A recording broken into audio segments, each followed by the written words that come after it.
Chapter 1. The Wedding Substitute. Shen Qingtan awoke amidst turbulence, her eyes fluttering open to a sea of crimson. The jubilant sound of Swana filled her ears, leaving her in a state of bewilderment. She had distinctly perished, meeting a tragic end in Zhao Yu's villa. How was it that she now donned a bridal gown, seated in a flower sedan chair, poised for marriage? As she grappled with her confusion, voices from outside pierced through. The Duke of Chunjin has truly outdone himself. Thousands of acres of fertile land, a bridal procession spanning 10 miles. It is evident that he cherishes Miss Shen deeply. Miss Shen possesses unparalleled beauty. Unforgettable at first glance, the Duke's household treats her like a precious gem, sparing no expense on her dowry.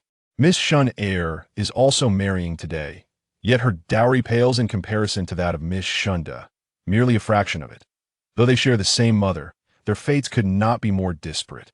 After all, Miss Shen heir did not grow up in the Duke's residence. The crowd, brimming with envy for Miss Shunda, lamented the fortunes of Miss Shen heir. And Shen Qingtan was indeed the esteemed Miss Shunda. They spoke of hearing their words ignited a torrent of resentment within her, and a sardonic smile crept upon her lips. In her past life, she too believed she was the apple of the Duke's eye, cherished by her parents and indulged by her brothers from a young age. A prestigious marriage was arranged for her, and her childhood betrothed, Zhao Yu, showered her with affection, fulfilling her every wish. She thought herself the happiest woman in the world until half a year before the wedding, when Zhao Yu returned with a woman, Shen Mingzhu, the second daughter of the Shen family. Her parents explained that they had once been blessed with twins, but had been deceived by a midwife into believing one had perished at birth. Now, they had found her, and the family was finally reunited. They insisted that Shen Mingzhu had endured hardships outside, and as her elder sister, Shen Qingtan ought to accommodate her. Moreover, her parents remarked that Shen Mingzhu, unlike her, had been nurtured by the family and could not aspire to be a proper matriarch. Thus, they arranged for Shen Mingzhu to marry Zhao Yu's frail cousin, Zhao Yi, with both weddings set for the same day. In this arrangement, they would not only be sisters but also sisters-in-law, supporting one another. Shen Qingtan, believing this to be true and feeling sympathy for Shen Ming's plight, willingly shared her blessings and even divided her own dowry to aid her sister. Her mother advised, Mingzhu has never managed finances, how can she oversee her dowry? Furthermore, Zhao Yi's health is precarious, and he may not bear children. Your dowry in your hands would assure your mother, and you must look after your sister. Reluctantly acquiescing to her parents' wishes, she planned to manage the estate and shops after marriage, intending to reserve the 2,000 taels of silver for Shen Ming's security. Yet as the bridal sedan came to a halt, it marked the beginning of her nightmare. She had anticipated Zhao Yu would assist her from the sedan, but when a long, fair hand came into view, she noticed a small mole on the index finger. Realizing it was not Zhao Yu's hand, in shock, she lifted her veil, disregarding propriety, and dashed from the sedan to prevent Zhao Yu from ushering Shen Mingzhu into the residence, demanding an immediate exchange.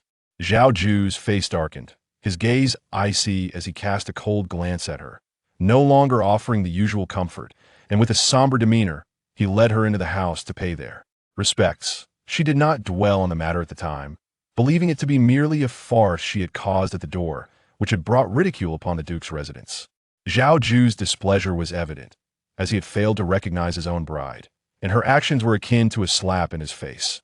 Shen Mingzhu, asserting that Zhao Yu had taken her hand and that she had lost her innocence, returned to the Shen family, thus furthering the embarrassment of the Duke's household. That on their wedding night, Zhao Yu did not make an appearance, claiming drunkenness as an excuse to stay in the front courtyard. The new bride, neglected by her husband, could only anticipate the arduous days that lay ahead within the estate. Particularly, the events of their wedding day would likely sour the elders' opinions of her. Fortunately, Zhao Yu did not act with complete cruelty. He ordered a bowl of Yangshan noodles to be sent to her, which provided her with some comfort. After finishing her meal, her thoughts were consumed with how to atone to the elders after the tea ceremony.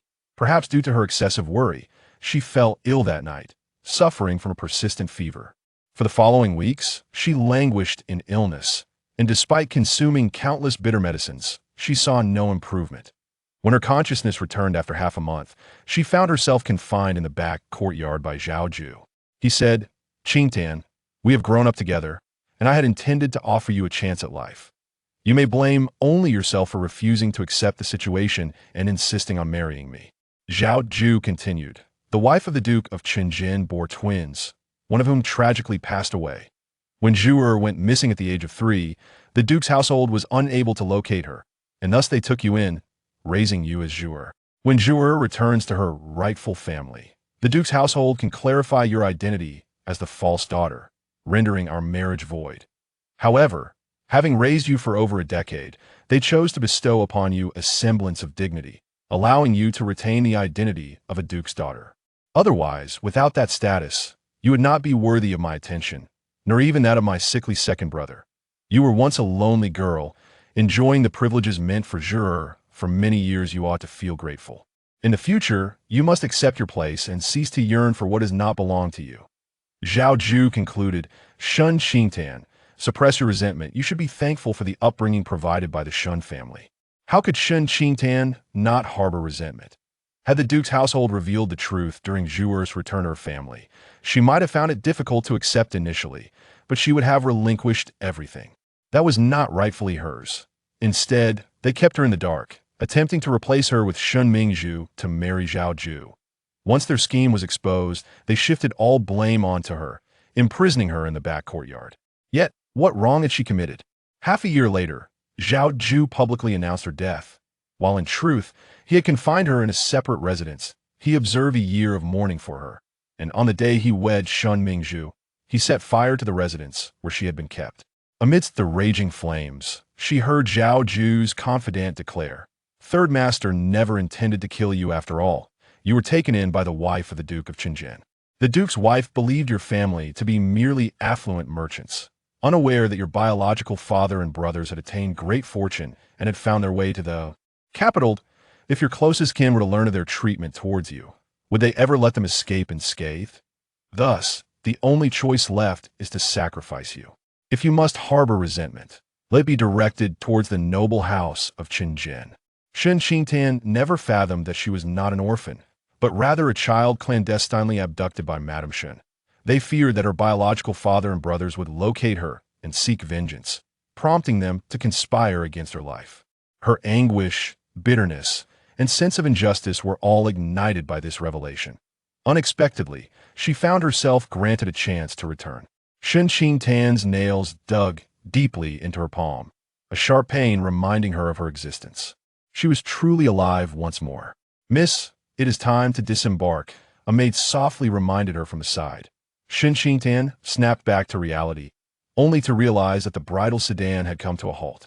A pale and slender hand extended towards her, the small mole between the index finger and thumb strikingly conspicuous. Chapter 2. Why I Bow to You Before Being Imprisoned in the Other Courtyard. Shen Qingtan had heard of Zhao Yi's severe illness and his return to his ancestral home in Wujuan. Everyone knew that he was gravely ill and would never return. Zhao Yi, a gentleman of remarkable integrity and elegance, was exceptionally talented. He achieved the highest honor in the imperial examination at the age of 16 and became the top scholar at 17. Had it not been for his frail health, he would likely have risen to the ranks of high officials. In the capital, he was praised for his unparalleled brilliance, unmatched by anyone else. In her previous life, after Zhao Yi's engagement to Shen Mingzhu was called off, there was no news of him marrying anyone until he fell gravely ill and left the capital. Shen Qingtan realized that marrying such an extraordinary man would be a blessing. In the limited time he had left, she vowed to treat him well. Resolutely, Shen Qingtan placed her hand gently upon Zhao Yi's palm. Zhao Yu, in pursuit of the duke's title, had schemed against her life, and she would never allow him to succeed. With Zhao Yi's support, Shen Qingtan descended from the bridal sedan chair, stepped over the fire pit, and was handed a piece of red silk as she followed Zhao Yi into the mansion. Each step she took was steady and resolute. Amidst the ceremonial chants of the officiating officials, Shen Qingtan and Zhao Yi completed their vows and were led into the bridal chamber. Unlike the shyness and anxiety of her previous life, this time her heart remained unperturbed, devoid of any expectations regarding marriage. As she sat on the bridal bed, She heard the footsteps of the guests departing. One pair of footsteps approached her slowly, revealing a pair of black leather boots. Her heart raced as she wondered how Zhao Yu would react if he discovered that his bride had been replaced. Before she could ponder further, a jade ruby intruded beneath her veil. Instinctively, she raised her hand to press down the jade ruby, for it was improper to unveil her face before the nuptial rites were completed. Zhao Yu paused, lowering his gaze to her delicate, fair hand, and spoke gently. "The phoenix crown is heavy. Wearing it all day will strain your neck." Shen Qingtan was taken aback. The ceremony had already been performed. Zhao Yu cleared his throat softly and continued, "You have not eaten all day, and wearing the crown may be inconvenient. If you are concerned about customs, you may don the crown during the nuptial rites."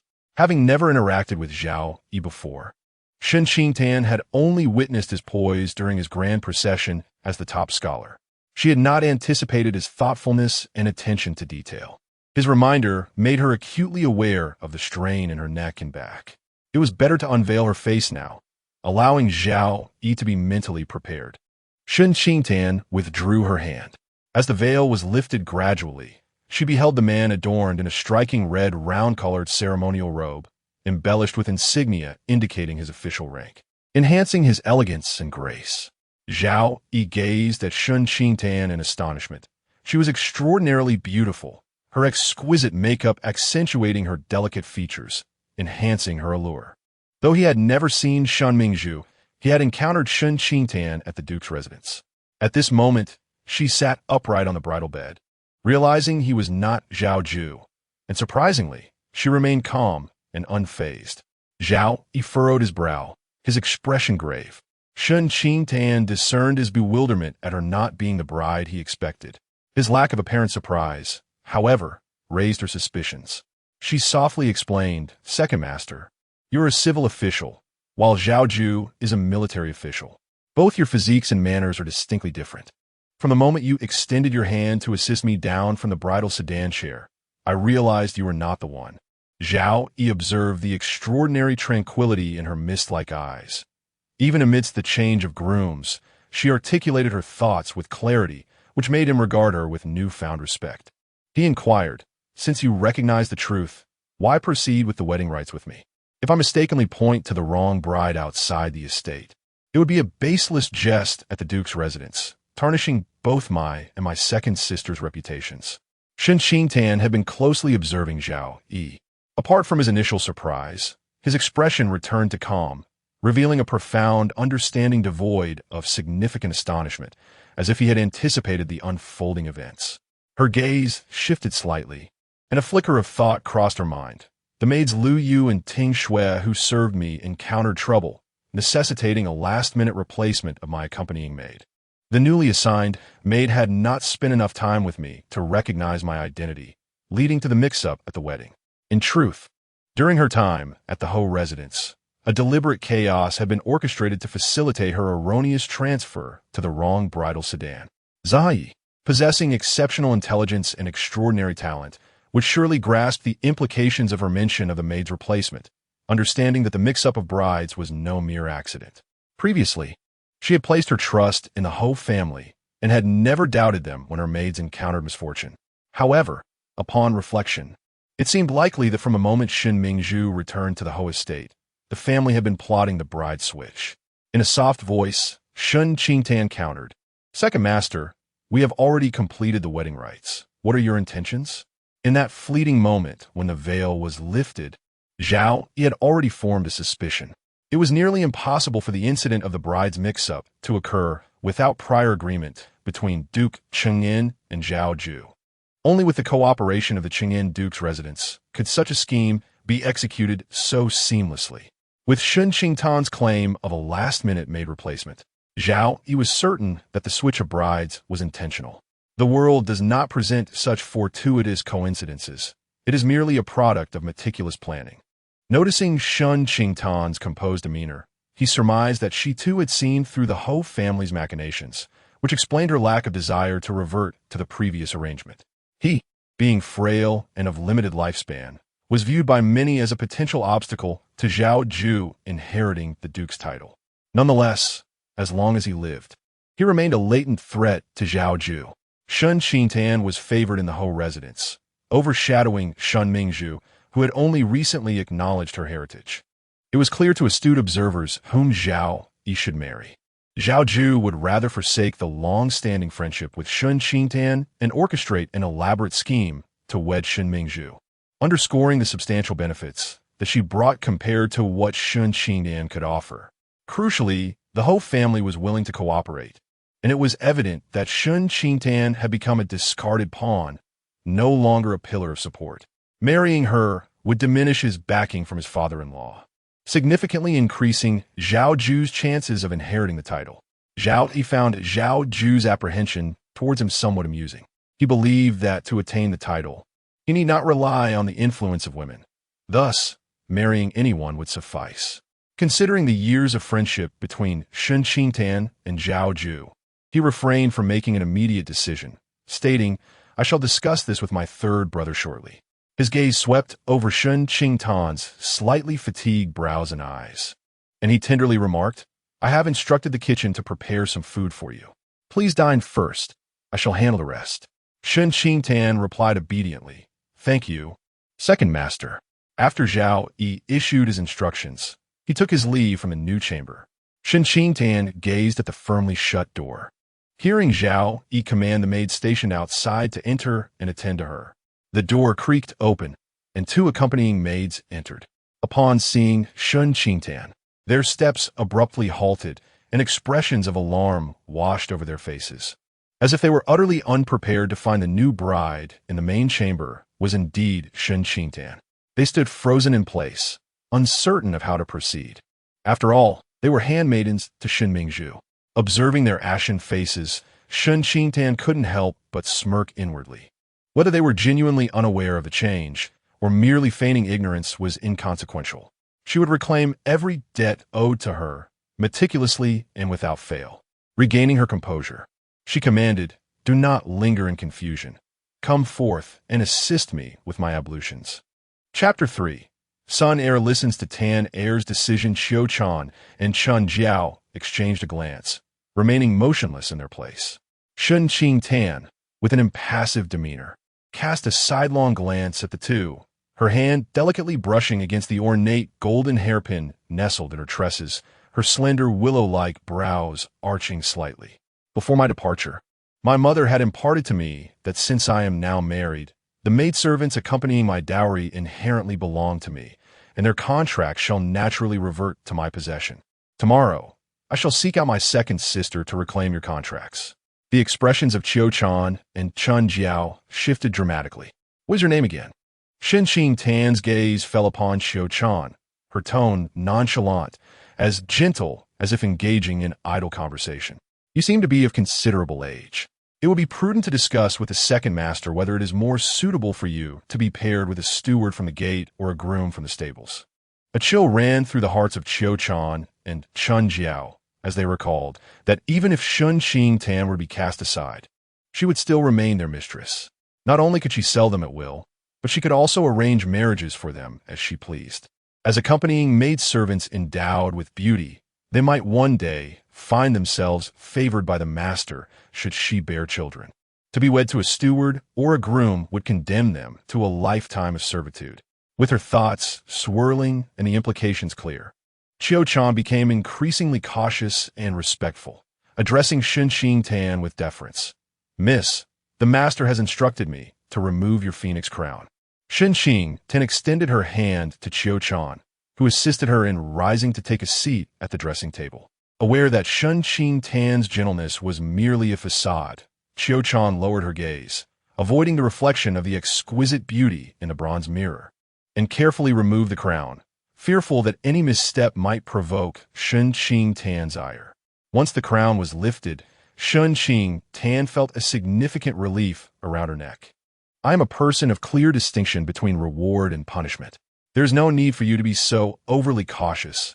Simply attend to your duties properly." As she massaged her aching neck, she regarded the petite and refined Qiu Chan in the dim light of the mirror. "You were selected with great care by my mother as accompanying maidservants, possessing beauty akin to flowers. It would indeed be a pity for you to be paired with a steward or a groom." Qiu Chan's hand trembled slightly, afraid to breathe. Chun Jiao then stepped out for a moment, returning shortly with a purple sandalwood box inlaid with intricate carvings, from which she meticulously arranged a selection of dishes upon the table. The meal included chicken congee, stir-fried pickled cauliflower with water bamboo, green asparagus with dried meat, auspicious rolls, and white honey cake. Although the variety was plentiful, the portions were modest yet exquisite, appearing quite appetizing. A warm sensation surged within Shen Qingtan. Having not eaten throughout the day, she could not indulge in overly rich fare. The light congee, enhanced with shredded chicken, was just right, striking a perfect balance to stave off hunger. The tension that had gripped her began to ease with each spoonful of the warm porridge. Meanwhile, Zhao Yu proceeded to the study in the front courtyard, dispatching a servant to summon the old matriarch, the heads of the first and second families, as well as Zhao Ju. A quarter of an hour later, they arrived in succession at the study.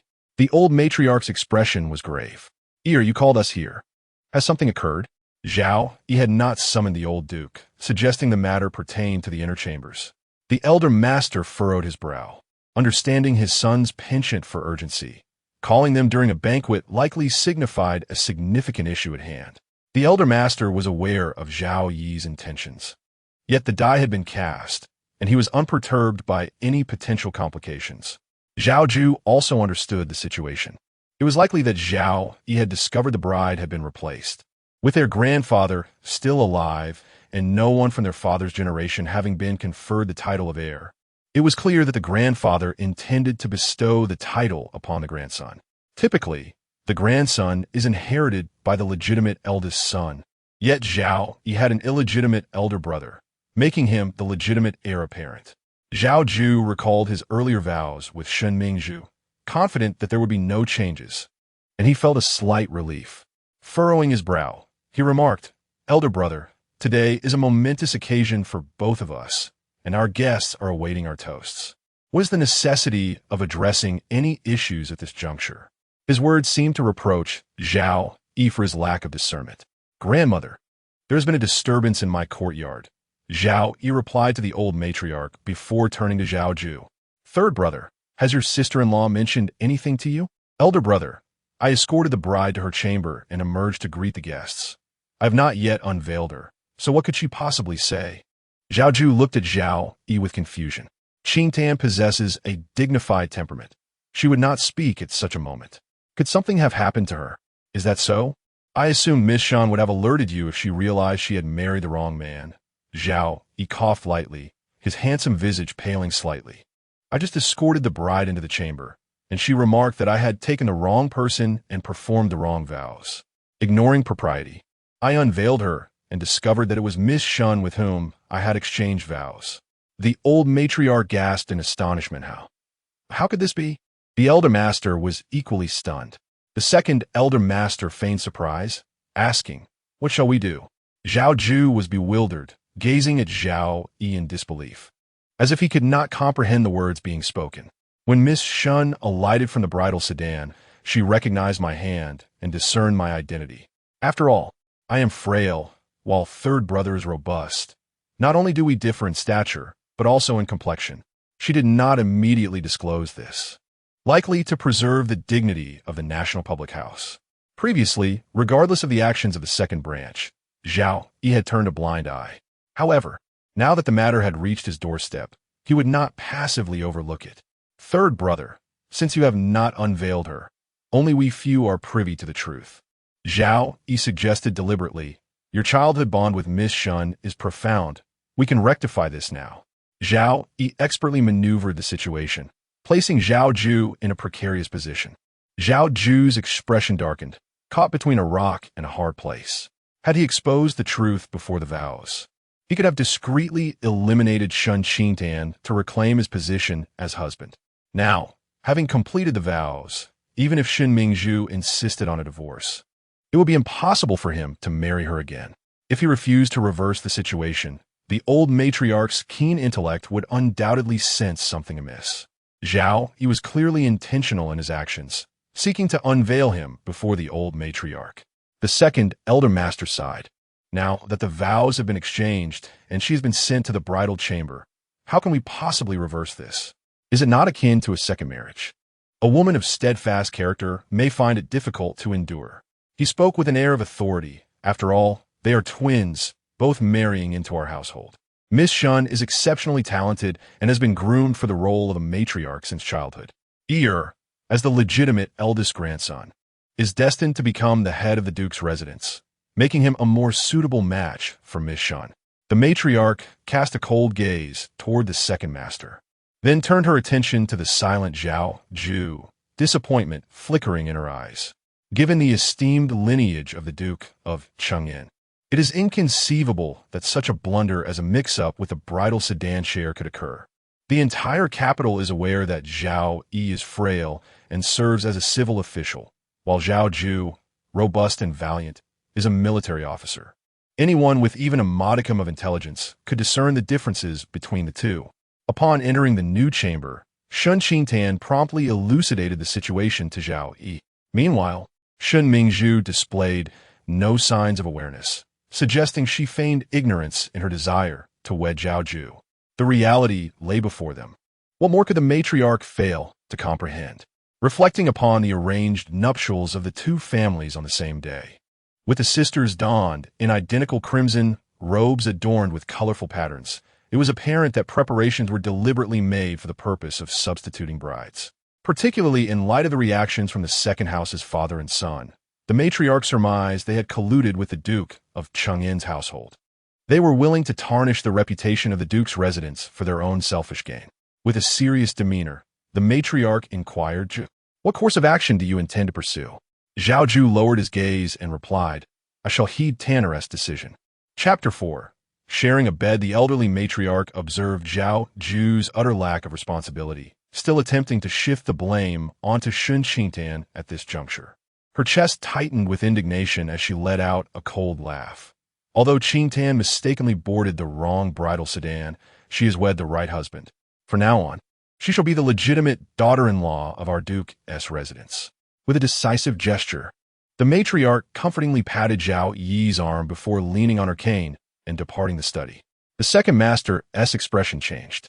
One does not become the matriarch of the Duke's residence without possessing considerable acumen. The matriarch's words seemed to unveil their schemes. Zhao Yu did not miss the look of disappointment in her eyes. Yet with the situation having reached this point, he had no alternative. He cast a discreet glance at Zhao Yi before pushing open the door and leaving the study, closely followed by the second master. Only the eldest master and Zhao Yi remained in the study. The eldest master could hardly fathom that such absurdity would befall his own son. He wished to utter some words of consolation, but having never been one to comfort others in his lifetime, he found himself at a loss for words.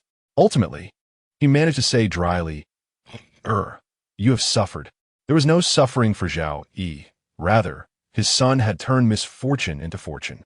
Zhao Yi felt fortunate not to have brought the unruly Shen Mingzhu into his household, and, recalling his mother's temperament, he worried she might unjustly blame Shen Qingtan. He deliberately remarked, "You should inform mother of this matter. She is the one I hold dear." The eldest master stared in disbelief. His own son harbored designs on his sister-in-law. It was no wonder he spoke of turning misfortune into fortune. His feelings were tumultuous, uncertain whether to feel pity for his son or to rejoice in his serendipitous fortune. Zhao Yi, whose health was frail, had his brothers entertain the guests on his behalf, allowing him merely to make an appearance. The matriarch's wrath towards the second household's foolish actions was matched only by her sympathy for the first. To prevent the guests from witnessing any embarrassment, she canceled the customary wedding night festivities under the pretext of Zhao Yi's poor health. After the banquet, Zhao Yi returned directly to the bridal chamber. He found Shen Qingtan seated gracefully upon the wedding bed, her heavy makeup removed, her fair complexion resembling a lush peony, glistening with dew, exquisite and enchanting. Shen Qingtan rose and addressed him, "Second master." She was unaware of how Zhao Yi had dealt with the situation or what plans he might devise. Zhao Yi dismissed the maidservants attending to Shen Qingtan and closed the door. The second household, considering the reputation of you two sisters, has decided to accept the error. Shen Qingtan lowered her gaze, entirely unsurprised. It would have been remarkable had the second household chosen to rectify the situation. Zhao, he spoke gently. The man you were to marry was not me. My health is frail, and my lifespan is limited. If you have other intentions, please share them with me, and I shall make the necessary arrangements.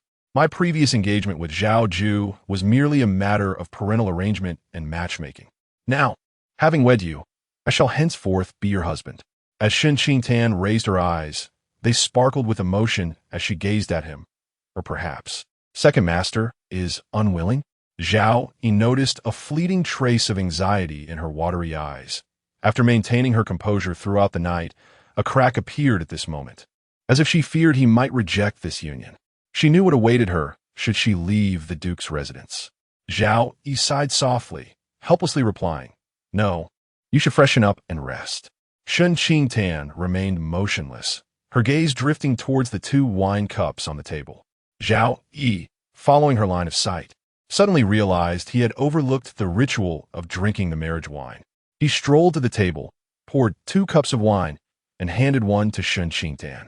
She gracefully accepted the cup, linking her arm with Zhao Yi's, and felt the rigidity of his arm, suggesting he was averse to physical contact. Hesitating, she was about to withdraw her hand when Zhao Yi took the initiative to drink the marriage wine. Shen Qingtan was momentarily taken aback, biting her lip before she too raised her cup and drank. Zhao Yi discreetly retracted his hand and set down the cup, stating, "I shall retire to the study to freshen up." Shen Qing nodded slightly, responding, "Very well."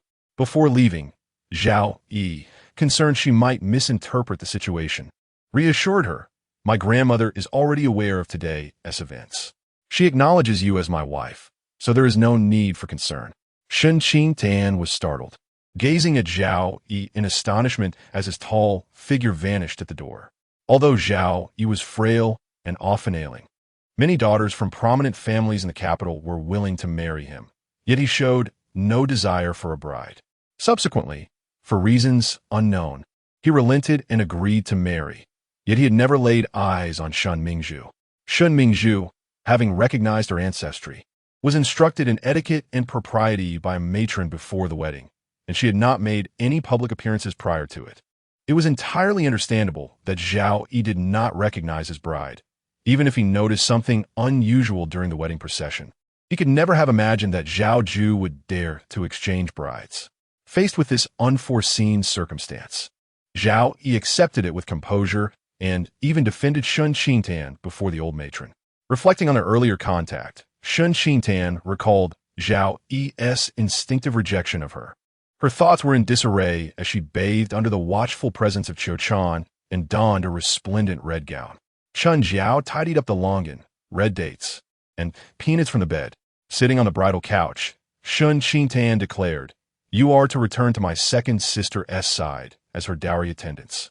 Qiu and Chen Jiao were elated, having not anticipated Shen Qingtan would so readily release them. They promptly performed a curtsy and hastily departed, seeking their own mistress. Shen Qingtan lifted the embroidered quilt and reclined on the inner side of the bridal bed, smoothing out the creases on the bedding, when she heard the door creak open. Instinctively, she turned to the entrance, where Zhao Yi appeared, clad in an elegant red wide-sleeve brocade robe, accentuating his striking features with an air of nobility and grace. Perhaps due to his frail health, his physique was slender, and though his eyes were calm and gentle, they bore an air of distant coldness that made him seem unapproachable. Recalling Zhao Yi's earlier resistance to her closeness, Shen Qingtan refrained from rising to assist him in disrobing. Zhao Yi cast a glance at Shen Qingtan, nestled under the vibrant quilt, her radiant visage accentuated by the fiery red fabric, which lent her a touch of allure. Perhaps his gaze was too direct, causing her to feel a wave of nervousness, prompting her to instinctively shrink back. His gaze faltered momentarily. He lowered his eyelids, removed his outer robe, and hung it on a rack before slipping under the quilt, lying down on the outer edge of the bed.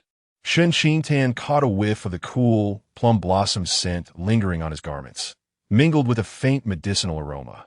Her body tensed instantly, her heart racing wildly. In her past life, she had perished before reaching the age of 18. She and Zhao Ju shared a superficial relationship, having never been this intimate with a man before. It was impossible for her not to feel nervous. "Sleep now," Zhao Yu remarked, having sensed Shen Qingtan's emotional fluctuations. He explained in a calm tone, "My body is unable to engage in such activities. The elders in the household are all aware of this."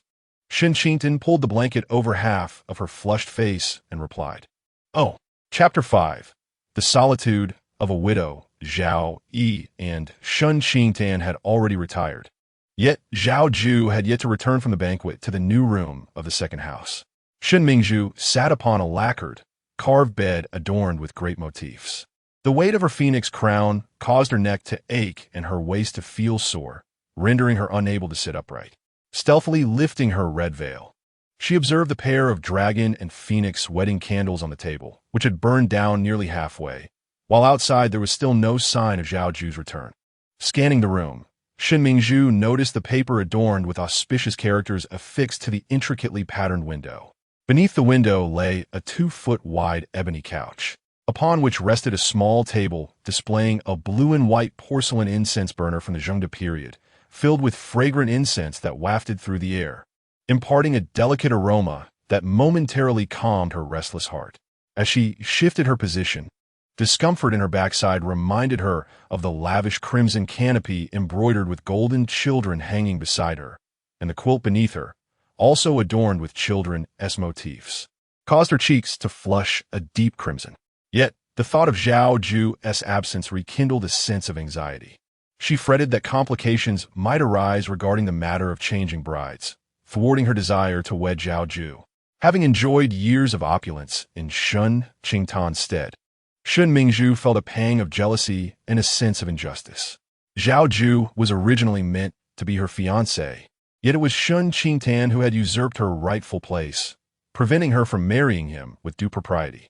Her mother had said, "The Duke's household values loyalty and integrity."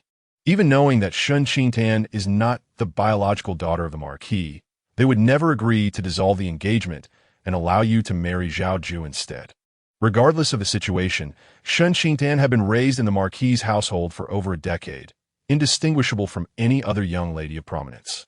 Thus, they had resorted to the desperate measure of changing brides.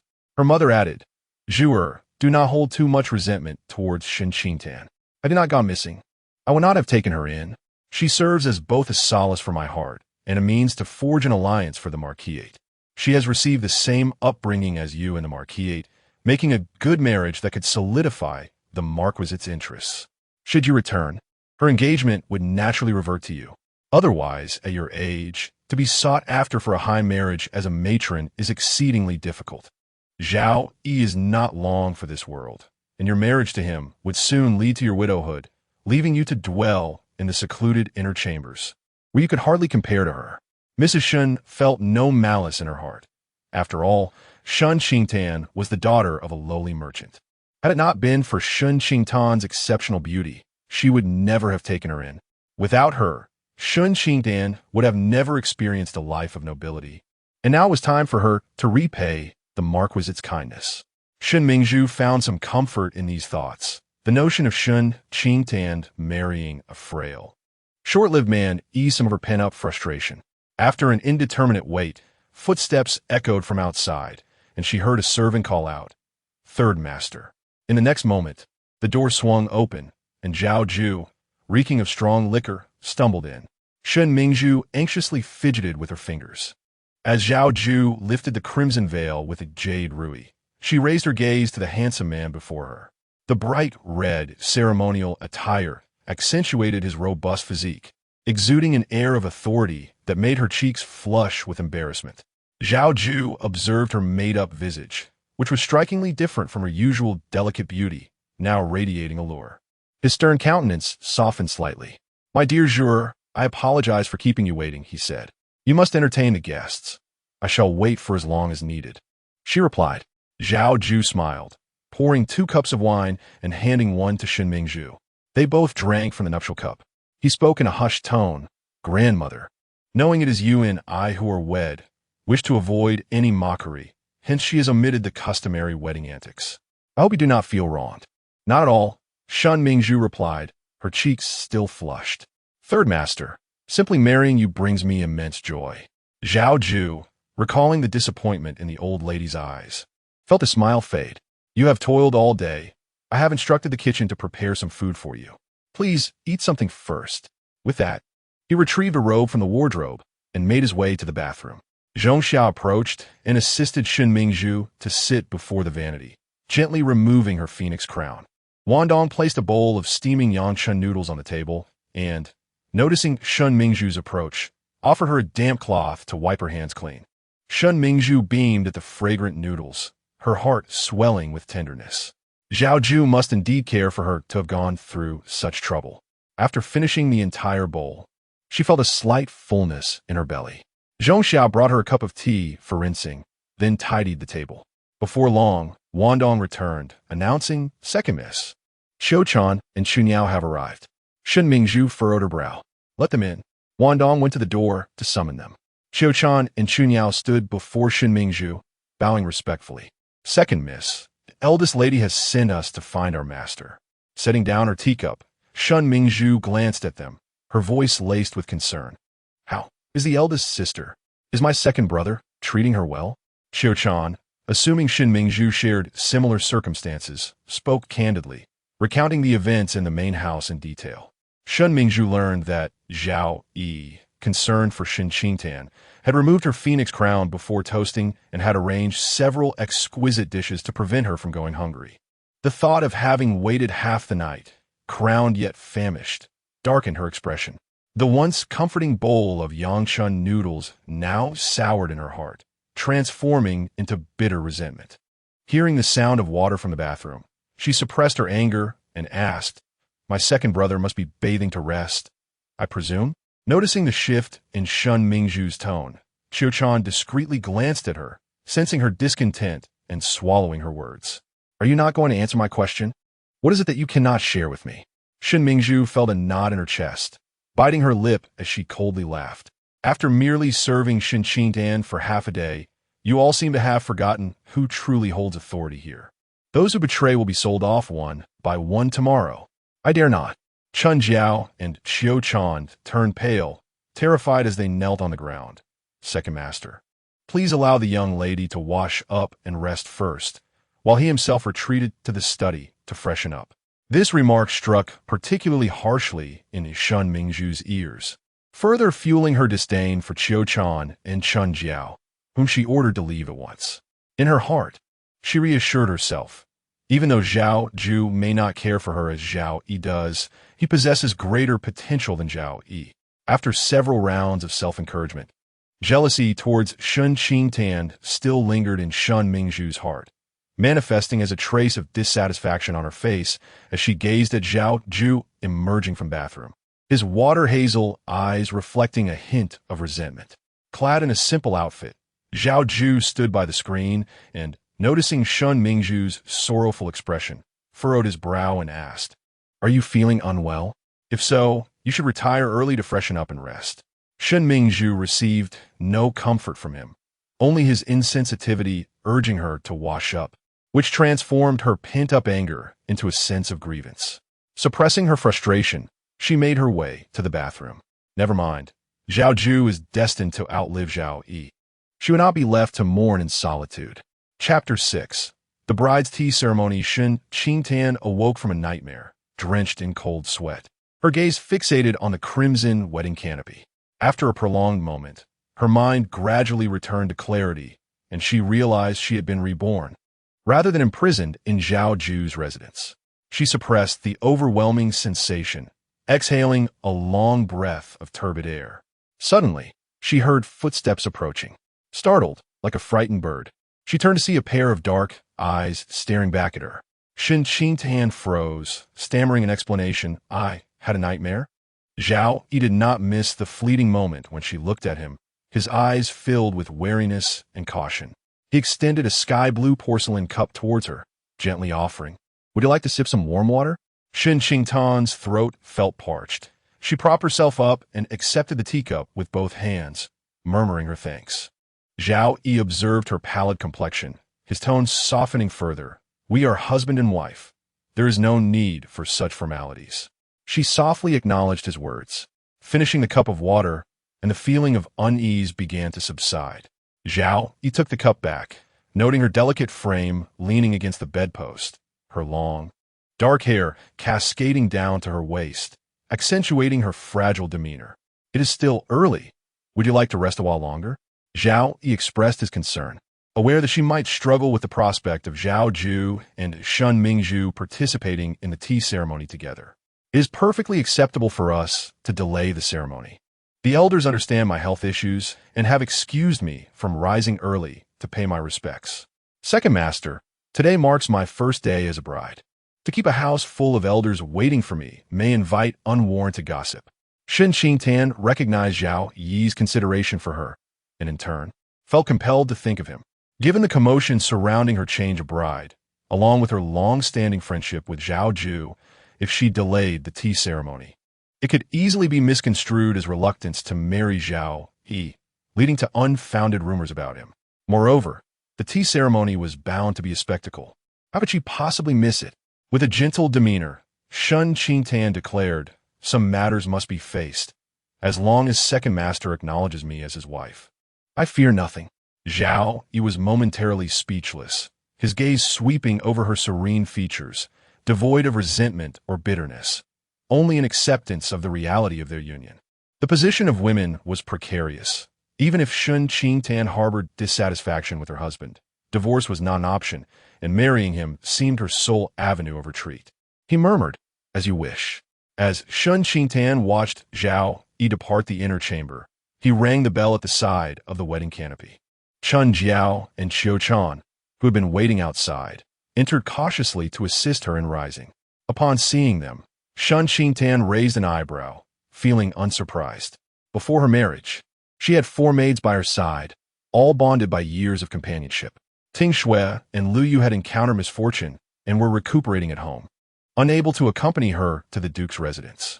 The other 2 had declined to serve as companions, each taking their dowries to marry the sons of the estate steward. Madame Shen had initially intended to provide her with 4 new companions, but she only accepted 2, leaving the remaining 2 positions for Ting Shui and Lu Yu. After all, with a multitude of people, discord is likely to breed calamity. Shen Mingzhu summoned Chen Jiao and Qiu Chan back, rather than returning the 2 dowries originally designated for her, seemingly intent on usurping Ting Shui and Lu Yu. Whatever belongs to her, be it fragrant or foul, Shen Mingzhu covets. Having adorned herself, Shen Qingtan entered the outer chamber and found Zhao Yu seated at the 8 immortals table, awaiting her morning meal. The table was set with 2 servings of breakfast, each comprising 4 or 5 dishes. One portion was before Zhao Yu, while the other, presumably hers, lay opposite him. Shen Qingtan paused in surprise. Zhao Yu explained, "I prefer a light diet. Others find it unpalatable, so we usually dine separately." Nodding in understanding, Shen Qingtan took her seat opposite him and, under the attentive care of a maid, quietly finished her breakfast. The couple proceeded together to the main hall. Along the way, Zhao Yu thoughtfully elucidated the familial relationships within the duke's residence, as well as certain taboos. The first and second madams, accompanied by their respective maids, arrived at the front hall in succession. Noticing the first madam's seemingly unperturbed demeanor, the second madam deliberately called out to her, "Sister-in-law, you appear unwell. Is it because you didn't sleep well last night due to yesterday's events?" The first madam shot her a glance, replying, "Indeed, I slept poorly, but it was out of joy." The second madam's expression stiffened momentarily, convinced that the first madam was merely putting on a brave front. With a sigh, she murmured, "A clearly arranged engagement disrupted at the last moment is unfortunate. My Jewer and Qingtan, childhood companions, ultimately. Alas, thankfully Ear and Jewer share a deep brotherly bond, reconciling privately, allowing this matter to rest. When this spreads, let it not be said that the marriage was exchanged so unceremoniously. This union is fated, and my Jewer must accept it." Hearing her tone, laden with a sense of self-satisfaction, the first madam curled her lips slightly. "Naturally, it is fated. It cannot be that the upper beam is crooked while the lower beam is straight." The second madam had initially seized her elder sister's engagement, employing certain underhanded tactics to secure her place in the duke's residence. The elder master had betrayed his original fiancé, The second madam touched on a sensitive topic, turned pale with indignation. The first madam, hailing from a family of military distinction, was straightforward and could easily deliver a cutting remark. The second madam, seething with suppressed rage, found some solace in the 100+ dowries that had entered the second household's treasury. Feigning a look of grievance, she was about to speak when the first madam, dismissive, ignored her and entered the main hall with her maid. The second madam, gritting her teeth in anger, was once again met with the first madam's disregard. Never engaging in pretense, always direct and unyielding, leaving her humiliated time and again. With a scowling countenance, she entered the main hall, observing the old matriarch conversing amiably with the first madam. The second madam quickly donned a smile. Mother. The old matriarch cast a cold glance her way, offering no response. The schemes of the second household had evidently overlooked her authority as a mother. Receiving the cold shoulder, the second madam stood beside the first madam, feeling humiliated. Soon, the gentlemen of the household arrived. The old duke had been summoned to the palace that morning, thus absent from the tea ceremony. The younger generation gradually gathered, each taking their respective seats. Soon after, the newlywed couple Zhao Yu and Shen Qingtan arrived. The members of the duke's residence had heard whispers of their arrival the previous night, and as soon as they laid eyes on the pair, all attention turned to Shen Qingtan. Nervously gripping the handkerchief in her hand, she dared not meet the gaze of the elders in the house, instead stealing glances at Zhao Yu beside her. Zhao Yu, oblivious to Shen Qingtan's unease, recalled how Shen Qingtan had previously attended gatherings at the duke's residence with poise and grace. He guided Shen Qingtan to prepare for the customary tea ceremony. However, the matriarch interrupted, stating, according to tradition, your second brother and sister-in-law must perform the tea ceremony first. Zhao Yu tightened his jaw and replied, grandson understands. Shen Qingtan's complexion paled as she sensitively perceived the matriarch's disapproval of their presence. Chapter 7. Tokens of affection. The second madam, recalling her grievances, deliberately sought to vex the first madam. Known for her punctuality, was always the first to pay her respects, even in illness. The second madam expressed her concerns. Today, everyone is gathered, yet has yet to arrive. Could it be that she is still grappling with yesterday's events, unable to accept the situation with Tana? This remark reminded everyone that Shen Qingtan and Zhao Yu had grown up together, their hearts seemingly intertwined. Zhao Yu, with a sense of responsibility, was willing to accept Shen Qingtan. But what of Shen Qingtan? Would she be content to marry the frail Zhao Yu, who could not even provide her with offspring? Have we arrived late? Shen Qingtan entered the main hall alongside Zhao Yu and immediately spotted the second madam, whose triangular eyes and upturned brows lent her a somewhat harsh appearance. Adorned with an abundance of jewels, she exuded an air of opulence. In contrast, the first madam sat with a dignified grace, her striking features radiating an innate authority even when silent. Shen Qingtan discreetly averted her gaze, her tone filled with remorse. Second aunt, I had intended to dress more formally for my first tea offering to the elders upon entering, which caused my delay. At this, she cast a sidelong glance at Zhao Yu and playfully reproached him. You deceived me, claiming you were unwell while the elders showed you compassion, urging me not to worry. And now look, we have arrived late. This tender complaint revealed her affection for Zhao Yu, dispelling any notion that she was unwilling to marry him. As the crowd turned their attention to Shen Qingtan, they beheld her crowned with a golden hairpiece adorned with emerald leaves, draped in a resplendent red palace gown that accentuated her beauty and elegance. The younger attendees were entranced, having not anticipated such exquisite charm from her. Previously, having encountered the graceful Shen Qingtan, they had assumed Shen Qingtan's beauty was exaggerated. Meanwhile, Zhao Yu gazed at Shen Qingtan in a daze, having never seen her so splendidly adorned. In their previous meetings, she had always presented herself with a composed demeanor, never revealing such a captivating allure. Particularly, her sidelong glance at Zhao Yu, imbued with an enchanting charm, rendered him utterly spellbound. Noticing Zhao Yu's intense gaze, Shen Qingtan turned her head towards him. Their eyes met, and she maintained her composure, offering a serene smile. This smile was entirely different from the bashfulness she displayed toward Zhao Yu, cool, distant, and polite. It was as if they had never shared a childhood bond, and she was not the person he had imagined her to be. A pang of discomfort rippled through Zhao Yu. He felt a twinge of irritation. She ought not to respond in such a manner. Shen Mingzhu, observing Zhao Yu's rapt attention on Shen Qingtan, clenched the handkerchief tightly within her sleeve. She then shot a furtive glare at Shen Qingtan, deeming her a vixen with a beguiling face, clearly a person unfit for stability. Zhao Yu, with a faint smile in his eyes, indulgently remarked, "This is my fault." The others, save for the second house, exchanged knowing smiles. The old madam, pleased with the couple's rapport, warmly stated, "You have not arrived late. Your timing is quite perfect." Noting that Shen Qingtan harbored no grievances regarding the change of groom and seemed willing to embrace life with Zhao Yu, she felt a newfound sense of compassion for her. In contrast, dissatisfaction toward the second branch has intensified. Particularly, the second madam had just attempted to provoke a discord. The old matriarch smiled kindly, remarking that she initially perceived Ear as indifferent and unaware of warmth and coldness. However, witnessing the harmonious relationship between the couple has brought her peace of mind.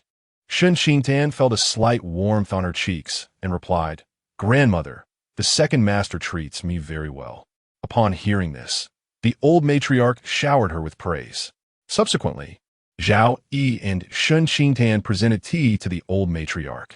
The old matriarch adorned Shen Qingtan's wrist with a pair of jade bangles she had prepared. Shen Qingtan expressed her gratitude and returned the embroidered headband she had made for the old matriarch. They then served tea to the elder master and the elder madam. The elder madam was internally vexed by the Chen Marquis and the second branch's family, yet she did not direct her ire towards Shen Qingtan. In truth, she was a pitiable soul, though some resentment lingered. Having seen Shen Qingtan affirm her stance and witnessing her son's defense of her, the last remnants of her resentment dissipated. As long as her son cherished someone, the elder madam would wholeheartedly embrace them. "My daughter-in-law is truly exquisite. She radiates good fortune. No wonder we are destined to bond as mother-in-law and daughter-in-law." The elder madam presented a set of ruby-inlaid emerald hairpins as a meeting gift, and then, holding the embroidered shoes gifted by Shen Qingtan, she praised such exquisite craftsmanship. The floral patterns appear almost lifelike. The elder master, seemingly oblivious to the underlying tensions, maintained his exceptionally amiable disposition, exuding elegance and a perpetual smile, commenting, "The soles are well made. They will surely be quite comfortable to wear." The second madam, witnessing the lack of distress caused to the main branch, and instead observing the old matriarch's growing fondness for Shen Qingtan, felt an even greater sense of frustration. Particularly, the elder madam's compliment regarding Shen Qingtan's good fortune stung. "A fortunate daughter shall not enter an unblessed door." Was she implying that the second branch was devoid of fortune? "Uncle, aunt, please enjoy your tea," Shen Qingtan said, presenting the teacup with both hands. The second madam wished to retort, but caught sight of the old matriarch's icy gaze, which stifled her words. Sighing inwardly, she replaced her frown with a forced smile, saying, "Ear, Qingtan, I wish you both a long and happy life together, and may you soon bear a noble child." The atmosphere in the room suddenly turned cold. Everyone was aware that Zhao Yu did not have long to live, and the prospect of offspring was even more improbable. The second madam was effectively stabbing a knife into the heart of the main branch. All present held their breath, anticipating the elder madam's reaction. "Thank you for your kind wishes, Aunt," Shen Qingtan replied cheerfully, her lips curving into a smile. "I have heard that Ailing Temple possesses great spiritual efficacy. If one's dearest offers a wish-laden lotus lamp there for the newlyweds, the Bodhisattva is sure to manifest blessings. Aunt, will you be able to light a lotus lamp for my husband and me during your upcoming visit to Ailing Temple?" The smile on the second madam's face faltered. While Ailing Temple was indeed potent, lighting a lotus lamp was an intricate matter, requiring 3 days of vegetarian meals at the temple and participation in morning and evening prayers alongside the masters. The entire household was aware of her plans to visit Hualing Temple, and if she declined Shen Qingtan's request, she would appear insincere in her blessings. The old matriarch would surely not let her off lightly. This little wretch dares to set a trap for me. The room was filled with onlookers, all eyes fixed upon her. The second madam forced a smile and responded, "It's merely a trifling matter. Auntie shall provide you with a couple of lotus lamps." "That would be most kind of you," second aunt came the reply. Shen Qingtan pretended not to notice the second madam's discomfort, her face alight with a smile as she turned to Zhao Yu, saying, "Husband, you must express your gratitude to second aunt." Zhao Yu gazed into Shen Qingtan's bright, mischievous eyes and chuckled. "Second aunt is indeed thoughtful." The second madam, witnessing one indulging in mischief while the other encouraged it, felt a pang of frustration, her forced smile faltering. The old duke had 2 legitimate sons, 2 illegitimate ones, and 1 legitimate daughter. The daughter, the late empress, had tragically perished during childbirth, resulting in a dual loss. After Shen Qingtan and Zhao Yu presented tea to their 2 other uncles and their wives, they distributed the other gifts to the younger generation. Zhao Ju and Shen Mingzhu completed their tea ceremony, though Shen Mingzhu appeared somewhat distracted. The gift she received from the second madam paled in comparison to the valuable one bestowed upon Shen Qingtan by the first madam. Furthermore, she covertly scrutinized the strikingly handsome and noble Zhao Yu, whose every glance was tenderly fixed upon Shen Qingtan, igniting a tempest of jealousy within her. Originally, this gentle and considerate man ought to have been her husband, one she had deemed unworthy due to his supposed short lifespan, thus allowing Shen Qingtan to seize the opportunity. She had expected to see a weary Shen Qingtan, yet the latter exuded an air of beauty and contentment. Shen Mingzhu's heart simmered with envy, feeling as though all fortunes were falling upon Shen Qingtan. What was the reason for this?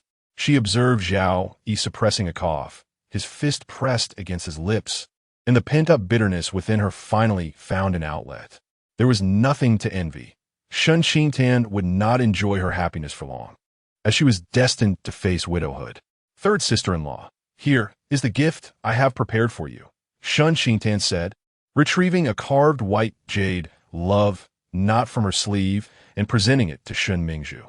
"I noticed you admired it before, so I thought I'd give it to you today." The jade was exquisite, flawless in its whiteness, and the craftsmanship was truly remarkable. In an instant, the color drained from Shen Mingzhu's face. Chapter 8.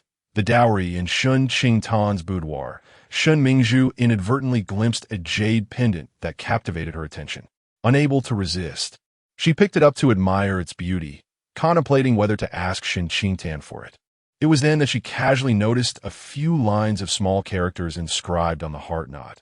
"The heart is like a net of double threads, entwined with countless knots. The heavens do not grow old, nor does love fade." Lu Yu informed her that this heart knot jade pendant was a token of affection given by Zhao Ju. Now, Shen Qingtan had carelessly handed it to her, exhibiting an indifference that suggested she either did not cherish the pendant or Zhao Ju himself. It seemed to be cast aside as something Shen Qingtan no longer desired. Shen Mingzhu hesitated to accept it. Refusing would imply a lack of decorum. Maintaining a stern expression, she accepted the jade pendant, uttering, "Thank you, sister." Second sister-in-law. Her heart ached with bitterness, for Zhao Ju had never bestowed upon her any token of commitment. Zhao Ju's gaze fixated on the pendant, his countenance darkening. When he had originally gifted the pendant to Shen Qingtan, it was a declaration of his affection, a vow to share a lifetime together. At that time, she had adorned the pendant with a tassel, signifying her willingness to spend her life with him. Now, she had severed the tassel and given the pendant to Shen Mingzhu, clearly indicating that if he were not the one to share her life, she would not suffer for him nor linger on memories of their past. Instead, she would embrace a better future with someone else by her side. Zhao Ju observed Shen Qingtan standing beside Zhao Yu, exuding a blend of tenderness and grace, resembling a pair seemingly destined for each other. He dismissed the discomfort in his heart with a scoff, thinking her merely a woman. Zhao Yu caught sight of the pendant and recognized it, a flicker of surprise flashing in her eyes. Was Shen Qingtan signaling a definitive end with Zhao Ju? The look in Zhao Yu's eyes held a hint of perplexity. She was far more resolute than he had anticipated. To the onlookers, oblivious to the underlying tensions, Shen Qingtan appeared magnanimous, willing to grant Shen Mingzhu whatever she desired, regardless of its value. The matriarch, aware of the intricacies of the marriage exchange, perceived Shen Qingtan's actions as forgiving past grievances. She watched with satisfaction, deeming this the demeanor befitting a matriarch. As Shen Mingzhu noticed the admiration in the eyes of those around her directed at Shen Qingtan, her eyes suddenly brimmed with tears. She recalled how the matriarch had gifted her a jade bracelet, but had not personally adorned her with it. In comparison, it was evident that the matriarch favored Shen Qingtan more. With a feeble demeanor, she softly spoke, "Sister, that dowry of over 100 sets was originally intended for you. It is now stored in the treasury. If you wish, I can have someone deliver it to you." Shen Qingtan had always been generous to her. Whatever she asked for, she received without fail. Now that Shen Mingzhu proactively offered to return it, Shen Qingtan, with her pride, would undoubtedly refuse. Not only did she safeguard the dowry, but she also showcased her generosity, winning the matriarch's favor. Deep down, she secretly hoped Shen Qingtan would contest the dowry, revealing a greedy and repulsive side that would incite the matriarch's disdain. Shen Qingtan scoffed inwardly. She was not the biological daughter of the Shen family, and she held no desire for this dowry. Yet, the actions of Madame Shen, who had abducted her and caused her separation from her biological parents, weighed heavily on her heart. In her past life, until her demise, they had not ceased their search for her, revealing the enduring agony of separation they bore. Since the Marquise intended to bestow a dowry in her name, she resolved to fulfill their wishes. The Marquise's dealings were far from honorable, employing underhanded tactics to ensnare her. Thus she felt no obligation to show leniency. Her mother remarked that since she had no experience in managing finances, she would oversee the dowry arrangements and look after her more closely. Shen Qingtan readily agreed, stating that she would send someone to retrieve the dowry shortly. Shen Mingzhu was taken aback. Shen Qingtan had indeed requested the dowry, and with such a grandiloquent rationale that left no room for dispute. Before marriage, they were sisters, and after, they would be sisters-in-law, their bond surpassing that of ordinary relations. Shen Qingtan spoke with warmth, eschewing pleasantries. With a single remark, she left Shen Mingzhu speechless, who could only glare at her.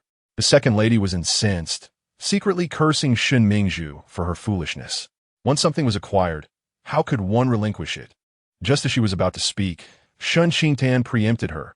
"Second aunt, my sister and I have experienced a misunderstanding, mistakenly entering the wrong bridal sedan. This matter should remain within our family. If it were to leak out, it would only serve to provide fodder for mockery. Should anyone mention it, we shall provide an explanation to outsiders. After my sister's return to the family, the order of our genealogical hierarchy has been disrupted, and thus our families have privately negotiated a marriage exchange. I, being the legitimate eldest daughter of the Shen family, shall marry the legitimate eldest son of the Zhao family, while my sister, being the legitimate second daughter, shall wed the legitimate second son. We wish to avoid public speculation, hence this matter has not been disclosed. My sister and I are of one family. This dowry is equally applicable to either of us. However, it is known that the vast estates and elaborate bridal gifts are prepared for me, and if they were to enter the second household, the exchange would become muddled. Perhaps they would not perceive it as an accident, but suspect ulterior motives, tarnishing our reputation and bringing disgrace to the Marquise.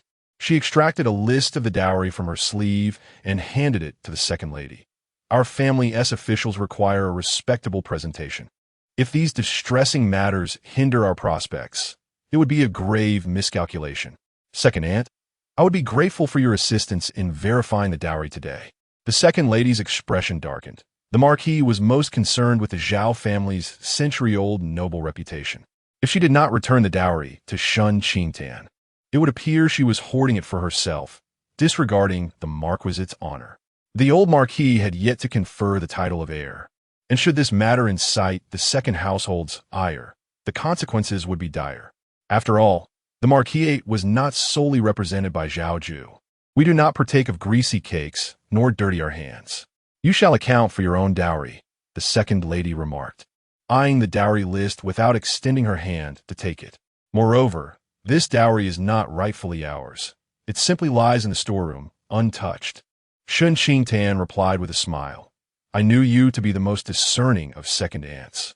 The second lady's face darkened further as she contemplated the more than 100 bridal gifts that Shen Qingtan had laid claim to, her heart aching as if bleeding. She attributed all this misfortune to Shen Mingzhu, casting her sharp glare. Shen Mingzhu's complexion was ashen, and her heart brimmed with resentment towards Shen Qingtan. This wretched woman had not only usurped her identity, but also seized her dowry, causing her to be looked down upon by her in-laws. Were it not for Shen Qingtan, she would have been the favored daughter-in-law of the duke's residence. Shen Mingzhu lowered her lashes, concealing the malice lurking in her eyes. The old matriarch had scarcely rested the previous night, and today, during the tea ceremony, the second wife was once again stirring trouble. She dismissed everyone from the table, leaving only the eldest master and his wife to converse. The second wife, burdened with anxiety, departed from the front hall and stood by the screen, grasping the arm of the second master, imploring in a hushed tone, "What is the purpose of mother keeping the eldest branch here? She is well aware of our collusion with the whole family to exchange brides. This morning, she has already shown me her displeasure, aiming to intimidate me. Now, she drives us away while retaining the eldest branch. I fear she intends to secure the position of heir for them." Chapter 9 Adoption. The second master was irritable. The initial plan for the marriage exchange was for Zhao Yu to return to the new house before Zhao Yu to create a ruckus during the wedding night, unveiling the matter of the bride swap before everyone. This would alarm the Chengyan Marquis's residence, prompting Madame Shen to come forward to apologize and shift all the blame onto Shen Qingtan. The rationale was that Shen Qingtan, possessing both beauty and talent, harbored a secret admiration for the exceptionally gifted Zhao Yu, and thus intentionally entered the wrong bridal sedan chair, solely to marry the one she adored. To support their claims, they had even hidden Zhao Yu's silk handkerchief, calligraphy, tokens, and artworks in Shen Qingtan's chamber, which Madame Shen would present as evidence against her. Unexpectedly, Zhao Yu was the first to expose the scheme, raising points that left them unable to refute, utterly disrupting their plans and inciting disappointment from the old duke and duchess towards the second house. Foolish woman, your public provocation of the first house during the tea ceremony will only further incite Mother's anger, tilting her heart toward the first house. The second master understood the character of the first madam, who bore the pride of a military family, her nature straightforward and fierce. When pushed to the brink, she would rather shatter than compromise. During this time, avoid provoking your sister-in-law. The second madam harbored resentment. The old lady has already set her heart on the first house. Then, she gritted her teeth. How dare I provoke her? If it weren't for her disdain towards me, I wouldn't be inclined to diminish her authority. The second master scoffed. You pursue your own brother-in-law, and any respectable person looks down upon you. The second madam was struck where it hurt by the first madam's words, and now her own husband had exposed her flaws, leaving her seething with indignation. If you were a respectable person, how could you secretly meet me behind your sister's back? The second master shrugged. Have you ever seen a respectable person think with their lower body? If I had used my brain, you would be calling me brother-in-law today.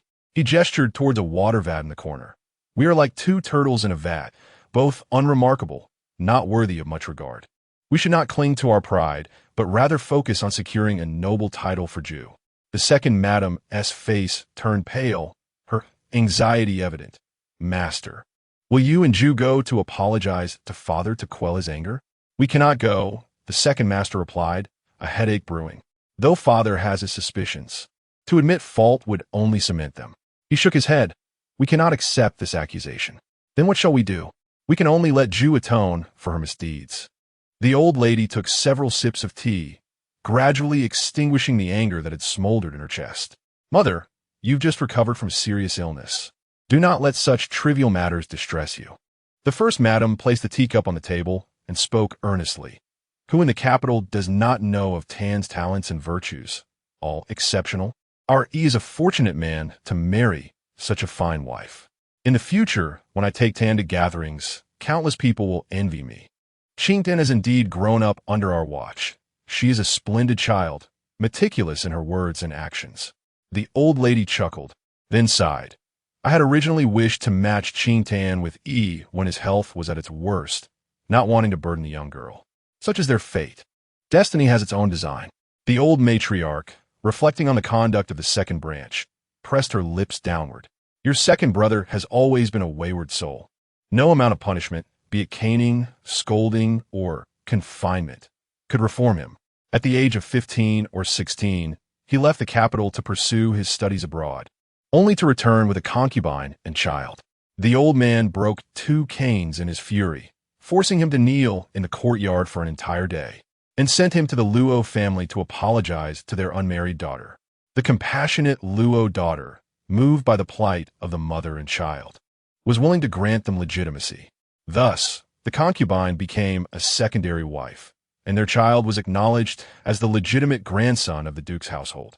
Regrettably, this scoundrel betrayed the kind Luo daughter, becoming entangled with her younger sister. The second daughter lured him into her quarters, leading to the elder's discovery, prompting her to call off the engagement, allowing the second brother to marry the younger sister, who is now the current second wife. Whenever the old matriarch recalls this disgraceful affair, she feels her dignity utterly tarnished.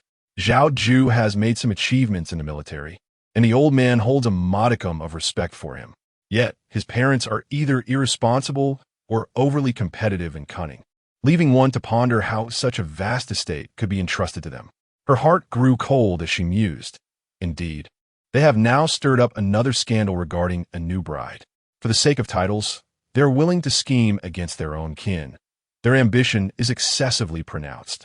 The eldest master, savoring his tea, nearly choked upon hearing these words, almost swallowing the leaves themselves.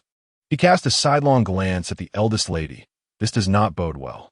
The eldest lady urged, encourage Yi to ensure he leaves a lineage for Qingtan. Both she and the eldest master turned pale at the suggestion. Zhao Yi is capable of consummation, but refuses to bear children, publicly declaring his inability to sire offspring.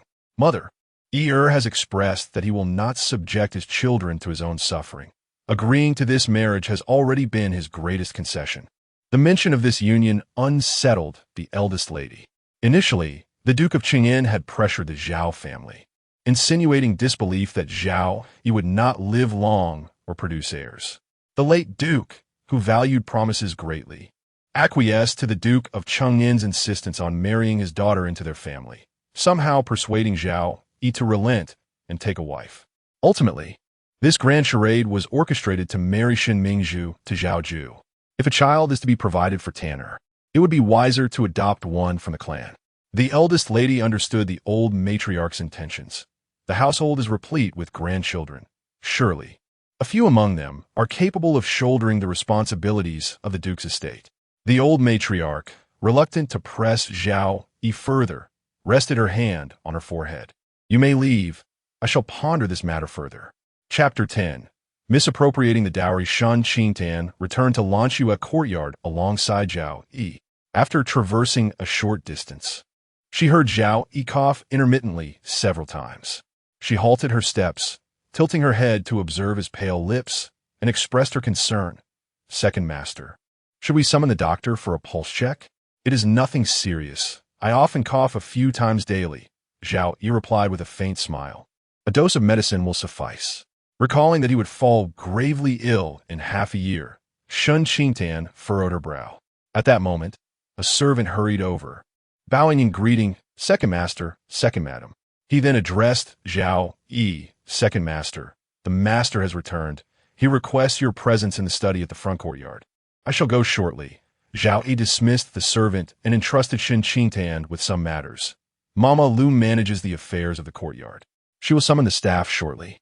You may familiarize yourself with them and feel free to call upon them as needed. Feeling a sense of respect from Zhao Yi warmed Shen Qingtan's heart slightly. Second master, I have noted it. You may attend to your duties. Do not keep grandfather waiting. Zhao Yi nodded gently and departed with his attendant. Shen Qingtan returned to the room, seated herself in a Wang Wali armchair, and had just settled down when a stout woman entered.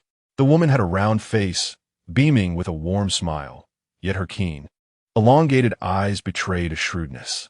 Second madam, I was once the wet nurse of the second master. It is a privilege to be entrusted with the management of Lanchua courtyard. Now that you have entered the household, the affairs of this courtyard will be under your stewardship. Mama Lu presented a wooden box with both hands to Shen Qingtan, respectfully stating, inside are the contracts of the servants. They are all waiting outside. Shen Qingtan was genuinely astonished, not expecting Zhao Yu to delegate such authority to her. Holding the contracts of the courtyard staff was akin to possessing their lifelines, entirely at her command. Mama Lu, as a longtime confidant of the second master, it is evident that he holds you in great esteem. Although I have just entered the household and am not well versed in its matters, I would appreciate your assistance in managing the affairs of the courtyard, sharing some of the burdens with me. Aside from Lu Yu and Ting Shui, Shen Qingtan harbored no trust for the individuals brought by the Ho residents. They paled in comparison to the reliability of Mama Lu. Thus, it seemed prudent to cultivate goodwill. Shen Qingtan retrieved a key from her sleeve and handed it to Mama Lu, saying, "Please keep this key and secure the contracts in the black lacquer box adorned with gold and silver pieces by the window." Seeing that Shen Qingtan had not seized her authority but rather entrusted her with personal belongings, Mama Lu recognized that she was to be valued. Prior to meeting Shen Qingtan, she had learned that the second house had stripped Mama Qian of her management rights, transferring the responsibilities to her own dowry maid. In light of this comparison, Mama Lu felt grateful for her mistress's trust. "Second madam, before I came, the second master instructed me to serve you diligently." Shen Qingtan smiled gently. "I have complete faith in your abilities." Madame Lu, overwhelmed with joy from the compliments, immediately locked the box in the chest and invited Shen Qingtan to the courtyard, where she called upon the servants on duty to announce their names and duties. With each name reported, Madame Lu meticulously detailed the family backgrounds to Shen Qingtan. Shen Qingtan silently took notes, reflecting on how there were no legitimate sons in Lanchua courtyard. The relationships of the legitimate sons were intricate and prone to disloyalty, easily manipulated by those with ulterior motives. Each servant had been purchased from outside, making their connections within the household relatively straightforward. Lost in thought, she considered that Zhao Yu was a man averse to complications. Madame Lu inquired, "Second madam, do you have any further instructions? If there are no tasks for them, I shall dismiss them." At present, there was indeed a matter to attend to. Shen Qingtan produced the dowry list and handed it to Madame Lu. "Please select a few strong servants to carry my dowry back from the second house." In the second house, Mingda Hall, Zhao Yu and the second master entered the study. "Father, grandfather summoned my brother and me to the study upon returning home." Zhao Yu began slowly. The emperor urgently called grandfather to the palace regarding the shortage of military provisions at the front lines. As the Minister of Revenue, this heavy responsibility has fallen upon him. A glint of opportunity flashed in the second master's eyes. Was this not a chance to redeem oneself? The emperor allocated 50,000 taels of silver, requiring the preparation of 100,000 sheng of grain to be transported to the front. The situation was dire. The grain must be delivered within a month, lest the war be delayed. With a grave expression, Zhao Yu declared, "I will take the initiative and undertake this task," pledging a military order before grandfather to prepare 100,000 sheng of grain within 10 days. "Are you out of your mind?" the second master exclaimed anxiously. Setting aside how to gather 100,000 sheng of grain for merchants, the current price is 8 taels per sheng. That alone amounts to 800,000 taels. Where will you find a remaining 300,000 taels? I know a Huizhou merchant, a grain dealer with more than 100,000 sheng of grain at his disposal. Zhao Yu's acquaintance with the merchant stemmed from Shen Qingtan, who had once saved the merchant's youngest daughter during a summer retreat from the countryside back to the capital, thus establishing a bond. As for the silver, Zhao Yu contemplated the dowry. "I have heard from Mingzhu that the Shen family provided Shen Qingtan with 20,000 taels in reserve silver notes. The other accompanying properties and jewelry are also worth about 20,000 taels, sufficient to cover the shortfall for purchasing military grain." This dowry was originally intended for Shen Mingzhu, merely disguised under Shen Qingtan's name. "Once it enters our second house, it is ours to keep." The second master held high hopes for Zhao Yu, my son. If you manage this matter well, you will surely earn your grandfather's favor. He had one legitimate son and one legitimate daughter, along with 3 illegitimate sons and 1 illegitimate daughter. Currently, only the eldest illegitimate son survived. The others had all passed away. The eldest son's scholarship was mediocre and unremarkable, with the only promising offspring being the legitimate son. Zhao Yu had never considered bestowing the dowry upon Shen Qingtan. She was not a daughter of the Shen family. And what right did she have to demand a dowry? The Shen family had raised her, having already shown immense benevolence. One should feel gratitude towards the Shen family, at the very least if one possessed any sense of conscience. Just as he was about to speak, he heard a commotion outside. Second madam. This old servant comes on the orders of the second young lady to retrieve her dowry. Chapter 11. Reporting to the authorities, your ladyship. You have troubled yourself in vain, pray. What manner of words are you uttering? The second madam stood upon the steps, looking down at Mama Lu with an air of authority. The dowry of your second lady was delivered yesterday and placed into the storeroom of Lanchua courtyard. If the numbers do not align, you ought to inquire with the keeper of the storeroom or those who delivered the dowry, rather than troubling me in the second house regarding the dowry. Shall it be that henceforth, should your second lady find herself short of a single coin, you will demand that I compensate for her? Even if I were the goddess Enwa, I could not fill such a vast void. In response to the second madam, Mama Lu maintained a conciliatory demeanor, speaking gently. The second lady has already inquired with the storeroom steward. The 16 deliveries that were brought into Lanchua courtyard belong to the third madam, while the more than 100 deliveries intended for the second lady have indeed been placed in the storeroom of the second house. The second madam agreed under duress, not daring to act rashly before the old madam. This substantial dowry was originally designated for Shen Mingzhu and the Shen family in a bid to uphold their reputation. Deliberately sent it under the name of Shen Qingtan. The blame for the bride swap was intended to fall upon Shen Qingtan, who had been favored by the Shen family, leading her to become arrogant and shamelessly covet Shen Mingzhu's betrothed. The Shen family, seeking to make amends for Mingzhu, decided to place this substantial dowry in her name. However, the matter was prematurely exposed by the first house, leaving them at a disadvantage. My understanding is of no use. The dowry lies in Zhu's hands, and you must seek it from her. The second madam sighed, expressing her helplessness. Upon her return, Zhu has been inconsolable, weeping in her chamber, feeling inadequate and burdening her sister with the responsibility of managing 2 dowries. Had she not endured hardship outside for over a decade, but rather enjoyed the comforts of the household like her sister, with the opportunity to attend a school for learning and a mother to guide her in financial matters, the Shen family would not have placed her dowry solely in her sister's name, and she could have shared in the responsibilities. Zhu, being neither greedy nor competitive, had voluntarily urged her sister to take the dowry.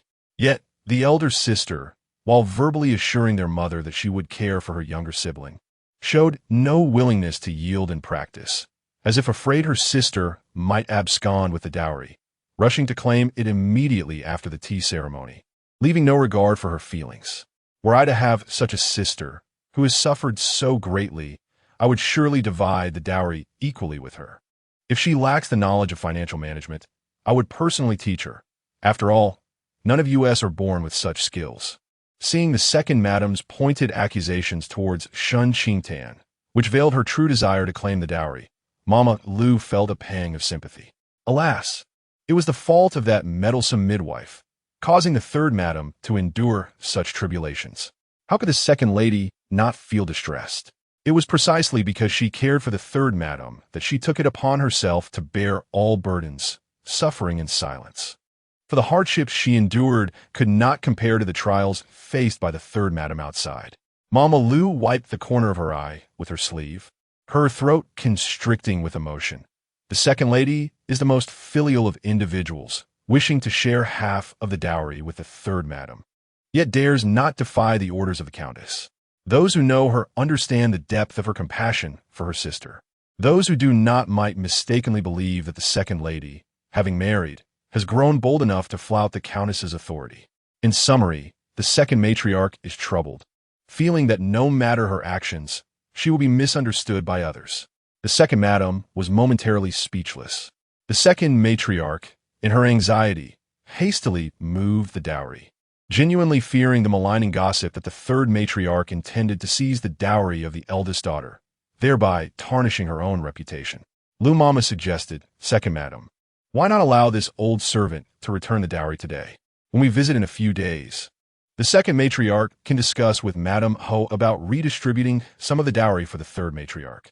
The second madam, forcing a smile, replied, "It seems I have misjudged my niece-in-law. However, this dowry is mixed with my personal belongings. I have stored away many valuable items, and I cannot spare anyone at the moment." Observing the second madam's reluctance to comply, Lu Mama directly produced a list of the dowry, one prepared by the officials and another by the Shen family prior to the second matriarch's marriage. "You lack assistance to tally the items, and my people are clumsy. I fear they may damage your valuables. Would it not be prudent to send someone to the officials to fetch the registered dowry list so we can account for everything clearly? Those officials handle numerous cases, are methodical in their work, and possess nimble hands. They would not risk harming any of your precious belongings."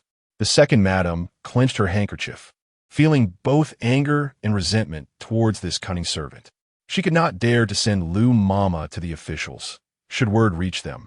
It would ruin the reputation of the Duke's residence, and the second house would surely face ruin. Ultimately, to avoid alarming outsiders, Lu Mama, being a long-standing member of the household, was entrusted with the task. Reluctantly, the second madam acquiesced to return the dowry. With a stern expression, she instructed the nearby Chow Mama, "Please summon the third matriarch and open the storeroom for them to retrieve the dowry." "Yes," Chow Mama replied, swiftly making her way to Mei Ying courtyard. Before long, Shen Mingzhu and Chow Mama hurried back. Shen Mingzhu had already heard that Shen Qingtan sent someone to collect the dowry. She intentionally hid in the courtyard, hoping the second madam would retain this portion of the dowry. Now that the second madam could not keep it, she found herself unable to speak up, especially since it was she who had initially suggested Shen Qingtan retrieve the dowry. If she were to deny her involvement now, her reputation would be severely tarnished. Thus, she could only allow Shen Qingtan to take the dowry for the time being, and when they return home, she would ask her mother to intervene and direct Shen Qingtan to allocate some of the dowry to her. Shen Mingzhu retrieved the key and handed it to Lu Mama, saying, "You may open it yourself. Once the items are taken, please send the key back to me." This old servant is grateful for the third matriarch's consideration, Lu Mama replied, taking the key with both hands. She then looked at the second madam. "You should leave Chow Mama here to assist. This old servant will expedite the retrieval of the dowry to avoid disturbing the master's tranquility." The second madam, fully aware of Lu Mama's intentions, fearing that without the presence of the second house, they might be accused of theft, felt irritable and impatient with further entanglements. She waved her hand dismissively, signaling Chow Mama to follow. Lu Mama led her people away from the front courtyard of Mingda Hall, and, as the study door opened, the second master and Zhao Yu emerged. The second master furrowed his brow. How can we allow the dowry to be taken back? Zhao Yu had been tasked with a duty, and he still required several thousand taels of silver, which depended on this dowry. The second madam cast a glance at Shen Mingzhu, secretly vexed that the second master would speak so indiscreetly about reallocating the dowry in front of others. Shen Mingzhu's eyelashes fluttered as she softly spoke. "Mother, I have discussed with my husband in private about lending this dowry to assist him with his duties." Upon hearing this, the second madam's brow unfurled, and she clarified, "I consented in front of the old lady to return the dowry to Shen Qingtan. If we do not return it, the old lady will perceive us as short-sighted and incapable of achieving greatness. And how can we then expect to be granted a noble title for our branch?" The second master and Zhao Yu initially contemplated using this dowry to purchase military provisions, intending to explain to the Duke that due to urgent circumstances, the grain merchants had increased their prices, and they found themselves lacking the necessary funds to procure the grain, thus needing to temporarily borrow from the dowry, promising to repay Shen Qingtan gradually. As for when the debt would be settled, that would be left to their discretion. The old Duke has always prioritized state affairs and would not hold it against them. However, The dowry was reclaimed by Shen Qingtan. The second master felt troubled. What would become of the funds for purchasing military provisions? Shen Mingzhu, eager to please, remarked, "Father, mother," after the daughter-in-law returns home, "I will ensure the Marquis's residence finds a way to replenish the funds for the military provisions."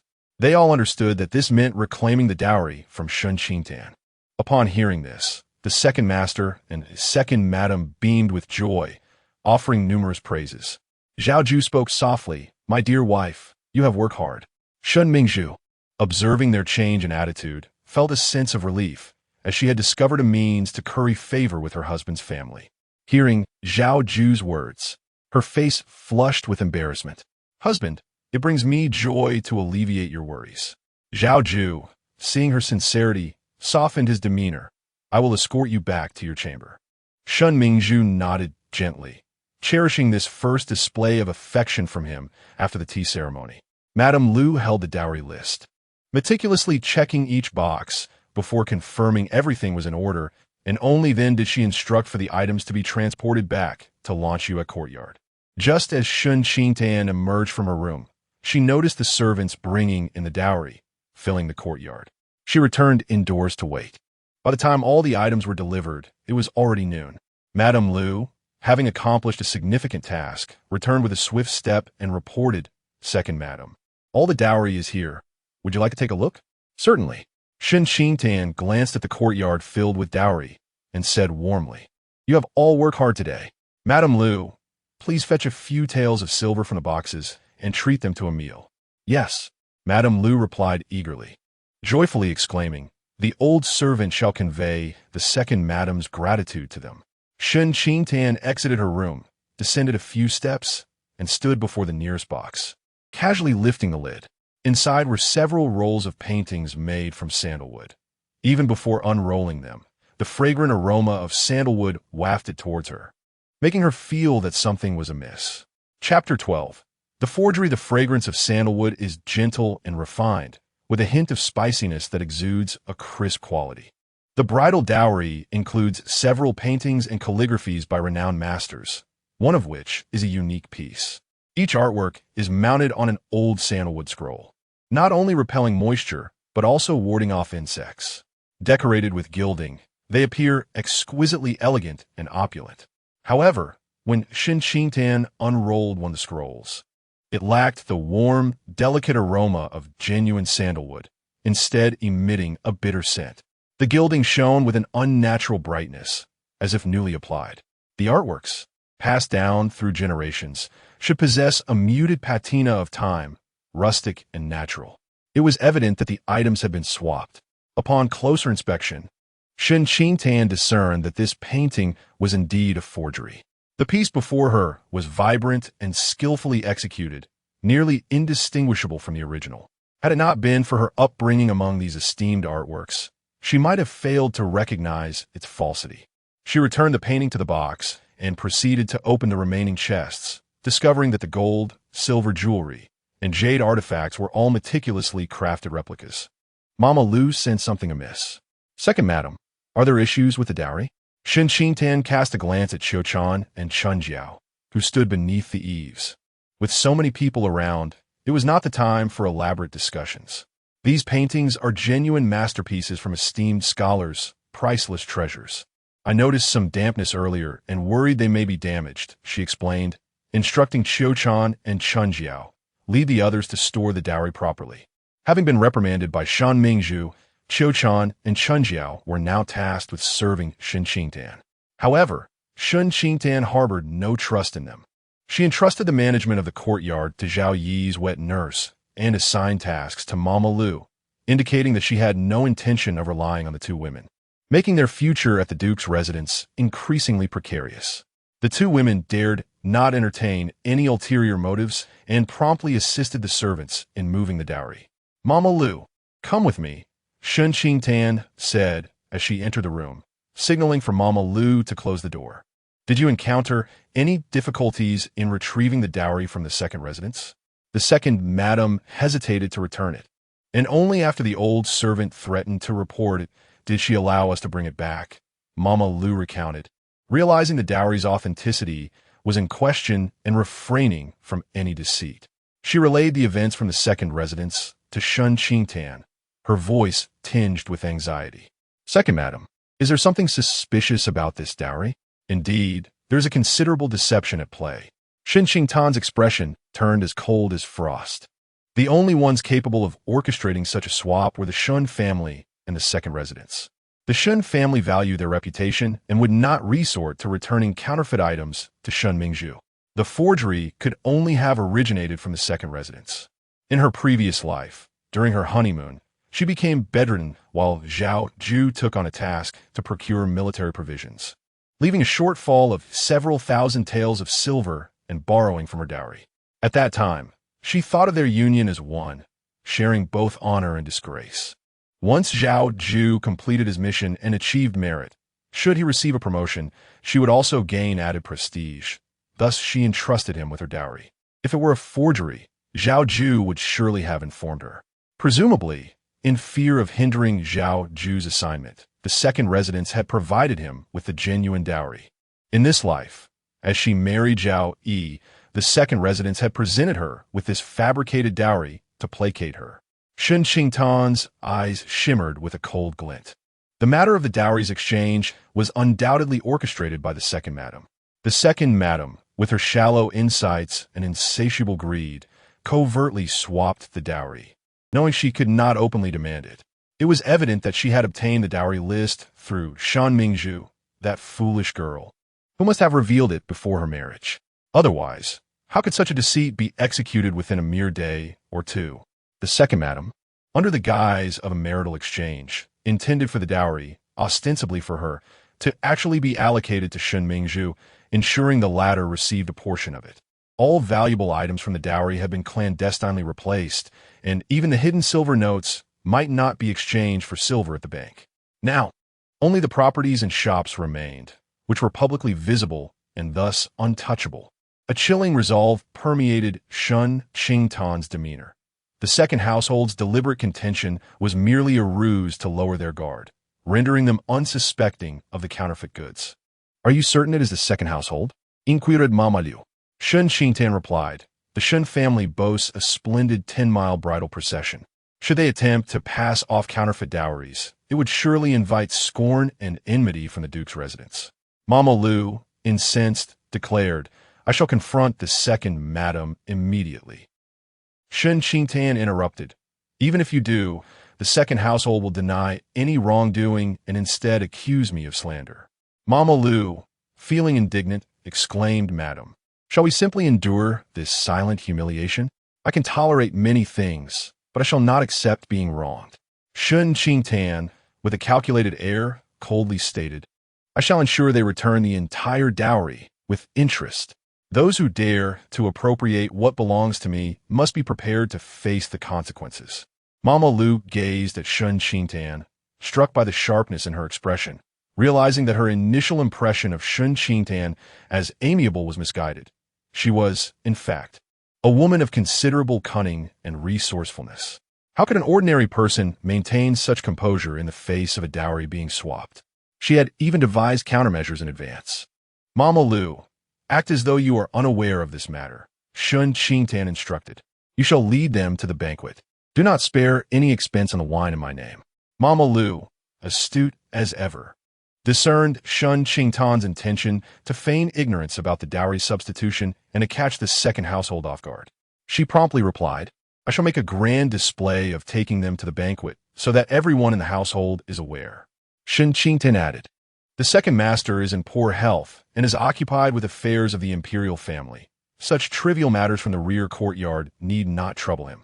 "I shall remember," Mama Liu acknowledged, before heading to the inner chamber to retrieve the silver. As Shen Qingtan watched Mama Liu's retreating figure, memories of her past life flooded her mind.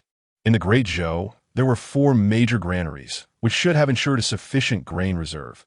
However, last year's weather had been exceedingly erratic, beset by calamities. During the plum rain season, the Jiangnan region suffered floods, followed by scorching summer droughts, and then locust plagues, leaving the populace bereft of harvest. The granaries had been called upon to provide relief during these disasters. Now, in April, with the new harvest yet to come, The various provincial administrations had not yet filled the granaries, as the prominent families had already provided grain for disaster relief the previous year. This time, the military food supply is in dire shortage, necessitating an urgent request for provisions. To extract grain from the pockets of the noble families may prove to be a futile endeavor. The efforts to gather food from the common folk are painfully slow, especially considering that the populace has recently endured natural disasters, leaving them with scant reserves. It is under these circumstances that the old duke finds himself troubled over the food shortage and entrusts Zhao Yu with the task of procuring provisions. In the previous life, Zhao Yu had successfully contacted Mr. Qin to purchase military supplies, fulfilling the commission bestowed by the duke, and shortly thereafter was honored with the title of heir. It was Mr. Qin that she had introduced him to, thus establishing their acquaintance. A shadow flickered in Shen Qingtan's eyes as she pondered whether Zhao Yu could still tread upon her path and ascend to the status of the duke's heir in this lifetime. Second Madam, Lu Mama, emerged from the inner chamber with a few pieces of silver, hoping to atone for her earlier blunder. Do you have any other instructions? I happen to have a task for you. Shen Qingtan recalled that prior to her marriage, Qin Yao had come to assist her with her bridal adornments and mentioned that Mr. Qin would be traveling to Jiangnan, taking at least half a month to return to the capital. Calculating the days, it coincided with her return visit. She stated, "My mother delights in the jade green bean cakes from Baixiangzai. Please go in my name and request that the proprietor makes them personally. I will need to collect them on the morning of my return visit." Mr. Qin is the proprietor behind Baixiangzai, and this serves as their secret signal for a meeting. Chapter 13. The return. Just after Lu Mama departed from Lan Shui courtyard, Mama Guan, who served the lady of the house, arrived to summon Shen Qingtan to the Jingda Hall for lunch. Shen Qingtan dismissed Mama Guan, took a moment to tidy her appearance, and set off for Jingda Hall unaccompanied by any maidservants. Upon reaching the entrance of Jingda Hall, a maid on guard opened the door upon seeing Shen Qingtan and informed her, "Second lady, the mistress is waiting for you in the side chamber." Shen Qingtan nodded slightly and entered, where the voice of the lady of the house could be heard emanating from the adjoining chamber. Your grandfather summoned you to the study. Did he have any instructions for you?"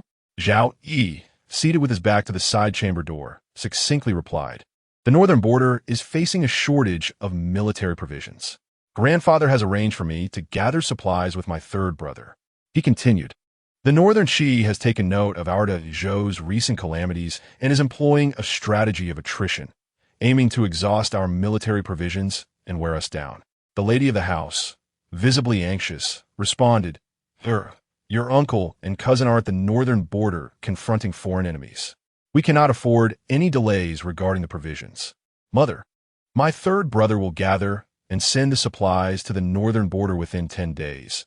Zhao Yu reassured her, coughing a few times into his handkerchief before adding gently, I will also devise ways to procure provisions. Uncle and cousin will be safe. The lady of the house, filled with concern, noticed Zhao Yi's pallor had intensified due to his cough and said tenderly, You have been out of medicine for 2 days and are coughing more frequently. Will you resume your medication tomorrow?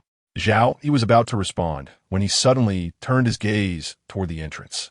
Shen Qingtan stood at the threshold, unexpectedly locking eyes with him. Under the radiant spring sunlight, his complexion appeared pallid, and his deep, dark eyes gazed intently at her. Feeling her heart tighten under his scrutiny, Shen Qingtan experienced a fleeting sense of guilt, as if she had stumbled upon a secret. His abrupt cessation of medication over the past 2 days might be attributed to their recent marriage, perhaps due to superstition. With a gentle demeanor, she smiled at him and took a few steps forward. Hearing the sound of footsteps, the lady of the house followed Zhao Yi's gaze and saw Shen Qingtan's slender figure appear in the side chamber. Her smile was warm and inviting. Tanner, you have arrived. Shen Qingtan performed a respectful bow. May my father have peace and my mother have blessings. She felt a twinge of embarrassment, saying, I apologize for making you wait. The two of them had also just arrived. The lady of the house instructed a maid, quickly fetch the meal. She then beckoned Shen Qingtan to sit beside her and retrieve the marriage certificate from a nearby tray, handing it to her. This is the marriage certificate for you and Yi. Have a look, and if all is well, please affix your handprint. Shen Qingtan was taken aback, holding the marriage certificate and examining it closely. The document was formatted with the names, birth dates, and ancestral details of both parties, as well as their properties and official titles. The signatures of the guardians and matchmaker were already affixed. Zhao Yu placed the seal paste beside her. Shen Qingtan gently pressed her fingertip into the paste, and then onto the marriage certificate. "Zai handit heda damp handkerchief." "Thank you," she replied, taking the cloth to wipe her hands. The lady of the house observed the couple quietly. Zhao Yu was indeed meticulous and considerate, caring for Shen Qingtan with great attention. Others might perceive Zhao Yu as gentle and refined, a paragon of a gentleman, but in truth, he was rather aloof and difficult to approach. This was the first time she had witnessed him exhibit such care for another. The lady of the house once again came to a profound realization. Zhao Yu truly cherished Shen Qingtan, and it was not merely an excuse for her to treat Shen Qingtan kindly. She caught a glimpse of the composed master leisurely sipping tea nearby, cleared her throat, and coughed softly. The master jolted, hastily setting down his teacup, and with great care took the lady's teacup, skimming off the froth with a lid before offering it to her. The lady shot him a glance, noting his earnest demeanor, before accepting the teacup to take a sip. With the crisis averted, the master breathed a sigh of relief, casting a furtive glare at Zhao Yu. "Attend to your wife in your own quarters. Do not flaunt before your mother. Your father also has his pride." Zhao Yu remained silent, observing as a maid set the meals on the table. He picked up a pair of public chopsticks and delicately placed a piece of fish belly, free of bones, onto a small dish for Shen Qingtan. The lady remarked with a hum. The master grumbled under his breath, "Rebellious son." Shen Qingtan blinked her eyelashes, entranced by the pristine fish meat in the dish. During their earlier breakfast together, Zhao Yu had not served her any dishes. She turned her head to look at Zhao Yu, who had two vegetable dishes in front of him, his slender fingers holding a silver spoon as he leisurely savored his soup. The same pair of public chopsticks that had once served her remained untouched beside him, while he used a different pair for his own vegetables. As Shen Qingtan withdrew her gaze, she noticed the lady wearing a contented smile, akin to one observing a pair of affectionate lovers. Suddenly, an epiphany struck her. Zhao Yu's act of serving her was intentionally for his mother's benefit. She was acutely aware that Zhao Yu's kindness was solely because she was his wife. Any woman who held that title would receive the same treatment. After lunch, the lady retained Shen Qingtan to discuss the matters regarding the return gifts. Shen Qingtan went to the second household to fetch her dowry, creating quite a stir. The lady had heard of it, but felt it inappropriate to inquire further, as it pertained to her daughter-in-law's private affairs. Zhao Yu returned to the study in Lanchua courtyard and pulled out a detailed map of the Zhou dynasty to examine. Before long, the servant Jiang Mu entered with a bowl of dark medicinal soup. "Second master, the medicine is warm. Please drink it first." Zhao Yu did not even lift his eyelids. "I will take the medicine after returning." Jiang Mu hesitated. "The second mistress instructed me to brew it." Zhao Yu paused, raising his gaze to the bowl of medicine. Jiang Mu stammered. "The second mistress said that on such a joyous occasion, it will dispel all ill omens." He then recalled something, retrieving a small ceramic jar tucked under his arm, producing a clinking sound. Upon opening the lid, it revealed a jar brimming with lactose. Jiang Mu explained. "The second mistress said this is all she has in stock, urging you to drink the medicine properly and take care of your health." Zhao Yu. On the day of her return visit, Shen Qingtan rose early to groom herself, sharing breakfast with Zhao Yu. "Second master, may I visit Baixiangzai to fetch some pastries? Can I leave a bit earlier?" Shen Qingtan had enjoyed a leisurely couple of days, with no one from the second household seeking to stir trouble. Either the second mistress had received her dowry and feared repercussions, choosing to remain low-key, or the second household was biding their time, waiting for the day of the return visit to unleash their schemes. Zhao inquired, "Shall we depart now? Is it permissible?" "Indeed," came the reply. Zhao instructed Jiang Chao to harness the horse-drawn carriage. The couple exited through the corner gate, where a splendid carriage pulled by 3 horses awaited them at the entrance of the residence, adorned with exquisite gems that sparkled brilliantly in the sunlight. Shen Qingtan gazed at Zhao Yu in astonishment, seemingly taken aback that such a refined and distinguished individual would possess a taste so opulently extravagant. Zhao Yu calmly remarked, "The carriage was prepared by my mother." "Ah, your mother has quite an eye for beauty," Shen Qingtan replied, her eyes twinkling with amusement. "Isn't the grandly mundane still elegant?" Zhao Yu responded with a hint of exasperation. Shen Qingtan was the first to ascend into the carriage, still without bringing Chun Jiao and Qiuchan along. Zhao Yu followed closely, taking a seat opposite her. As the carriage made its way towards Baixiangzai, nearing their destination, Shen Qingtan lifted the carriage curtain and spotted Zhao Yu dismounted and waiting at the entrance of Baixiangzai. Chapter 14. He is truly a passionate soul. After Zhao Yu was assigned the task of gathering military provisions, he visited the Qin residence, where the staff informed him that the master had gone south, and further inquiries yielded no additional information. By happenstance, he learned that Baixiangzai was a stronghold of the Qin merchant group, where Mr. Qin's trusted aides acted as stewards, collecting intelligence and maintaining communication with him. Upon receiving this news, Zhao Yu hurried to find Mr. Qin, introducing himself and explaining his purpose. Only then did the steward reveal that Mr. Qin would return to Baixiangzai today. In the past few days, while awaiting news from Mr. Qin, Zhao Yu had been exploring other avenues, fearing that Mr. Qin might not be able to procure the required grain. He busied himself in social engagements with prominent families, seeking to borrow or purchase grain, but to no avail. Most merely lamented their own financial woes. Now, 3 days had passed since the military order was issued, leaving only 7 days remaining. Zhao Yu tossed the reins to a servant and strode into the shop. "Mr. Hu, has your master arrived?" "Esteemed guest. The master arrived early this morning and is resting in the back courtyard," Mr. Hu respectfully replied. "I have conveyed your message to him. He wishes to see you if you have come." Upon hearing this news, Zhao Yu felt the tension that had gripped him for days begin to ease. "I appreciate your guidance." Mr. Hu led Zhao Yu to the study in the back courtyard. Mr. Qin, upon noticing Zhao Yu through the open window, signaled to the ink-washing servant, "A distinguished guest has arrived. Go and open the door." Yes, the servant complied and opened the door just as Zhao Yu approached. Upon entering, he observed Mr. Qin leisurely stepping out from behind his desk and bowing respectfully. "Young general, I returned home at midnight yesterday and received Mr. Hu's message. So I have awaited your esteemed presence here this morning." Zhao Yu offered a gentle gesture of support. "Mr. Qin, Tundun and your daughter are like sisters, and you are her elder. There is no need for such formality. I had intended to attend the joyous banquet for the young general and Miss Shen, but a business mishap in Jiangnan prevented me from partaking in the celebrations at your residence," Mr. Qin said, inviting Zhao Yu to take a seat and pouring tea for him. "I have discovered a treasure in Jiangnan, which I shall present to your esteemed household upon its arrival in the capital to celebrate Miss Shen's wedding." Zhao Yu's gaze flickered slightly. He had deliberately mentioned Shen Qingtan in an endearing tone to gauge Mr. Qin's reaction.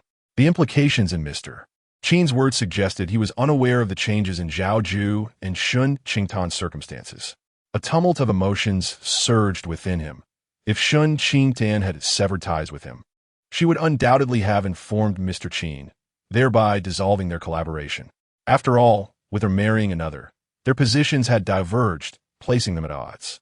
It seemed Shen Qingtan still harbored lingering feelings for him. "Let us arrange a future gathering to celebrate with wine." Zhao Yu refrained from explaining the details of the marriage switch. Sipping his tea, "Mr. Qin, your entrepreneurial prowess is remarkable. Your precedent of transporting southern grain to the north has established a commendable reputation throughout the Great Zhou." Mr. Qin humbly responded, "Not at all. Whether in life or business, we prioritize integrity." Zhao Yu then addressed the matter directly. "I have come today to propose a collaboration with Mr. Qin.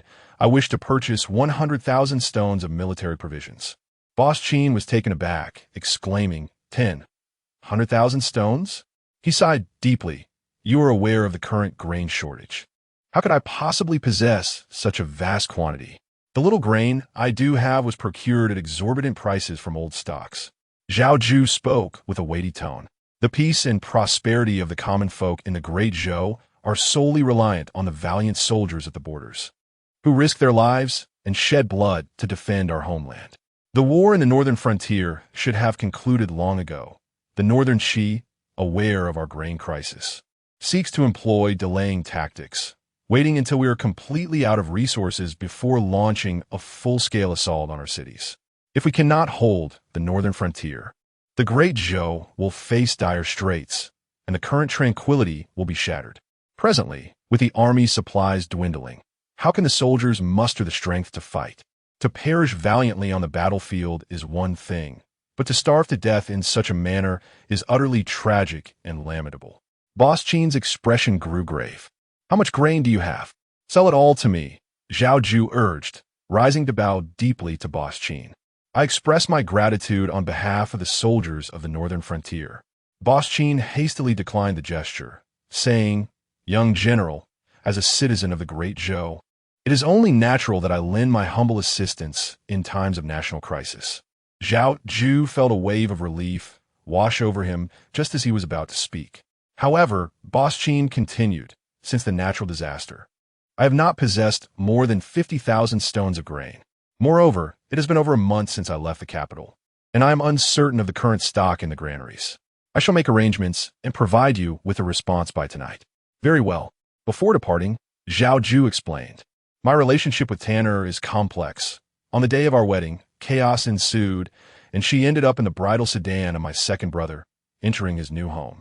Boss Qin was momentarily stunned, finally regaining his composure after a while. What a pity. It seems your fates are indeed intertwined only lightly. He then smiled.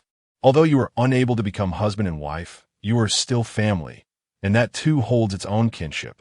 Zhao Yu's expression grew somber, and he refrained from elaborating further, instead reminding, I have come to seek you out tonight. Understood.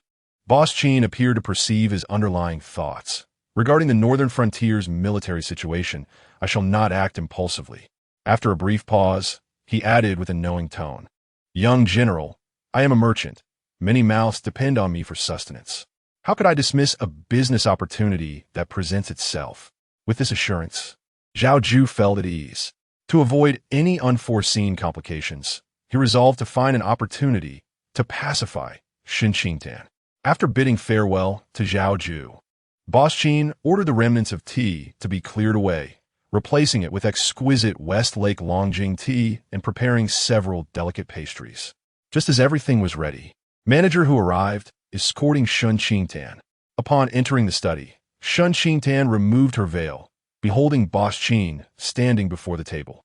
Clad in a grand robe with a square cap and sporting a smooth, long beard, he exuded an air of elegance and refinement, devoid of any merchant shrewdness. Yet, she was aware that Boss Qin had a penchant for feigning humility while calculating his advantages. It had been a year and a half since their last meeting, yet it felt as though a lifetime had passed. In a previous life, Boss Qin had assisted Zhao Yu but met a tragic end, losing all his wealth to Zhao Yu's machinations and ultimately dying wrongfully imprisoned. This was, in part, due to her involvement.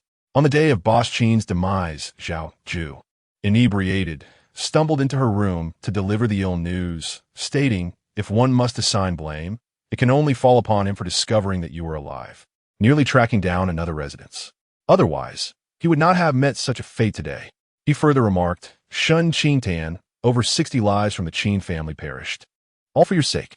Shen Qingtan's eyes brimmed with unshed tears, and she hastily lowered her gaze. Boss Qin, oblivious to her distress, inquired, Miss Shen, did you send someone to convey a message regarding the military provisions? He had learned from Hu Zhanggue the previous day that Shen Qingtan had become the second mistress of the Duke's household. The reason for his meeting with Zhao Yu today was twofold. Firstly, regarding the military supplies, which were crucial for the soldiers on the northern front. Secondly, Zhao Yu's standing was not one a mere merchant could afford to offend openly. Moreover, he wished to discern if Zhao Yu harbored any ulterior motives.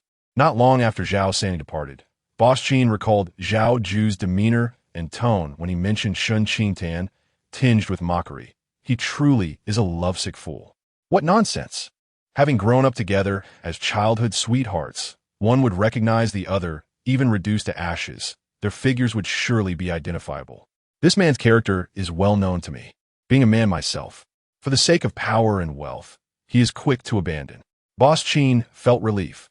Zhao San is no virtuous man. His decision not to marry you is, in fact, a kindness. The bitterness in Shen Qingtan's eyes receded momentarily as she observed the conflicted emotions of Boss Qin, anger intertwined with relief, leaving her with a sense of resignation. She sighed, "Uncle Qin, there exists some grievances between him and me." Due to her previous act of saving Qin Yao, she had become acquainted with Boss Qin, who was striving to establish himself in the capital. Initially, his business faced challenges, being suppressed by merchants backed by powerful families.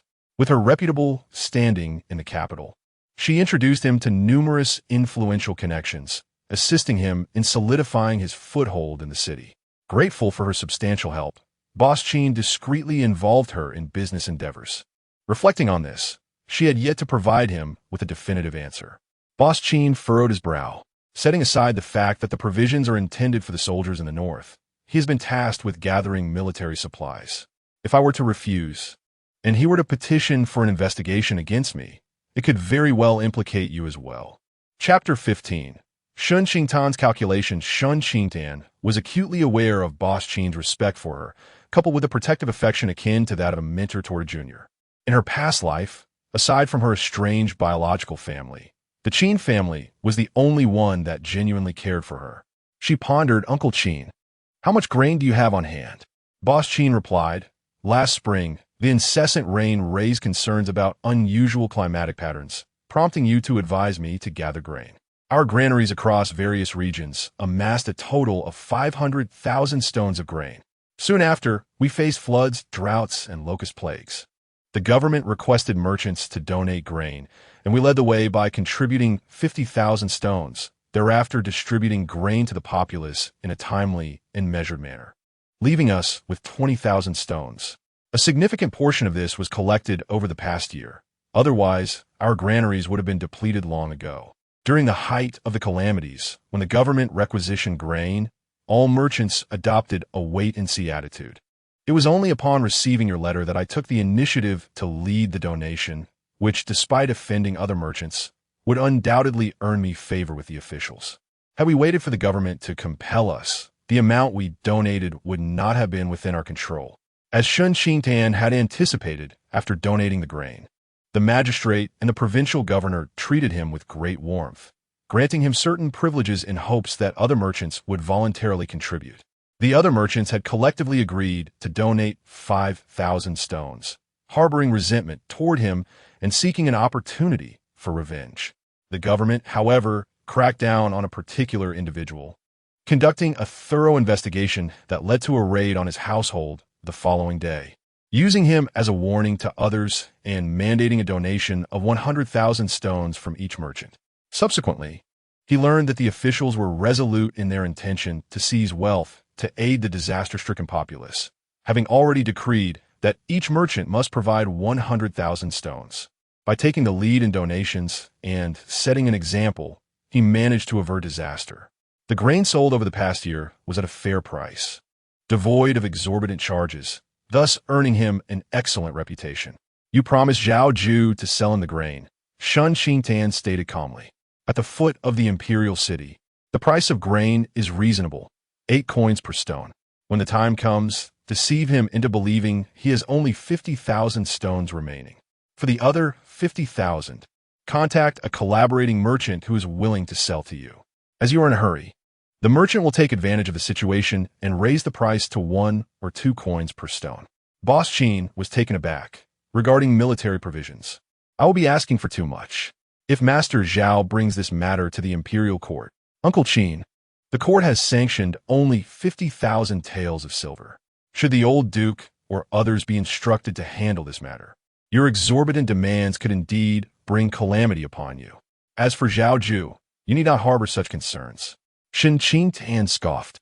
Zhao Yu has taken on this task to secure his position as heir, eager to make a favorable impression before the old duke. He would never escalate a trivial matter of grain pricing to the old duke's attention. If he cannot manage such a minor issue, how can he hope to demonstrate his capabilities before the old duke? Do you believe the Duke would still consider him for the title of heir? Boss Qin shook his head. No. Zhao Yu would trade even his own interest for the Duke's title. How could he possibly care about this sum of silver? Shen Qingtan instructed Boss Qin with a calm demeanor. No matter what Zhao Yu claims, you must steadfastly adhere to this price. After he has agreed, you should find an excuse to demand full payment before handing over the grain to him. Mr. Qin was taken aback and hesitated, asking, "Are we actually selling the grain to him?" "Of course not," she replied. "I have other plans." Observing the confusion on Mr. Qin's face, Shen Qingtan laid bare her strategy. In previous years, the Ministry of Revenue summoned merchants for grain, issuing decrees to various local officials such as the governors, military commanders, salt transportation officials, and others, either requiring them to pay silver for the grain or exchange it for salt permits. Before the grain shortage, salt permits were more valuable than grain. Now, however, grain has become exceedingly precious. Mr. Qin's interest was piqued as he listened to Shen Qingtan continue. You should seek out Zhao Yu and have him introduce you to the old Duke. Inform the Duke that you have come across news of a grain shortage in the northern territories. As the soldiers guard the borders, you have traversed the land to amass your wealth. Now that the soldiers are going hungry, as a loyal subject of the great Zhou, you wish to contribute 10,000 stones of grain. The old Duke, known for his integrity and fairness, would certainly not accept your grain without just cause. Should he offer you any convenience, you should proactively request to exchange the grain for salt permits. In any case, you must be astute and seize the opportunity, as this may lead to the Duke's protection in the future. As for Zhao Yu, when he gives you silver, you ought to lament to him about the pressures of your peers and the slanderous public opinion, which forced you to donate the grain, resulting in a loss of over 100,000 taels of silver. Mr. Qin's eyes lit up, since he had donated grain and offered porridge to the refugees. He had earned the title of a great benefactor. This situation could be turned to his advantage, and Zhao Yu would have no grounds for grievance. If Zhao Yu were to harbor resentment and seek revenge, he could always turn to the old Duke for support. Very well, I shall proceed as you suggest. Mr. Qin then realized that Shen Qingtan intended to attribute the credit to Zhao Yu. Uncle Qin, I have one more favor to ask of you. Shen Qingtan produced a list of her dowry from her sleeve. Please keep an eye on the pawn shops in the capital. If any of them receive items from this list, be sure to inform me at once. Upon receiving the dowry list, Mr. Qin quickly grasped the situation, suspecting that Zhao Yu had embezzled her dowry. He couldn't help but feel a twinge of anxiety for Zhao Yu, fearing the consequences should he pawn Shen Qingtan's dowry. Shen Qingtan returned to the carriage, carrying some pastries. Zhao Yu was engrossed in a scroll, and once she settled in, she saw him set the scroll aside and tap the carriage wall with his fingers, signaling the driver to proceed, without asking her any questions.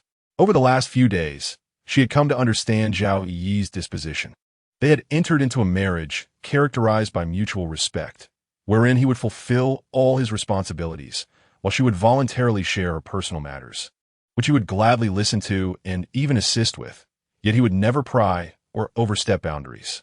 As she contemplated the challenging task ahead, Shen Qingtan leaned against the carriage wall, pondering her strategies. After an indeterminate period, the carriage came to a gentle halt, and the driver announced, "Second master, second mistress. We have arrived at the Marquis's residence." Zhao Yu was the first to disembark, standing beside the carriage and lifting the curtain to await Shen Qingtan. As Shen Qingtan alighted from the carriage, she noticed Zhao Yu extending his hand towards her. She recalled Zhao Yu's aversion to intimate contact with others. Out of the corner of her eye, she glimpsed the entire household assembled at the entrance, while Shen Mingzhu assisted Wan Dong down, clutching a handkerchief in her grasp. Shen Qingtan placed her hand in Zhao Yu's palm, their hands intertwined through the fabric. Shen Mingzhu steadied herself and raised her gaze, observing Zhao Yu supporting Shen Qingtan as she disembarked from the carriage. Turning her head to search for Zhao Yu, she saw him dismount and toss the reins to a servant. As Zhao Yu approached, she gently tugged at his sleeve, silently urging him to look over. She hoped that Zhao Yu might learn a thing or two and treat her with a bit more consideration. Just then, Zhao Yu caught sight of Shen Qingtan quickly retracting her hand, causing him to raise an eyebrow. Indeed, it was evident that she harbored no fondness for Zhao Yu. Shen Mingzhu whispered, "Husband, look at what?" Zhao Yu completely failed to comprehend Shen Mingzhu's subtle hint. Casting a glance at the opulent carriage of the first branch, he murmured, "Zhao Yi's maternal family is affluent. This carriage was crafted with my aunt's private funds. My maternal family cannot compare and cannot provide you with such a luxurious carriage." Shen Mingzhu was taken aback, unable to grasp Zhao Yu's meaning, and instinctively turned her gaze towards Shen Qingtan's carriage. There, the strings of exquisite gems shimmered brilliantly in the sunlight, contrasting sharply with her own ordinary red-capped carriage, leaving her heart heavy with discontent. Chapter 16. A Mother's Love and Filial Piety. Wishing for her death, Shen Mingzhu continually reassured herself that Shen Qingtan's blissful life was merely transient, yet she could not bear to witness Shen Qingtan's flourishing existence. Particularly, her own life in the second household was far from the ease she had envisioned. Tanner and Zhu'er had returned with their husbands. Madame Shen warmly welcomed them, urging them to enter the estate. Shen Qingtan and Shen Mingzhu followed Madame Shen into the inner courtyard, while Zhao Yi and Zhao Yu accompanied the Duke of Cheng'an to the outer courtyard. Upon entering Furong Garden, Madame Shen took her seat at the head of the table. Shen Qingtan and Shen Mingzhu greeted her respectfully. "Mother, may you have long-lasting blessings." "Come closer. Let me take a good look at you," Madame Shen said affectionately, her gaze softening as it fell upon Shen Qingtan. "Tanner, you have been by my side for over a decade, never apart from me for such a lengthy time. Now that you have married into the Zhao family, I shall not be able to see you as often. My heart aches, and I have scarcely been able to sleep these past few days, especially concerning the man you have married." Her voice faltered, her eyes glistening with unshed tears. "Mother's heart aches for you, and I miss you dearly." Shen Qingtan, with clear and bright eyes, regarded Madame Shen. Her long hair was elegantly styled in a bun, adorned with a delicate hairpin. Her face, resembling a lotus blossom, radiated gentle beauty. Dressed in a dark red short cloak embellished with peony patterns and a green skirt woven with gold thread, she exuded a regal grace. As she observed the tearful Madame Shen, the sorrow reflected in her eyes seemed genuine. Had she not experienced a lifetime, she might have been deceived by Madame Shen's tender maternal visage. "Mother!" Shen Qingtan's eyes glistened with unshed tears as she struggled against her own grievances. "Who would have thought such an absurdity as marrying the wrong person would occur between me and my second sister? I fear I cannot fulfill your expectations and be the matriarch of the Zhao family. Fate is indeed capricious." Madame Shen embraced Shen Qingtan, murmuring, "My child, you have endured much hardship." Shen Qingtan shook her head. "I do not suffer. Rather, I feel a sense of gratitude. My second sister has endured years of hardship. Had she married the second master, she would have faced a life of solitude after a few short years of happiness. As her elder sister, my heart aches for her. Each time I think of her plight, I wish I could bear her burdens in her stead. In truth, this has worked out for the best. She is what a man worthy of her trust for a lifetime. Having grown up alongside the third master, I know his character well. He is a gentle and considerate man, sure to treat my sister with kindness. The second master's health is frail, and the physician has said he will not have offspring. In the future, I will regard my sister's children as my own, and all the dowry I have will be left to them." Madame Shen's expression stiffened momentarily, and after a pause, she slowly released Shen Qingtan. "You, my dear, have always been kind-hearted, thinking of others. You are pained for Zhu'er, and she feels guilty towards you as her sister. She has fortuitously acquired a good husband. How can she allow you to shoulder all the burdens alone, to toil for her? In my opinion, your husband's health requires your utmost care and companionship, so that he holds you dear in his heart. Should any misfortune befall him, he will ensure your future is secured. As for the dowry, it was originally intended for both of you sisters. You should let Zhu'er share in the responsibility." Madame Shen cast a sidelong glance at Shen Mingzhu and gently touched Shen Qingtan's face.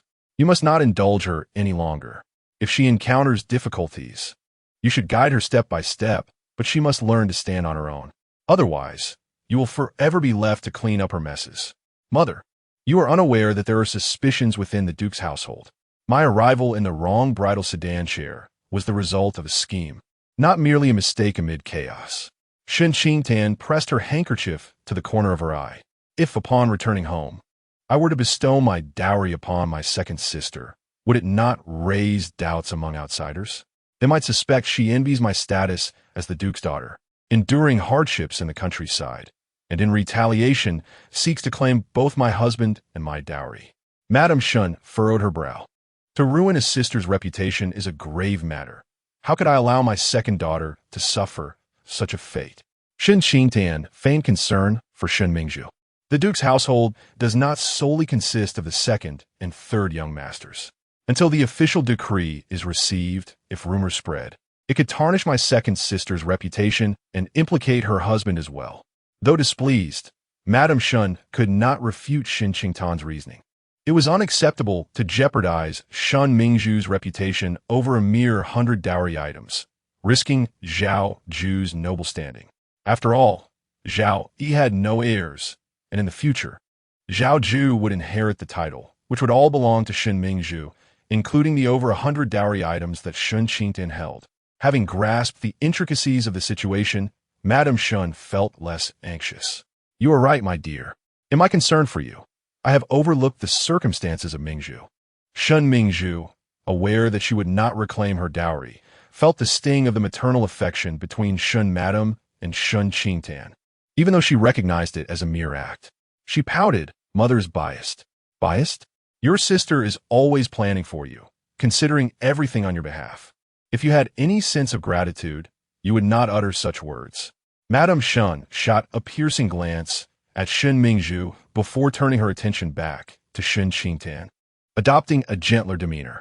Qingtan, your grandmother holds you in the highest regard and has been eagerly awaiting your return. She has personal matters to discuss with you, so go and pay her respects. Shen Qingtan, obedient, prepared to withdraw. Suddenly, Madame Shen recalled something. Why do you not bring a maid with you upon your return? Is it that the servants you have are unsatisfactory? With her eyes lowered, Shen Qingtan replied, Today, I intend to bring Ting Snow and Liyue back to the Zhao residence. If my second sister only brings 2 maids, it would be inappropriate for me to add 2 more, resulting in 4 maids in attendance. Seeing that Shen Qingtan's response was flawless, Madame Shen dismissed her with a wave of her hand. Once Shen Qingtan departed, the servants in the room exited, closing the door behind them. Shen Mingzhu's tears streamed down her cheeks. Mother, I'm not faring well with the Zhao family. My mother-in-law is exceedingly demanding. I must present myself before her daily to pay respects and adhere to her rules. I can only eat after she has finished her meal. Zhao Yu is neither gentle nor considerate, showing no concern for me. During the tea ceremony, he could not take his eyes off Shen Qingtan. Their bond, forged over a decade of childhood companionship, is one I cannot hope to rival. Zhao Yu, that ailing creature, treats Shen Qingtan with utmost kindness. While the first wife does not require Shen Qingtan to adhere to any rules, enjoying better food and provisions than we in the second house. Why is this so? What is the reason behind this injustice? Shen Qingtan is merely the daughter of a lowly merchant. Having indulged in a life of luxury for over a decade on my behalf, and now she thrives even more comfortably in her marital home, which fuels my desire for her demise. She sorrowfully weeps upon Madame Shen's lap. Foolish child, Madame Shen soothes. Her transient glory cannot possibly be compared to your enduring wealth. She gently caresses the girl's head, continuing, the matron of the Zhao family holds significant sway in front of the Duke, and Zhao, you will inevitably pass away. You must win over Shen Qingtan for your own advantage. I have no desire to placate her, replies Shen Mingzhu. You must endure what others cannot. In order to attain all that you desire, Madame Shen asserts, her gaze flashing with intensity, though her tone remains tender. Once Zhao Yu becomes the heir to the Duke's estate, should you wish to eliminate her, I shall not stand in your way. Shen Mingzhu bites her lip, a thought stirring within her. Do you know where her biological parents are? Chapter 17. The slap Madame Shen paused as she caressed Shen Mingzhu's hair, her probing gaze settling upon the girl's face. Unable to withstand the piercing scrutiny of Madame Shen, Shen Mingzhu hastily lowered her head, seeking a clumsy excuse. I merely fear that they may find their way to the capital, just as you have never given up on me all these years. Madame Shen, observing the girl's evasive eyes, understood the situation with clarity. They are commoners. We are officials. How could they possibly contend with us? The corners of her lips curled in a sardonic smile. One is of noble lineage, the other a lowly merchant. Shen Qingtan is not foolish. She knows whom to regard as her parents. Shen Qingtan had been taken away at the tender age of 3, already somewhat aware of her surroundings, constantly clamoring for her parents and brother. Clad in a resplendent brocade dress, adorned with exquisite gold bangles on either wrist and a bejeweled necklace around her neck. Even her shoes were embellished with flawless pearls. She was raised with utmost care and delicacy. Madame Shen exerted every effort to placate her. Yet no matter the rarity of the treasures presented, the little girl remained unyielding. Upon their return to the capital, they dared not directly take the child home, instead residing in a villa on the outskirts, confining Shen Qingtan in a dark room, allowing her to cry and wail to her heart's content. After 4 or 5 days, Shen Qingtan fell gravely ill, barely surviving the ordeal, ultimately forgetting her past and becoming exceedingly timid, clinging to Madame Shen. At that moment, the energy to deal with Shen Qingtan's biological parents was no longer available. Only the surname Gu remained in her memory. Madame Shen murmured softly, "She cannot escape my grasp." An inexplicable chill crept up Shen Mingzhu's spine. Shen Qingtan emerged from the courtyard and encountered a tall, slender, elderly woman garbed in a blue cloth gown, overlaid with a cobalt blue jacket. The woman's face was a tapestry of wrinkles, her eyes drooping, and her cheeks sunken, exuding an air of malice and cruelty.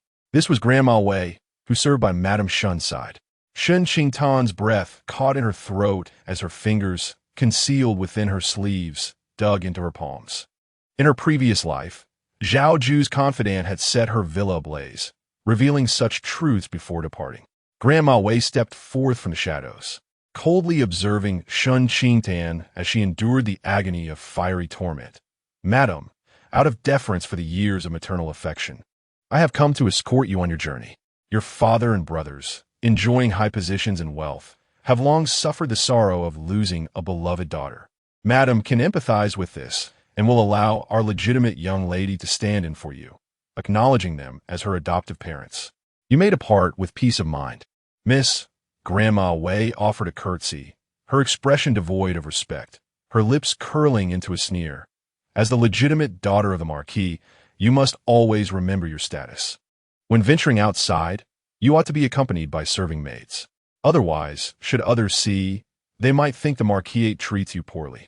With a swift motion, Shen Qingtan raised her hand and struck Grandma Wei across the face.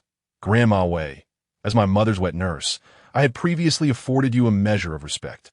Little did I anticipate that it would embolden your arrogance, leading you to forget your own status and the Marquis's decorum, thus transgressing against your superiors. Should outsiders witness this, they might mistakenly believe our Marquis lacks hierarchy, allowing a mere servant to ride roughshod over her mistress." Madame Wei was momentarily stunned, clutching her burning face in disbelief as she gazed at Shen Qingtan. Shen Qingtan, rubbing her wrist, replied with a frigid demeanor, "Mother's kindness prevents her from punishing you unruly servants. This slap serves as my lesson on her behalf. I hope you will adhere to your duties in the future, lest you bring shame upon my mother and earn the reputation of a lax overseer." With gritted teeth, Madame Wei had no choice but to endure and respond. "The old servant humbly obeys your teachings." Shen Qingtan cast her a cold glance before departing with composure. Madame Wei's gaze, filled with venom, followed Shen Qingtan's retreating figure, unable to comprehend how such a gentle and accommodating girl could assert dominance over her. Ever since she accompanied Madame Shen to the Duke of Cheng'en's residence, she had never faced such humiliation. Suddenly, a thought struck her. Watching Shen Qingtan leave, she revealed a chilling smile. "Let us see how you revel in your triumph shortly." After walking a distance, Shen Qingtan turned back to glance at Furong Courtyard, catching sight of Madame Wei entering the courtyard. Though Madame Shen wore a facade of gentleness and compassion, Her heart harbored the venom of a viper. Madame Wei was merely the blade of Madame Shen, executing her malevolent deeds. Today's slap was a release of pent-up resentment, and even if it reached Madame Shen's ears, she would never seek retribution from Madame Wei. After all, Madame Wei still held some value for Madame Shen and would not dare to sever ties. Shen Qingtan kept her biological parents in her thoughts, but did not dare to act impulsively. They were merely merchants now. Provoking Madame Shen would only lead to their utter ruin. In a year and a half, they would surely have the opportunity to return to the capital and become figures of caution for Zhao Yu and the Duke of Chengyan. She resolved to wait until she had gained sufficient strength before seeking them out. Taking a deep breath, she suppressed the tumult of emotions rising within her. "Miss!" Two cheerful voices broke the silence, and Shen Qingtan lifted her gaze to see two maidservants hastening towards her. "Shueting Luyu!" she exclaimed joyfully. She had not seen them since her marriage in her previous life. "Miss, you have suffered," Shueting said, her eyes reddened with emotion. "If I had accompanied you to your wedding, you would not have wed Master Zhao." Luyu said nothing, silently shedding tears. "Do not worry. Master Zhao treats me well, and I forbid you from speaking of this again." Recognizing the inappropriateness of the location for such discourse, Shen Qingtan glanced down at their feet. "Are your injuries fully healed?" "Yes, completely," Luyu replied, her words trailing off hesitantly. Gently, Shen Qingtan asked, "Luyu, do you have something to say to me?" Luyu stole a glance at the restless Shueting and leaned closer to whisper in Shen Qingtan's ear, "Miss, Shueting and I were not accidentally injured. It was Madame Wei, who serves by the lady's side." Shen Qingtan lowered her gaze to her reddened palm, regretting not delivering a few more slaps. "Miss, this marriage was not by chance." Luyu glanced around, wary of eavesdroppers, and simply cautioned, "You must be careful." "I am well aware," Shen Qingtan replied. Shen Qingtan's gentle brows and eyes exuded a hint of coldness. "From this moment onward, you shall remain by my side, regardless of what transpires. You must not depart even a step." Shueting and Luyu acquiesced. The three of them proceeded to the gathering fortune hall. Upon reaching the entrance, Shen Qingtan caught sight of a remarkably handsome young man emerging from within. He donned a finely collared, wide-sleeved azure velvet robe, its neckline loosely open, revealing a glimpse of collarbone, and exuding a potent fragrance of cosmetics, embodying the demeanor of a roguish libertine. "Sister Tan, have you not called out to your elder brother upon seeing him?" Shen Xiaoheng positioned himself before Shen Qingtan, his gaze fixated on her lush and radiant countenance, his eyes traversing her bosom before resting on her slender waist, which was delicate enough to be encircled by a single hand. With a flirtatious tone, he remarked, "Ah, the nurturing soil of the Duke's residence truly cultivates beauty, dear Tan. Since your marriage, you have blossomed even more enchanting." Chapter 18. The peril of flattery. Shen Qingtan could feel the oppressive gaze of Shen Xiaoheng upon her, akin to a repulsive creature clinging to her skin, stirring a wave of nausea within her. He was the legitimate eldest son of the Duke of Chengyan, born of the primary wife.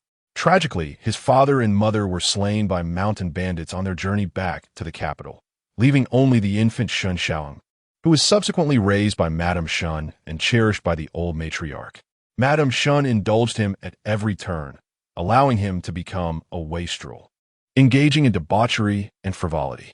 Numerous maidservants in the household fell victim to his whims, all of which were conveniently concealed by Madame Shen. This was a deliberate act on her part to foster his ruin. After all, the title should have been inherited by the main branch. But due to the early demise of Shen Dalaoyi, it was now held by the current Duke of Chengyan. Should Shen Xiaoheng achieve greatness, the title would not pass to Madame Shen's son. "Please conduct yourself with decorum, elder brother."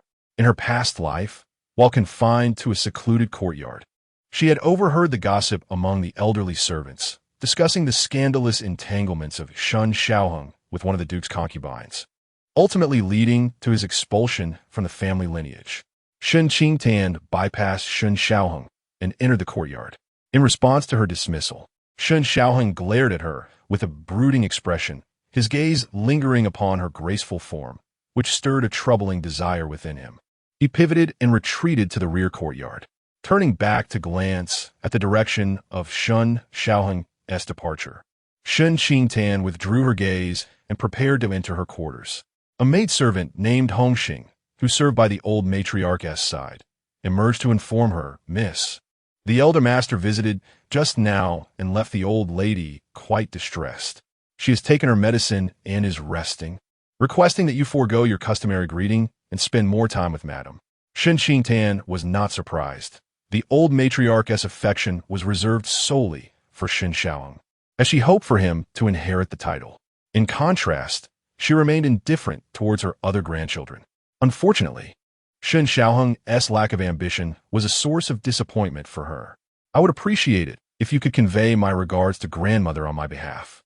I shall not disturb her rest," she replied softly before returning to her chamber, where she had resided prior to her marriage. After waiting for the servants to announce her, she proceeded to the outer courtyard's side hall for dinner. The table was segregated by gender, with the women seated at one table and the men at another, separated by a screen. At the entrance, Shen Qingtan encountered Madame Shen, who was unaccompanied by Wei Mama. Madame Shen greeted her with a gentle smile, expressing concern to her. "You appear unwell. Have you not rested adequately?" Not a word was mentioned about Wei Mama. Shen Qingtan touched her cheek with the back of her hand. Her face slightly flushed. "I slept too much and now feel worse." "You still behave like a young girl," Madame Shen said affectionately, taking Shen Qingtan's hand and leading her to the seating. Shen Mingzhu bit her lip, suppressing her frustration as she sat to Madame Shen's left. The Duke of Qing'an had 4 illegitimate brothers, all of whom had been appointed to official positions, each taking their families along. At the table, besides Madame Shen Qingtan, and Shen Mingzhu, were 2 concubines of the Duke and 1 illegitimate daughter. Shen Qingtan recalled that the Duke had 3 concubines, with the youngest only 18. Absent from the meal, concubine Mei is unwell and chose not to join us to avoid causing any inconvenience to you two, Madame Shen mentioned, wiping her hands clean with a handkerchief. "Let us begin the meal." Concubine Lu and concubine who stood behind Madame Shen, serving her dishes and attending to her dining needs. Lu Yu placed a dish near Shen Qingtan, serving her with care. Shen Qingtan held her chopsticks, faintly hearing a voice from the adjoining room. "Why hasn't Ti Heng arrived?" Her eyelashes fluttered slightly as she leisurely continued her meal. The dishes before her were unappealing, and after a few attempts with her chopsticks, she ceased eating. Lu Yu carried a teapot, preparing to assist Shen Qingtan with her mouth rinse. Suddenly, her arm was jostled, spilling tea onto her skirt. Madame Shen glanced over. Lu Yu's face turned pale as she knelt on the ground, exclaiming, "I was unable to steady the teacup and disturb the esteemed guests. Please punish me." Madame Shen set down her chopsticks and, taking the handkerchief offered by Aunt Lu, wiped her mouth. "Today is a momentous occasion for the young ladies and the young master's return to the family. Since you are a capable aide to Qingtan, I shall waive your punishment." Lu Yu gratefully bowed her head. "I thank you, madam, for your mercy. Do not be so careless next time, lest you harm your mistress," Madame Shen advised, waving her hand dismissively. "You may go change your clothes." Lu Yu looked at Shen Qingtan, who nodded, and thus she respectfully replied, "I shall attend to it at once." Shen Qingtan handed her a handkerchief, saying, "Wipe it off." Lu Yu murmured her thanks, tightly clutching the handkerchief, her pale face retreating. Upon returning to the servant quarters to change her attire, she carelessly rolled her soiled clothing and stuffed it into her bundle, hastily returning to the side hall to seek out Shen Qingtan. As she approached the water pavilion, she was intercepted by Shu Yu. "Sister Lu Yu, the eldest young lady has finished her meal and is taking a walk with the young master at the Wan Feng Pavilion. She asked me to wait here for you and inform you." Lu Yu fixed her gaze on Shu Yu. The 4 of them, along with Ting Shui and Yin Shui, had followed Shen Qingtan closely since childhood, attending to her until her marriage. Now, apart from Lu Yu and Ting Shui, Shu Yu and Yin Shui had married and remained in the Marquis's residence. Under Lu Yu's scrutiny, Shu Yu pressed her thumb against her index finger, suppressing the urge to flee. She blinked, feigning confusion as she asked, "Sister Lu Yu, what troubles you? Do you doubt me? Why do you ask such a thing?" Lu Yu pointed playfully at Shu Yu's forehead, smiling as she replied, "We grew up together.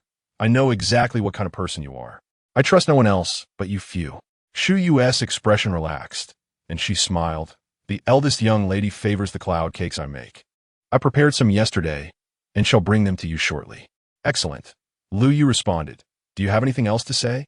Shu Yu shook her head, urging, you should promptly attend to the eldest young lady. We can converse later. Lu Yu waved her hand. Then I shall take my leave. Shu Yu stood still, watching Lu Yu head towards the Wan Feng pavilion, tightly clenching her fists before turning to depart. In the side hall, Shen Mingzhu folded a delicate embroidered handkerchief, occasionally glancing at Shen Qingtan, who, with her long, curled eyelashes lowered, sipped her tea gently and patiently awaited Lu Yu and Ting Shui. Madame Shen cast a glance out the window, where the radiant sunlight illuminated the lush greenery, imparting a warm, spring-like ambience. She suggested, the weather is delightful today. Shall we take a stroll in the garden? Shen Qingtan set down her teacup, her brow furrowed with concern as she spoke. Mother, Lu Yu has not yet returned. Shui has gone to search for her, yet there is still no sign of them. I fear they may have encountered some trouble. I wish to set out and find them. Lady Shen furrowed her brow. Perhaps they have been delayed by some matters. I shall send someone to urge them. Madam, madam, a voice filled with terror interrupted Lady Shen's words, and a rough servant burst in, panting heavily as she exclaimed, a grave situation has arisen. Chapter 19. A life lost. The commotion was unrestrained and lacked decorum. Lady Shen's expression was one of displeasure, yet she refrained from reprimanding anyone. What has happened? She inquired. A life has been lost, replied the servant, her face pale and voice trembling. A person drowned in the pond at the Maple Pavilion, which alarmed the steward. He instructed the old servant to convey the message. Lady Shen sprang to her feet. Who is it that has met with misfortune? The servant responded, I do not know. The steward has sent someone to recover the body. Lady Shen, her countenance fraught with anxiety, hastened outside, exclaiming, This is an outrageous act. In broad daylight. How dare one commit murder within our estate? Shen Qingtan hurriedly followed her. Shen Mingzhu quickened her pace to catch up with Shen Qingtan. Elder sister, do not fret. Lu Yu and Ting Shui will be unharmed. Who says I am worried for their safety? Shen Qingtan halted, her clear gaze fixed upon her sister. My courtyard is to the north, while the Maple Pavilion lies to the south. What business could they possibly have at the pavilion? Shen Mingzhu avoided Shen Qingtan's penetrating gaze, which seemed to see through to her very soul, causing her heart to race. She averted her eyes and heard Shen Qingtan press on. Is there something I am unaware of? Nothing. Shen Mingzhu vehemently denied. I merely noticed their absence, and, with this incident occurring, I thought of them. Why such agitation? Shen Qingtan raised an eyebrow, her tone light and airy. I was merely inquiring. As Shen Mingzhu watched Shen Qingtan walk away, a surge of resentment coursed through her. That wretched girl. Yet a moment later, the thought of Shen Qingtan discovering the bodies of Ting Shui and Lu Yu brought her a perverse satisfaction. Let her bask in her triumph a while longer, she mused, suppressing a smirk and following closely to observe the unfolding drama. Aunt Lu and Aunt Hu exchanged glances and followed suit. Lady Shen, moving briskly, found herself slightly breathless, her pace slowing. Shen Qingtan offered her arm for support. Mother, allow me to assist you. Lady Shen paused briefly before resuming her forward motion. Previously, she had arranged for handmaidens to accompany Shen Qingtan, but Shen Qingtan had chosen instead to rely on Ting Shui and Lu Yu. These two devoted servants were loyal to Shen Qingtan, unwilling to act as her spies. Only by removing Lu Yu and Ting Shui could she place her own people beside Shen Qingtan. Madame Wei must have succeeded in her scheme. Lady Shen felt a sense of satisfaction, though her exterior remained one of urgency. The gathering of people made their way to the Maple Pavilion.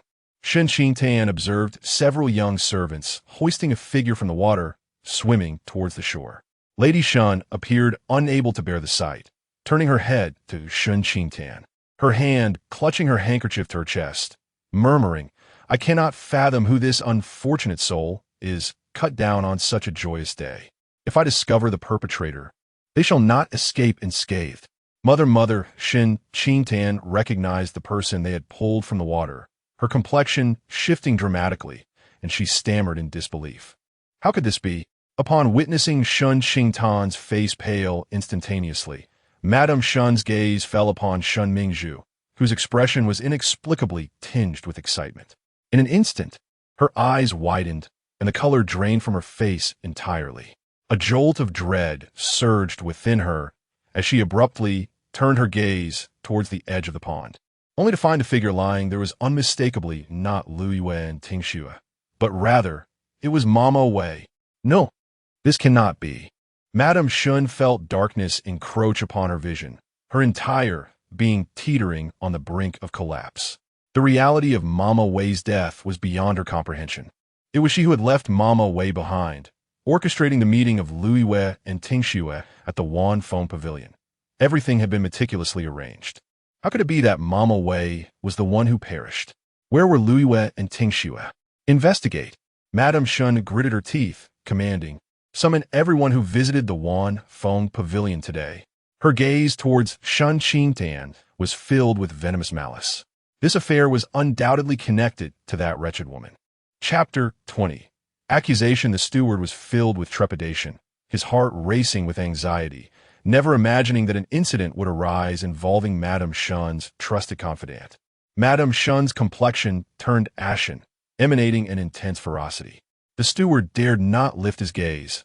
"I shall investigate this matter at once." Shen Mingzhu stared blankly at Mama Wei, who had her eyes and mouth agape, her hands gripping her garments, which were soaked with mud. Her abdomen was slightly distended, and foam bubbled from her mouth and nose. It was Shen Mingzhu's first encounter with death, and just moments before, this very person had smiled and said to her, "Miss, you are a precious pearl. Shen Qingtan is merely a sharp stone unworthy of your regard. I shall safeguard what belongs to you and ensure that those undeserving do not seize it." Shen Mingzhu's mind went blank, her legs trembling to the point of near collapse, supported only by Wan Dong at her side. Concubine Lu and concubine who were equally astonished, casting furtive glances at Madame Shen and then at Shen Qingtan, who bowed her head, wiping away tears with a handkerchief. The tension between the two women was palpable. They suspected there was something amiss with Shen Qingtan's identity and understood that Madame Shen had orchestrated a trap for her. Yet, they could hardly fathom that in their confrontation, Madame Shen would suffer such a devastating defeat. Their eyes fell upon Shen Qingtan's delicate alabaster fingers, akin to a flawless piece of jade, untouched by blood, yet having severed a vital support for Madame Shen. "Was it you? Did you incite Lu Yu and Ting Xue to bring about Mama Wei's demise?" Shen Mingzhu regained her composure and accused Shen Qingtan, tears brimming in her eyes. "Elder sister, how cruel you are. Mama Wei merely advised you to keep two maidservants by your side. A single slap was not enough punishment for her, and you sought her life." Madame Shen trembled, seemingly in disbelief. "Impossible. Qingtan is kind and gentle. How could she have harmed Mama Wei, who raised her? Mother, if she truly cherished Mama Wei's kindness, how could she have struck her?" Shen Mingzhu insisted vehemently, her voice tinged with sorrow. "Blame me. All blame me. Had I not returned, Mama Wei would not have suffered because of her concern for me, focusing solely on my well-being and neglecting elder sister. Had I not returned, elder sister would not have made the mistake of marrying our ailing cousin. If I were her sister, resentment would surely have festered within her. It is my fault, all my fault." Madame Shen's maid, Lu Yin, sobbed. "Even if one harbors resentment, one must not take a life. Mama Wei was not only the lady's wet nurse, but also provided meticulous care for the young lady. How tragic that she met such a dire fate." Seeing them set the stage for a performance, Shen Qingtan realized that if she did not partake in this charade, it would be untenable. She raised her pale visage, her eyes misty with tears, and said, "Mother, all those around me were taken to the Zhao residence. When Mama Wei met with her misfortune, I was dining with you. How could I have had the opportunity to harm her?" Shen Mingzhu pressed relentlessly. "You still refuse to admit it." Lu Yu and Ting Xue left midway, and then Mama Wei had her mishap. "Those two cunning servants have yet to return. I suspect they are the ones responsible. Tanner, Wei Mama is an elder in my life. Although she is a servant, she has long since become family in my heart." Madame Shen's expression revealed profound disappointment. She is usually prudent and adheres to propriety, well recognized by everyone in the household. I believe her guidance towards you is sincere, treating you as her own child. Yet it is disheartening to see such enmity arise, leading to her being harmed. At this point, Madame Shen's tears flowed freely. Her voice choked with emotion. Your slap has caused her great sorrow, yet she does not blame you in the slightest. Instead, she speaks well of you in my presence, acknowledging her own breach of decorum, for which punishment is indeed warranted. She implores me to grant her a favor, permitting her to prepare a sweet cake for you as an apology. Mother, one who stands upright has no fear of shadows. I did not commit the act, and I shall not confess to it. Confronted with their accusations, Shen Qingtan remained unflinching. Lu Yu and Ting Shui would never resort to murder. If they are not in my courtyard, they are merely fetching pastries from Mother. Just then, Lu Yu and Ting Shui hurriedly approached, saying, Miss, we have brought the pastries from the carriage. Subsequently, Lu Yu presented a box with reverence to greenery, respectfully addressing Madame Shen. Madam, the young lady remembers your fondness for the jade bean cake from Baixiang Zhai and specially purchased it to honor you. Madame Shen was taken aback, perplexed. If that is the case, why was it not brought forth upon arriving at the estate? Shen Qingtan cast a glance at Shen Mingzhu, pursing her lips to explain. There were many people at the gate, and it was inconvenient to take it out. I had intended to present it to you upon our return, but later thought that you would be weary and in need of rest. Thus, while Lu Yu went to change her attire, I asked her to discreetly retrieve it to surprise you, never anticipating that Wei Mama would encounter misfortune. Madame Shen understood the implication behind Shen Qingtan's glance at Shen Mingzhu. It merely indicated that Shen Mingzhu had forgotten to bring her something, and Shen Qingtan was being considerate. She parted her lips, about to speak when the steward approached. Madam, Wei Mama exhibits the scent of alcohol, as though she is drowned and inebriated. Impossible. Shen Qingtan was the first to refute, deliberately countering with Madame Shen's own words. Wei Mama was clearly preparing a sweet cake for me. How could she possibly be intoxicated? Wei Mama is known for her meticulousness and adherence to duty. She would never indulge in drink while on duty. Madame Shen appeared as though struck by a sudden blow, her composure faltering. Mother, I have always regarded Wei Mama as family. Her lack of respect towards me is inconsequential. I merely feared she might disrupt the hierarchy and inadvertently provoke someone she ought not to, endangering her life, which is why I reprimanded her a few times. Yet, you have failed to comprehend my good intentions. Were she an ordinary maid, I would have had her punished severely and sold off long ago. Shen Qingtan, filled with grievances, spoke resolutely. It is secondary that I suffer unjustly. I cannot allow Wei Mama to perish under false charges. This matter cannot be overlooked. She then instructed the steward, go immediately and report to the authorities. Madame Shen's expression shifted dramatically. Shen Qingtan's adamant denial of culpability, coupled with her insistence on involving the authorities, raised the unsettling possibility that a grave error had indeed occurred. Before she could ponder the situation, she noticed Shen Xiaoheng approaching with his hands clasped nonchalantly. He languidly remarked, what official report should we file? A disobedient servant, dead, is of little consequence. With the return of my elder and younger sisters, how can we allow a death in the household to become a source of ridicule? While others bury their scandals, we seem intent on proclaiming ours to the world. Madame Shen's countenance darkened. Shen Xiaoheng cast a sidelong glance at Mama Wei and scoffed. I witnessed it with my own eyes. This old wretch pilfered fine liquor to consume in secret, and the potent drink led her to drown in the pond. He curled his lip in disdain and continued, Second aunt, she is merely a deceitful woman, skilled in hypocrisy. Do you truly wish for the esteemed members of our household to pay for her worthless life? Shen Qingtan is top from Madame Shen Xiang. The emperor's laws apply to commoners as well. How much more so to us, the officials' families? Madame Shen's teeth were nearly ground to dust, utterly unprepared for the unforeseen intervention. The second aunt spoke with wisdom. Shen Xiaoheng narrowed his eyes and shifted the topic. Surely, she cannot drown herself and then seek a scapegoat? This was implausible. The second aunt, with her benevolent heart, could not commit such a heinous act. Madame Shen's expression shifted. Xiang, are you? The second, Aunt interjected. There is no need for further investigation. Shen Xiaoheng pointed across the pond at the rockery. There's a cave over there. I saw her hiding inside, drinking. Perhaps out of guilt, upon hearing someone approach, she slipped and fell into the pond. He raised his chin, directing the steward go and check. There might be a wine jar inside. The steward did not move, instead glancing at Madame Shen. She was almost certain that Shen Xiaoheng had murdered Mama Wei. But revealing this was not an option. If she did, not only would there be a lack of evidence, but the flames would also consume her. She had once inadvertently discovered Shen Xiaoheng's affections for concubine Mei and had thus manipulated events to have concubine Mei enter the household, subsequently orchestrating a scandal between the two. If Shen Xiaoheng's connection with the second uncle's concubine were to be exposed, even the old lady would be powerless to protect him, and the title of the Duke of Cheng'an would no longer be his. Moreover, this strategic maneuver could one day allow her to eliminate her adversary. Concubine Mei, feigning illness to avoid appearing, had been set up by Madame Shen to have Mama Wei lead Lu Yu into an ambush to expose the affair.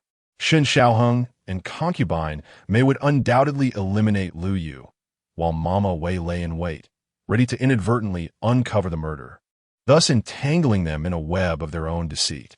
However, unexpectedly, it was Mama Wei who met her demise. Furious and pained, Madame Shen had no choice but to consent to the steward's visit to the rockery. The steward hurried to the cave and soon returned with a wine jar and a money pouch. Madam, the pouch bears a red embroidery. Mama Wei's name was Wei Hong. Madame Shen fixed her gaze on the pouch, silent for a long while. Mother, if not, shall we summon an official to have an autopsy performed to ascertain whether Mama Wei truly drowned due to intoxication? She has served you faithfully and would not act so recklessly as to steal wine behind your back. Shen Qingtan glanced at Shen Mingzhu and softly remarked, Mama Wei's tragic fate has saddened my second sister. If the true culprit is not uncovered, it may strain our sisterly bond. Tangya, there is no need to report this to the authorities. Your mother trusts your brother's words. It was simply Mama Wei's drunken misstep that led to her drowning. Perhaps she acted out of distress. Madame Shen's complexion paled, her demeanor weary, as if she wished to disengage from this matter. If this reaches the officials, not only will it become a laughingstock for the Duke's household, but it will also tarnish your reputation. No matter how much Mama Wei meant to me, she pales in comparison to you. Mother, there is no need to continue. Mama Wei, let us say her fate was self-inflicted. Madame Shen harbored resentment in her heart, but was forced to endure it in silence. She instructed the steward, purchase a simple coffin and bury Mother Wei. Yes, the steward complied, then inquired, the individuals who visited the Wanfeng Pavilion today are waiting outside. Shall I interrogate them?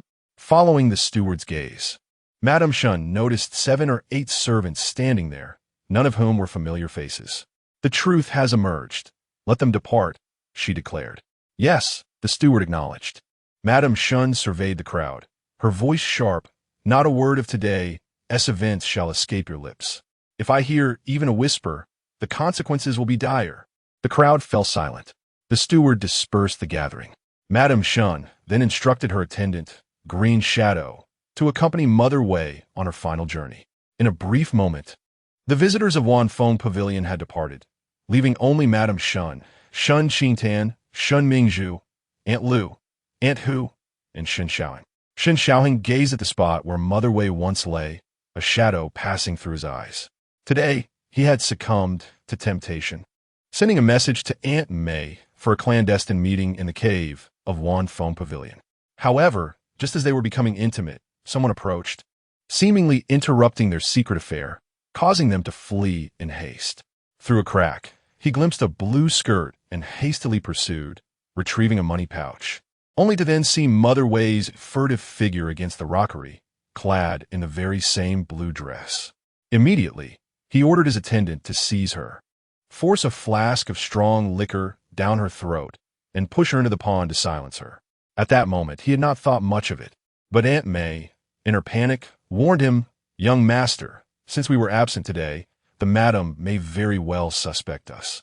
The late lord had passed away, leaving the title to the current marquis, and she had heard that once you came of age, you would be conferred the title of heir apparent. Now, at 22, The Marquis had yet to petition for your title, perhaps having changed his mind. If our affair were discovered, the old matriarch would be unable to protect you, and I would face a certain death. Shen Xiaoheng dismissed her concerns, arguing, I rarely attend these gatherings. How could my second aunt possibly suspect us? He added, what if my entry into the household was arranged by the madam herself? With tears in her eyes, Aunt May countered, I am but a courtesan. The Marquis has only seen me once before bringing me into the household. If he truly favored me, he would have visited my quarters more often. I've encountered many men and can see that the Marquis is not one to indulge in beauty. Fear gripped her as she continued, young master. If you wish to take me as a concubine, it will not remain a secret for long. Shen Xiaoheng was not a fool. Aunt May's words had illuminated the situation for him. Madame Shen was aware of his affection for Aunt May, deliberately bringing her into the household to tempt him and ultimately dispose of him. Mother Wei's surveillance at Wanfeng Pavilion was likely intended to gather incriminating evidence. Though Shen Xiaoheng had little interest in titles, Madame Shen's machinations stirred a defiant spirit within him. Second aunt, you must keep a tight rein on those around you. Otherwise, we may find another soul lost without explanation next time. With that, he turned on his heel, hands clasped behind his back, striding away with an air of confidence. Madame Shen's face turned a deep shade of anger, and after a deep breath, she suppressed the intense resentment simmering within her. Mother, I regret that I should not have admonished Madame Wei. Before Shen Qingtan could finish her words, she was interrupted by Madame Shen. Qingtan, you need not blame yourself. The fault does not lie with you. Today, Mother and Zhu have misunderstood you, causing you distress. Mother, I harbor no resentment towards you. A glimmer of tears flickered in Shen Qingtan's eyes as she sadly confessed, it is merely your lack of trust in me that saddens my heart. Mother apologizes to you. The error resides with me. The incident with Madame Wei has profoundly affected me, leading me momentarily to lose my reason and judgment. Madame Shen personally lifted the green box from the ground.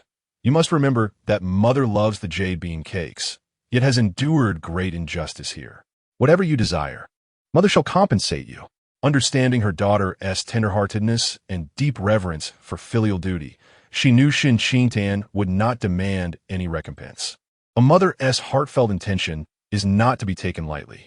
Shen Qingtan pressed her lips together, wearing an expression that suggested she was being forced to accept something she was reluctant to refuse. I wish for the pawn shop on Shannon Street. Chapter 22. A life at stake. Madame Shen's expression stiffened as Shen Qingtan not only made a request, but insisted on acquiring a well-established pawn shop. The pawn shop business is a guaranteed profit, backed by powerful connections. It has long been monopolized, and any attempt to establish a new one would be met with governmental disapproval. Shen Qingtan feigned unease and asked, Mother, am I not entitled to make a request?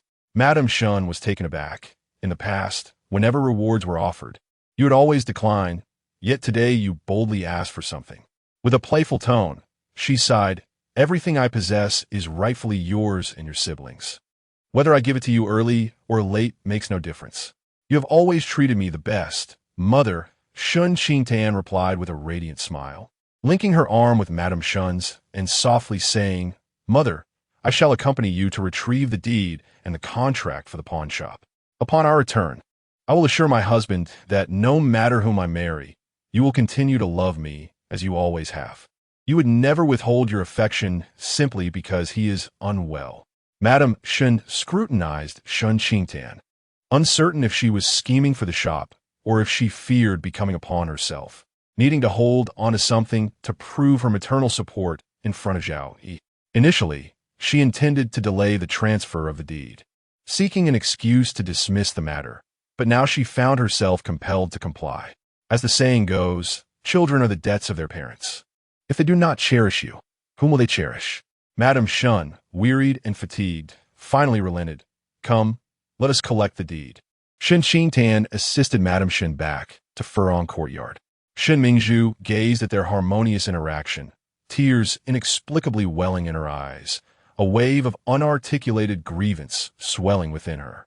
Today, without delivering a lesson to Shen Qingtan, Madame Shen lightly brushed aside the issue and even granted her a shop, leaving her own daughter feeling abandoned.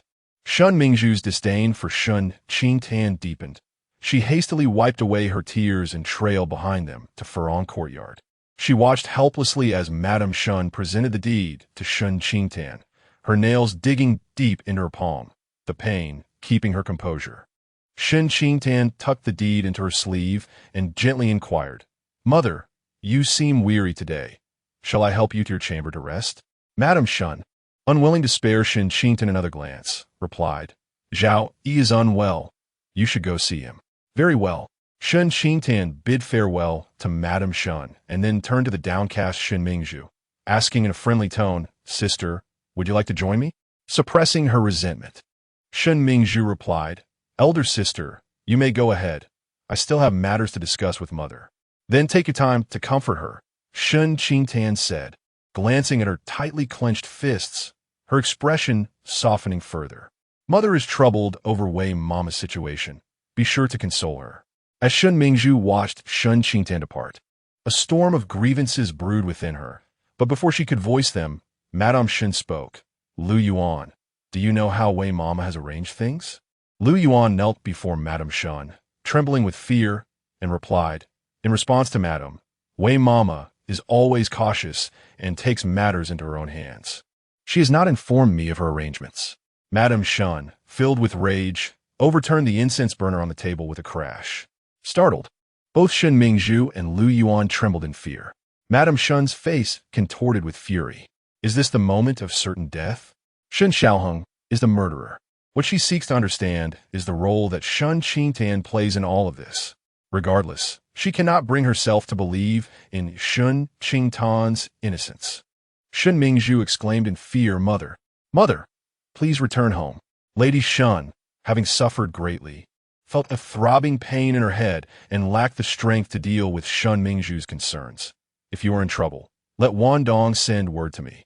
Shen Mingzhu's face turned pale, her fingers clenched tightly as she forced a stiff smile. "Very well. Please rest well. I shall take my leave." Lady Shen leaned against the large pillow on the bed and responded indifferently.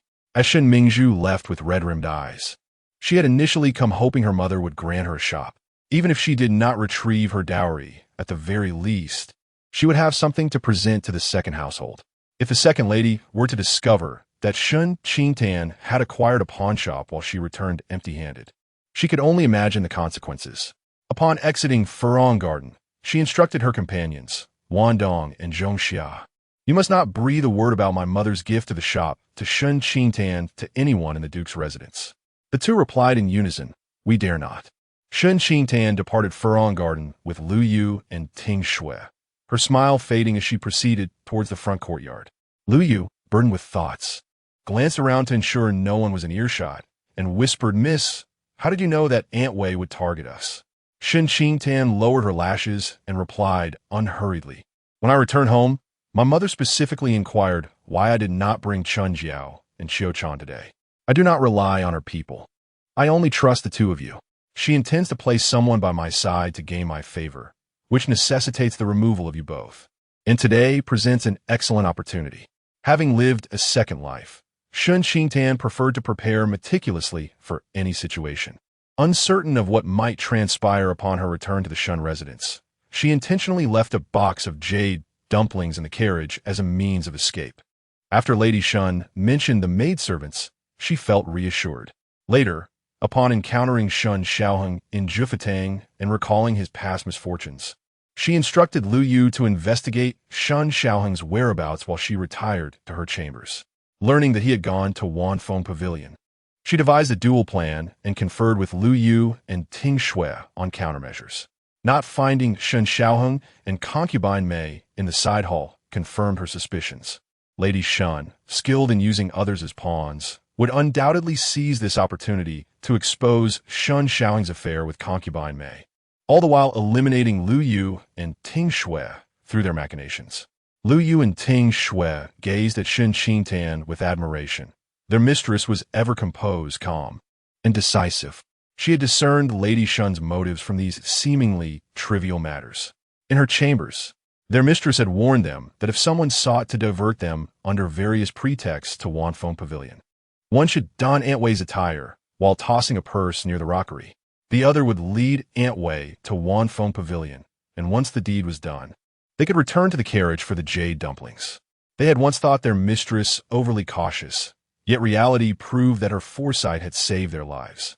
Lu Yu tightly clutched the note in her hand, a covert message concealed within a handkerchief by her master. It hinted at the clandestine liaison between Shen Xiaoheng and Lady Mei at the Wanfeng Pavilion, urging her to act judiciously. Reflecting upon past events, a shiver of trepidation coursed through her as she mused. How fortunate it was that you possessed such foresight. It allowed us to evade calamity. Shen Qingtan, adept in psychological manipulation, had discerned the intricacies of each individual's psyche to orchestrate this move. A single misstep could have led to utter ruin. Staking her life on the outcome, she could indeed be deemed a reckless gambler. She found solace in the fact that Madame Wei regarded Shen Madame as her own, opting to employ other suitable individuals for clandestine affairs rather than those close to Shen Madame, ensuring that once the mission succeeded, no loose ends would pose a threat to her. To guarantee absolute safety, Madame Wei would undoubtedly oversee affairs personally, ready to lend a hand at the opportune moment. Otherwise, removing Madame Wei would entail considerable effort. Lu Yu turned her gaze towards Furong Garden, a glimmer of resolve flashing in her eyes. Shen Xiaoheng was not a man of virtue. In her previous life, she had never anticipated Shen Madame, resulting in a humiliating defeat. In this life, with her manipulation from the shadows, the discord between Shen Madame and Shen Xiaoheng intensified, and she hoped fervently that Shen Xiaoheng would not let her down. Chapter 23. You Are My Wife. Shen Qingtan withdrew her gaze and, passing through the drooping flower gate, caught a fleeting glimpse of Shu Yu's figure. Lu Yu, observing the direction in which Shu Yu had departed, lowered her voice and said, Miss, Shu Yu sent me to the Wanfeng Pavilion. Do you wish to take action against her? Shen Qingtan replied with an indifferent expression, No need, it will prove useful. Lu Yu, filled with concern, inquired, Are you not afraid of leaving behind a potential hazard? It was not the Countess of Qingyin who arranged for Shu Yue to guide you to Wanfeng Pavilion. She merely followed the orders of Mama Wei. Had it been the Countess's command, Shu Yue would likely be at Furong Courtyard now. Shen Qingtan, perceiving Liu Yue's thoughts, spoke with a veiled caution.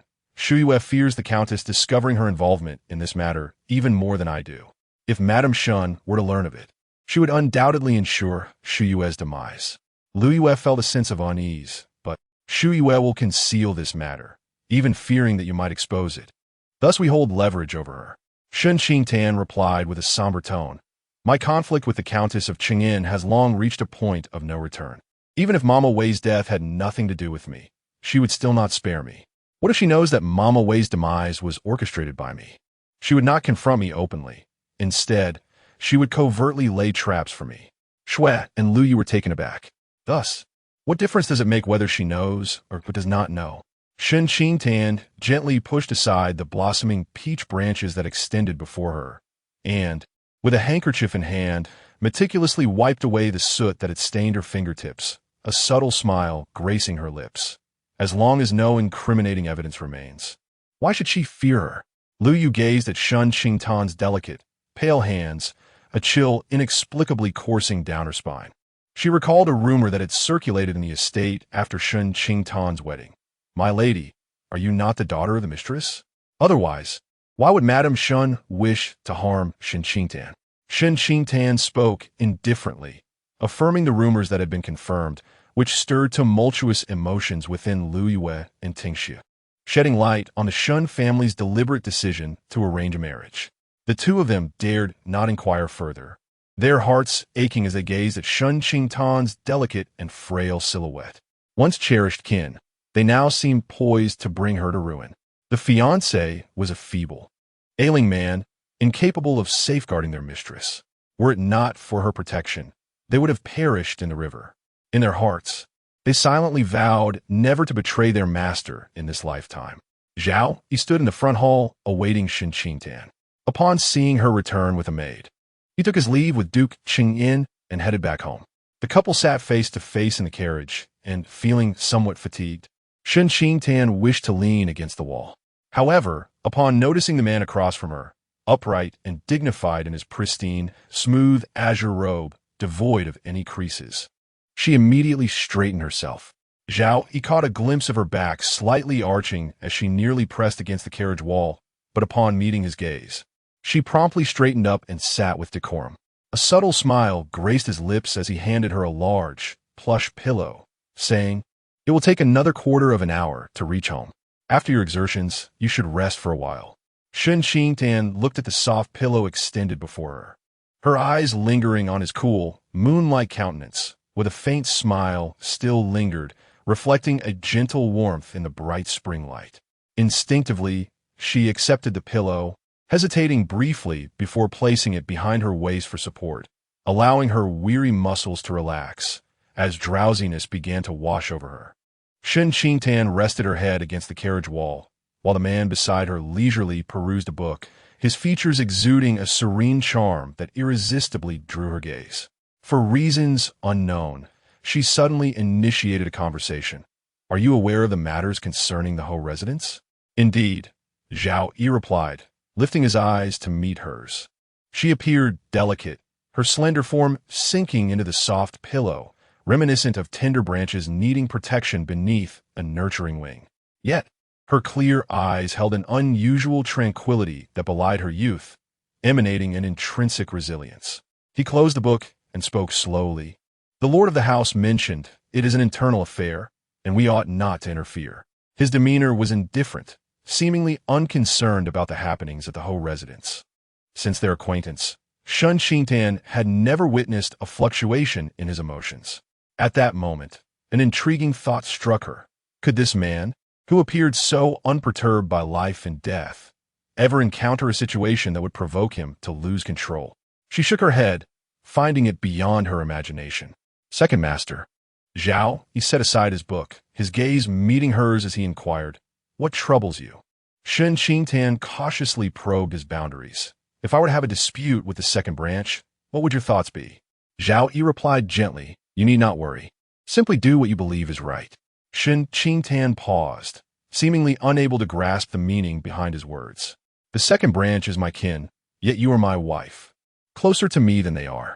Supporting kin over reason would naturally lead me to stand by you, even if one were to prioritize reason over kinship.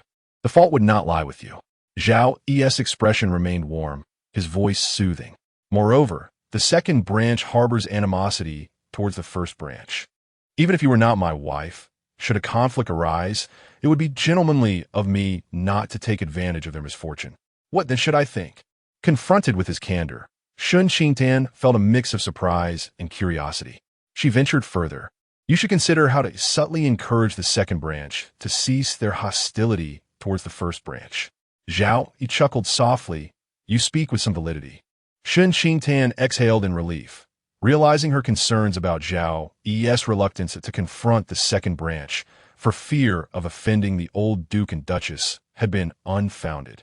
Upon returning to Lanqiu courtyard, Shen Qingtan summoned Mama Lu, introducing her to Lu Yu and Ting Shui. "These two are my personal maids, newly arrived and unfamiliar with the household rules. I kindly asked Mama Lu to instruct them." Mama Lu immediately understood the significance of these maids to Shen Qingtan and readily agreed. "What you say is unnecessary, second mistress. It is my duty to ensure the young ladies are well taught." Lu Yu and Ting Shui offered their greetings to Mama Lu, who smiled broadly as she led them away. In a corner, Qiu Chan and Chun Jiao stood pale, an overwhelming sense of crisis surfacing, yet they remained uncertain how to navigate the situation before them. Shen Qingtan sat before the bronze mirror, and Qiu Chan, perceptively, stepped forward to remove the hairpin from her head. "Second mistress, would you like to bathe?" "Yes," Shen Qingtan replied, removing the bracelet from her wrist, and instructed Chun Jiao, "Please fetch hot water." "Yes, I shall go to the kitchen at once." Chun Jiao hurriedly departed. A quarter of an hour later, Chun Jiao returned with the hot water, ready to assist Shen Qingtan in her bath. The autumn cicada was sent to fetch a fragrant gown for Shen Qingtan. After bathing, Shen Qingtan, having soaked in the warm water, felt her body turn languid and weak. Resting against the short couch, upon entering, Lu Yu beheld Shen Qingtan reclining gracefully upon the couch, her delicate figure sculpting an alluring silhouette. Her skin like jade, glistening with a peachy hue, exuding an enchanting fragrance. Such unparalleled beauty could only be overlooked by someone as blind as Zhao Yu. Lu Yu felt 100 unwillingnesses to convey a message to Zhao Yu, yet fearing to disrupt her mistress's affairs, she suppressed her dissatisfaction and gently roused Shen Qingtan. Miss, Master Zhao wishes to see you. Chapter 24. A secret meeting. Shen Qingtan, still drowsy, momentarily failed to comprehend. Who? Master Zhao San requests your presence at Beaching Pavilion. He has been waiting for you until the end of the Yu hour. Will you attend the meeting? Lu Yu inquired, carefully observing Shen Qingtan's expression, fearing that she might still harbor lingering affections for Zhao Yu. Sitting up straight, Shen Qingtan rubbed her heavy head. Indeed, I must go meet him. There are certain things that must be reclaimed. Lu Yu recalled the items Shen Qingtan had gifted to Zhao Yu and muttered, I had forgotten about that. Your belongings are in Master Zhao's possession. Should he harbor ill intentions, using these items against you could lead to unfortunate consequences.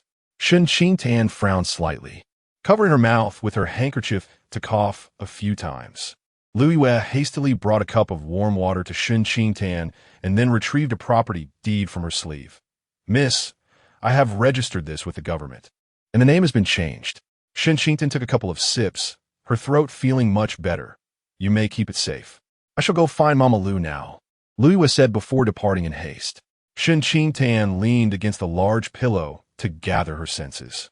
After a quarter of an hour, she called for Qiu-chan to come in and prepare her for the meeting, intending to bring her along to the master's chamber. Qiu-chan, taken aback, seemed surprised that Shen Qingtan was willing to take her. What are you standing there for? Shen Qingtan said, gently touching the delicate lilac earring on her earlobe, urging, hurry and follow me. Qiu-chan, still in a daze, followed behind, hesitating to voice her thoughts. Unperturbed by Qiu-chan's silent musings, Shen Qingtan proceeded to a secluded, exquisitely crafted room in the Lianxue garden. Jiang Mu stood guard at the door and, upon seeing the two, respectfully bowed. Second Madam. The second master is inside attending to official matters. I have something to discuss with the second master. Please convey my message to him. Is there any chance he can meet with me? The second master said you have arrived. There is no need for announcement. Jiang Mu opened the door. Shen Qingtan paused for a moment, quickly regaining her composure. She left Qiu-chan at the door and entered the master's chamber alone. The room was suffused with a refined sandalwood fragrance, calming her somewhat restless heart. Zhao Yu, being frail and particularly sensitive to cold, had this chamber specifically constructed. It was well lit and remained warm even in winter. She surveyed the room, which radiated a zen-like tranquility. A window was set in the wall directly opposite the door, beneath which lay a couch adorned with books and paintings for the master's convenience. On one side of the window was a large writing desk, meticulously arranged with brushes, ink, paper, and inkstones, accompanied by two circular chairs. Zhao Yu was seated in the sunlight, perusing official documents. You have arrived. Zhao Yu set down the document and approached the couch, opening the window. Please sit. Shen Qingtan sat gracefully on the couch, inadvertently glancing outside, only to be captivated by the scenery beyond the window. The pale pink walls of the courtyard were adorned with climbing wisteria, lush and verdant, while several Western-style crabapple trees within the courtyard displayed buds of crimson, resembling scattered rouge, exquisite in their beauty. Zhao Yu observed her leaning by the window, her lustrous dark eyes gazing at the picturesque garden as the slanting sunlight illuminated her fair and delicate face, rendering her even more radiant than the vibrant crabapple blossoms outside. He picked up the teapot to pour her a cup of tea. If you find it pleasing, you may come here to read whenever you have leisure. That will not be necessary. Shen Qingtan was aware that Zhao Yu preferred to maintain his distance from others. However, noticing her fondness for the scenery of the courtyard, he kindly allowed her access to it. Yet, she could not ignore the unspoken understanding. Master, do you have a moment to spare? Is there something on your mind? The sun shines pleasantly today, and I would like to invite you to stroll through the garden. Zhao Yu, taken aback, regarded Shen Qingtan with a puzzled expression. unable to decipher her intentions. Third master has invited me to meet at Beeching Pavilion, and after much contemplation, I have decided to accept the invitation. After careful consideration, Shen Qingtan resolved to invite Zhao Yu to accompany her, lest anyone misconstrue her meeting with Zhao Yu as something improper. We were once betrothed and exchanged some personal items. I must retrieve them. However, given our past, it would be inappropriate to meet him alone. Zhao Yi's expression shifted subtly. You wish for me to accompany you? His cold gaze darkened, and Shen Qingtan found herself unable to fathom his emotions, a sense of guilt rising within her as she cradled her teacup. You are my husband. To invite one's own spouse to accompany her to meet a former fiancé in order to reclaim, exchange tokens of affection was a bold move that perhaps only she could dare undertake. Yet, Zhao Yu found a strange comfort in the notion that it was better than her meeting Zhao Yu alone. At least she trusted him. In the heavy silence of the room, Shen Qingtan regretted her hasty decision, sensing it was somewhat abrupt. Just as she was about to seek an excuse to decline, she heard his resigned sigh. Shall we go now? Surprised by his agreement, Shen Qingtan responded. You have waited until the last hour. The time is still early. If you have business to attend to, we can wait until you finish. There remained an hour and a half until the last hour. Zhao Yu casually extracted several letters to attend to. Meanwhile, Zhao Yu sat at Beeching Pavilion, waiting for 2 hours. With only a quarter of an hour until the last hour, he surmised Shen Qingtan would not arrive and decided to leave. Just as he stood up, he spotted Shen Qingtan approaching. She wore a simple yet elegant outfit of silver and red, adorned with icy gauze sleeves, paired with a honey-colored skirt. Moving gracefully like a flower swaying in the breeze, more radiant than the blooming peach blossoms in the garden. Zhao Yu instinctively stepped forward, only to realize Zhao Yu was by her side, his expression darkening. Shen Qingtan entered the pavilion alongside Zhao Yu, seemingly oblivious to Zhao Yu's displeasure. She took out a handkerchief to wipe the stone bench, then instructed Qiu Chan to place the cushion she had brought upon it before allowing Zhao Yu to sit. Once seated, Zhao Yu addressed him quietly. Third brother. Second brother, Zhao Yu replied, his face taut as he looked at Shen Qingtan standing beside Zhao Yu. He was left wondering whether Zhao Yu had lost his senses or if Shen Qingtan had gone mad. One was sending his wife to meet her former fiancé, while the other brought her husband to see a past lover. Shen Qingtan smiled and said, Younger uncle, your second brother is unwell. The pavilion is to be made available for him to rest. She gestured toward a nearby willow tree. Shall we converse over there? Zhao Yu regarded her intently before striding purposefully toward the willow tree. Shen Qingtan instructed Qiu Chan to look after Zhao Yu and then exited the pavilion.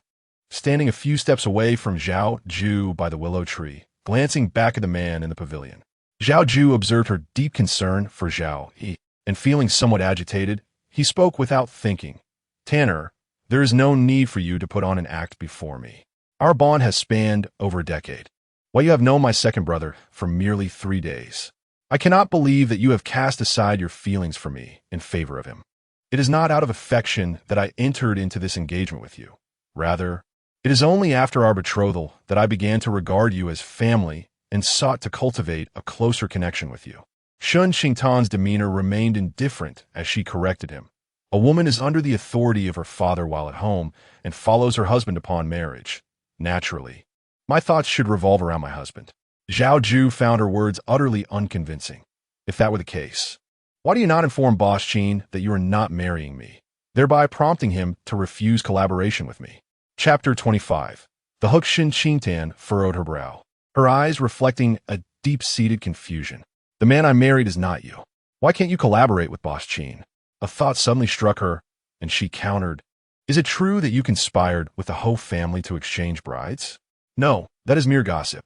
Our friendship spanning over a decade is not something I can easily sever, Zhao Yu vehemently denied, gazing into her crystal-clear eyes as if she could penetrate the murky depths of his heart. He averted his gaze, lowering his voice. I fear you might believe these rumors and harbor resentment towards me. With aunt and uncle at odds with our branch, you now belong to the main house. If your heart does not hold me, you would undoubtedly prohibit Boss Qin from working with me. Is that so? Shen Qingtan nodded, seemingly convinced by his words. Perhaps we should each seek a divorce to restore order? Zhao Yu's expression shifted, revealing an unspoken turmoil. His voice, tinged with anguish, replied, "Tan sure. I have shared marital bonds with Mingzhu. If I were to divorce her for selfish reasons, it would be to drive her to despair. You cherish our decade-long friendship. Yet on our wedding night, you discovered that the bride was not me and swiftly consummated the marriage with my second sister." Shen Qingtan scoffed. "Zhao Yu, you truly disgust me." Zhao Yu's face turned pale, veins throbbing on his forehead. Unable to endure the disdain in Shen Qingtan's gaze, especially her biting remarks that ignited his fury, he patiently explained, "You know the family is led by grandfather and grandmother. Before the veil was lifted, grandmother had already designated you as second brother's wife, and I had no power to alter that. Mingzhu is your beloved second sister. If I were to neglect her, you would never forgive me." Shen Qingtan followed his reasoning. "You are correct. Treat my second sister well. Return all the gifts I entrusted to you, lest she sees them and feels hurt." Zhao Yu was reluctant to comply, attempting to leverage their sisterly bond, only to be outmaneuvered by Shen Qingtan. She, undeterred by his sentiments, declared, "I shall send Lu Yu to retrieve them shortly. If anything is missing, I will publicly inform my second sister tomorrow during grandmother's ceremony, with her as a witness, to prevent any misunderstandings that could disrupt our family harmony." Zhao Yu's expression darkened. Boss Qin is a businessman. He values profit above all else and will not refuse to collaborate with you due to our past grievances. Shen Qingtan's demeanor remained icy, her tone distant as she remarked, "I am now your second sister-in-law. Henceforth, there is no need for clandestine messages. I do not wish for your second brother to misconstrue our relationship." Zhao Yu opened his mouth to argue, but he watched as Shen Qingtan walked away without a backward glance, heading towards Zhao Yi in the pavilion. In that moment, he comprehended why Shen Qingtan had come with Zhao Yi. She feared that rumors might jeopardize their marital bond. As the thought that Shen Qingtan had truly let him go coursed through him, a surge of bitterness erupted within his heart. Zhao Yu's gaze, now frosty, fixed on the pavilion where Shen Qingtan spoke gently with Zhao Yi. Whatever Zhao Yi said elicited a smile from her, rendering her even more enchanting. He returned to the second residence, stifled with pent-up frustration. A young servant approached and reported, "Third master, Boss Qin is waiting for you in the back room." Zhao Yu hastened to the back room, where he found Boss Qin pacing restlessly. He greeted him, "Apologies for the wait, Boss Qin. I've just arrived." Boss Qin smiled. "Young general, I have checked the accounts. There are still 50,000 stones of grain in the granary. Furthermore, I contacted a collaborating grain merchant who can spare another 50,000 stones for me." Zhao Yu felt a significant weight lift from his chest. This was the first good news he had received today. "Thank you, Boss Qin. Once this matter is settled, you shall certainly receive your due rewards. Young general, I must bring something to your attention." Boss Qin's smile faded slightly, and with a furrowed brow, he continued, "You are aware of the current scarcity of grain. The grain from my old friend is being sold at a high price. Since you require it urgently, he has raised the price a little." Zhao Yu dismissed the concern. "As long as we can procure military provisions, I will pay any amount." He was confident that the merchants would not demand exorbitant sums given the nature of the grain. "The young general is straightforward," Boss Qin remarked, raising a finger to indicate a figure. "His grain is priced at 1 tael and 2 coins per stone." Zhao Yu's expression darkened. "So for 100,000 stones of grain, is that the total?" No, Boss Qin interjected, waving his hand. "My grain is priced at 8 coins per stone." Zhao Yu's countenance turned cold.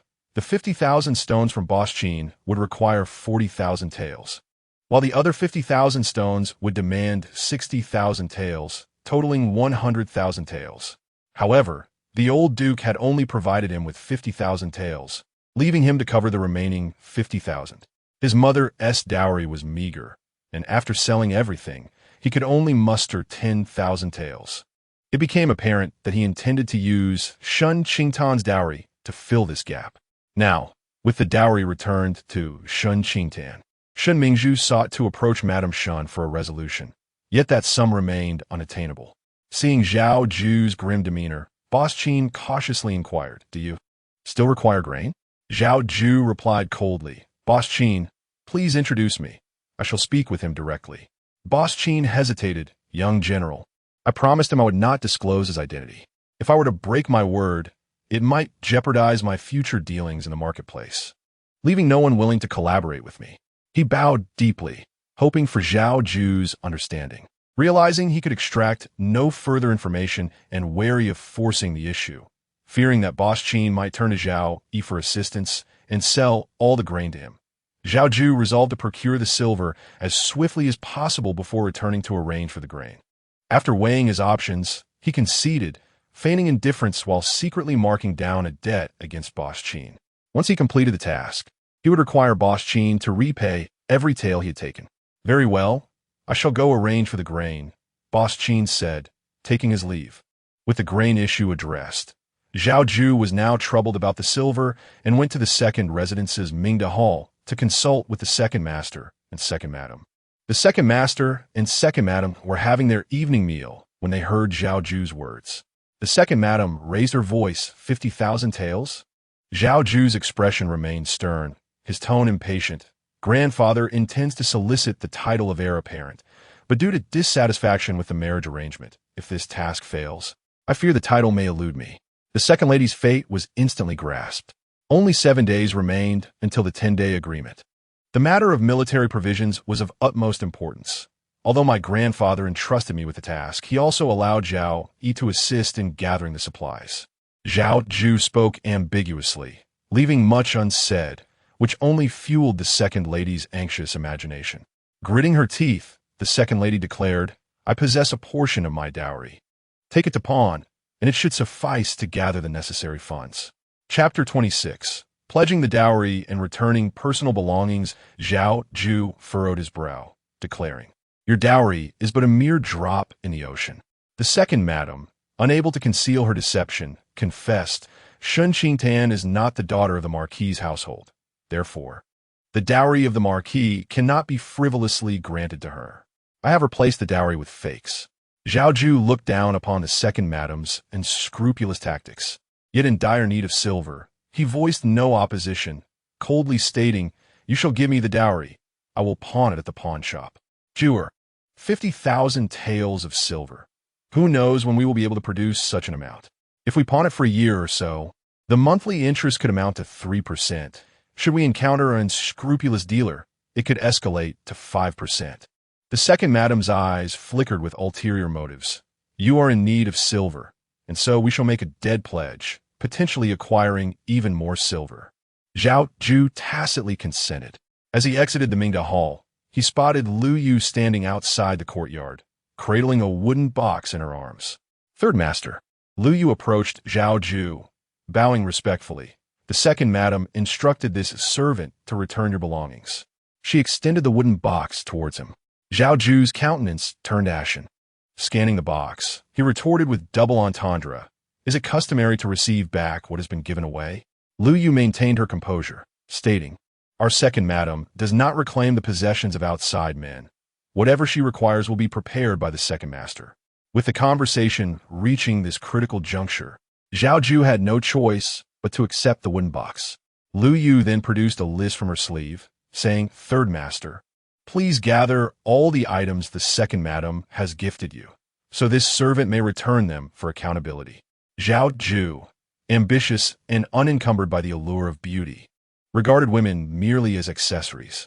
Thus, upon learning that Shen Qingtan was not a legitimate daughter of the Marquis, he was able to swiftly detach himself. Yet when Shen Qingtan sought to delineate their boundaries, an inexplicable fury ignited within him.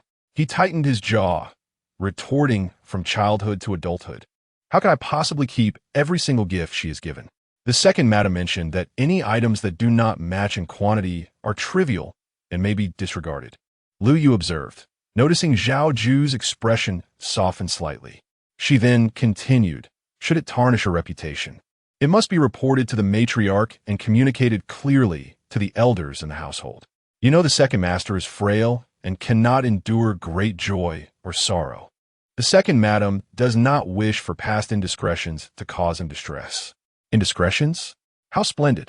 Zhao Yu laughed bitterly in his fury. realizing this woman was even more heartless than he.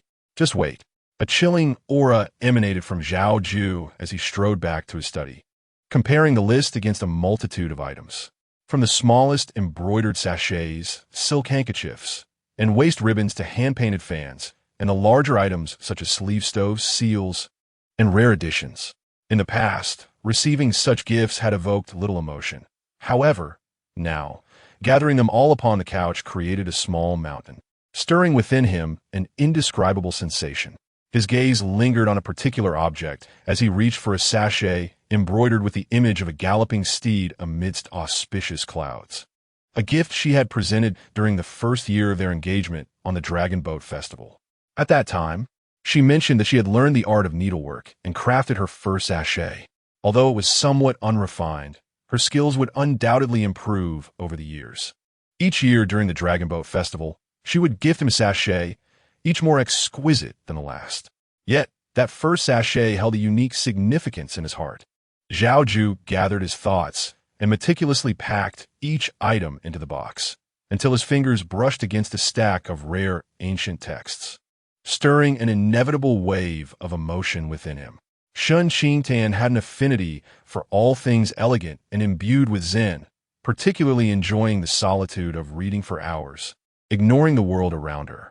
In an effort to draw closer to her, he claimed to share her passion for literature and asked to borrow books. However, he did not genuinely enjoy reading. His true interests lay in martial pursuits, and the borrowed books were instead given to Zhao Yu, from whom he would inquire about the contents and insights within. When returning the books, he seized the opportunity to converse with Shen Qingtan, and this strategy proved effective. As her demeanor towards him grew increasingly warm, she would engage him in discussions about the interpretations found within ancient texts. Eventually, upon discovering his admiration for the works of esteemed scholars, she began to gift him a book each year on his birthday. He was familiar with renowned generals, yet the wisdom of the ancients eluded him. Those books were merely Zhao Yi's favorites. Reluctant to return them and thereby benefit Zhao Yu, he maintained his pride, tightly gripping a stack of ancient texts as he packed them into the box, slamming the lid shut and tossing it at Lu Yu's feet. "Everything is here. Take it away." Lu Yu, unfazed, chose not to utter a word. The box was heavy, yet she effortlessly lifted it, departing with the grace of a breeze. Zhao Yu's eyes clouded with shadows, and as Lu Yu vanished from sight, a sense of emptiness enveloped his heart.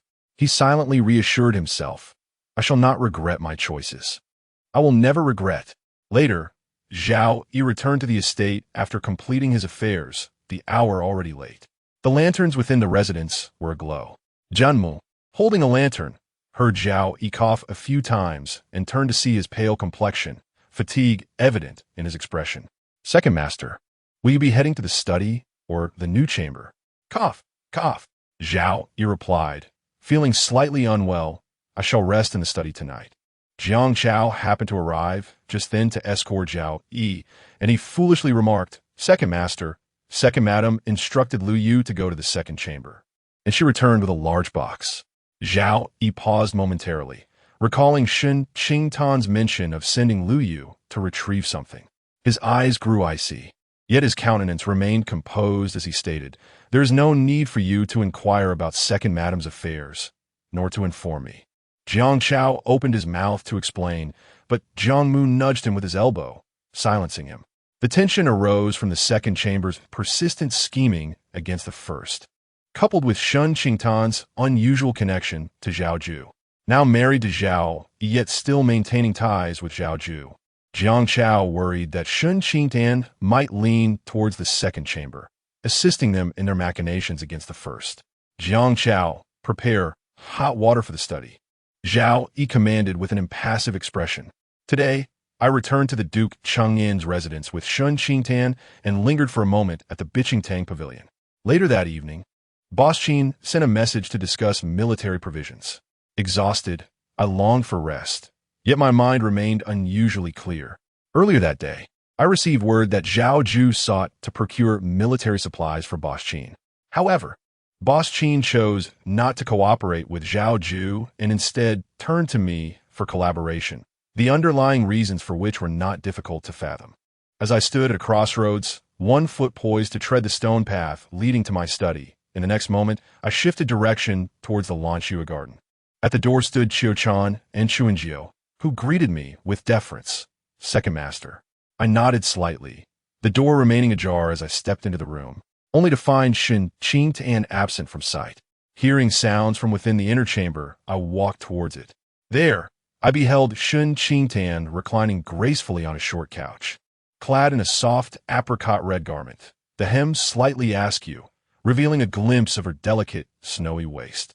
She was engrossed in perusing an ancient tome, oblivious to the world around her. Even my arrival did not disturb her. Turning a page, she spoke softly. Aside from these ancient texts, dispose of the rest by burning. Lu Yu, reviewing a list, noted the absence of a fine steed's incense pouch and was about to respond when she caught sight of me at the threshold of the inner chamber. Her expression shifting. Second master, you have returned. Shen Qingtan, startled, quickly realized her lack of decorum, hastily setting the book aside and sitting upright to adjust her attire. I averted my gaze, noticing Lu Yu and Tingxu had crouched before a box filled with various items, which I recognized as belonging to a gentleman. Lu Yu, as if awakening from a dream, hurriedly closed the box and rushed out of the inner chamber. Tingxu followed closely, discreetly shutting the outer door behind her. The room was left with just the two of us. Shen Qingtan, clad only in her thin garment, felt uneasy under my gaze. She pulled a light blanket over herself and finally met my eyes.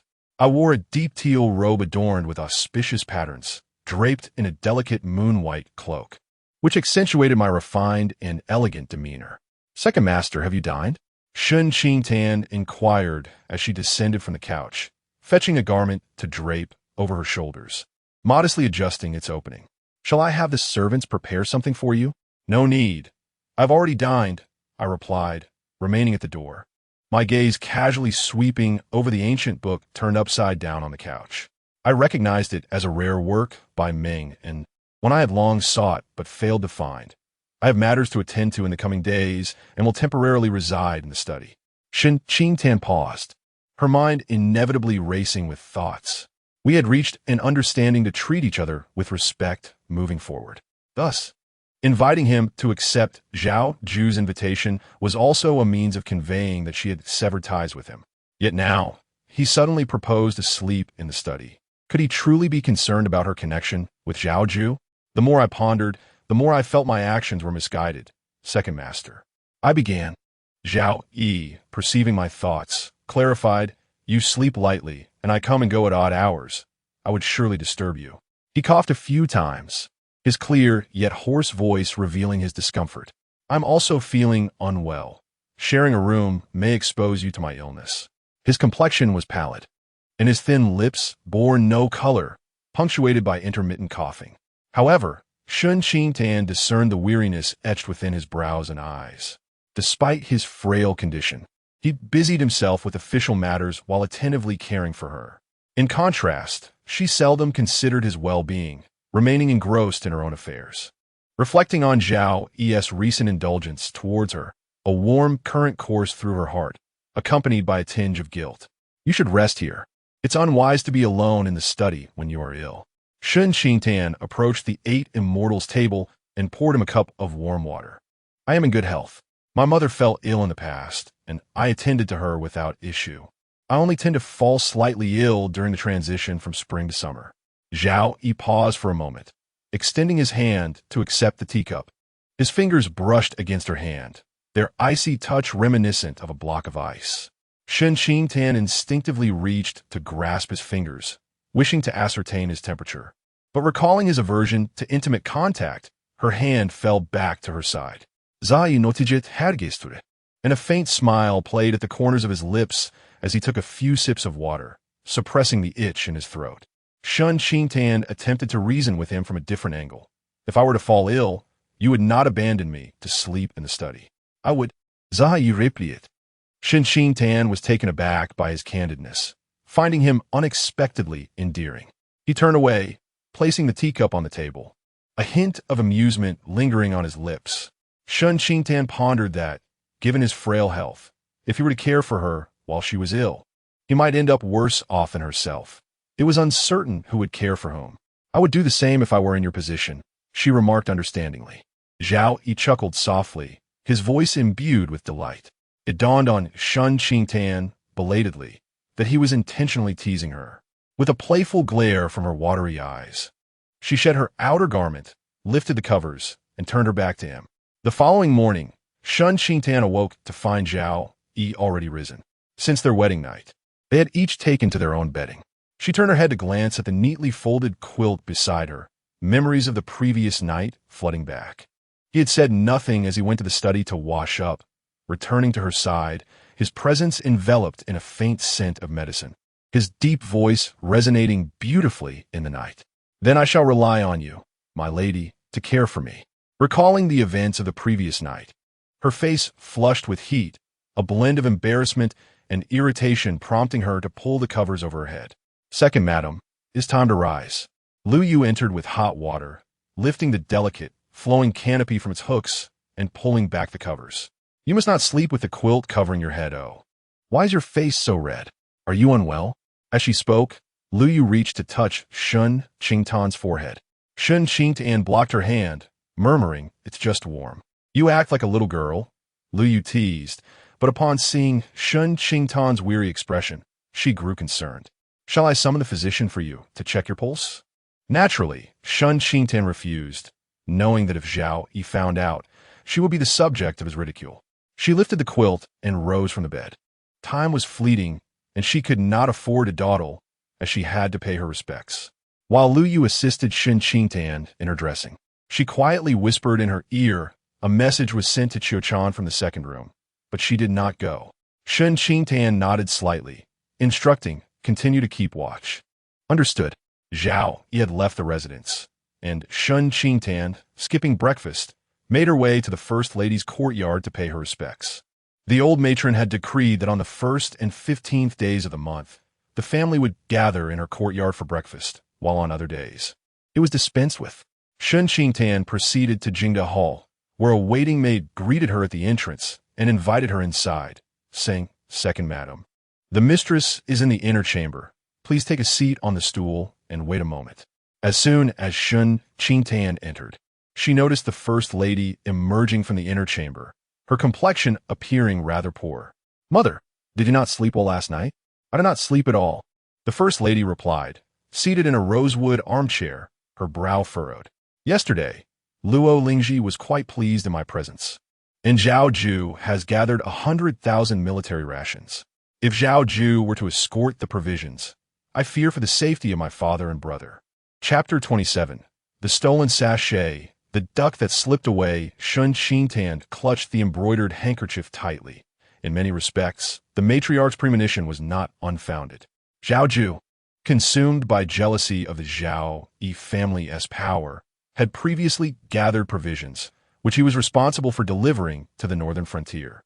Amidst unknown circumstances, General Qi and his 2 sons perished on the battlefield. This calamity deeply affected the matriarch, leading her to relinquish her household authority to the second madam, retreating from public life thereafter. Shen Qingtan instinctively sensed an inextricable link between Zhao Ju and the forces backing him. General Qi was a loyal and capable minister of the great Zhou. Should he have fallen victim to treachery, it would indeed be a grave injustice. Setting aside personal grievances, Shen Qingtan also opposed the notion of Mr. Qin selling provisions to Zhao Ju. Mother, the virtuous are destined for divine favor, Shen Qingtan gently reassured. Grandfather is valiant and formidable, and my 2 uncles are equally talented and courageous. They shall surely return victorious. As long as no good news arrived from the front lines, the matriarch would remain restless. The virtuous are destined for divine favor. The matriarch's expression was weary, and she offered a bitter smile. Yet, it cannot withstand the schemes of petty individuals. Not all in this world are base. I firmly believe that the righteous outnumber the wicked. Although Zhao Ju had amassed provisions, as long as they remained beyond his grasp, there was still hope for a turn of events. Noticing the matriarch's furrowed brow and her hand pressed against her temple, likely due to a headache, Shen Qingtan moved behind her to gently massage her forehead. That day, in the Jingda Hall, I inadvertently overheard your conversation with my husband. He has taken leave after the wedding and has no official duties at present. He must be busy gathering military supplies these days. We may soon receive good news. Let's hope so. The matriarch felt a degree of relief as Shen Qingtan's skilled hands eased her discomfort, allowing her to lean back against the chair. With a sigh, she remarked, "You, a newlywed, should be cared for by me as your elder. Instead, it is you who worries for my troubles. Mother, you speak as if we were strangers." Having been married to the Duke's household for merely 4 days, Shen Qingtan had already sensed the matriarch's sincerity. They were family, sharing both honor and misfortune, and no one could thrive in isolation. They ought to support one another. Moved by Shen Qingtan's gentle demeanor and insightful nature, the matriarch said, "Child, you have yet to partake of breakfast. Let us not dwell on these distressing matters." Grasping Shen Qingtan's hand, she instructed a maid to serve the meal. The main residence had its own small kitchen, and breakfast had already been prepared. The maid soon laid the dishes upon the table. The two women shared a silent meal, burdened by their unspoken concerns. The matriarch found little taste in her food, having only taken a few bites before setting down her chopsticks. Noticing this, Shen Qingtan followed suit, also putting down her utensils. "Tanner," the matriarch spoke kindly, "I have heard that Ear is unwell. During this time, please do not feel obliged to come here to pay your respects." She struggled with inner turmoil, restless in sleep and unable to eat, unwilling to let her own emotions cast a shadow over Shen Qingtan. A new bride should live free of worries, embracing a tranquil and joyful life. The matron recognized Shen Qingtan's filial nature and, fearing she might overthink, smiled gently, saying, "You come to pay your respects so early each day, which makes me rise early as well. I hardly have the chance to indulge in a languorous morning."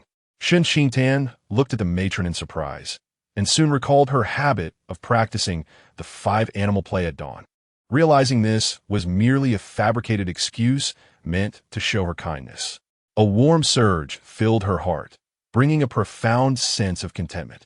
In her past life, she had yearned for kind and loving in-laws and a gentle, considerate husband, but alas, her fate had been tragic and unfulfilled. In this new life, she held no expectations for marriage, yet unexpectedly found the union she had always desired. Upon returning to Lanyue courtyard, Luiyue mysteriously brought back the chest that had been moved from yesterday, placing it at Shen Qingtan's feet. "Second madam, yesterday, second master came by, and I took the chest away without consulting you. I have yet to dispose of its contents." Luiyue lifted the lid of the chest and retrieved a list from her sleeve. "I have accounted for all the items you sent to third master, except for a fragrant pouch featuring a gallant steed stepping on clouds." Shen Qingtan glanced at the lacquered chest adorned with intricate carvings, her expression calm and her heart devoid of turmoil. From a young age, she had favored refined gentlemen, gentle and warm as jade, rather than the sweat-soaked warriors wielding blades. When he arranged her engagement to Zhao Yu, Luiyue had learned that his academic performance was lacking, falling short of the second master of the household, prompting him to forsake literature for martial pursuits. At that time, she felt disappointment, being still youthful and unwilling to engage when Zhao Yu sought her company. Yet bound by propriety, she could only respond. As time passed, she observed his passion for reading, his vast knowledge, and his unique insights into literature, which gradually endeared him to her. Shen's mother advised, "Tana, Zhao Sanlang treats you well. You must not neglect him.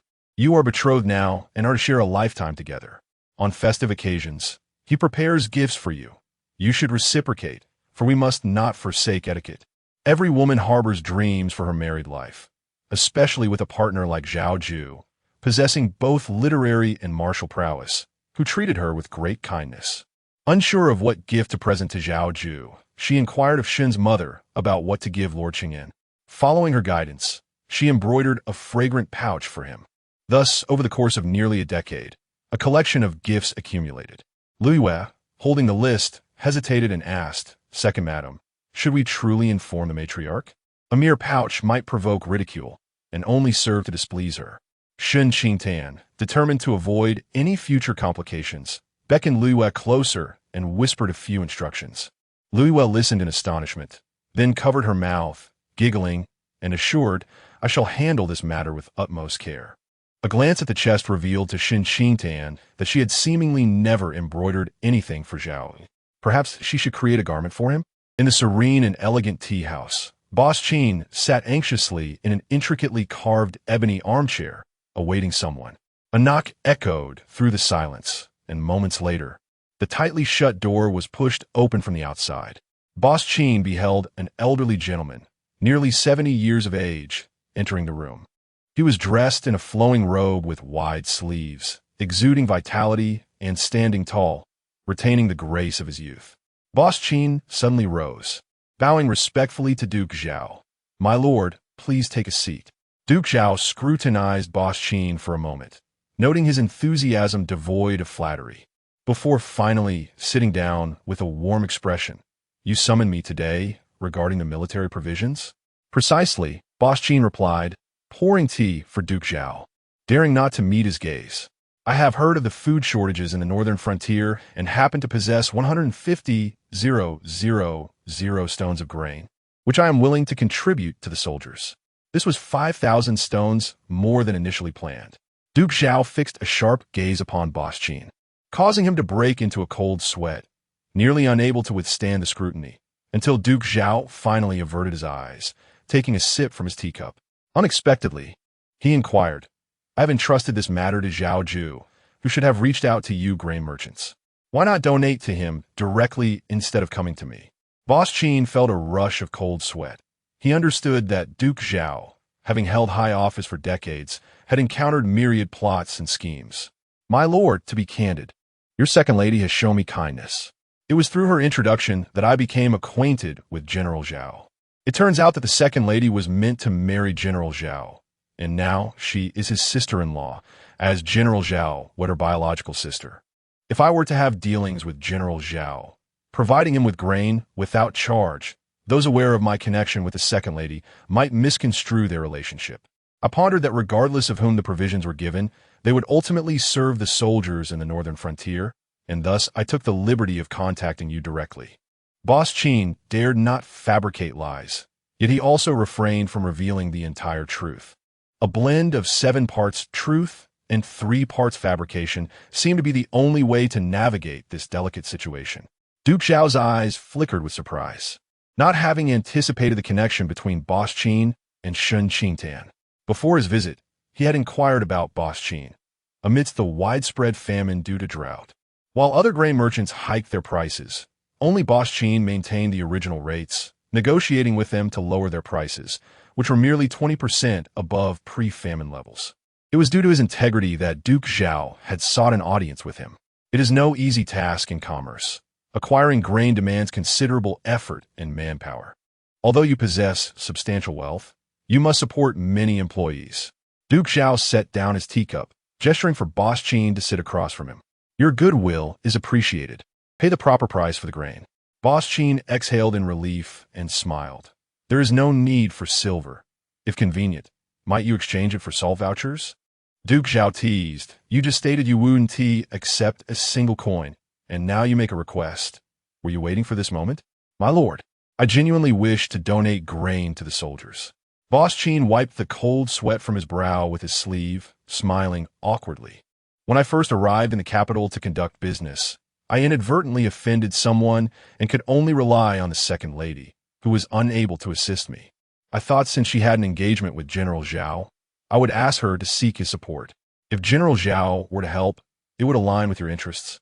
But the second lady promptly declined. She remarked that you are upright and incorruptible, conducting affairs with impartiality. The higher one rises in position, the more one must cherish their reputation, refraining from wielding authority over others or easily incurring debts of gratitude. The old duke furrowed his brow slightly, initially suspecting that Shen Qingtan was concerned about Zhao Yu seeking credit, which led him to instruct Boss Qin not to collaborate with Zhao Yu. However, upon further reflection, he dismissed this notion. If Shen Qingtan had indeed given such instructions, he could have easily directed Boss Qin to sell the grain to Zhao Yi, thereby attributing the credit to Zhao Yi. In that case, it would truly be Boss Qin acting on his own accord. Observing the nuances in the conversation, Boss Qin stated, Since you wish to offer silver, even if I were to speak until my lips were chapped, you would not accept the grain without compensation. It would be more forthright to proceed with clarity, which would be satisfying for you as well. The Duke of Zhao could easily discern that Boss Qin was flattering Shen Qingtan, helping to enhance Shen Qingtan's standing in his eyes. It is often said that merchants prioritize profit, yet Boss Qin proved to be a benevolent and principled individual. The Duke of Zhao was pleased to acknowledge this favor. If you do not wish to sell the grain, we cannot compel you. However, your willingness to sell it to me constitutes a personal favor. Should you encounter difficulties in the future, do not hesitate to reach out. Boss Qin, taken aback, replied, My lord, this is not appropriate. The Duke of Zhao jested, Are you not being forthright now? Boss Qin rubbed his hands together, feeling somewhat embarrassed, and said, Well, I happen to have a request of you. The Duke of Zhao inquired further, What is it? Young General Zhao sought to purchase grain from me. I informed him I had supplies. Yesterday, I visited the Duke's residence and unexpectedly learned that the second lady is married to Zhao Yi. Sighing, Boss Qin lamented, In order to avoid suspicion, I acted somewhat dishonorably, bypassing him and directly bringing the grain to you, which could be seen as a breach of trust, a significant taboo in commerce. The Duke of Zhao, acutely aware of the underlying implications in Boss Qin's words, understood that he intended to nullify his agreement with Zhao Yu, hoping to have him take responsibility. Even if Zhao Yu were to resent Boss Qin for this, should the truth come to light, Zhao Yu would likely defend him without requiring Boss Qin to plead on his behalf. It was hardly worth Boss Qin's while to exchange this matter for a favor. Are you certain you wish to make this request? I am certain. This marked the first time the Duke of Zhao was unable to extend a personal favor, leading him to ponder. How had Boss Qin amassed such wealth? He seemed utterly lacking in acumen. Did he truly comprehend the immense value of a single favor? Despite these thoughts, the Duke of Zhao recognized that Boss Qin likely preferred not to acknowledge this favor, which only deepened his admiration for him. My granddaughter-in-law truly possesses discernment, the Duke of Zhao mused, tacitly consenting to Boss Qin's request. Zhao Ju emerged from Baixiang's eye with a sullen expression, having believed that gathering the silver would suffice to procure the grain and subsequently report his accomplishments to the Duke of Zhao. To his dismay, Boss Qin claimed he had no grain available, and only under pressure did he disclose that someone envied him for selling it at a high price and reported him.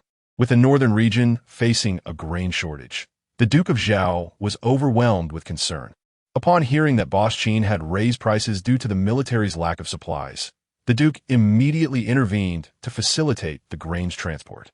The expression of his entourage mirrored his own dismay. Third Master, what shall we do? What else can we do? The grain has been acquired by others. Yet Zhao Ju possesses the means to reclaim it. Presently, the grain lies in the hands of Duke Zhao. Does he intend to seize it from him? Let alone resorting to theft, he does not even dare to inquire of Duke Zhao. Otherwise, he would undoubtedly face reprimand. Your impatience has led you to be manipulated by a merchant, resulting in a loss of several tens of thousands of taels on grain purchases. This is one matter, but to fail in acquiring the grain and alert the authorities is utterly incompetent. Zhao Ju cast a cold glance at Baixiang's eye, suspecting that Shen Qingtan might have reported Boss Qin. Yet Duke Zhao would not spare a single coin for Boss Qin, incurring a direct loss of 100,000 taels of silver. Even if Shen Qingtan were a fool, he would not commit such an act of self-destruction while attempting to harm another. Returning home, Zhao Ju, seething with anger, made his way back to Duke Zhao's residence. On the road to Mingda Hall, he overheard a few servants whispering. Have you heard?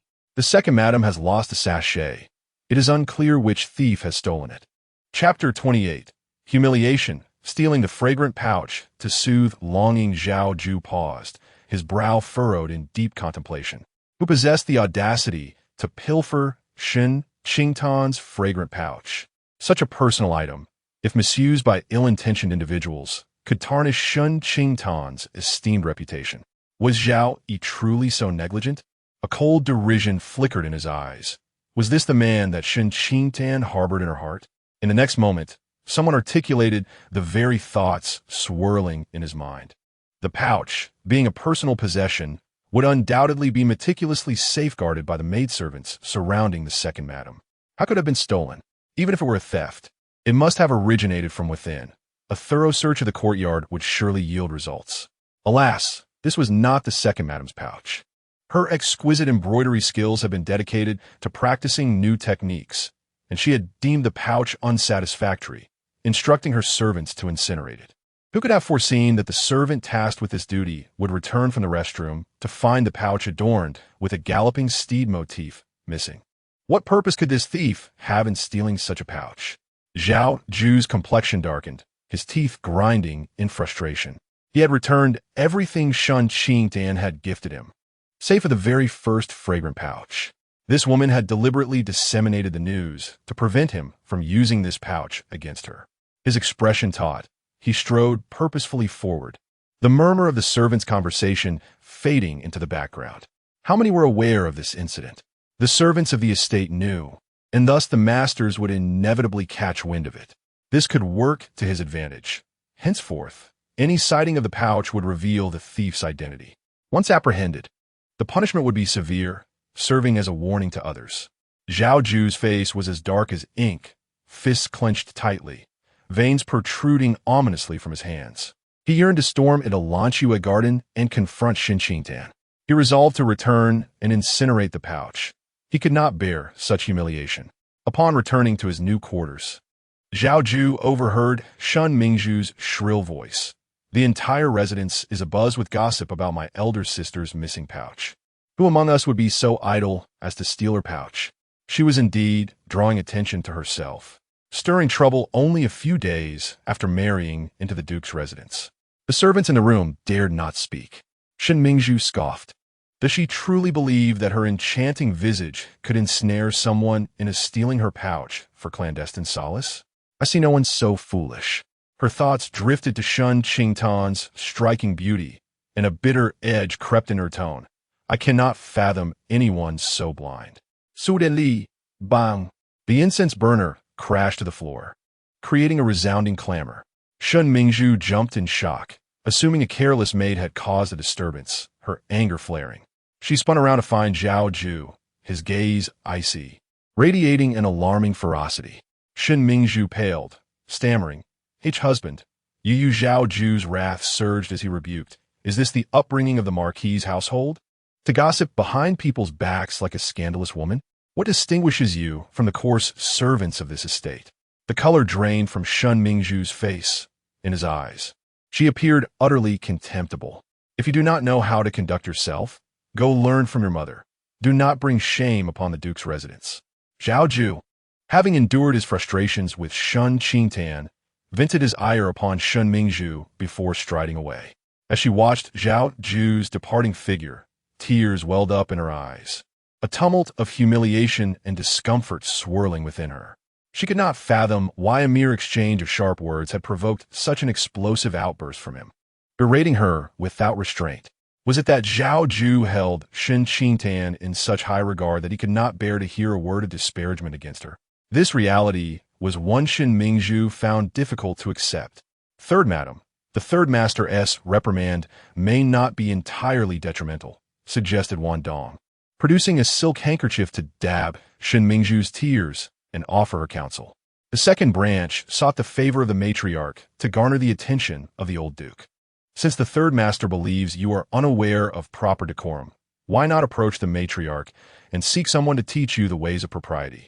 Once you win her favor, the members of the second branch will surely elevate you. Shen Mingzhu did not resent Zhao Yu for his affection towards Shen Qingtan. Rather, she harbored bitterness towards Shen Qingtan for occupying over a decade of her life. Had it not been for Shen Qingtan, Zhao Yu would undoubtedly have cherished her. After Wan Dong's insightful remarks, she realized that regardless of her efforts to ingratiate herself with the second branch, they would never regard her with genuine esteem. They would only elevate her when there was something to gain. A newfound resolve flickered in Shen Mingzhu's eyes. She was determined to win the matriarch's favor. Wiping away the traces of her tears, she gradually regained her composure and rationality. Is there any response from Qiu Chan? She inquired. Not as of yet, Wan Dong replied casually. On the day of your wedding, you chastised Qiu Chan and Chun Jiao, sending them back to serve the second madam. They are acutely aware of your disdain for them. And since they are your people, they will not receive the second madame's favor, struggling to survive in the Zhao residence. Should the second madame extend an olive branch, they would grasp it tightly, their loyalty naturally leaning towards her. Shen Mingzhu regarded Wan Dong thoughtfully. Despite her unremarkable appearance, Wan Dong approached tasks with remarkable efficiency. She was not one to speak much, yet each of her words struck at the heart of the matter. It became clear to Shen Mingzhu why Madame Shen had deemed Wan Dong a suitable companion for her. She was to be her aide. Given your insight, Xiu Chan and Chen Jiao must be quite unsettled, for they possess another option beyond myself and my elder sister. Shen Mingzhu's thoughts were consumed by revenge against Shen Qingtan. Yet Madame Shen had advised her to exercise restraint. She could endure, but it would not hinder her from causing Shen Qingtan a bit of trouble. My elder sister is concerned for her husband's well-being and has yet to consummate their marriage. Everyone has desires. Her husband is no monk, after all, and cannot possibly remain indifferent. A glimmer of understanding crossed Wan Dong's gaze as she grasped the implications in Shen Mingzhu's words. I shall make the necessary arrangements, she responded. Shen Mingzhu nodded slightly in agreement. Before departing, Wan Dong instructed Zhongxia to bring hot water to assist Shen Mingzhu in cleansing her face. Afterward, Shen Mingzhu refreshed her makeup, donning a honey-colored upper garment paired with a phoenix tail skirt. The fabric, meticulously tailored into varying widths, was adorned with exquisite lotus patterns, bordered with golden thread, accentuating her charm and allure. She turned around in front of the bronze mirror, a satisfied smile gracing her lips. The elderly matron, having lived many years, delighted in seeing the younger generation dressed in vibrant colors. With joy, she accompanied Zhongxia to the Shan Hall to pay her respects to the matriarch. As the two approached the entrance of the hall, they faintly heard the sound of the second madam weeping, seemingly aggrieved. Shen Mingzhu paused, puzzled as to what had transpired in the second house that led the second madam to lament her woes before the matriarch. Moments later, she overheard the second madam's heart-wrenching plea. Mother, you must take our side. The background of my daughter-in-law pales in comparison to that of the eldest sister's family or the family of my nephew's father-in-law, yet she hails from a reputable, noble lineage. How could someone so short-sighted as to wrongfully seize my daughter-in-law's dowry? Everyone in the household witnessed Shen Qingtan taking her dowry, each item counted and verified without issue. Now, just a few days later, she claims there is a problem with the dowry and threatens to take us to court. I have lived for so many years, and to be slandered in such a way makes me wish to die to prove my innocence. The matriarch, seated on the warm kong, cast a languid glance at the second madam, who sat on a stool, weeping into her hands. With a headache, she inquired, "From where did you hear that the girl intends to accuse you of pilfering her dowry?" She sent someone to the Jingda Hall to inform me that the dowry is entirely counterfeit. If the genuine dowry is not returned to her, she will take legal action. The second madam replied, her eyes red from crying. The dowry was stored in the second house's treasury, and it was not even 2 days before she took it away. How could I possibly have the means to exchange her genuine dowry for fakes? If there is any misunderstanding within the family, we can sit down and discuss it openly. Why must you weep and wail, causing a headache for everyone? The matriarch commanded a nearby maidservant, "Go summon the second lady." Mother, this is not merely a misunderstanding. She has thrown a large basin of dirty water upon me, clearly intending to harm me. With this lawsuit hanging over me, the officials' families in the capital will look down upon me, gossiping behind my back. How can I continue to live? The second madam's voice was laden with grievance, tinged with resentment. Everyone in the capital praises her for her scholarly demeanor and exceptional talents, and I believed it to be true. Yet, she has disturbed our household within mere days of her arrival, clearly a harbinger of misfortune. At this, she lamented her own misfortune, pulling her handkerchief over her face and weeping softly. The matriarch felt a throbbing headache and a flicker of annoyance in her eyes. Shen Mingzhu, having grasped the entirety of the situation, feared being caught in the crossfire and discreetly led Zhongxia back to the second house. A quarter of an hour later, Shen Qingtan arrived at the Shan Hall, accompanied by Lu Yu and Ting Shui. Shen Qingtan scanned the room. The matriarch sat quietly, while the second madam bowed her head in tears. She performed a respectful curtsy, saying, "Grandmother, may you be blessed with longevity. Second aunt, may you be blessed." What blessings could there be? If you do not drive me to my death, that alone is a blessing enough, the second madam retorted to Shen Qingtan. Subsequently, she pressed on, each word deliberate. "You have grown up under my care, and besides your mother, you are closest to me.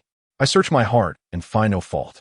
Is it because you cannot be with Jewer that you harbor resentment towards a second house and deliberately slander us for coveting your dowry as an act of revenge? Dear second aunt, you have misunderstood my intentions. I do not wish to take you to court. Rather, I aim to report the theft of my dowry to the authorities." Shen Qingtan, seemingly unable to bear the accusations leveled by the second lady, turned pale and clarified, "When you return my dowry, Lu Mama meticulously compared it against the inventory, and everything was accounted for. It was only today that I discovered discrepancies in my dowry. My maid, Lu Yu, went out to procure supplies and witnessed someone exiting the pawn shop with a blue and white bird-patterned flat vase that belongs to my dowry." Lu Yu hastily added, "The mouth of that vase was stained with rouge, which the second lady found appealing and deliberately left uncleaned, allowing me to recognize it as part of your dowry. However, since your dowry is stored in the warehouse, I suspected I had made a mistake. I reported several items from your dowry to the pawn shop, and they presented them all. This situation is exceedingly suspicious. I returned to inform you, second lady, and upon inspecting the warehouse, we discovered that all the items were mere replicas." Upon hearing the mention of the pawn shop, the second lady's sobs faltered. Shen Qingtan noted her unusual reaction and, lowering her gaze, remarked, "Grandmother, my dowry passed through the hands of second aunt. Should I report this matter to the authorities, they will undoubtedly question you, and I shall send someone to notify you." She glanced at the second lady, appearing somewhat helpless, as she continued, "Perhaps Lu Yu's clumsy speech led to your misunderstanding that I intended to accuse you of misappropriating my dowry." The second lady, enraged by Shen Qingtan's blatant falsehood, was consumed by fury. Lu Yu had originally stated, "Second lady, my mistress has counted the dowry today and found it to be counterfeit. This dowry has only passed through your hands. If you do not return it, we cannot consider our familial ties and must ask the officials to reclaim it." Yet, she dared not speak such words, for Shen Qingtan's reference to the pawn shop indicated her awareness of their actions regarding the dowry. Realizing this, the second lady comprehended the gravity of the situation. Shen Qingtan had likely discovered the dowry's true nature earlier, but refrained from exposing it out of fear of retaliation. She had been waiting for the opportune moment to reclaim her dowry. Now that they had pawned it, Shen Qingtan had seized upon this leverage, threatening to report the matter to the authorities to compel her to seek the old lady's intervention, only to reveal the pawn shop's involvement during their confrontation. Using the old lady's influence to force her to redeem the dowry was Shen Qingtan's true objective. Throughout this ordeal, Shen Qingtan had never contemplated taking the matter to court. Even if she were in the right, such a public dispute would tarnish the reputation of the Duke's residence and would undoubtedly displease the old Duke and the old lady. The second lady's complexion turned ashen, her limbs icy, regretting that she had comprehended the situation too late. Should the old lady involve herself in the investigation, it would inevitably implicate the second house. How audacious it was for someone to dare to swap out the dowry of my niece-in-law and attempt to frame us. The second lady, now formulating a counter-strategy, declared indignantly, "Mother, allow me to handle this matter.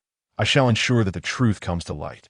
Originally, the old Duke and the old lady harbored dissatisfaction towards the second branch.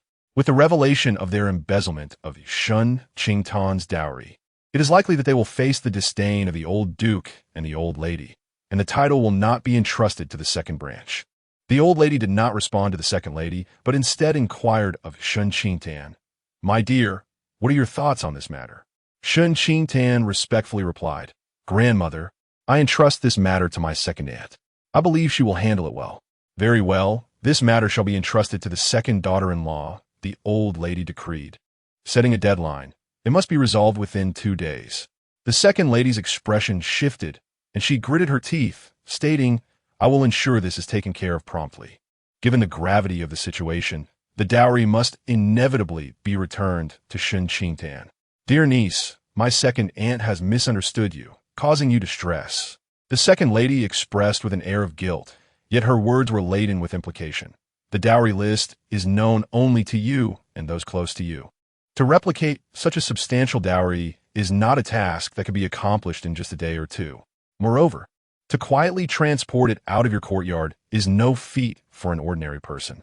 The second lady subtly insinuated that Shen Qingtan had orchestrated an elaborate ruse, solely to frame the second branch. Chapter 29. The overprotective matriarch Shen Qingtan appeared bewildered by the veiled insinuations of the second madam, and she queried, "Aunt, did you not already know about the dowry list?" Realizing she had inadvertently let something slip, she pressed her lips together. The smile on the second madam's lips froze. Before your second sister's marriage, she never attended any banquets hosted by various houses. It was only during the Ho family's feast for the official families when she acknowledged her ancestry that I saw her once. How could she have possibly shared the dowry list with me? Shen Qingtan smiled, her lips pursed. Indeed, my second sister is not so astute as to foresee that she would become your daughter-in-law, thus revealing the dowry list to you in advance. She sighed softly. Either my second sister is playfully deceiving me, pretending to have disclosed the dowry list to you, or I have simply misheard. Your second sister is merely teasing you. The second madam's heart raced at this revelation, fearing further startling truths from Shen Qingtan, and she hastily declared, "I shall visit the pawn shop to inquire about the dowry." "Thank you, aunt. We are family. There is no need for such formality," Shen Qingtan responded. Before departing, the second madam inquired, "Which pawn shop?" "Dekang pawn shop," Shen Qingtan replied. The second madam's gaze flickered momentarily as she bid farewell to the old matriarch and took her leave. Shen Qingtan did not follow. Instead, she approached the old matriarch, gently touching her kind and loving visage, and softly spoke, "Grandmother, I apologize for troubling you with my personal affairs." The old matriarch, astute and perceptive, had observed the subtle exchanges between Shen Qingtan and Luo Lingji, understanding the nuances of right and wrong long before. "My dear Tan girl, the fault does not lie with you. You need not feel guilty. The Duke's residence has wronged you, and your marriage has caused you distress, with your dowry being misappropriated." Realizing that the old matriarch was already aware of the situation, Shen Qingtan chose to be forthright. Expecting reproach, she was instead met with the old matriarch's clarity. Within the confines of such a grand residence, innocence and candor often found no sanctuary. One either matured through tribulations or faded away too soon. Possessing cunning and wisdom was not inherently negative, provided one could distinguish between good and evil. The old matriarch sighed deeply, a flicker of pain crossing her eyes, and earnestly remarked, "Your nature is too gentle. I often worry you might be taken advantage of. Now that I see you can protect yourself and safeguard your possessions, I feel reassured." Shen Qingtan was profoundly touched. "Grandmother, as one ages, one tends to become more verbose, a trait that the young often find tedious." The old matriarch raised her hand to smooth Shen Qingtan's disheveled hair, gazing at her for a long moment. "It's nearly noon. I shall not detain you for lunch." Shen Qingtan earnestly replied, "I cherish the wisdom imparted by my elders. It embodies your years of experience. A little guidance from you can save me from many missteps." The old matriarch was momentarily taken aback. Shen Qingtan smiled gently. "In a few days it will be the 15th. I shall come to pay my respects again." The old matriarch watched Shen Qingtan's retreating figure, the light in her eyes dimming gradually. Upon observing the old lady's despondent expression, Mama Wei discerned that the sight of Shen Qingtan had evoked memories of the late eldest daughter, who had perished during childbirth. She could not help but inquire, "Why do you not invite the second madam to dine?" The young master was frail, with the physician predicting a short lifespan. His demeanor was aloof, devoid of desires, and he remained indifferent to fame and fortune. Yet, despite this, the second branch remained uneasy, viewing him as an obstacle in their quest for power, constantly plotting against him. The old lady's gaze hardened. "If I were to show any favoritism towards Miss Tan, the first branch would never know a moment of peace." Mama Wei, reflecting on the current circumstances within the household, began to comprehend the old lady's predicament. Misfortune indeed shrouded their family. The old lady sighed deeply, stating, "The facade of tranquility in this household is uncertain in its longevity." As Shen Qingtan exited the Shan Hall and made her way back to the Lanxua courtyard, she encountered the hurried approach of the first madam. "Tanner, has Luo Lingji been bullying you?" The first madam approached Shen Qingtan, scrutinizing her pallid complexion. Upon noticing her wan demeanor, the first madam's eyes flared with indignation. "This woman is nothing but a troublesome specter, haunting us incessantly. I have refrained from engaging with her. Yet she grows increasingly brazen, presuming to bully you. Does she truly believe our first branch is a soft target?" With these words, the first madam's expression turned icy as she departed with her maidservant. Seeing the first madam heading towards the second branch, seemingly intent on confronting the second madam, Shen Qingtan swiftly grasped her arm, stating, "Mother, the second madam cannot bully me. Tanner, you need not endure any humiliation." The first madam assumed Shen Qingtan sought to avoid conflict, not wishing to escalate matters. "I merely disdain Luo Lingji's base tactics. As long as she does not cross my bottom line, I have no reason to regard her. It is not that we fear trouble. I truly have not been wronged. The second madam is the genuine sufferer here." Seeing the first madam's skepticism, Shen Qingtan pondered for a moment and resolved to take her along to witness a spectacle. "Have you brought the right tokens? Allow me to escort you to a certain place." The first madam, intrigued by Shen Qingtan's mysterious demeanor and the mischievous glimmer in her eyes, followed her out of the estate in a daze. Shen Qingtan led the first madam to the deckhang pawn shop, where two veiled hats awaited in the carriage. The two donned the hats, the sheer fabric obscuring their features, and alighted from the carriage, entering through the back door of the pawn shop. Lu Yu had arrived earlier to prepare, and the shopkeeper awaited them in the courtyard. Upon taking over the pawn shop, Shen Qingtan had replaced the staff, ensuring all were now her loyal subordinates. "Miss, the honored guest has arrived." The shopkeeper respectfully ushered Shen Qingtan and the first madam into a room where fruits and tea were elegantly arranged on the table. This room featured a small window through which they could observe the ongoing transactions in the adjoining space. Shen Qingtan nodded, signaling the shopkeeper to leave. Once the shopkeeper exited and closed the door, only the two women and their attendant remained. The first madam then removed her veil, surveying the spacious room, bright and pristine, adorned with exquisite luxury. "Tanner, is this your establishment?" "It is a pawn shop." Shen Qingtan observed the astonishment on the madam's face, as if she could not fathom the reason for being brought to the pawn shop. With a gentle smile, she said, "You shall soon find out."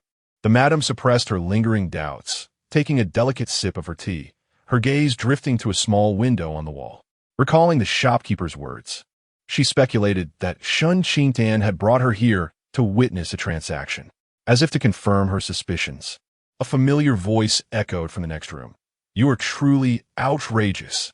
We just pawned it last night. Merely a night has passed, and yet you demand a ransom several times greater than the pawned amount. Why not just rob us?" The madam's brow furrowed slightly. The individual involved in the transaction was none other than her unfortunate sister-in-law. Chapter 30. A shrewd deception against the second madam in a moment of uncontrollable fury. The second madam hurled the teacup she was holding onto the Wang Wali six-legged incense table, her exquisitely maintained visage ablaze with wrath. She had deliberately chosen to deposit her dowry at the deckhang pawn shop, fully aware that the proprietor was none other than Madame Shen. The considerable sum of goods entering the pawn shop would undoubtedly attract Madame Shen's attention. Upon reviewing the list, she would surely recognize it as the dowry of Shen Qingtan and would never allow it to be resold. Lu Yu had mentioned seeing someone purchase a flat flask at the Shan Hall, a statement she knew was intended to serve as bait, revealing the dowry's pawn status. The second madam was scheming to reclaim her dowry at a time when Zhao Yu would be away procuring military provisions for the northern frontier. Unbeknownst to her, Shen Qingtan had taken the initiative, catching her off guard and compelling her to retrieve the dowry first. To her surprise, the pawnshop's attendant immediately quoted a price that was threefold the original loan amount. With polite demeanor, he remarked, "Madam, we are in the business of making a profit, not running a charity. The amount you receive from us could have earned considerable interest if deposited in a bank." The second madam's heart ached with indignation. Yet she suppressed her rage and retorted, "Do you even know who I am? I am the in-law of your esteemed proprietor. Bring her to me, and I shall discuss the redemption personally. Madam, our proprietor is a genuine merchant who only recently established business in the capital. His relatives reside in the ancestral home." "Not here in the city," the attendant replied, his smile unwavering. "Should any difficulties arise in business, rest assured, our proprietor will not sit idly by, but shall provide assistance." The second madam was left speechless. She had hoped to reclaim her dowry without cost, reasoning that if Madame Shen favored Shen Mingzhu, she would undoubtedly permit the dowry to be taken without a single coin exchanged. Otherwise, why would she personally confront the situation, only to be mocked by those lacking discernment?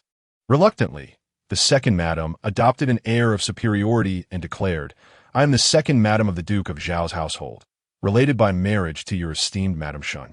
Madam, our proprietor is not Madame Shen. If you doubt this, you may inquire with the authorities," the attendant replied.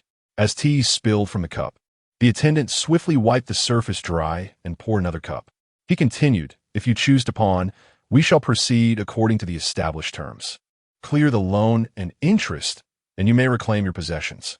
Since this is a dead pawn, we must negotiate the price in person. The original amount cannot be used for redemption, as stipulated in writing. The selling price shall be determined by us. Should you find it unsatisfactory, you may choose not to reclaim it. I perceive that you take advantage of your establishment size, whatever amount was originally pawned. I shall repay in full to reclaim my items." The second madam, unable to ascertain whose interest the pawn shop truly served, was not inclined to tolerate such indignity. She scoffed, "How dare you insolently challenge the Duke of Zhao's household?" The attendant, alarmed, quickly clarified, "We are merely straightforward merchants. In this imperial city, we would never dare to mistreat our patrons. Do not presume that you are someone of the Zhao State Duke's residence. Even if you were to beat the drum before the imperial court, we would remain unperturbed." The second madam's countenance darkened like the depths of water, her fingers trembling in rage. The court attendant appeared somewhat cautious of her status, his demeanor less assertive than before. "I shall consult the manager." The second madam merely invoked her rank to intimidate the attendant. She dared not escalate the situation. However, upon noticing the attendant's trepidation, she let out a cold huff. "Go ahead." With the attendant's departure, the second madam felt a slight alleviation of her vexation and began to scrutinize the room. The chamber was adorned with exquisite elegance. A pair of blue and white vases graced the table, while a slender celadon bottle held a delicate branch of resplendent peach blossoms. The walls were embellished with renowned artworks, each piece steeped in history and priceless. A pang of bitterness struck her heart. Was operating a pawn shop truly this lucrative? As she held the teacup, she noticed an intricately designed copper cloison incense burner adorned with entwined lotus patterns, filled with the finest quality of agarwood incense. Far more extravagant than what she used in the Duke's residence. Unable to swallow even a sip of tea, she grimaced and set the cup back on the incense table. Yet, a thought crossed her mind. After all, he was merely a lowly merchant. No matter how lavish, could he ever match the dignity of their noble lineage? Upon the attendant's return, she adopted a haughty demeanor, maintaining her composure. "What did your manager say?" The attendant raised 4 fingers. "The manager has proposed this amount." The second madam arched an eyebrow. 40,000 taels? She expressed her dissatisfaction. "You initially offered only 30,000 taels in pawned silver." The attendant shook his head. "The manager suggests doubling it." The second madam's eyes widened in disbelief, ready to unleash her fury. When the attendant continued, "The manager has grown accustomed to those who wield power to oppress others. We conduct legitimate business and need not fear such matters. Should you persist in your outbursts, the amount will be increased further." Furrowing her brow, the second madam glared. "Are you intending to oppose the Zhao State Duke's residence?" The attendant replied, seemingly respectful, yet his words were anything but courteous. "It is said that the Zhao State Duke is known for his integrity and fairness. We are eager to verify the truth of such claims. If he truly seeks to exert his influence over us, we would rather cease our business than allow the Duke's true nature to remain concealed." Each resolute statement struck the second madam like a hammer. and she recognized that she had offended the pawnbroker. If she failed to reclaim the dowry today, the entire capital would soon whisper of the Zhao state duke's oppressive tactics. She had not only absconded with her niece's dowry to pawn it, but was also using her influence to pressure the pawn shop, both of which were direct provocations to the duke's principles. The duke despised bureaucrats who exploited their power for personal gain. If he learned of her bullying behavior, given his notoriously stubborn temperament, even if the duke's residence were to lose its legacy, the second house would never inherit the title. The dowry had only fetched 30,000 taels, yet the ransom demanded was a staggering 120,000 taels. It felt as though a dull knife were slicing through her heart. The second madam's teeth nearly ground to dust. Indeed, the pawnshop was a place that devoured its patrons without remorse. No wonder it was replete with opulence. The furnishings within were exquisite and precious. She finally grasped the truth behind the adage warning against pawning valuables. It served to reduce the worth of one's possessions to the bare minimum, akin to selling them off cheaply, and the cost to redeem them would peel away layers of her wealth. The attendant issued a dismissal. "My lady, please take your leave. We shall no longer proceed with the sale. Having come this far, do you think your refusal can dissuade me?" The second lady felt a deep remorse, regretting that in her pursuit of advantage, she had pawned her dowry. Had she known the cost would be so steep, she would have preferred to part with her private savings to procure provisions for Zhao Yu. Suppressing her anguish, she declared with bitterness, "I will purchase it." She continually reassured herself that the value conferred by the duke's estate far surpassed mere silver, even if it amounted to over 100,000 taels. The attendant, his face adorned with a beaming smile, poured her a fresh cup of hot tea. "I knew you were a person of promptness." The second lady, her expression icy, retrieved a list from her sleeve and handed it to the attendant. "Bring back every single item." The attendant nodded submissively in agreement. In the adjoining room, silence reigned as the first lady gazed at the second lady, astonished, perceiving her as a foolishly wealthy patron, easily duped by the pawnbrokers. A realization struck her. Where did Luo Lingji acquire such a vast sum of silver? Chapter 31. The difficulty of guarding against a domestic thief. Shen Qingtan recalled the counterfeit items in the storeroom. The dowry given to her by her second aunt was composed entirely of indistinguishable fakes. Those unfamiliar with the true value could easily be deceived. The first lady felt a stir in her heart.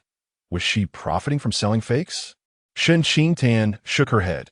It was merely a conjecture that required verification. The first lady etched this matter into her memory and approached the small window, only to see the retreating figure of the second lady. Furrowing her brow, she inquired, why would she pledge only 30,000 taels, yet be willing to offer an additional 90,000? The grandfather detested discord among brothers and abhorred bureaucratic practices. Before the Zhao family's rise to prominence, they once operated a security agency, which fell victim to oppression, resulting in their ruin. Shen Qingtan spoke calmly.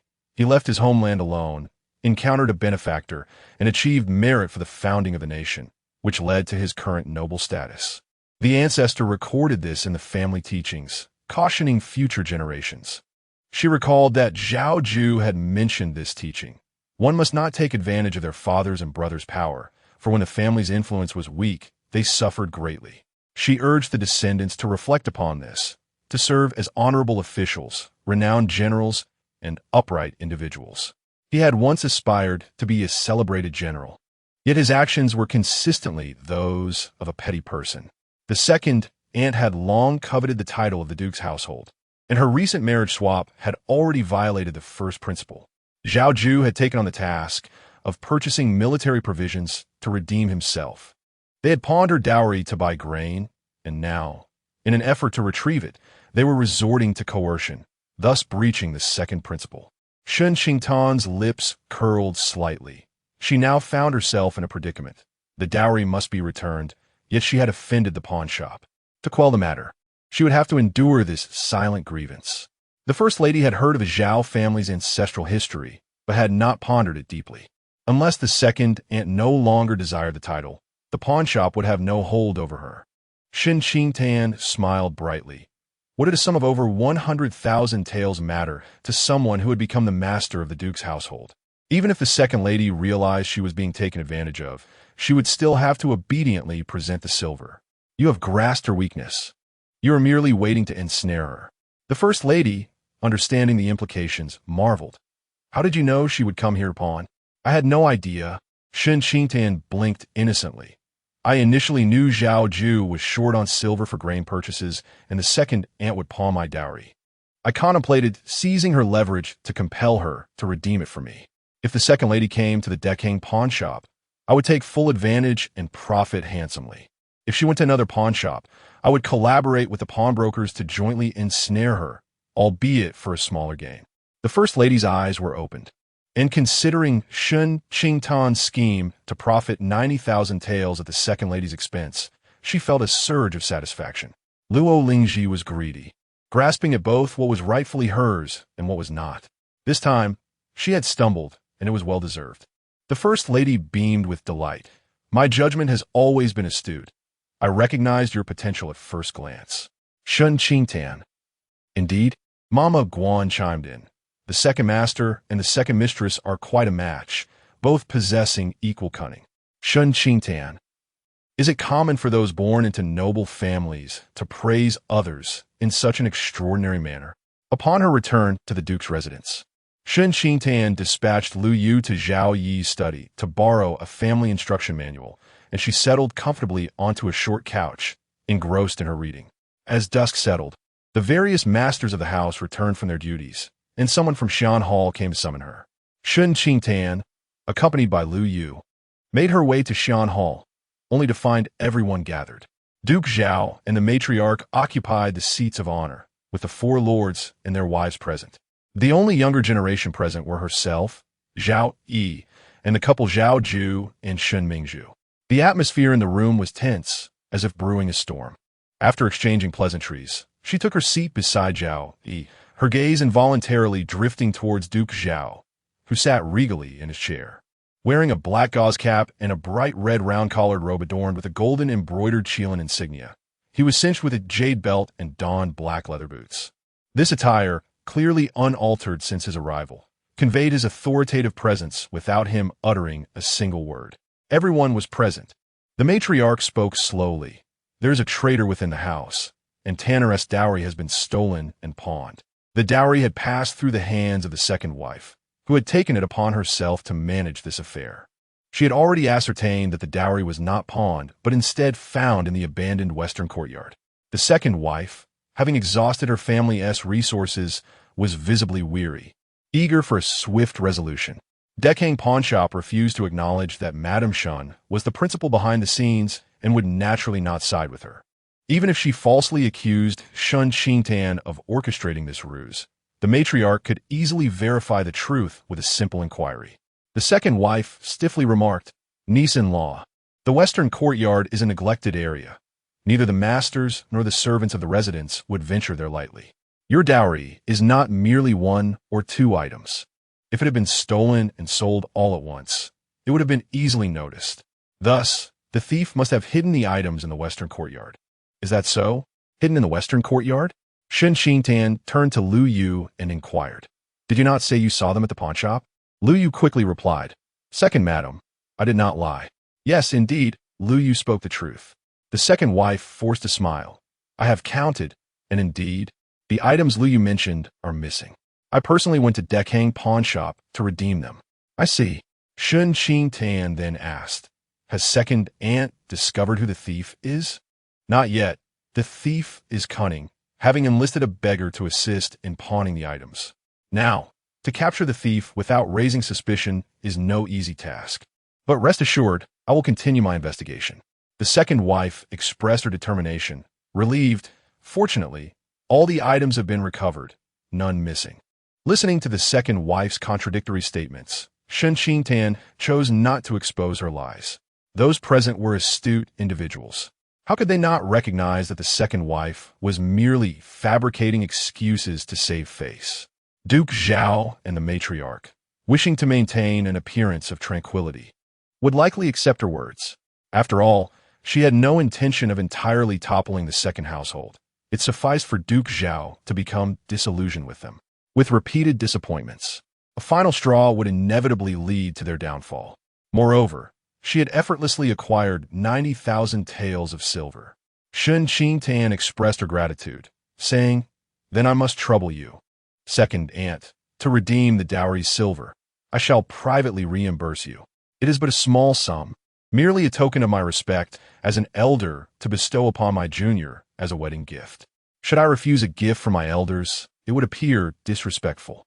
Shen Qingtan then performed a respectful bow, adding, "Second aunt, your kindness shall forever remain etched in my heart." The forced smile on the second madam's face could no longer be maintained, and she whispered a few instructions to the maid beside her. After a brief moment, a young servant entered, carrying the dowry, and a multitude of boxes and chests filled the room. Each lid opened in unison. The second madam cast a glance at the dazzling array of gold, silver, and jewels, her heart constricting with pain. "Dear niece-in-law, please inspect these items carefully. There may be discrepancies with the dowry." Chapter 32. Discord among spouses. Shen Qingtan glanced casually at the surroundings, her face adorned with a radiant smile, and said, "Aunt, I have complete faith in your abilities. There is no need for further scrutiny." With a soft chuckle, the second madam resumed her seat. Duke Zhao, having learned the intricacies of the situation from the old madam, found the second madam's clumsy excuses utterly implausible to any sensible individual. However, Shen Qingtan, prioritizing the greater good, chose not to pursue the matter further, instead deftly shifting the focus away. Her approach exuded the dignified demeanor befitting a matriarch. Duke Zhao imparted wisdom, stating, "Since ancient times, one cannot stand alone. You are branches of the same tree, and together you shall prosper as a family." Shen Qingtan, along with the elders, rose in unison, responding, "We shall heed Father S. and Grandfather S. teachings." The eldest master and madam appeared relaxed, their expressions at ease. Zhao Yu maintained a composed demeanor, occasionally suppressing a cough. The second master and madam wore stern expressions, refraining from even a breath, fully aware of the subtle reprimand directed at them. Shun Mingzhu, intimidated by Duke Zhao, kept her head bowed, not daring to utter a single word. Zhao Ju gazed vacantly ahead, preoccupied with thoughts of military provisions. The third master and madam, being of illegitimate birth, exhibited a timid disposition. If not for necessity, they would remain secluded within their courtyard, wishing to become invisible amidst the stifling atmosphere, fearful of the conflict between the first and second houses encroaching upon them. Shen Qingtan scrutinized the countenance of those present with an inscrutable expression, her gaze landing on two individuals in the corner. The fourth master, resembling Duke Zhao, possessed striking features with sharp brows and piercing black eyes. His tall, athletic stature emanated a commanding presence without appearing coarse.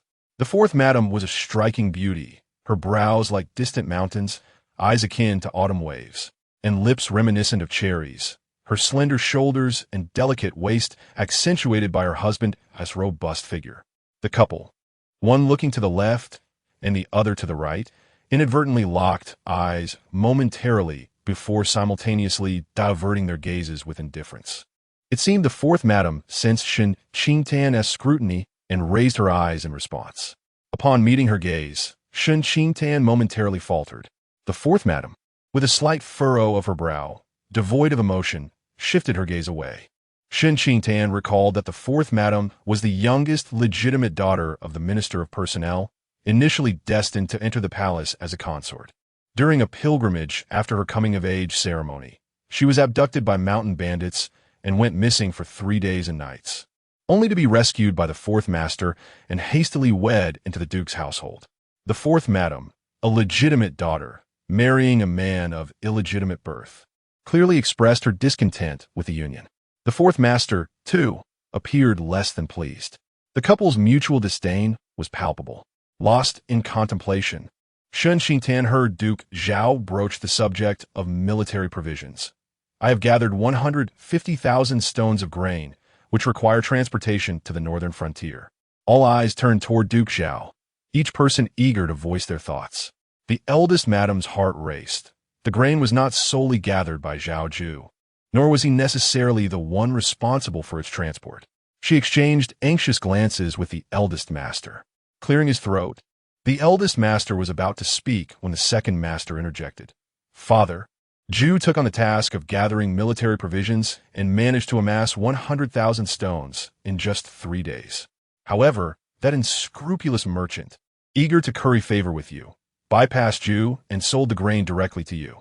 Duke Zhao's expression darkened. The elder, oblivious to the tension, chuckled while patting his ample belly. You might as well assign the task of transporting military provisions to Zhu, as he is already stationed at the military camp and is thus the most suitable candidate. How can I entrust such a responsibility to someone who cannot even manage a mere grain merchant? Retorted Duke Zhao. The smile on the elder's face froze. Zhao Ju clenched his fists, his expression darkening. Duke Zhao turned to Zhao Yi and inquired, "What is your opinion?" "Let fourth uncle handle it," Zhao Yi replied, clearing his throat. Observing fourth elder's knitted brows, he added with a wry smile, "He is a seasoned military officer, having previously escorted supplies to the northern border. No one is more qualified than he." The elder and Zhao Ju instinctively glanced at Duke Zhao, whose contemplative demeanor instantly turned their faces pale. Unable to contain his frustration, Zhao Ju abruptly stood up. "Grandfather, fourth uncle has other duties and has only recently returned from the northern border. Why not allow him to stay in the capital a few more days? I volunteer to escort the provisions to the northern border, and if I cannot deliver them on time, I shall resign from my post. You previously made a military oath. Half the time has passed. How much of your supplies have you gathered?" Duke Zhao's voice was aged yet resonant. Tens of thousands of soldiers in the north are depending on these provisions for survival. If you fail to deliver them promptly, it will cost countless lives. Such a responsibility cannot simply be dismissed by your resignation. Zhao Ju grit his teeth, filled with the determination to fight for his cause. Duke Zhao had already made his decision. "Fourth, you shall go." Fourth elder shot a piercing glance at the instigator. Zhao Yi, who languidly leaned against his chair, a subtle smirk gracing his lips. The candlelight cast a cold glow on his pale visage, exuding an air of unassailable elegance. Fourth elder's fists clenched, contemplating the weight of Zhao Yi's words, feeling as though he could strike him down with a single blow. "Understood," fourth elder grumbled. "I shall forego the meal. I have matters to attend to and will take my leave." In that moment, joy and sorrow mingled in the air. The first madam felt as though a massive weight had been lifted from her chest, her entire being relieved. The elder and second madam wore ashen faces, their meticulous schemes unraveling, inadvertently benefiting the fourth house. Zhao Ju suppressed the tumultuous rage within, his countenance cold as he prepared to depart. "Zhao Ju," Duke Zhao called after him, "you are young and impetuous. You still require tempering. I have petitioned the emperor to appoint you as the deputy commander of the Wuqing military command. You shall assume your duties tomorrow." Zhao Ju halted in disbelief, gazing at Duke Zhao. He had originally held the rank of a 5th-rank martial virtue general, now demoted to the 7th-rank deputy commander. Slowly, he began to grasp the subtle maneuvers of the second house. On the surface, they appeared to have escaped scrutiny, but in reality, this demotion served as a punishment against them. The second madam felt as though struck by lightning, her face drained of color. She had tirelessly labored to elevate Zhao Ju's status, hoping he would inherit a title and attain great power. To this end, she had exhausted their resources, spending 12,000 taels of silver to redeem Shen Qingtan's dowry, appeasing the anger of Duke Zhao and the old madam. Yet, not only had Duke Zhao stripped Zhao Ju of the opportunity to gain merit through escorting the military provisions, but he had also demoted him. As a young general, one can swiftly command troops to reinforce the borders in times of crisis. Should one perform admirably, a promotion and noble title may follow. In contrast, the deputy commander merely oversees the security of the capital, and with a superior commander above, what prospects could there be? All hope has vanished. She seized her dowry, only to find it lost, while she herself had to expend over 100,000 taels of silver. She sought a title, but that eluded her grasp, and Zhao Ju's original position could not be preserved. The second madam felt darkness envelop her, her body succumbing weakly until she collapsed to the ground. Chapter 33. More wrong than Zhao Yu, the second lady, beset by a series of blows, fainted away, and Zhao Yu swiftly carried her back to the Jingda Hall. The elder master was taken aback, hastily instructing a maid to summon the estate's physician. As Shen Mingzhu stepped over the threshold, she glanced back at Zhao. His lips were ruby red, his teeth pearly white, and his brows and eyes were like a picturesque painting. Leaning languidly against the back of the chair with one hand propping his forehead, he exuded a unique charm. The Duke of Zhao held him in high esteem. Had it not been for his frail constitution, he would likely have been established as the heir by now. The second house vied for the responsibility of transporting military provisions. But with a single word from Zhao Yu, the task fell to an illegitimate son. Shen Mingzhu gazed into the dimming twilight, her mind wandering. If only she were to marry Zhao Yu. The moment that thought crossed her mind, she shivered and immediately suppressed it. After the departure of the second house, the Duke of Zhao commanded that food be served. The Duke and the elder matron lacked appetite.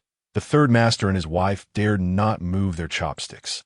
The first lady, worried about her father and brother, had not eaten properly for several days. Now that the matter of grain transport was settled, she felt an urge to eat, yet out of respect for her elders, she maintained decorum. She exchanged a glance with the elder master and discreetly surveyed the dishes. Realizing her intent, the elder master instructed Mama Guan. The lady has lost considerable weight. The physician has advised her to eat more. Please serve her extra rice and dishes. He then turned to the Duke and the elder matron. At her age, she is still picky, quite willful indeed. She wants to eat at home, but in your presence. She behaves herself and refrains from being temperamental. The elder master seemed to worry excessively about the first lady's eating habits, using a public chopstick to serve her several dishes. He feigned a stern demeanor. You must eat everything, no picking and choosing. The first lady's bowl brimmed with her favorite dishes, yet she felt no joy.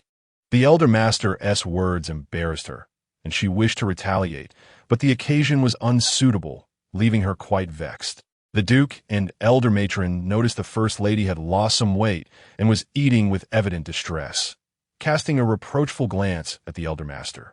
When the first lady tasted a piece of tender, succulent fish, a sense of satisfaction washed over her. The elder matron, filled with affection, remarked, "Eldest daughter-in-law, if you cannot eat, do not force yourself." The first lady sighed over the solitary piece of fish. "Mother, I shall not force myself, but I cannot waste it." Indeed, the elder master glanced at Shen Qingtan and Zhao Yu. The younger generation is still present. Shen Qingtan. Zhao Yu. The first lady reluctantly finished her meal, albeit with great enjoyment. As the group departed from Shan Hall, the first lady grasped Shen Qingtan's hand. Unable to restrain her excitement. "Daughter-in-law, that fish dish was exquisite today. I shall inquire in the kitchen for the recipe. You must prepare it in the small kitchen. You will surely love it." Observing the first lady's nostalgic demeanor and recalling her earlier distress at the dining table, Shen Qingtan couldn't help but chuckle. "Mother, you do not favor fish, yet you found it delightful. I must certainly try it." The first lady reclaimed her dignity. "Though I am not fond of fish, I cannot deny its deliciousness. It is I who have been narrow-minded." Shen Qingtan further suggested, "Mother, do remember to ask father for the recipe. It was his insistence to prepare fish to nourish you." The first lady, "Your daughter-in-law takes her leave now." Shen Qingtan gently tugged at Zhao Yi's sleeve. Zhao Yi glanced at the wide sleeves fluttering in the night breeze, and, upon catching the glimmer of laughter hidden in her eyes, found himself smiling in return as they departed together. The matron observed the couple moving further away, faintly hearing Shen Qingtan's melodious laughter. The elder master reflected, "Indeed, if you were to inquire about the prescription, it would surely reveal the truth." "Ah." The matron pinched the soft flesh at the elder master's waist. "It's all your fault for pressuring me to eat, allowing my daughter-in-law to tease me." The elder master donned a mask of anguish. No one has suffered as much as he has. Shen Qingtan walked in the silvery light of the moon, her lips slightly curling upwards, feeling a sense of ease for the first time since her rebirth. The matron, though prideful, was not disagreeable. One might even say she possessed a certain charm. She could not help but glance at the man beside her.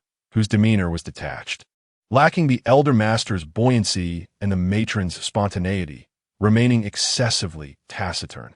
Zhao Yu regarded her gentle brow and eyes. "Are you very happy today?" "Yes." Shen Qingtan nodded, a smile gracing her lips. "Mother is different from what I imagined." A glimmer of amusement flickered in Zhao Yi's eyes. Father must have endured quite a bit. Shen Qingtan was taken aback. Zhao Yi smiled softly. "It is because father pressured her to eat more, making the younger generation jest at him." Shen Qingtan. She looked guilty. "I brought trouble to father. You need not feel remorse. Father is accustomed to it. If one day mother ceases to trouble him, it would be he who feels out of place." Zhao Yi paused slightly, gazing serenely into her bright eyes. Interactions among family need not be overly constrained. "You performed admirably just now, embodying the vivacity appropriate for your age." Shen Qingtan stood still, pondering what one her age ought to resemble. The memories felt too distant and blurred. She could not recall. She felt a closeness to the matron, not only because of the matron's kindness towards her, but also due to her envy of the rapport between the matron and the elder master. Whenever she was with the matron, she instinctively lowered her guard, revealing a hint of her true self. True self. Zhao Yi observed her quietly standing beneath the willow tree, the luster of her dark eyes clouded with a mist, her expression vacant and somewhat fragile. Before their marriage, he had seen her on several occasions, poised and virtuous before the elders, calm and resolute in adversity, and innocent and carefree in the company of close friends. Each encounter unveiled a different facet of her character, yet the one constant was her carefree tranquility. After their marriage, although she remained gentle and wise, she wore a thick mask and bore a heavy shell, becoming increasingly composed and restrained.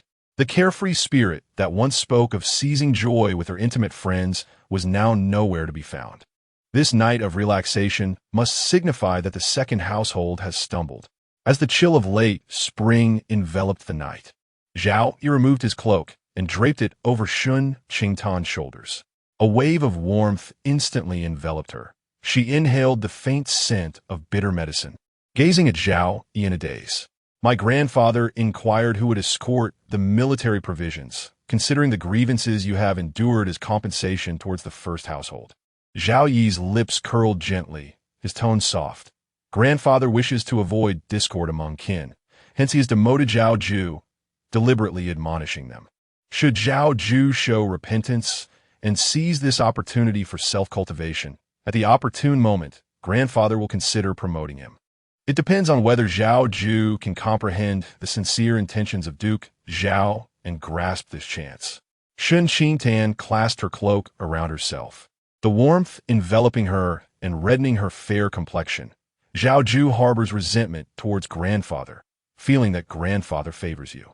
With such a bias, he is doomed to remain oblivious to grandfather's genuine concern. Zhao Yi smiled lightly, choosing not to pursue the discussion further. The couple returned to Lanxue courtyard, where maid brought hot water to assist them in cleansing their hands. Lu Yu entered to convey, "Second master, second madam, someone from the fourth household has arrived." The fourth household? Shen Qingtan's mind conjured the cold visage of fourth madam, and uncertainly she inquired, "Has fourth uncle come?" Chapter 34. Driven to madness, Lu Yu shook her head as Ji Yi, the maid beside the fourth madam, arrived. Shen Qingtan was taken aback and instructed, "Please invite her in." Lu Yu stepped outside to bring Ji Yi in. Carrying a small bamboo basket, Ji Yi entered, curtsying and saying, "Second master, second madam.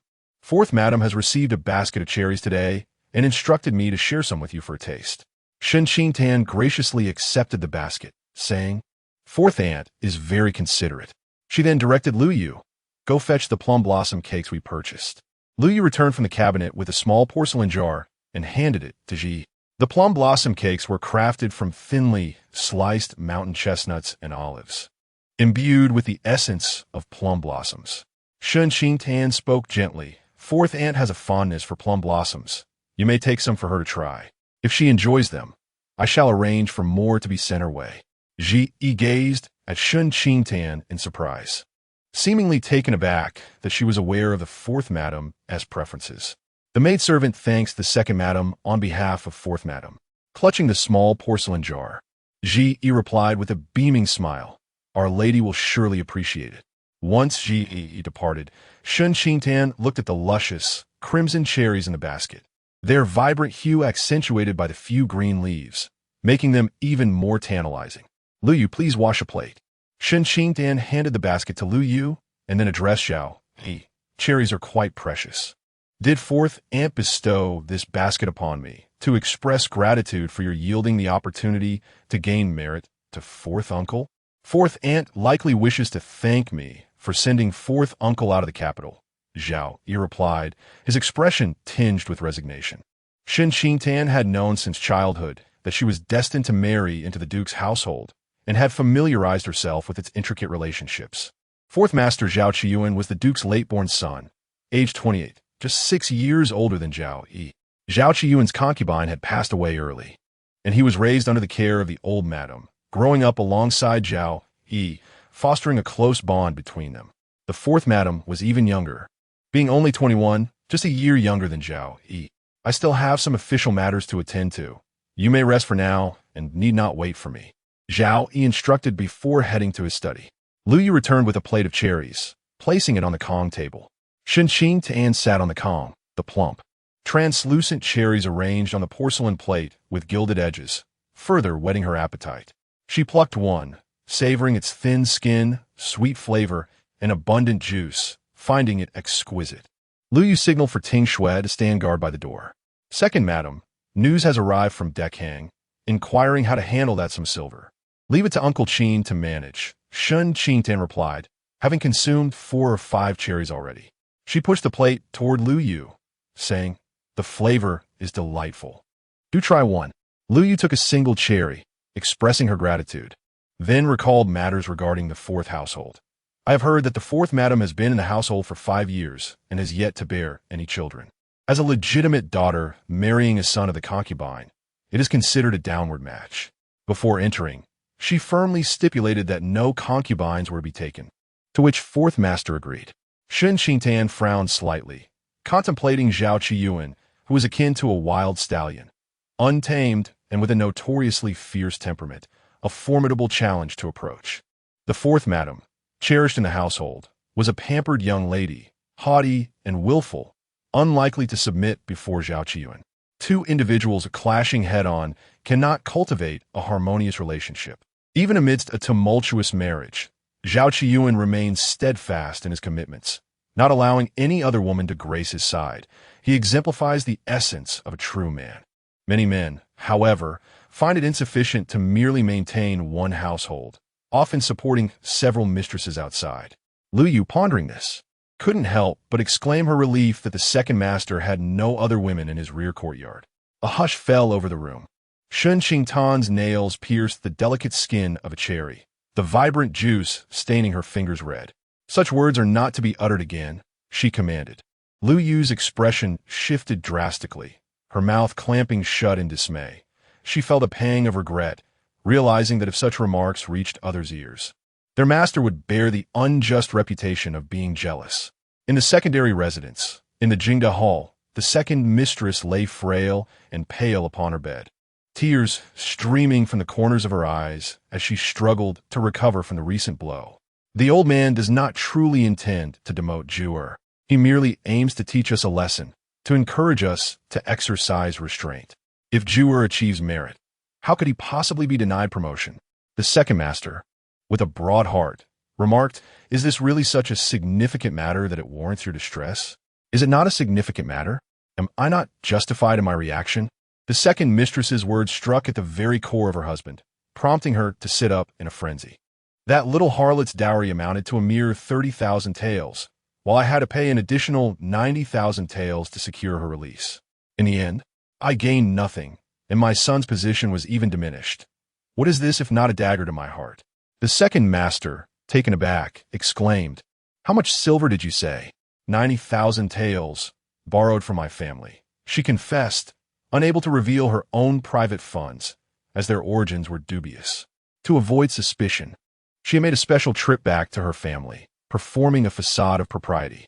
With a handkerchief drawn across her face, she sobbed. They might as well stab me to death. The second master, his corpulent frame trembling, stammered, "Which unscrupulous pawnshop is this? You must inform the authorities and reclaim your silver." The second mistress cast a venomous glance toward Shen Mingzhu in the corner, her teeth clenched in a derisive smile. "Which pawnshop? Your esteemed in-laws establishment." "Esteemed in-laws? The Shen family?" The second master stuttered. "No, it cannot be." Shen Mingzhu, her face ashen, waved her hands in protest. "My mother relinquished the pawnshop to my eldest sister." This revelation struck the second mistress like a thunderbolt. "What did you say? That shop is clearly registered under your mother's name. How can it belong to Shen Qingtan?" "It is indeed true," Shen Mingzhu replied, her eyes reddening under the piercing gaze of the second mistress, suppressing her panic. "When we returned home, my mother gave it to her." The second mistress, in a fit of rage, seized a porcelain pillow and hurled it toward Shen Mingzhu, her eyes ablaze. "You concealed such a monumental matter from me." With a loud bang, the pillow struck Shen Mingzhu's foot, causing her to bend in pain, tears streaming down her cheeks. The second mistress, nearly driven to madness, grasped her husband's sleeve tightly. "You must investigate immediately. Discover whose name that shop is registered under." Zhao Yu entered from outside, his gaze sharp. "I have already arranged for an inquiry." The room fell into an oppressive silence, as the second master paced anxiously. The second mistress's heart simmered with anxiety, her lips whispering incessantly. Zhao Yu could no longer endure the stifling atmosphere that threatened to drive one to madness. His countenance darkened as he exited the inner chamber. The second room appeared shrouded in ominous clouds, the air tinged with an unsettling restlessness, as if the slightest spark could ignite an explosion. Outside, sounds erupted as the personnel sent for investigation finally arrived. The second lady, having tidied herself, sat anxiously on the heated bed and implored, "Whose establishment is the Deckhang pawn shop?" The attendant responded, "It is registered under the name of the Qin family business." The mention of the Qin family sent a tremor through the second lady's body. A flicker of hope concealed in her gaze. She turned to Zhao Yu, seeking confirmation. "They have no connection to Shen Qingtan, correct?" Zhao Yu clenched his eyes tightly. Shen Qingtan owes a debt of gratitude to boss Qin. In that moment, he suddenly realized that from the instant he had accepted the task of purchasing military provisions, Shen Qingtan had conspired with boss Qin to ensnare him. Chapter 35. Interconnected Zhao Yu, employing his own understanding of others, surmised that merchants are inherently driven by profit. Thus, boss Qin would never relinquish his gains. More crucially, his overconfidence led him to believe that boss Qin would not dare offend the Duke's household. After ensnaring him, boss Qin turned to forge a stronger alliance with Duke Zhao. Meanwhile, Shen Qingtan endeavored tirelessly to reclaim her dowry, a series of events intricately linked. That wretched woman, she seeks revenge for our refusal to marry her." The second madam felt a sharp pain in her chest, a metallic taste rising in her throat. She seethed with hatred. "What a ruthless heart she possesses, ruining your future, reclaiming her own dowry, and costing me over 100,000 taels of silver. Yet, she still manages to maintain a facade of propriety and concern for the greater good in front of her parents, garnering sympathy for her supposed grievances." What stung even more was her awareness that every misfortune had been meticulously orchestrated by Shen Qingtan, yet she could not expose her. All she could do was swallow her bitterness. Observing the second madam's unraveling, the second master's eyes burned with a fierce desire to see Shen Qingtan consumed. Doubts plagued him.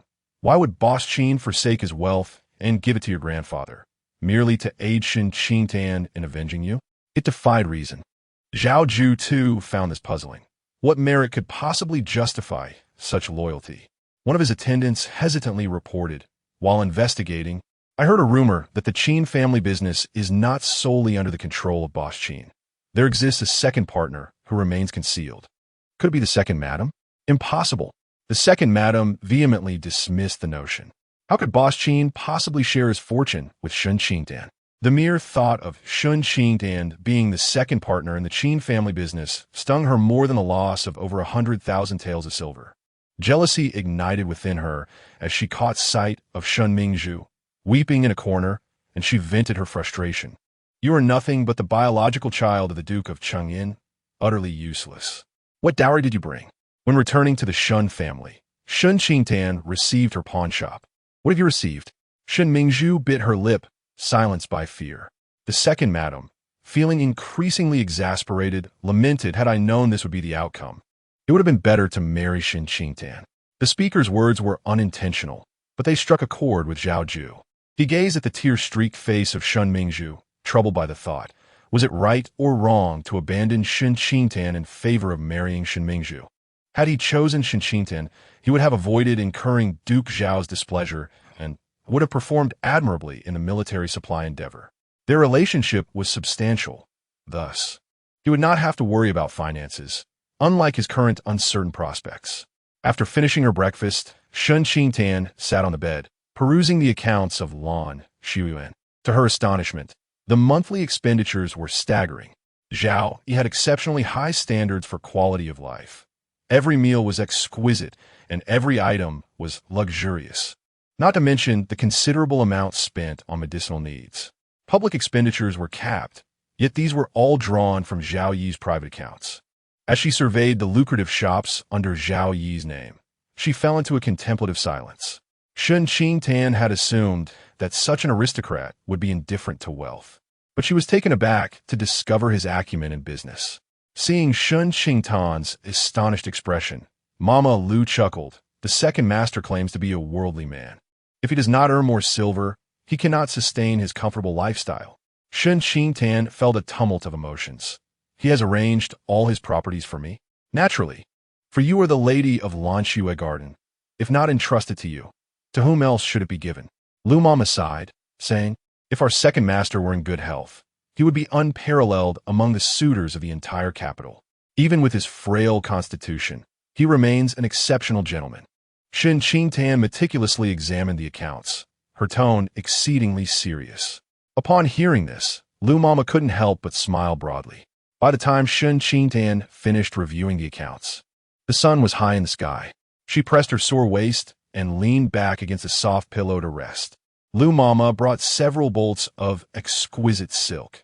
Second madam, the second master mentioned that as spring wanes and summer approaches, you should tailor a few new summer garments. Upon seeing the fabric, Shen Qingtan's eyelashes fluttered slightly. Such precious material, given so casually for her clothes? She accepted the fabric, its vibrant colors and the brilliance of the weave, mesmerizing in the changing light. At that moment, Ting Xuet entered, carrying a sewing basket. Second madam. Third madam is looking for you. Would you like to see her? Shen Qingtan raised an eyebrow. Let her in. Ting Xuet set down the sewing basket and turned to invite Shen Mingzhu. As Shen Mingzhu stepped into Lanxue Garden for the first time, she was instantly captivated by the bright tiles nailed to the window. Only the old matron's courtyard in the Chenin Marquis bore such tiles. These bright tiles, made from thinly sliced shell, were not only elegant, but also translucent. She had longed for them silently, but dared not ask Shen Madam for a set. Upon entering, she noticed a display cabinet filled with rare treasures. Even without knowledge of their worth, she could tell they were valuable. Her gaze fell upon a few bolts of exquisite silk laid on the con. Shen Madam had once crafted a belt for her from this silk, remarking that it took several months to weave just one bolt, making it quite expensive. Shen Mingzhu's heart sank as she recognized the disparity between the first and second households. Shen Qingtan caught a glimpse of the jealousy in Shen Mingzhu's eyes and exchanged a knowing look with Lu Mama, who then carried the silk into the inner chamber. Shen Mingzhu withdrew her gaze and settled beside Shen Qingtan. Elder sister, your husband treats you so well, gifting you such silk. A smile graced her face as she added, you have also been very kind to me. In the past, whenever you received something good, you would always share a portion with me. Shen Qingtan feigned ignorance of her insinuation, sweetly replying, there is no need for second sister to envy me. Your husband treats you well too, and you shall not lack for anything you deserve. The second household cannot afford such silk to gather fund for the third master's military provisions. My mother-in-law has even pawned her dowry. Shen Mingzhu's smile faded, and she spoke bitterly. Elder sister, you are aware of this matter. Indeed, their considerations have been rather short-sighted. Shen Qingtan sighed lightly. Mother once taught us to undertake only what we are capable of. After this incident, they should learn their lesson and refrain from coveting what does not belong to them. Indeed, they have learned their lesson and will be wiser next time. Shen Mingzhu, still eyeing the silk enviously, steered the conversation back. Summer is nearly upon us, yet arrangements for summer garments have yet to be made in the household. I possess but a few outfits for my dowry. Elder sister, would you spare me a couple of bolts to make summer clothes? The gift from your brother-in-law cannot be passed on to you, for it would incite his displeasure towards me. Dear sister, you have always been kind-hearted. Should discord arise between my husband and me because of you, it would surely weigh heavily on your conscience. Shen Qingtan gracefully declined and suggested, I shall consult with my mother-in-law shortly to arrange for the seamstress to come to our residence in the next couple of days to take measurements for summer garments. Shen Mingzhu felt a pang of frustration, her resentment towards Shen Qingtan intensifying. After all, she possessed several pieces of exquisite silk. What harm would it do to share a single piece with her? Her gaze fell upon a dish of cherries on the Kong table, and a wave of bitterness surged in her throat. The Duke of Chengyan's household had no access to cherries, yet here was Shen Qingtan possessing them. Clutching the hem of her skirt, her eyes brimming with tears, she implored, Elder sister, do you still harbor grievances against me regarding Madame Wei? Chapter 36. Ruin her reputation, why should I blame you for the matter concerning Wei Mama? Shen Qingtan appeared unable to comprehend, casually remarking, It is not as if you conspired against Wei Mama and framed me for it. This profound statement sent Shen Mingzhu's heart racing. Although she did not take Wei Mama's life, she had indeed cast the blame upon Shen Qingtan. I lack the courage for such a deed. Shen Mingzhu tightened her fingers. Wei Mama treated me well. Her sudden death was too much for me to bear. My elder sister was under suspicion at the time, and in my distress, I unjustly accused you. Your actions have truly wounded me. Shen Qingtan displayed a hurt expression, sorrowfully responding, no matter how well Wei Mama treated you. She was but a servant, and that was her duty. I have treated you no less than she did. As sisters, it is my obligation to care for you. By familial ties, you ought to support me, rather than hastily condemning me without evidence. Shen Mingzhu's face turned pale. Elder sister, I am weary. Shen Qingtan turned away, ignoring Shen Mingzhu, and instructed Ting Xue, please escort the third madam back. Shen Mingzhu stared in astonishment. Her eyes wide in disbelief at Shen Qingtan's sudden dismissal. If she were to linger, it would be an act of shamelessness. Suddenly rising, she declared, If elder sister does not wish to engage with me, simply say so. I shall not impose upon you. Second sister, if you insist on speaking this way, I am powerless to change your mind, Shen Qingtan replied, seemingly drained from Shen Mingzhu's relentless persistence.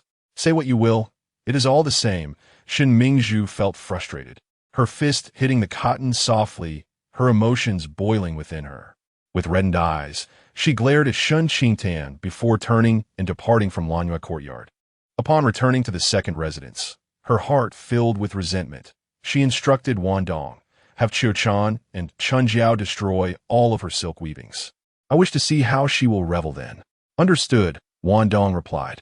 Unperturbed by Shen Mingzhu's influence, Shen Qingtan felt rather elated, even indulging in an extra bowl of rice at lunch. The matron had sent over a recipe for fish last night, along with a few fresh catches.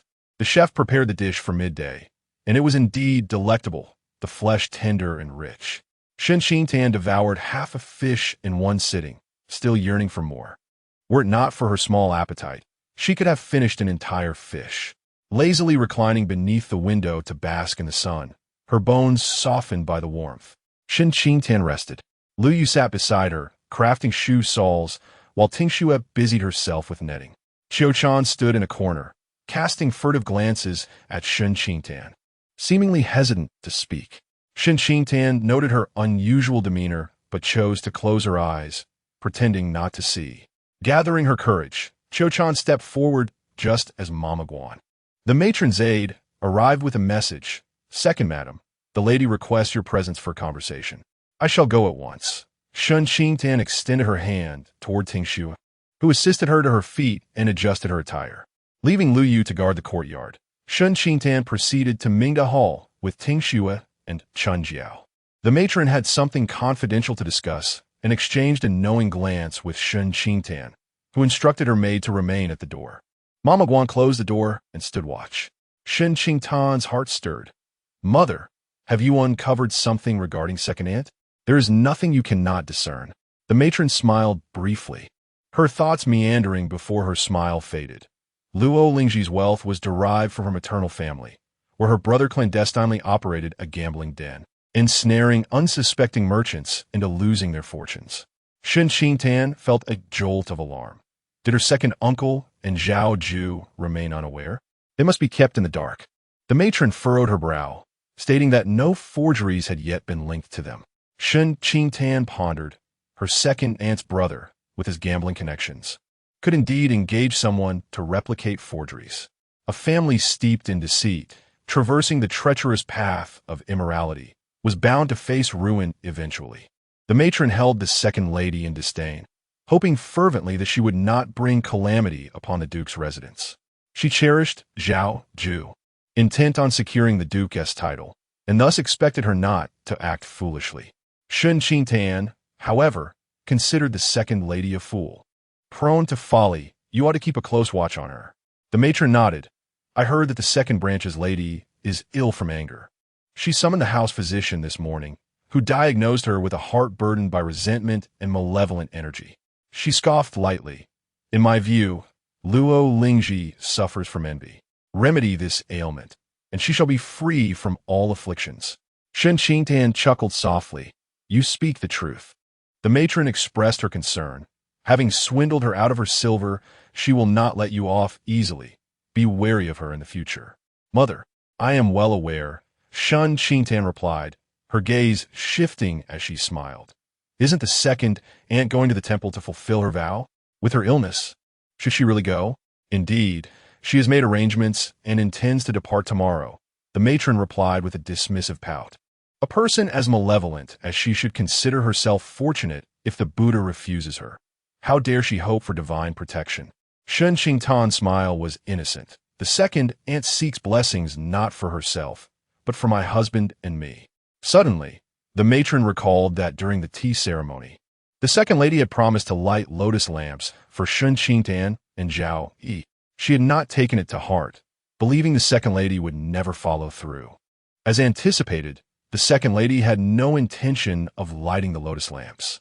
At dawn the next day, the second lady took Zhao Yu and Shen Mingzhu to Hualing Temple, fearful of encountering the contemptible Shen Qingtan, who might remind her to light the lotus lamps. Shen Mingzhu, lacking awareness, unwittingly asked, Mother, will you light lotus lamps for my second brother and sister-in-law? The second lady shot her a glare. If you can't speak wisely, then hold your tongue. She secretly wished for Shen Qingtan and Zhao Yi's marriage to falter. How could she possibly bless them with everlasting harmony? Moreover, lighting the lotus lamps required 3 days of vegetarian meals and hours of morning and evening recitations, which felt like torment to her. Shen Mingzhu fell silent, her head bowed in dejection. The second lady, observing her pitiful demeanor, felt a pang of irritation. She was utterly unworthy of comparison to Shen Qingtan. Contemplating Shen Qingtan, the second lady's expression darkened. Having lived this long without such a significant misstep, she desired retribution upon Shen Qingtan, making her rue the past. Last night, she had written to her brother, determined to employ any means necessary to tarnish Shen Qingtan's reputation and reclaim the 90,000 taels of silver. Contemplating a brief stay at the temple, the anticipation of good news upon returning to the estate alleviated the pervasive gloom that had enveloped her. The carriage halted at the foot of Mount Hualing, where the second lady and her companions ascended the mountain, panting as they gazed upon the grand entrance of Hualing Temple, exhaling a long sigh of relief. In the next moment, the second lady beheld an unexpected figure, her pupils contracting as she released half of her breath, only to stifle it once more. Chapter 37. Is she playing hard to get?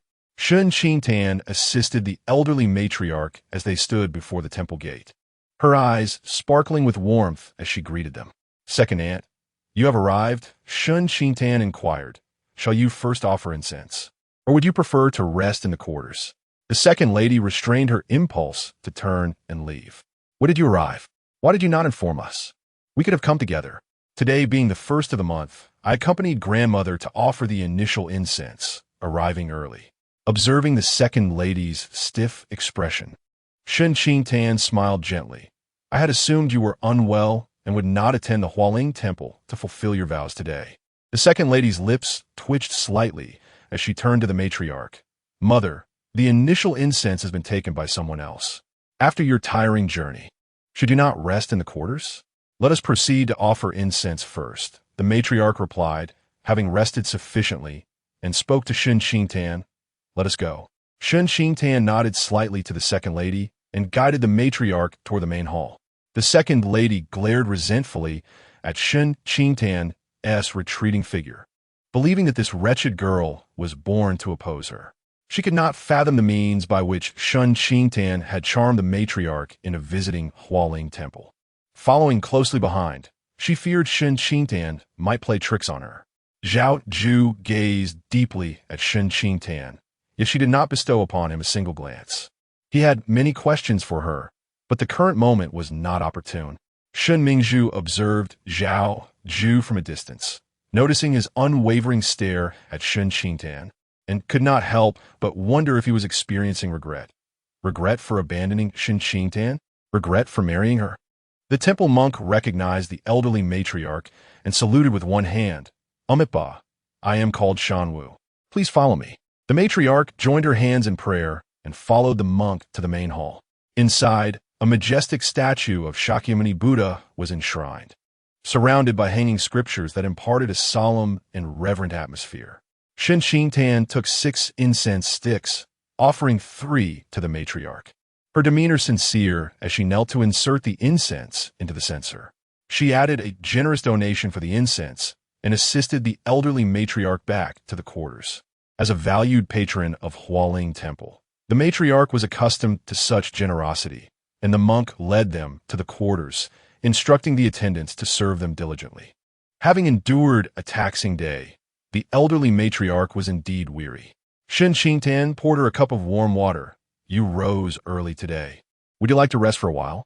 Madame Zhao took the cup and sipped, previously speculating that Shen Qingtan had persuaded her to come to Ailing temple to pray for Zhao, aiming to compel the second lady to light lotus lamps for their couple. However, after witnessing Shen Qingtan's substantial offering for the Buddha's golden statue, she began to reconsider her assumptions. You too must be tired. Please return and rest, the elderly matriarch said kindly. I have mom away and 2 maidservants to attend to me. You may rest, and if anything urgent arises, send someone to inform me. Understood. Shen Qingtan returned to the quarters accompanied by Lu Yu and Qiu Chan. She instructed Qiu Chan, please go to the scripture pavilion and borrow a copy of the Heart Sutra. Qiu Chan respectfully replied, I shall do so at once. Lu Yu, are you to remain here for 3 days to eat vegetarian meals and chant for the second master's lotus lamps? Lu Yu asked, puzzled. Isn't the second lady supposed to light the lamps for you? That was merely punishment for the second madam. If one truly seeks the Bodhisattva's blessing, sincerity of heart is essential for efficacy.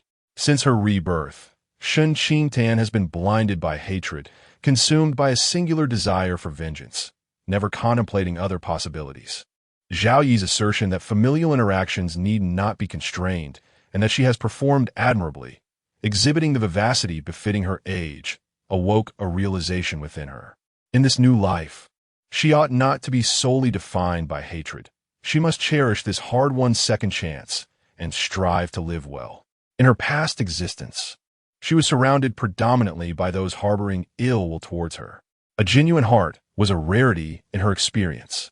Zhao Yi, not only attentive to her needs, but also bestowing upon her an invaluable trust, shared everything under his name with her, allowing her to feel respected and cherished. It was difficult for her not to be moved, to yearn to hold onto such a tender soul. The mutual respect and support shared between them throughout this life seemed quite agreeable.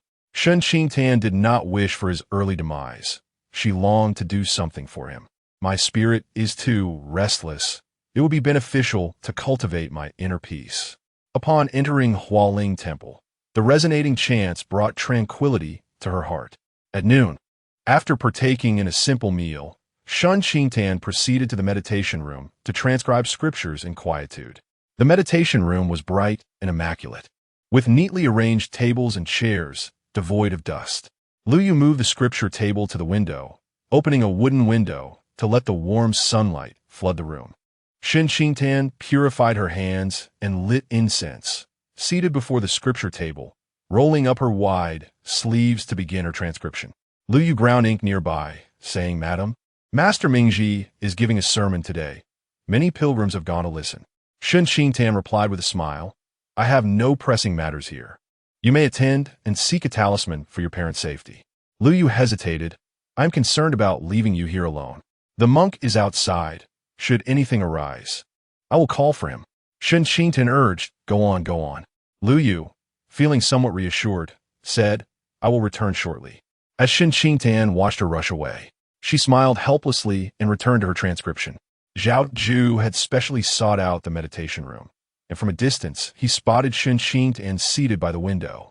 He approached silently and observed her transcribing flawlessly, without even glancing at the scriptures. Her handwriting was neither hasty nor careless.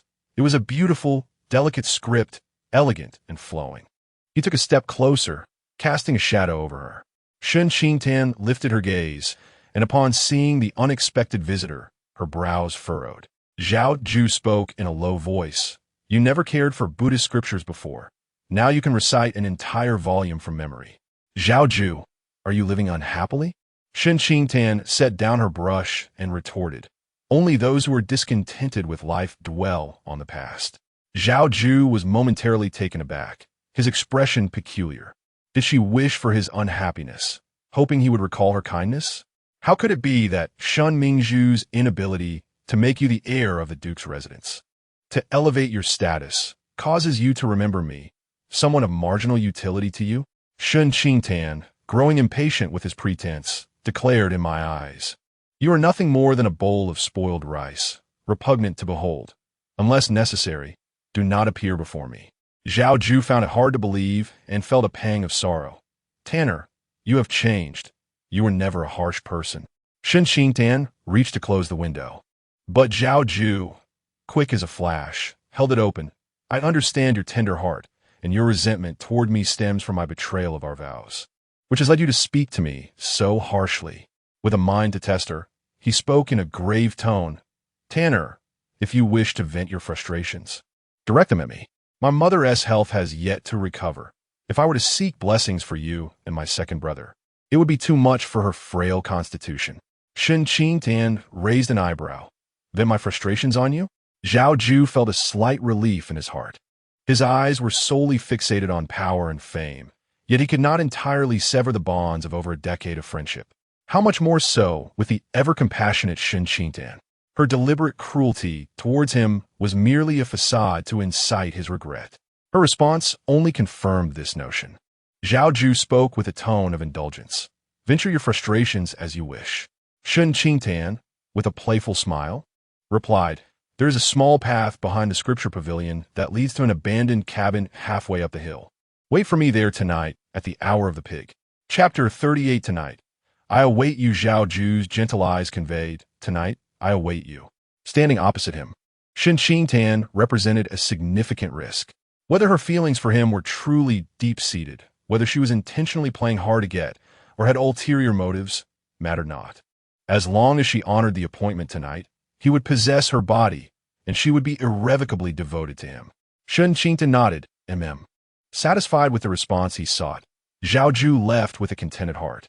Concealed in the shadows, Shen Mingju felt a pang of pain at the sight of Zhao Yu's beaming countenance. She had stealthily followed him since he departed from the dormitory. Indeed, he was on his way to meet Shen Qingtan. Fearing discovery, Shen Mingju maintained a considerable distance from Zhao Yu and Shen Qingtan. They spoke in hushed tones, rendering their conversation inaudible to her. Yet, she could discern from Zhao Yu's expression that his spirits were high. Casting a darkened gaze towards Shen Qingtan, she retreated into the shadows and slipped away down a side path. At the moment Shen Qingtan closed the window, Her gaze inadvertently flickered towards Shun Mingzhu's hiding place, which was now deserted, save for a gentle breeze stirring fallen leaves to the ground. At Hualing Temple, the monks abstain from food after noon, as do the devotees there to pray and pay their respects. As evening approached, Shen Qingtan made her way to the Maviro Hall, where she encountered the second madam wearing a scowl. "Nephew's wife, what brings you here?" The second madam frowned. "One must not speak frivolously before the Buddha. Having vowed to pray for you, I shall not go back on my word." With a solemn expression, Shen Qingtan replied, "I merely wish to remind you, second aunt, that sincerity is essential in reverence. Harboring malicious thoughts is a desecration of the Buddha and may bring about dire consequences." The second madam, wishing fervently for the Buddha to rid her of Shen Qingtan, had no intention of genuinely praying for them. Shen Qingtan's words unsettled her deeply. "Do not speak nonsense, lest you offend the Buddha." The second madam shot a glare at Shen Qingtan before entering the hall, seeking a corner for herself. Shen Qingtan intentionally took a position beside the second madam.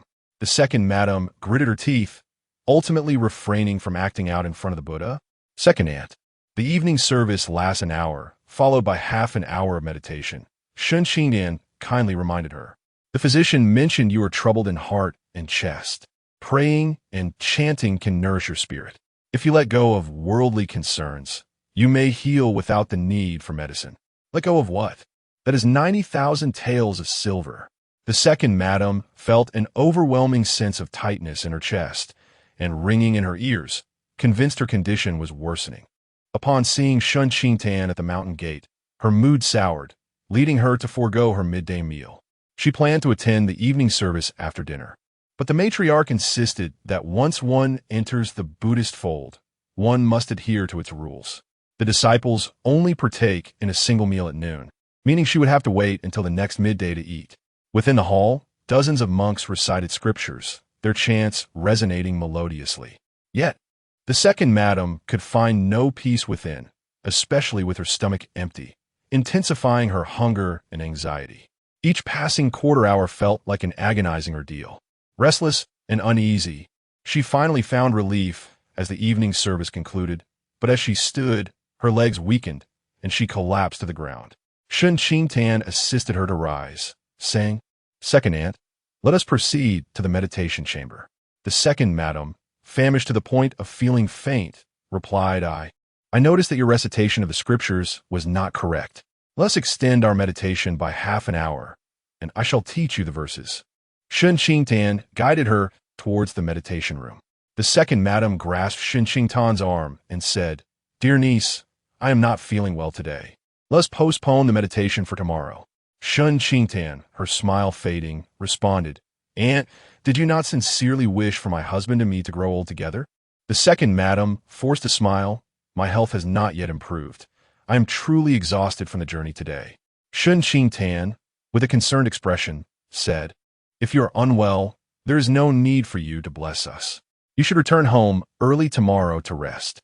I will inform grandmother, and she will understand."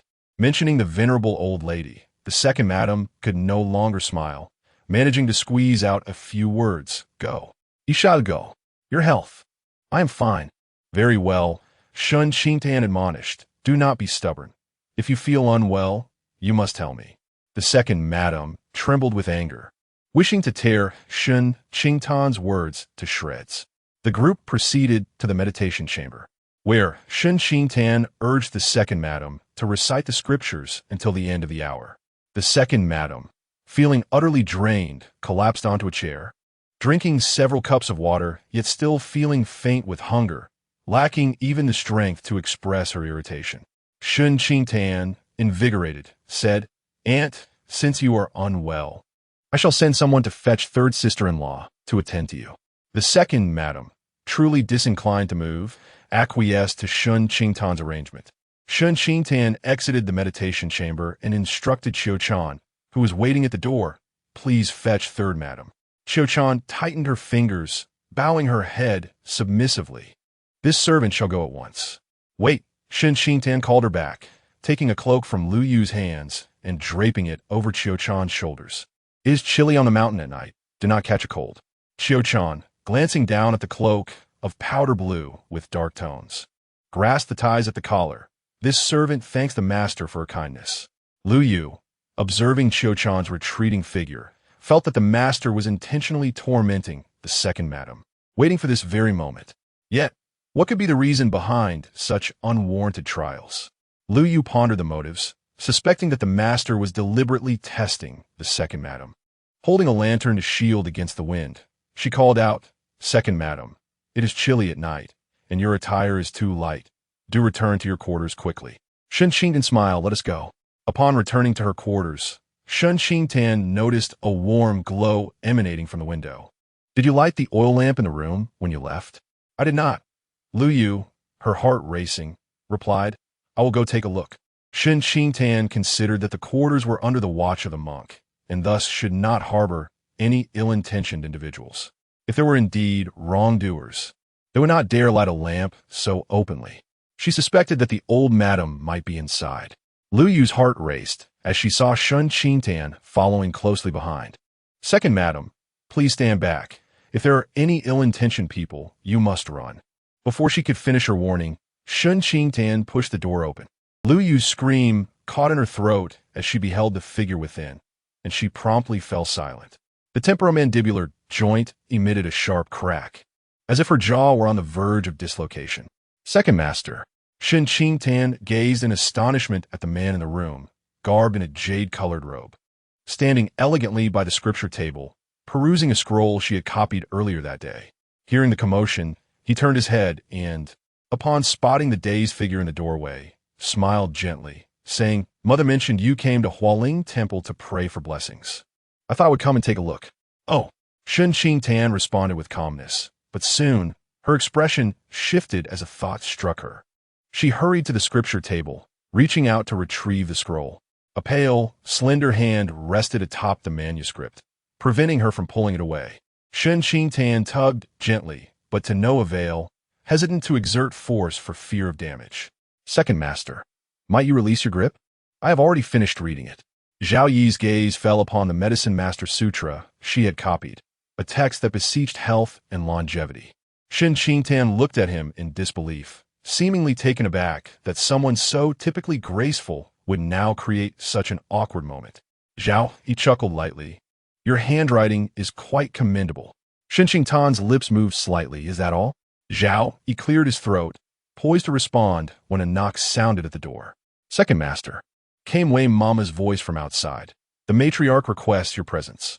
Shen Qingtan urged, "Do not keep grandmother waiting. You should go quickly." Zai hit softly, a hint of resignation in his demeanor as he gathered the scroll. "If you doubt the quality of your writing, I shall take it to grandmother for her appraisal." Shen Qingtan gasped, "Did I express any disbelief? Your sincere intentions, dear lady, bring me great joy." Shen Qingtan withdrew her fingers from the scroll, a slight frown forming. The man asked, "Is this what you wish to hear?" Shen Qingtan blinked in surprise, quickly regaining her composure, glaring at him in embarrassment and irritation. This man was deliberately teasing her. Zhao Yi observed her animated expression, a smile gracing his lips as he returned the scroll to her hands and departed with Wei Mama. Lu Yu, standing nearby, remarked with a grin, "Second madam, ever since your marriage, you have not appeared so lively. Only in the presence of a second master do you exhibit the charming innocence reminiscent of your days in the boudoir. Be quiet." Shen Qingtan glared at Zhao Yi's retreating figure. His tenderness was genuine, yet he certainly knew how to provoke her. At that moment, Qiu Chan returned. Stealing a few furtive glances at Zhao Yi's departing figure, she entered the chamber, holding a cloak. "Second madam, I have taken the liberty of having this cleaned and returned to you. No need. Consider it a reward for yourself." "Second madam, this cloak's azure hue does not suit me, as I am unworthy of its pink embellishments." Shen Qingtan replied with a nonchalant then directed Lu Yu, who was stifling laughter nearby. "Since the second master has come to Ailing Temple, I cannot attend our appointment. Please inform my old acquaintance that we shall reschedule for another day." Qiu Chan's eyelashes fluttered as she clutched the cloak tightly. "Second madam, Sister Lu Yu shall remain to attend to you while I run this errand." Chapter 39. Trouble for the second master. Shen Qingtan's gaze deepened. seemingly oblivious to Qiu Chan's subtle intentions as she entrusted the errand to her. She placed the scriptures on the table, and Zhao Yu, upon discovering the Yao Shijing, felt her discomfort. He praised her calligraphy, which stirred an inexplicable emotion within her, as though his commendation should transcend mere words about her writing. When he delivered his final teasing remarks, her awkward feelings were laid bare, igniting a mix of embarrassment and anger within her. Shen Qingtan sighed softly, rubbing her brow. Zhao Yu had a peculiar ability to evoke her emotions, yet she found this sensation oddly agreeable. After her bath, Shen Qingtan's flowing black hair cascaded down to her waist.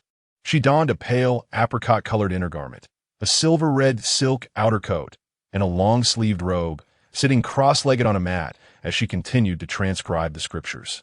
Lu Yu, beside her, ground ink while yawning sleepily. Shen Qingtan had only copied half of the scripture when she intended to send Lu Yu off to bed. Suddenly, a flurry of anxious voices came from outside. "Second, madam, is the second master with you?" A drop of ink fell onto the pristine rice paper, marring her half-finished transcript. Shen Qingtan thought to herself, "Here it comes." She set down her brush and rose to the door. Upon opening it, she was met by an unfamiliar young servant, who breathlessly repeated his question, "Second, madam, is the second master with you?" "He is not," Shen Qingtan replied, frowning. "He is at the old madam's quarters." The servant continued. "The second master left the old madam's residence, only to be stopped by a maid beside you, who claimed you were waiting for him in the Sutra Pavilion. The second master was merely wearing a thin spring shirt and instructed the servant to fetch a cloak. However, when the servant went to the Sutra Pavilion, neither you nor the second master could be found." The young servant's complexion turned pale. "It's over. The second master is in trouble." Shen Qingtan inquired, "Are you saying my maid took the second master away?" The servant replied, "It was Qiu Chan." Lu Yu suddenly recalled seeing Qiu Chan return to her quarters. Casting several glances at Zhao Yu, Qiu Chan's ambition was clear. She had never been content to remain a servant, hoping instead to catch the eye of the family's master and secure her place as a concubine. "That wretched girl," she cursed. "If she truly betrays us, I shall flay her alive." Shen Qingtan halted Lu Yu, instructing the servant, "This matter must not be publicized. We shall search separately." The servant promptly agreed. "I will go to the old madam's place once more." Shen Qingtan nodded slightly, commanding Lu Yu to light a lantern.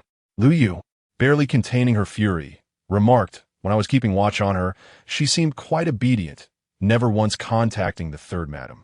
Turns out she was harboring malicious intent, waiting to ascend the ranks." In a flash of inspiration, Lu Yu suddenly proposed, "Second madam, could Qiu Chan and the second master be in the small cabin behind the Sutra Pavilion?" She continued, "They must be there. Qiu Chan is aligned with the third madam, colluding with the third master and the third madam to pressure the second master into taking her as a concubine." The more Lu Yu spoke, the more logical her reasoning appeared.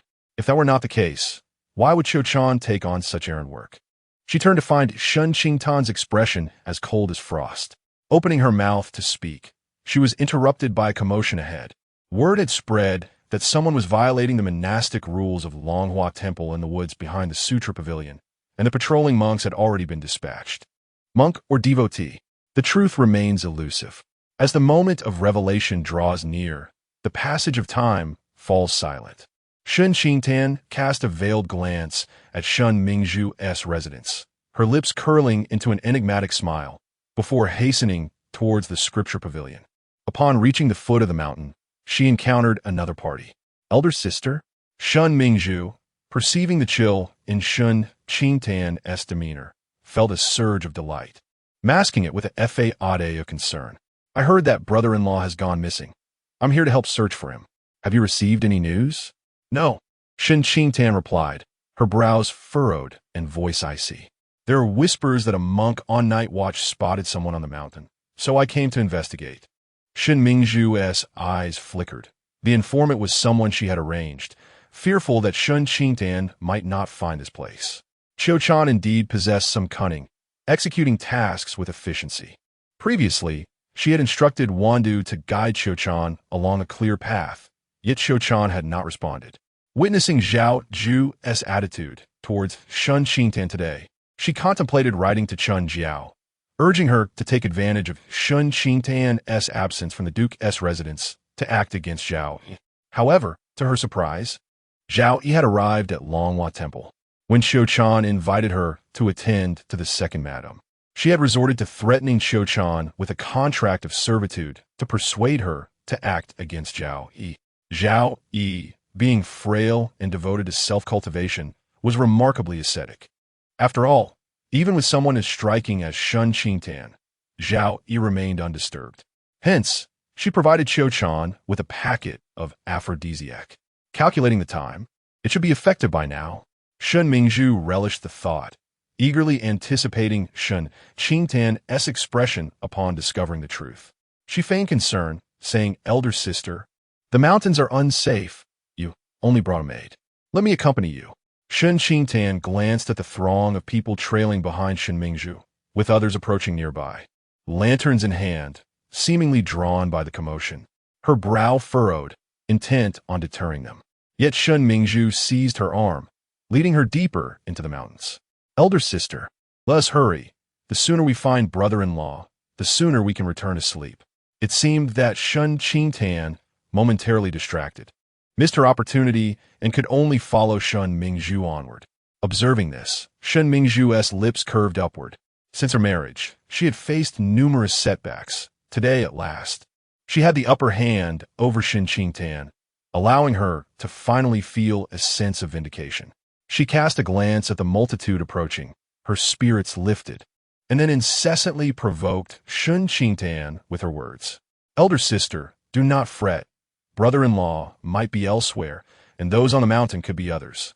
The night watch monk mentioned that those in the mountains are violating Buddhist precepts, while brother-in-law is a paragon of virtue, a refined gentleman, certainly incapable of such acts. Let us hope it is merely a misunderstanding. Otherwise, with so many eyes upon us, our dignity would be utterly tarnished. Such a disreputable person would bring shame upon the family, and ought to request their removal from the family register. You are speaking too much today." Shen Qingtan gazed at her intently, her tone ambiguous, as she remarked, "Yet you have spoken one truth.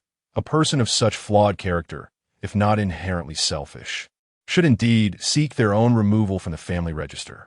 Shen Mingzhu felt a chill in her heart as she observed Shen Qingtan, uncertain whether she truly did not understand or was merely feigning ignorance.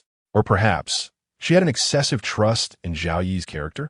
That said, one could hardly expect a person who could commit such despicable acts within the sacred grounds of Buddhism to extricate themselves from their clan. Shen Mingzhu pouted, remarking that those who covet power are often unwilling to relinquish their wealth and glory. Shen Qingtan countered, questioning how she could ascertain the other family's affluence. Shen Mingzhu was momentarily at a loss for words, just as the sounds of weeping emerged from the small wooden house nearby. "No, please, I beg you. Spare me." The frail cries of a woman echoed intermittently. Shen Mingzhu's expression changed drastically. "Elder sister, that voice belongs to Xiu Chan." In a mix of urgency and anger, she commanded the young servants, "Hurry, go save her." The 4 young servants rushed towards the wooden house, kicking the door open with a resounding bang. Shen Mingzhu kept her gaze fixed on Shen Qingtan's reaction, and upon seeing her turn away, covering her face, she offered consolation. "Elder sister, do not be too heartbroken. Which man is without his concubines?" She yearned to witness the elegant man, akin to a celestial being, being dragged down from his pedestal into the mire. However, upon witnessing the disgraceful sight of the man within the wooden house, her triumphant smile shattered. Chapter 40. Taking a concubine, Zhao Ju's complexion was unnaturally flushed as he restrained Xiu Chan, engaging in intimate acts typically reserved for married couples. Xiu Chan, her face awash with tears, pleaded desperately, "Third master, I beseech you to release me." Shen Mingzhu watched the scene before her in disbelief, as if struck by lightning. It was not Zhao Yi and Xiu Chan, but Zhao Ju and Xiu Chan. Good heavens! The one tarnishing the sanctity of the Buddhist temple was none other than Third Master Zhao. Although he appeared respectable on the surface, he was revealed to be a lecherous man. "Oh dear, I am utterly mortified. It is truly unbearable to witness." What difference is there between a nobleman of the Guogong residence and a stray dog indulging in lust? I must go to the Buddha and seek forgiveness, reciting the pure heart incantation several times. Each word pierced Shen Mingzhu's heart, for she had sought to witness Shen Qingtan's disgrace, only to find herself embroiled in a far greater scandal. Fools! Hurry and close the door, lest you let our master become a laughingstock. Shen Mingzhu vented her fury upon the young servants, berating them relentlessly.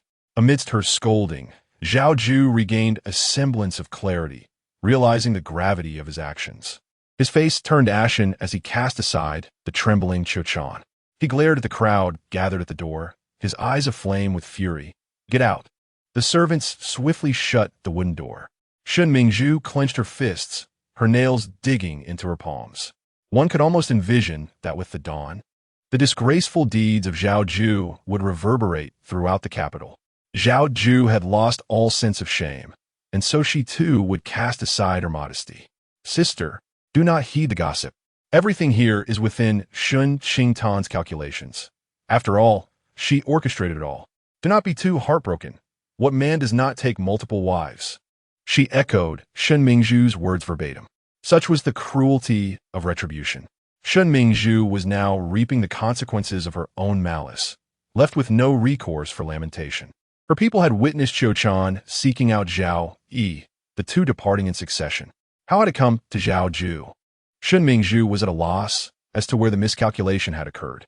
Every man takes a concubine, yet I have only been married a few days. Shen Mingzhu could not bear the thought of Zhao Yu having another woman. She had plotted against Zhao Yi taking a concubine to eradicate any regrets she might harbor. Furthermore, Shen Qingtan and Zhao Yi had no genuine marital bond, yet Zhao Yi had bedded Shen Qingtan's maid. Thus Shen Qingtan would become the talk of the town. Only if Shen Qingtan suffered could her own heart find solace. Is it you? Shen Mingzhu directed her ire at Shen Qingtan, her expression contorted with rage. You conspired with Qiuquan against Third Master, did you not? Shen Mingzhu, is your envy of me so profound? Shen Qingtan's demeanor turned icy. You envy my years of opulence in a marquis's residence while you languish in hardship outside. Thus, whenever misfortune befalls you, you attribute the blame to me. Wishing to ruin my reputation? Shen Mingzhu's countenance shifted. The incident with Mama Wei was one such example, and now this affair with Qiuquan. Would you not hesitate to cast future troubles upon me as well? Shen Qingtan coldly mocked. Your plight is merely a result of the negligence of the Marquis as household, while I am undeservedly burdened with your hatred. Shen Mingzhu's heart raced with trepidation, nearly believing that Shen Qingtan knew her true origins. Shen Qingtan continued in a frigid tone.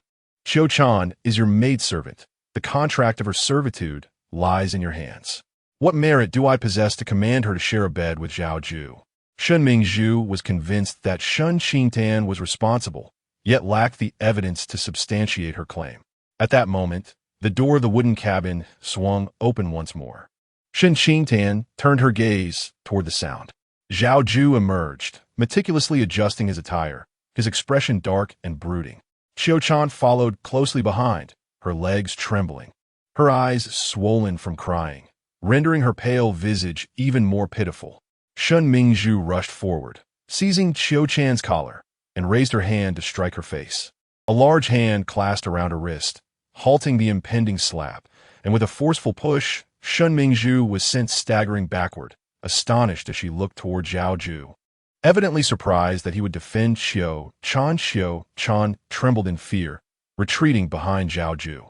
Shen Mingzhu, infuriated, felt as if she might topple over, wishing fervently to have the insolent maid punished severely. Zhao Yu sought only to ascertain the truth of the matter. Should Shen Mingzhu strike Qiuquan, it would result in an endless uproar. His gaze fixed intently on Shen Qingtan. He inquired, "You summoned me here to orchestrate a scandal involving me and your maid?" Upon hearing this, Shen Mingzhu's eyes blazed with fury. She was certain Shen Qingtan was the culprit, and opened her mouth to accuse her. However, Zhao Yu shot a cold glance at her, causing her to shiver inwardly, and, feeling stifled, she clamped her mouth shut, refraining from further outburst. Shen Qingtan appeared to find the situation amusing, retorting, "Third brother, why would I design a scheme for you to be entangled with a maid? What would you lose? What gain would I have? Then why did you request my presence here?" Zhao Yu pressed. "As your sister-in-law, your treatment towards me today lacks any sense of propriety. If I were to have someone teach you a lesson, perhaps you would learn to act with more decorum in my presence." Shen Qingtan clapped her hands, and instantly, 8 burly men emerged from the forest, all imposing figures. Shen Qingtan explained their origin. "Both the old madam and I are vulnerable women. We discreetly hired bodyguards from a protection agency to ensure our safety at Hualing Temple." Zhao Yu, observing her expression of regret, as if she lamented not having the opportunity to have him beaten, felt his anger simmer. He pressed. "Qiu Chan brought a bowl of tofu soup, claiming it was sent by you. I consumed it and fell into your trap. Who has ever committed wrongdoing under their own name? The thief of my dowry even knew to conceal the counterfeit." Shen Qingtan scoffed. "I truly doubt your competence if you cannot discern such a petty scheme of framing." Zhao Yu's forehead pulsed with veins, and he growled, "Shen Qingtan." Shen Qingtan replied with gravity, "Qiu Chan is not my maid. I cannot control her. With your abilities, you should be able to uncover the truth with ease." Zhao Yu's face remained taut, not perceiving her words as a compliment.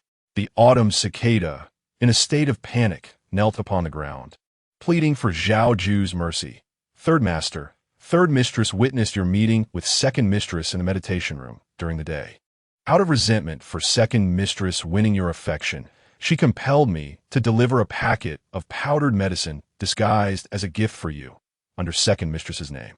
Reluctantly, I succumbed to her threats as she wielded my indenture against me. I had no choice but to poison the tofu soup. She assured me it would merely induce a headache for a few days, aimed at creating discord between you and second mistress. Little did I know it was an aphrodisiac. I acknowledge my wrongdoing and beseech you, third master, to show mercy and spare my life." "You slanderous wretch!" Shen Mingzhu exclaimed, astonished that Qiu Chan would turn against her. Anger surged within her. "When did I instruct you to poison the third master? Am I mad enough to contrive for you to become my husband's woman?" Qiu Chan bowed her head in tears, seemingly at a loss for a defense. Shen Qingtan interjected, "Second sister, Qiu Chan is a trusted maid who has been left to you by our mother to solidify your favor. If you suspect any impropriety between me and our younger brother, sacrificing Qiu Chan to incite his hatred towards me only serves to ruin her reputation. You should grant her a title in light of her loss of innocence due to you. Should Qiu Chan harbor ulterior motives and seek to ascend by scheming against our younger brother, such a treacherous maid is indeed yours to dispose of." Shen Qingtan's words were fair and impartial. Shen Mingzhu, however, felt a twinge of anxiety, fearing that Zhao Yu might uncover something incriminating. Yet, she quickly reassured herself. For her true target was Zhao Yi. Stealing her resolve, she addressed Zhao Yu. "Third master, please investigate the truth and restore my innocence." Zhao Yu did not overlook the fleeting panic in Shen Mingzhu's eyes, while Shen Qingtan maintained a composed demeanor, exuding an air of righteousness. He found himself uncontrollably mulling over Qiu Chan's words, coupled with Shen Qingtan's final admonition to Shen Mingzhu, which only deepened his unease. At that moment, Zhao Yu's attendant arrived. "Third master," Zhao Yu commanded, "search the quarters of the third mistress." After a pause, he added, "Also, summon 2 matrons to inspect the third mistress and her maidservants." Shen Mingzhu's pupils constricted, and the color drained from her face. Chapter 41. The Blade That Does Not Draw Blood. The shame of Shen Mingzhu before the quaint cabin. A patch of land had been cleared, where a group of individuals stood. The mountain winds howled fiercely at night, causing the lanterns held by the servants to sway erratically, casting flickering shadows that deepened the somber expressions of those present. The attendants had been dispatched to the base of the mountain to summon 2 burly women. Shen Qingtan clasped her hands within her sleeves, fidgeting with the jade bracelet on her wrist while casting furtive glances at Shen Mingzhu, whose complexion grew paler as the women approached, trembling uncontrollably as if besieged by guilt. "Stop! You mustn't come closer," Shen Mingzhu's heart raced like a drum, her eyes darting anxiously towards Zhao Ju. Third master, I am a mistress of the household. How can I establish my authority if you command these lowly women to search me? Zhao Ju's countenance darkened, and it was evident that he harbored suspicions. Tears welled in Shen Mingzhu's eyes. Third master, we have only just wed, and if I were to bring other women to your side, would that not make me the laughingstock of the entire capital? Despite her pleas, the seeds of doubt had been sown in Zhao Ju's mind, further nourished by Shen Mingzhu's unusual behavior. The innocent shall clear themselves. If you are blameless, I shall offer you my explanation, Zhao Ju remarked, casting a pointed glance at Shen Qingtan before continuing coldly. Should you refuse to comply, today's events will breed a chasm in my heart, adversely affecting our marital bond. Shen Mingzhu attempted to persuade Zhao Ju further, but he commanded the women, search her. The coarse servant, insulted by Shen Mingzhu's disdain, harbored a grudge and stepped forward to restrain her. Third madam, I beg your pardon. Immediately, they dragged her into the cabin. At that moment, Qiu-chan regained her senses and produced a small paper bag from her sleeve. This is from third madam for the servant. Zhao Ju accepted the bag, which contained remnants of a powder, exuding an alluring fragrance. He showed it to the woman accompanying him before tucking it away in his sleeve, ensuring the scent was noted as they pushed her into the cabin. Within a mere tea's time, the two coarse women emerged from the cabin, heads held high. One of them presented a delicate purse to Zhao Ju, holding it with both hands. Third master, I found this purse on Wandong, and it contains some powder that bears the same scent as what you had me smell. Zhao Ju's expression darkened, his gaze piercing towards the cabin. Shen Mingzhu clutched her collar, her face ashen, eyes red-rimmed, standing at a distance, too humiliated to approach him. He felt an overwhelming urge to strangle Shen Mingzhu, a fool whose actions only led to disaster. Zhao Ju spoke coldly, upon your return to the estate, elevate Qiu-chan's status. He paused, his gaze icy as he turned to Wandong. As for your maid, upon returning, she shall receive 20 lashes. At these words, Wandong's legs buckled, and she collapsed to the ground, kowtowing and pleading for mercy. Third master, spare me. 30 lashes. Wandong's pleas lodged in her throat, fearing that uttering another word would only add to her punishment. Shen Mingzhu felt a piercing pain in her heart, as if icy winds were coursing through her veins. Her eyes, a vivid crimson, widened in an earnest attempt to suppress her tears, yet the more she endeavored to restrain them, the more they cascaded down her cheeks.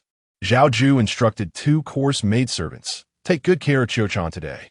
The maidservants promptly complied, eager to assist Qiu-chan. Before departing, Zhao Ju cast a profound glance at Shen Qingtan, his gaze darkening further as he noticed the 8 burly men beside her.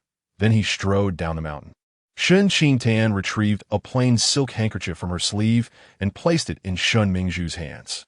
Sister, I truly did not anticipate you would engage in such foolishness. The lord of the house intends to take a concubine only after you have conceived a legitimate heir. Our brother-in-law has his ambitions regarding our family. With your backing, he would not dare to pursue a concubine without your consent. Yet now, you have personally sent someone to his chambers, employing such disreputable means, thus diminishing your standing before him. Henceforth, should he act without regard for your dignity, the Marquis cannot intercede on your behalf. Shen Qingtan's expression conveyed an irretrievable sense of helplessness, and with a sigh, she added, fortunately, Qiu-chan was prepared as a token of maternal favor, and she is aligned with you. Shen Mingzhu, upon hearing Shen Qingtan's piercing words, recognized her misstep all too well. You need not feign benevolence before me. Did you not orchestrate all of this?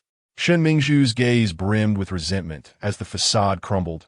Do not take delight in this. We shall see how things unfold. Sister, though I know not who compelled you to procure the powder, nor who incited Qiu-chan to climb into bed, I must still extend my gratitude to you.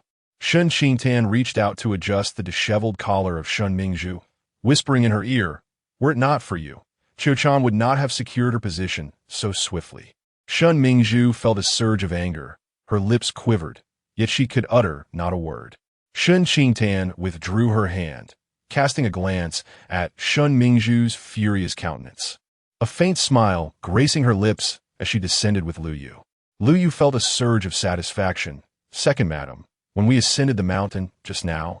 Third madam was insufferably arrogant, deliberately pricking at your heart. She likely thought the small cabin housed second master, intending to witness the spectacle of you and him. Who would have guessed it was third master instead? As if struck by a thought, she composed her expression and remarked with surprise. I had presumed Qiu-chan wished to be in second master's household, yet it appears she has set her sights on third master. Shen Qingtan was unfazed, who was unaware that Zhao Yu had but 6 months to live and could not bear offspring. Qiu-chan, ambitious and eager to ascend, required a child to elevate her status. Climbing into Zhao Yi's bed, without progeny and destined for early widowhood, would only lead her to a life of solitude in the depths of the mansion, far from comfort. In contrast, Zhao Yu was handsome, talented, and long-lived. Once a child was born and raised, Qiu-chan's days of prosperity would commence. Suddenly, Lu Yu exclaimed in shock, Second madam, did you foresee Qiu-chan's intentions, thus granting her an opportunity tonight? No, you would not have sent someone to third master's quarters without cause. Could it be that before late winter, you sent word to Qiu-chan, hoping she would ascend to second master's bed?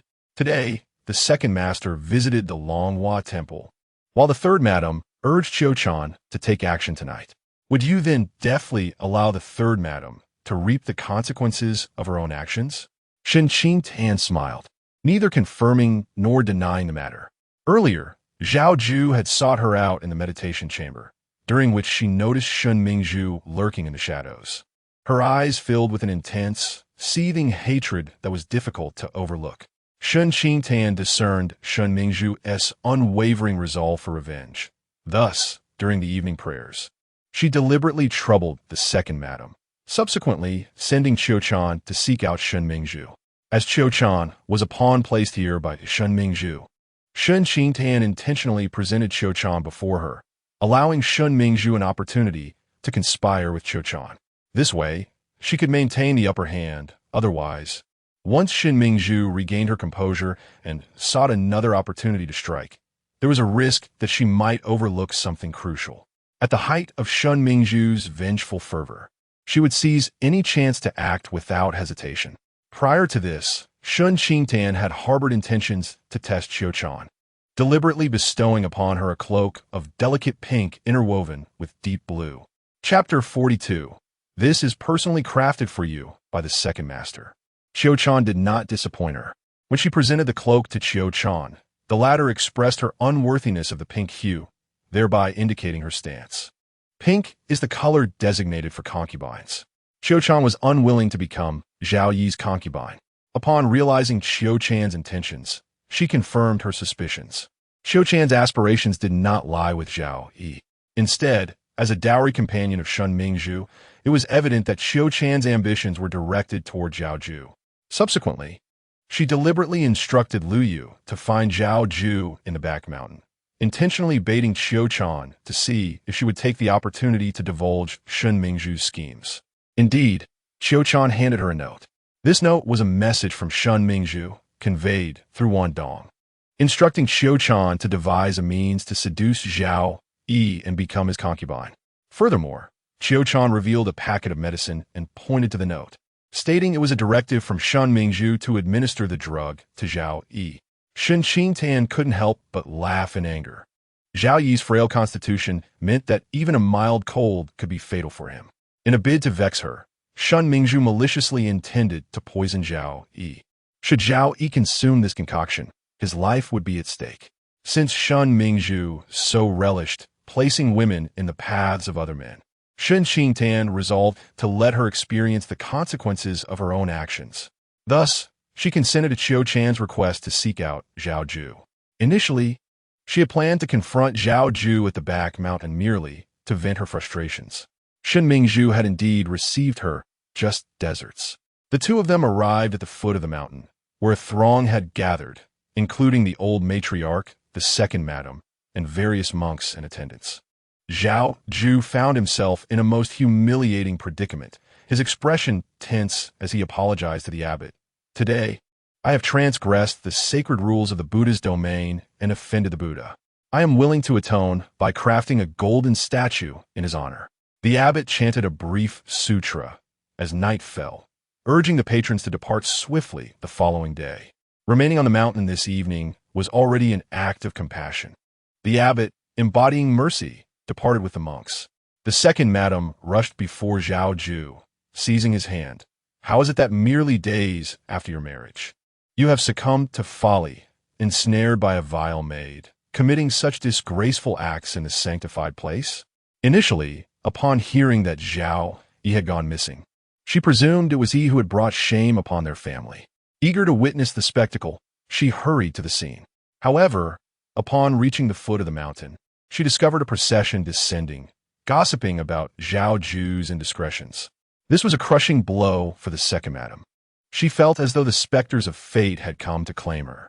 You wretched creature, I must have owed you a debt in a past life for you to come seeking repayment in this one.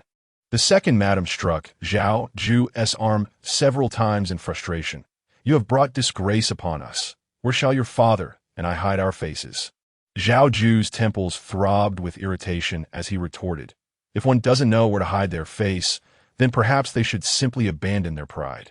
The second madam was left speechless, her anger causing her chest to ache as she muttered about the misfortunes befalling their household. Zhao Yu clenched his molars tightly, prepared to leave immediately, but upon noticing the stern expression of the old lady beside him, he hesitantly called out, "Grandmother." The old lady, thoroughly disappointed in him, did not wish to elaborate further. You shall kneel before the Buddha for an entire night.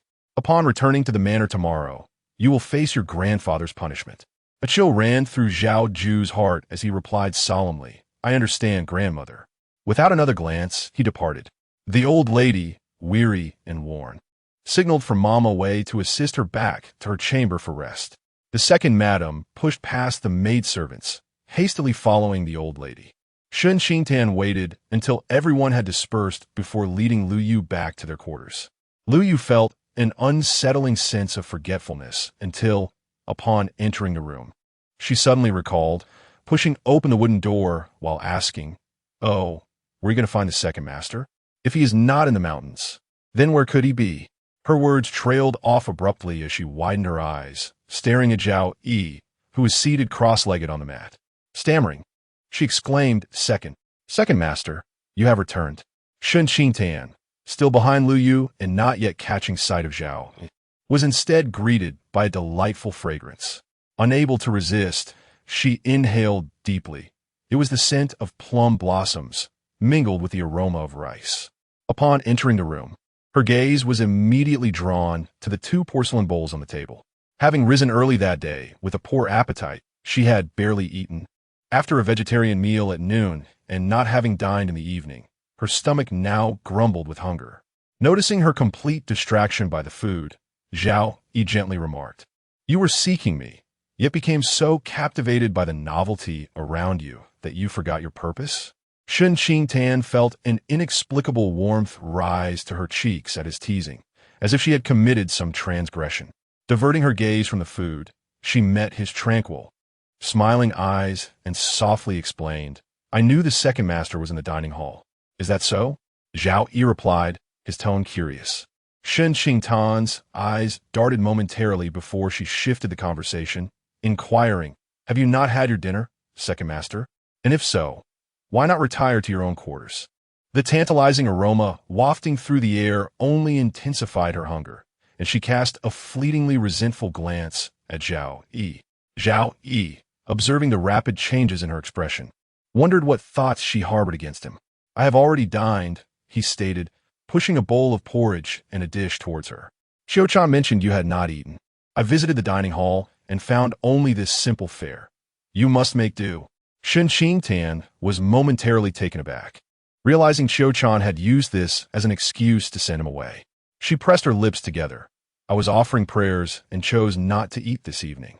Zhao Yu made no effort to persuade her otherwise.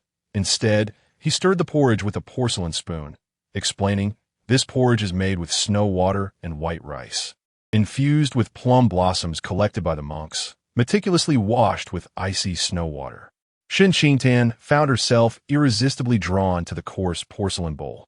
As Zhao Yu stirred the porridge, each grain of rice glistened, the thick broth exuding a sweet fragrance that was particularly tantalizing. She swallowed hard, forcing herself to divert her gaze to a nearby scroll of scriptures, resisting Zhao Yi's tempting offering. This dish is crafted from danji, also known as the herb of forgetfulness. The freshly picked sprouts are briefly blanched in hot water, then adorned with a few drops of soy sauce and vinegar, resulting in a tender texture and a unique flavor. Zhao Yi gently nudged the plate closer to her, stating, "It is called the relish of forgetfulness, capable of alleviating one's sorrows." Shen Qingtan, with her fair and delicate fingers resting on the scripture, let her long, thick eyelashes fall, responding in a tone devoid of emotion. "What sorrows do I have to forget? You will find yourself burdened with worries after partaking in this bowl of congee," Zhao Yi replied, offering her a porcelain spoon. "By consuming the relish of forgetfulness, you shall cast aside your troubles." Shen Qingtan remained silent. Jiangmu observed the difficulty his master faced in persuading his mistress to eat, resting his head against the window, and remarked, "Second madam, this was personally prepared for you by second master." Chapter 43. Punishment. Family Law. Zhao Yi lifted his gaze. Jiangmu felt a sudden chill around his neck and promptly crouched beneath the window. Shen Qingtan was taken aback. After all, Zhao Yi hailed from a distinguished family and had been accustomed to a life of luxury from a young age. His demeanor exuded an unparalleled elegance, making him seem utterly devoid of worldly concerns. She gazed intently at Zhao, who had previously donned a jade-colored robe but was now clad in a smoky blue gauze garment, still impeccably clean and tidy. Throughout their recent interactions, she had noticed Zhao Yi's penchant for cleanliness. Today, however, he had taken to the kitchen for her sake. Shen Qingtan felt conflicted, as this was a sincere gesture from Zhao Yi. If one sincerely prays, it suffices not to engage in the taboos of the Buddhist way, and there is no need to impose strict adherence to its rules. Zhao Yi looked into her clear, gentle eyes and spoke softly. "When I was in the dining hall, I observed some monks partaking in their evening meal. Not all of them eat just one meal a day. Is that truly the case?" Shen Qingtan queried with a hint of skepticism. "I do not lie, not even with well-meaning falsehoods," Zhao Yi replied, wishing to spare her any discomfort, and called out, "Jiangmu, please remove the food." "Wait," Shen Qingtan interjected, preventing Jiangmu from taking away the meal. It was simply impossible to disregard another's goodwill, and Zhao Yi's words carried a certain reasonableness. "I shall copy several volumes of scriptures in the coming days." She picked up a coarse porcelain bowl and, using a porcelain spoon, scooped up a half-spoonful of congee to taste. The plum congee was still warm, its texture rich and creamy, sweet and fragrant.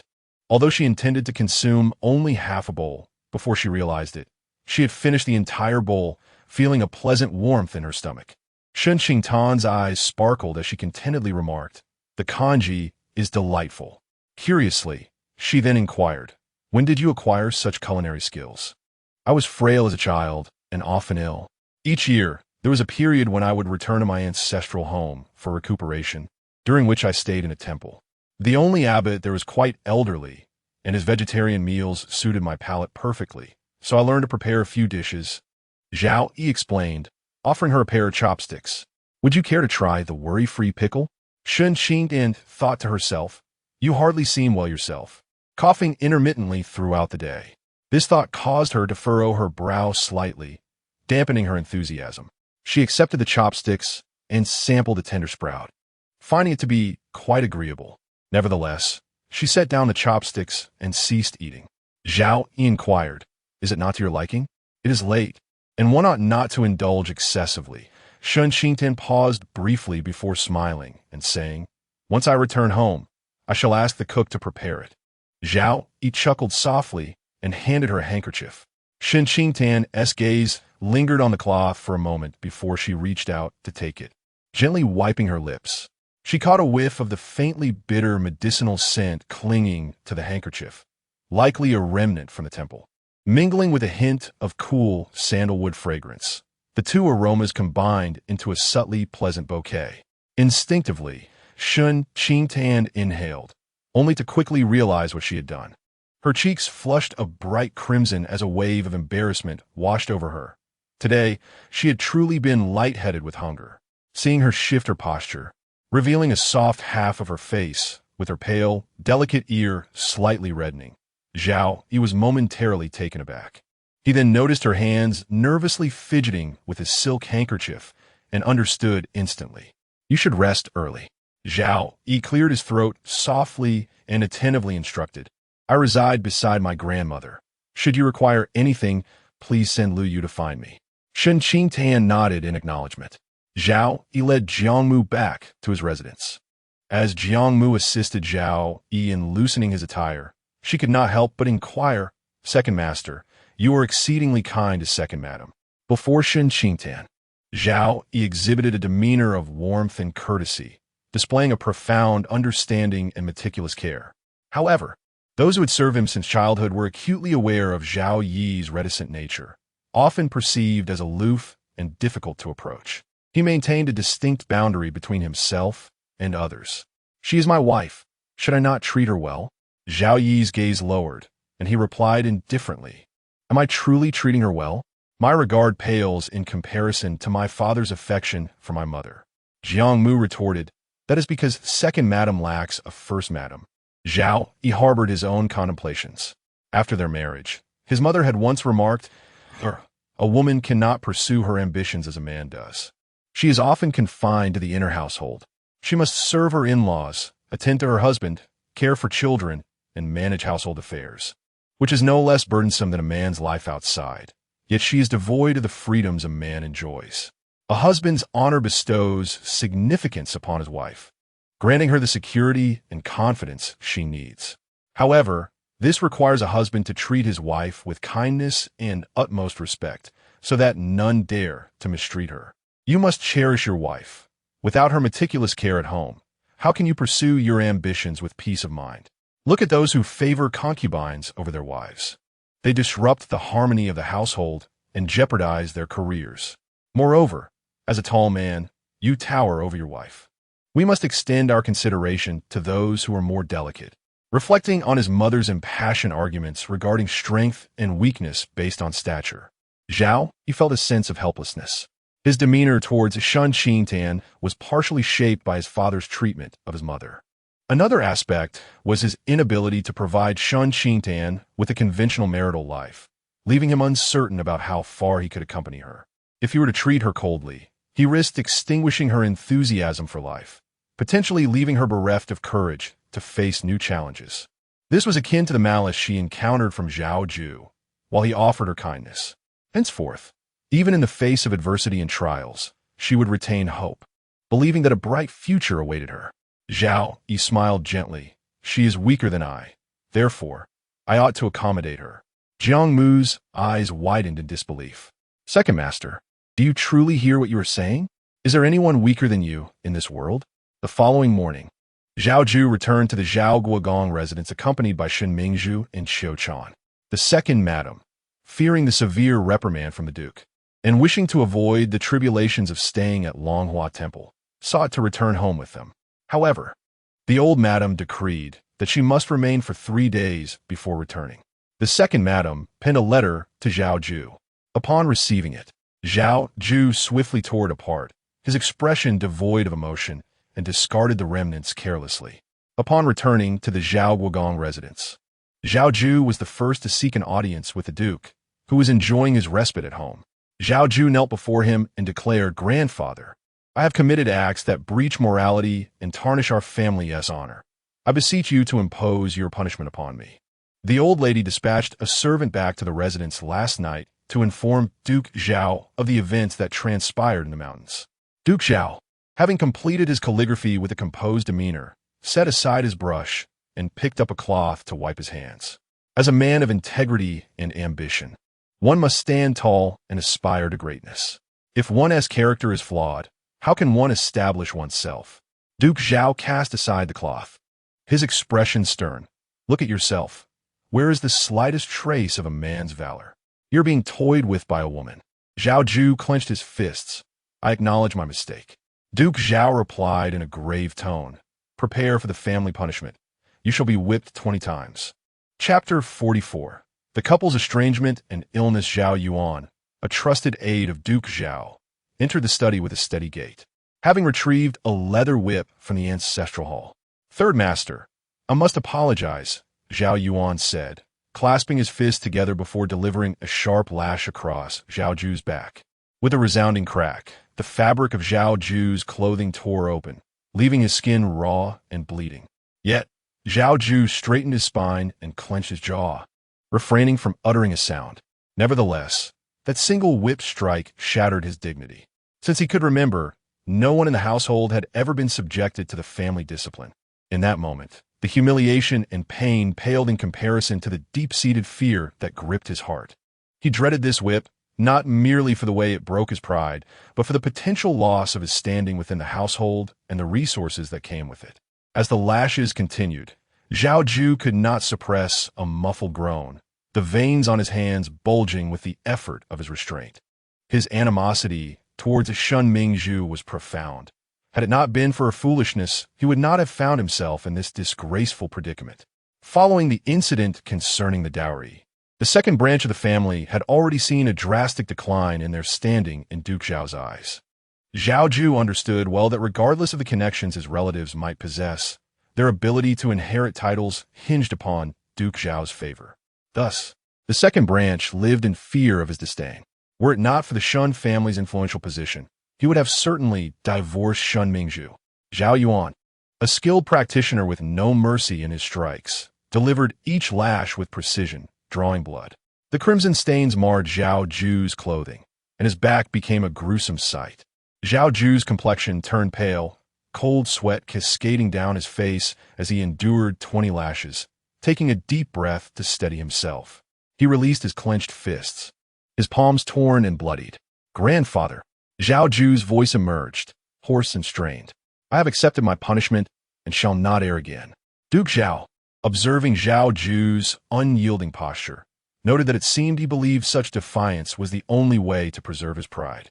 In a low voice, Duke Zhao commanded, You are injured. You shall remain at home to recuperate for the next 2 months. Zhao Ju's worst fear was realized, and his face paled further. Grandfather, these minor injuries are trivial compared to those sustained on the battlefield. I have fought with wounds before. How much more so can I manage my duties in the office? I need not recuperate at home, lest I delay my responsibilities. Your elder brother's term has ended, and he will soon return to the capital. Duke Zhao interjected firmly. You will delegate your responsibilities to him. Zhao Ju was stunned. Not only would he lose his authority, but his half-brother would also be appointed to take over his duties. Anyone could replace him, but his eldest half-brother was the last person he could accept. The insult struck deep, leaving Zhao Ju with an overwhelming sense of humiliation. His throat dried painfully as he rasped, Grandfather, Enough. You should tend to your wounds. Duke Zhao waved his hand dismissively, unwilling to discuss further. Zhao Ju tightened his jaw, rising in silence to depart. If he could not reclaim his standing in Duke Zhao's eyes, it was possible his position might even diminish further, potentially losing his rank altogether, leaving him to be cast aside by the family. Duke Zhao observed his half-brother with a contemplative frown, pondering whether he was merely testing him or genuinely nurturing the possibility of his half-brother inheriting the marquisate in the future.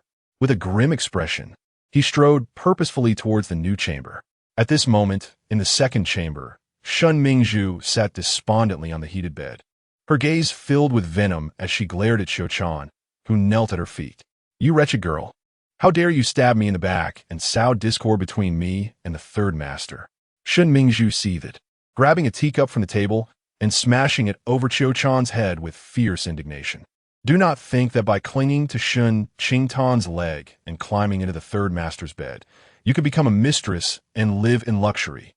Xiu Chan let out a painful scream, the tea soaking her head and face as she trembled, her lips quivering. Third madam, it is you who has forced me into this.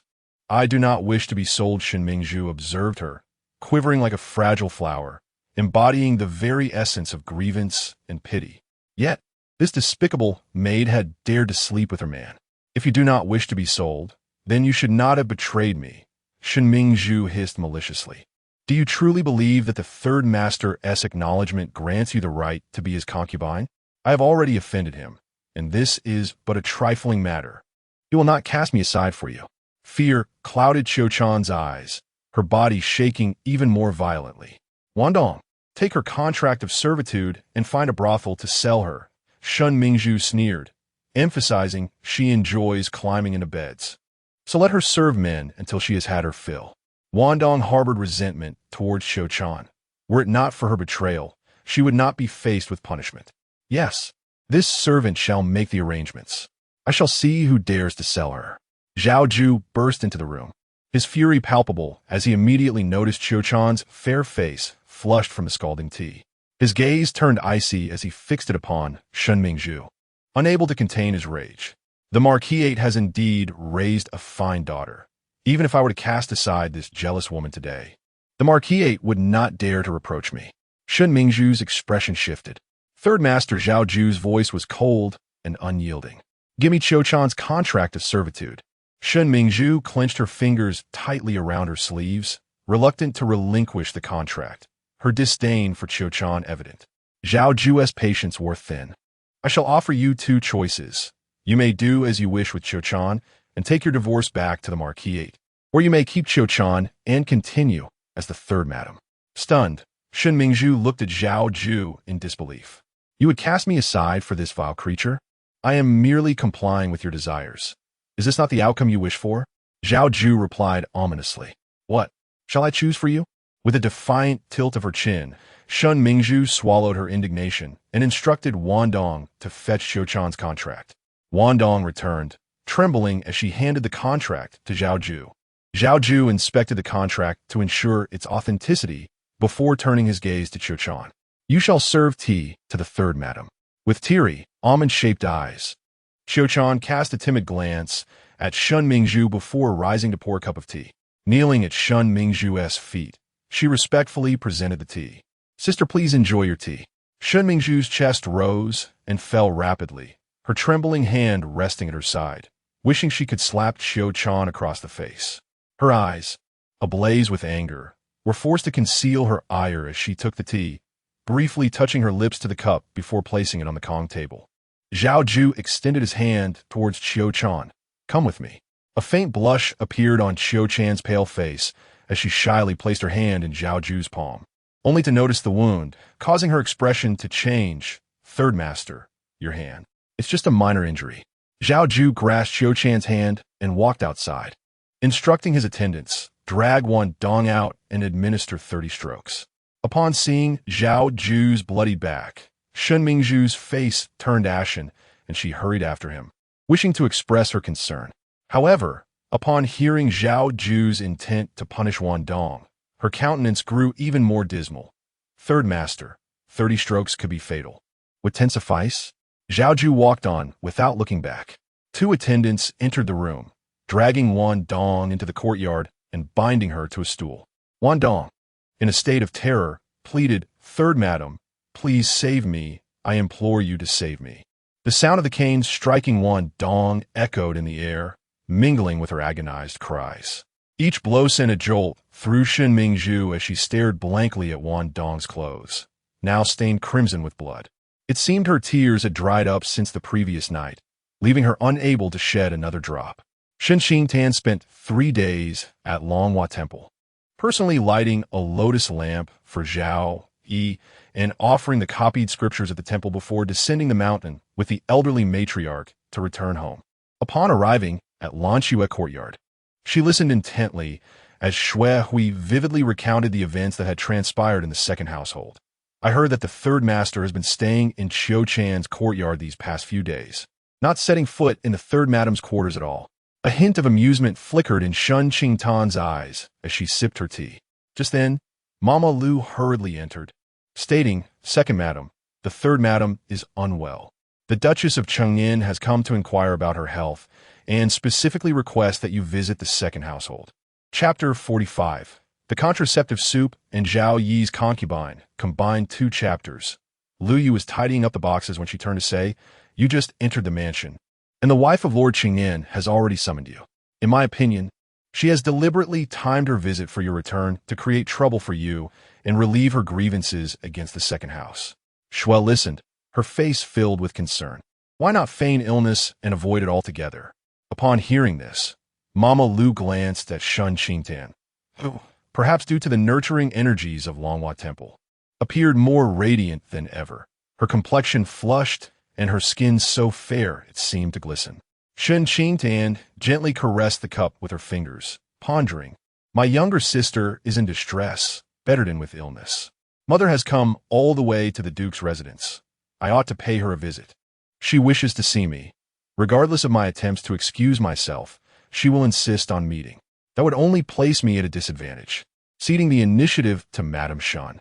Let events unfold as they may, Shen Qingtan resolved, setting down her teacup. "Prepare my attire and have me dressed anew." Second house. Qingyan courtyard. Shen Mingzhu languidly leaned against the bedpost, a red band binding her forehead, which accentuated her pallor. She recounted all of Shen Qingtan's actions to Madame Shen, lamenting her grievances with tears. "Zhao Yu harbors resentment towards me and has been staying at Qiuchan courtyard these past few days." Shen Mingzhu, feeling anxious and lost, stated, "Zhongxiao reminded me that Qiuchan has not taken a contraceptive soup, so I instructed Mama Gao to deliver it. However, Zhao Yu had Mama Gao inform me that the soup is harmful and forbade Qiuchan from consuming it." Madame Shen's expression darkened. Shen Mingzhu, filled with resentment and helplessness, exclaimed, "Mother, he seeks to retaliate against me, deliberately wanting Qiuchan to conceive a child, making my life unbearable." At this point, what could Madame Shen do? Even with her influence, she could not reach her son-in-law's courtyard. Shen Mingzhu realized this, and although she resented Zhao Yu's cruelty and despised Qiuchan for her betrayal, her greatest animosity was directed at Shen Qingtan, the instigator of it all. Wiping her eyes with a handkerchief, she asked, "Mother, will she come to see you? Will she not feign illness to evade the meeting? As her mother, if she holds herself aloof and does not come to see me, then I, as her elder, must lower myself to visit her." Madame Shen poked her forehead, saying, "You and your mischievous ideas, do you truly intend to poison Zhao Yi? If he were to die from it and the blame fell upon you, I would be unable to protect you." Shen Mingzhu felt somewhat unconvinced, thinking that if she were more cunning, no one would trace the blame back to her. She shifted the fault onto Shen Qingtan. "If it were not for Shen Qingtan's scheming, how could my husband have come to despise me?" Madame Shen reassured her, "I shall seek justice for you." At this moment, Mama Gao entered to convey a message. "Madam, the eldest young lady has arrived." Madame Shen's expression turned icy. "Let her in." Shen Mingzhu sat up straight, discreetly pinching herself, tears welling in her eyes as she cast a pitiful glance towards the doorway. Madame Shen noticed Shen Qingtan entering the inner chamber from the outer room and was about to speak when Shen Qingtan preemptively interrupted, "Dear sister, you are unwell. Why did you not send word to inform me? I would have pleaded for leniency before grandmother and come down to care for you sooner." Shen Qingtan's eyes glistened with unshed tears, her heart aching as she spoke. "Second sister, you truly are foolish to procure such forbidden substances for our elder. When you first returned to the family, your nature was simple and pure, innocent and kind-hearted. I never anticipated you would engage in such disreputable actions. I had thought it was Qiuchan betraying her master in a bid to climb the social ladder. Had I known it was your own orchestration, I would have taken the blame when your husband searched you to spare your marriage from distress. After all, second master is frail. Who knows how long he will endure? I shall have to rely on you to sustain our lives henceforth. As long as you remain innocent, I can endure anything. For the past few days, my worry for you has robbed me of appetite and sleep. I blame myself for not guiding you properly. A sister is like a mother. Your missteps weigh heavily on my conscience." Shen Mingzhu was taken aback. This wretched person was clearly casting blame. She was eager to see Shen Qingtan suffer. Madame Shen was astonished, not by Shen Qingtan's words, but by her appearance. Shen Qingtan's complexion was ashen, her lips slightly pale, and dark circles shadowed her eyes.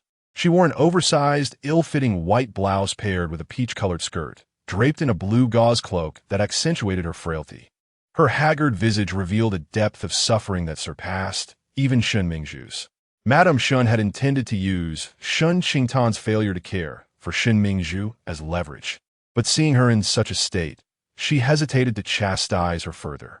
If word got out, Shen Qingtan might be seen as the victim, and Madame Shen would earn a reputation for cruelty, especially after Shen Qingtan had declared that as an elder sister, she bore responsibility for Shen Mingzhu's waywardness.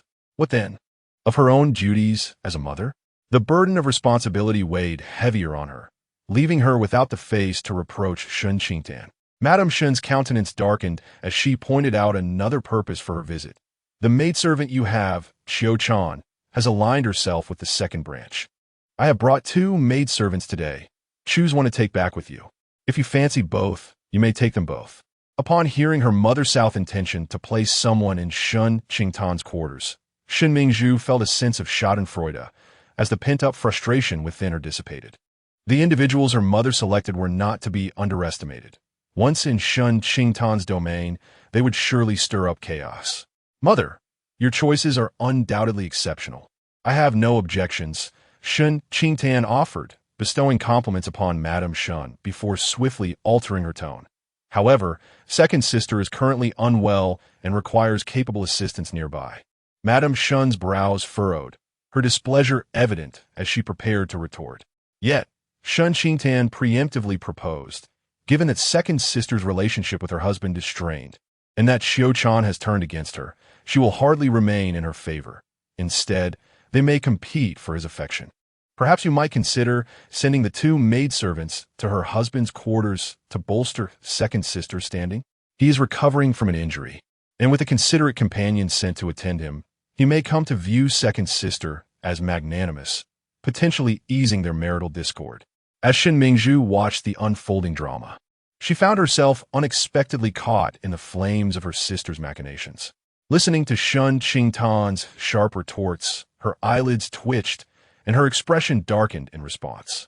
Every utterance from Shen Qingtan is painstakingly crafted with her best interests at heart, yet each word pierces through her like a dagger, leaving no room for reproach.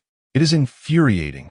Mrs. Shen gazes at Shen Qingtan, who appears to be baring her soul, her chest constricting in anger. Shen Mingzhu, in agony, clutches her head and collapses onto the pillow, exclaiming, I have a headache. You all should leave. I wish to rest for a while. She fears that if Shen Qingtan continues, Mrs. Shen might truly send someone to Zhao Yu's quarters. Shen Qingtan, with a worried expression, addresses her mother and younger sister. Enough.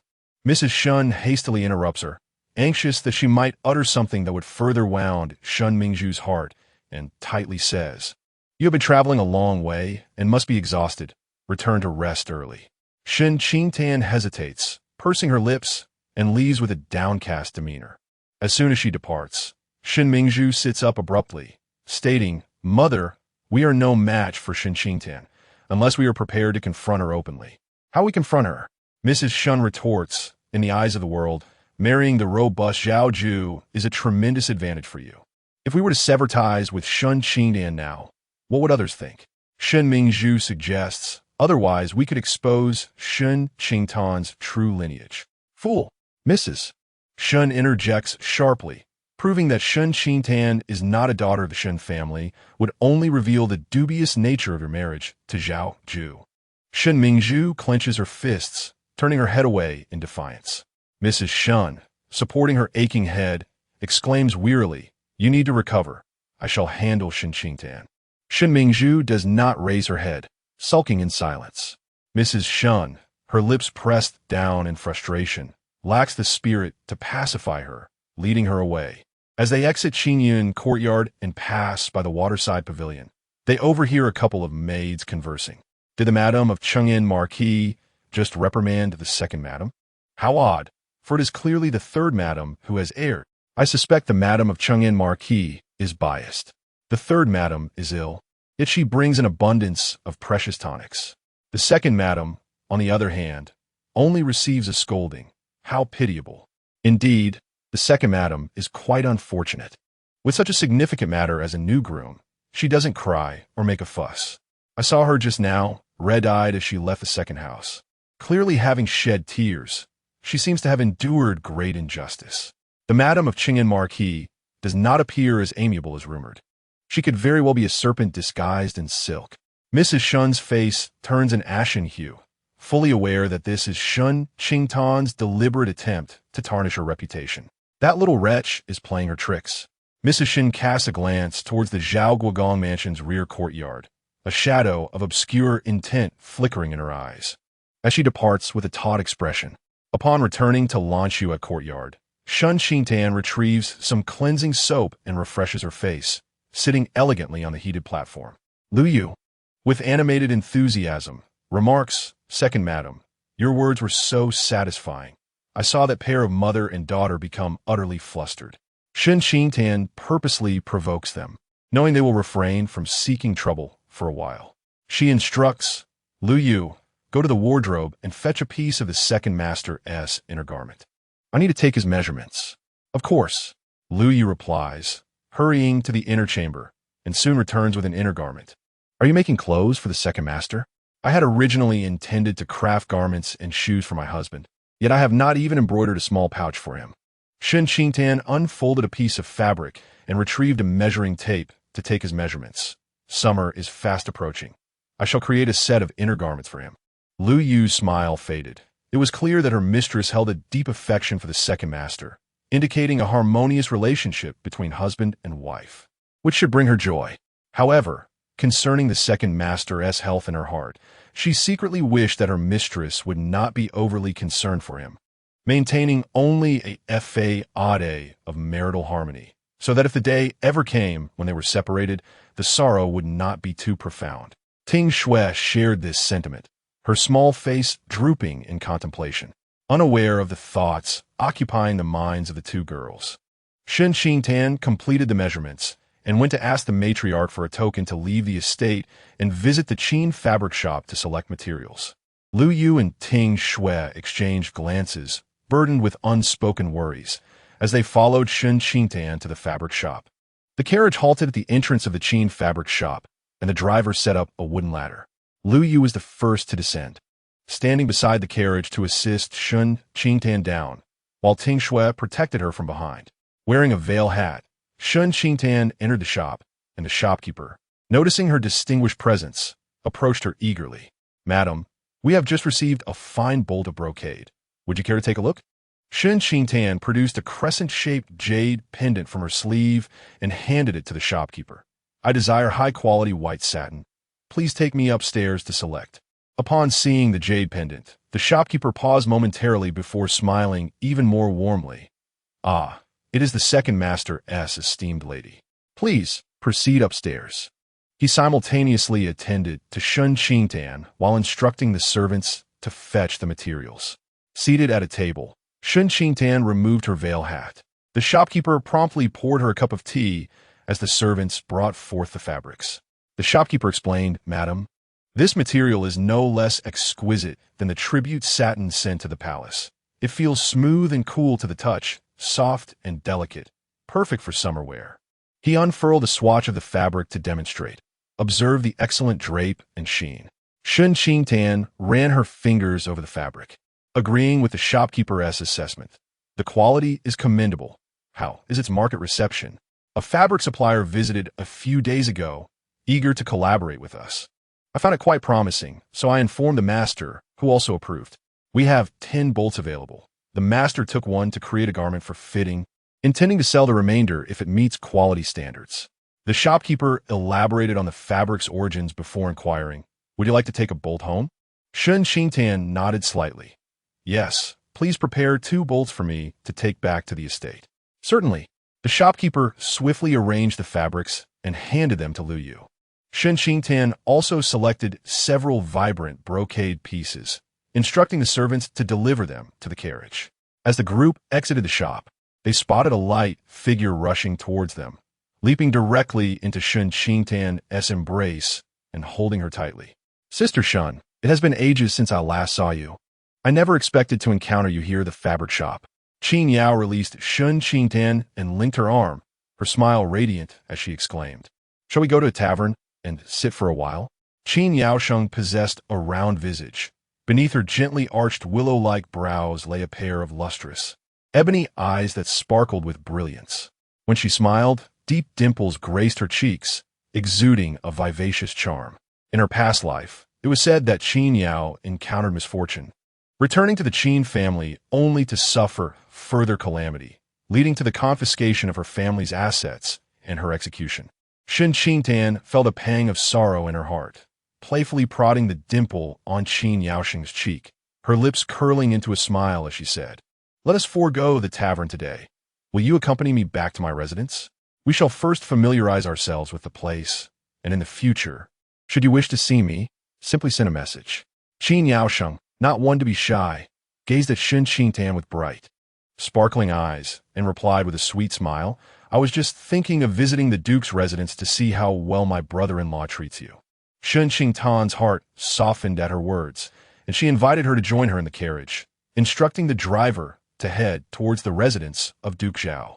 The carriage had scarcely moved a short distance when it suddenly came to a halt. The driver called out from outside, "Second, madam. There is a lady who has stopped the carriage." Shen Qingtan furrowed her brow and lifted a corner of the curtain, only to see a woman with a sorrowful expression pleading, "Second, madam, I beseech you to allow me to meet with the second master." Chapter 46. Zhao Yi's exclusive favor. A woman adorned in a white silk gown, delicate and slender, resembled a lotus emerging from the water.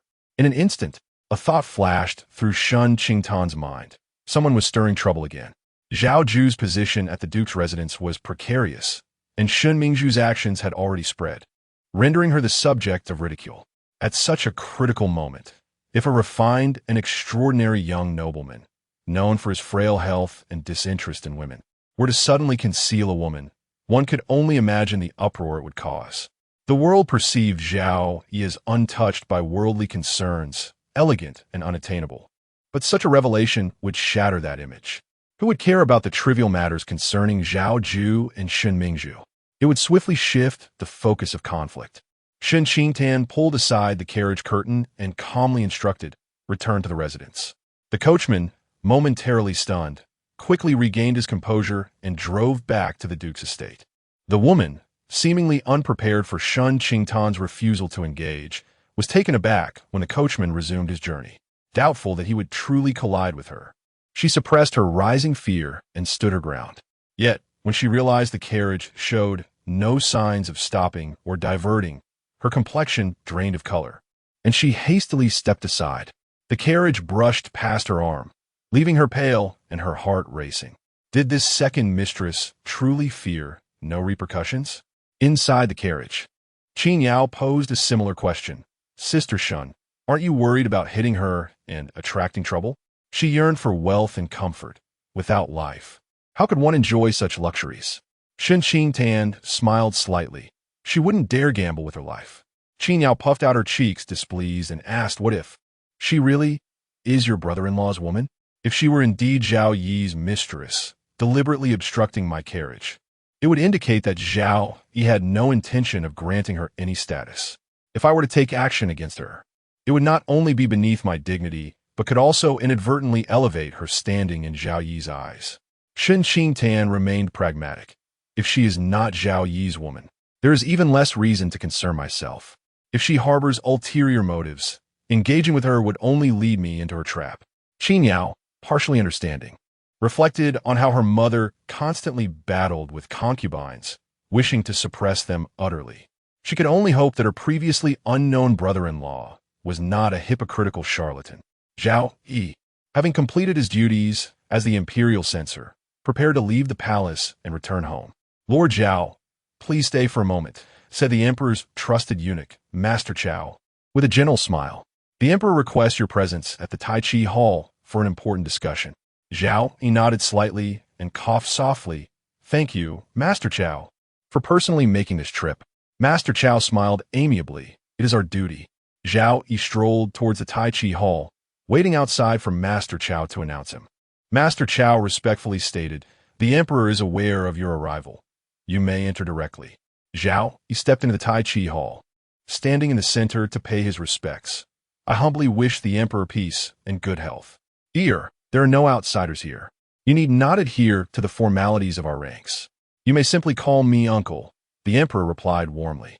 The Emperor Jing'an set aside the memorials in his hand and graciously offered a seat to Zhao Yi, inquiring with genuine concern, How has your health been of late? Zhao Yu replied, I have experienced some improvement in the past few days. The emperor summoned the director of the Imperial Medical Institute to check Zhao Yi's pulse for reassurance. He gestured to the already waiting Director Chun, saying, I have observed that Error appears somewhat worse than before. Please examine him closely. This humble servant obeys, responded Director Chun, accustomed to the routine of visiting the Tai Chi Hall monthly to attend to Zhao Yi's health. Zhao Yi gazed at the emperor, clad in his yellow robe, whose tall and imposing figure exuded both serenity and authority. As the emperor approached him, his eyes radiated warmth, akin to a guardian observing a cherished younger relative. It seemed that within the entire Duke Zhao's household, only he enjoyed such imperial favor, which naturally incited jealousy from the second branch of the family. It was widely acknowledged that the emperor, deeply affectionate towards his aunt, extended that affection to all associated with her. Indeed, from the moment Zhao Yi could remember, the emperor had treated him with utmost kindness, ensuring that any rare delicacies from the palace were sent to him. During his childhood, when his health was particularly frail, he was often bedridden, reliant on a constant supply of medicine. The emperor took great care, posting notices to seek renowned physicians, ultimately selecting 2 skilled doctors to reside at the duke's residence to aid in his recovery. As Zhao Yi grew older and his health improved, he established a routine of visiting the palace monthly to have his pulse checked by Director Chen. Director Chen prompted, Lord Zhao, please place your left hand on the pulse cushion. Steward Chao promptly retrieved Zhao Yi's dedicated pulse cushion and placed it on the small sedan table. This was a special arrangement made by the emperor upon learning of Zhao Yi's condition, a privilege not even afforded to princes and princesses. Zhao Yi spoke softly, expressing his gratitude. Thank you for your efforts. Director Chen concentrated on examining Zhao Yi's pulse, his brow furrowing in seriousness. After asking him to extend his other hand for a thorough assessment, he finally withdrew his hand. Observing the changing expressions on Director Chen's face, the emperor inquired gravely, what's the prognosis? Director Chen reported, Your Majesty, Lord Zhao's condition is rather dire. We must urgently locate the esteemed physician Zhong Yuan for any possibility of recovery. The emperor's expression darkened. Is there no alternative approach to strengthen his constitution? Director Chun shook his head. This humble servant, along with my colleagues, has deliberated extensively. We find the original prescription to be most effective. The emperor waved his hand, signaling for Director Chun to withdraw. As the physician departed, a palace maid brought forth a basin of warm water. Zhao Yi maintained a tranquil demeanor, unaffected by Director Chen's grave words, as he methodically cleansed his hands. Conversely, the emperor, visibly impacted, fixed his gaze upon Zhao Yi, solemnly assuring, I shall dispatch additional personnel to seek out Zhong Yuan. Do not fear. I will ensure your recovery. With this, he recalled something and smiled, adding, when you were younger, those quack doctors predicted you would not live past 10.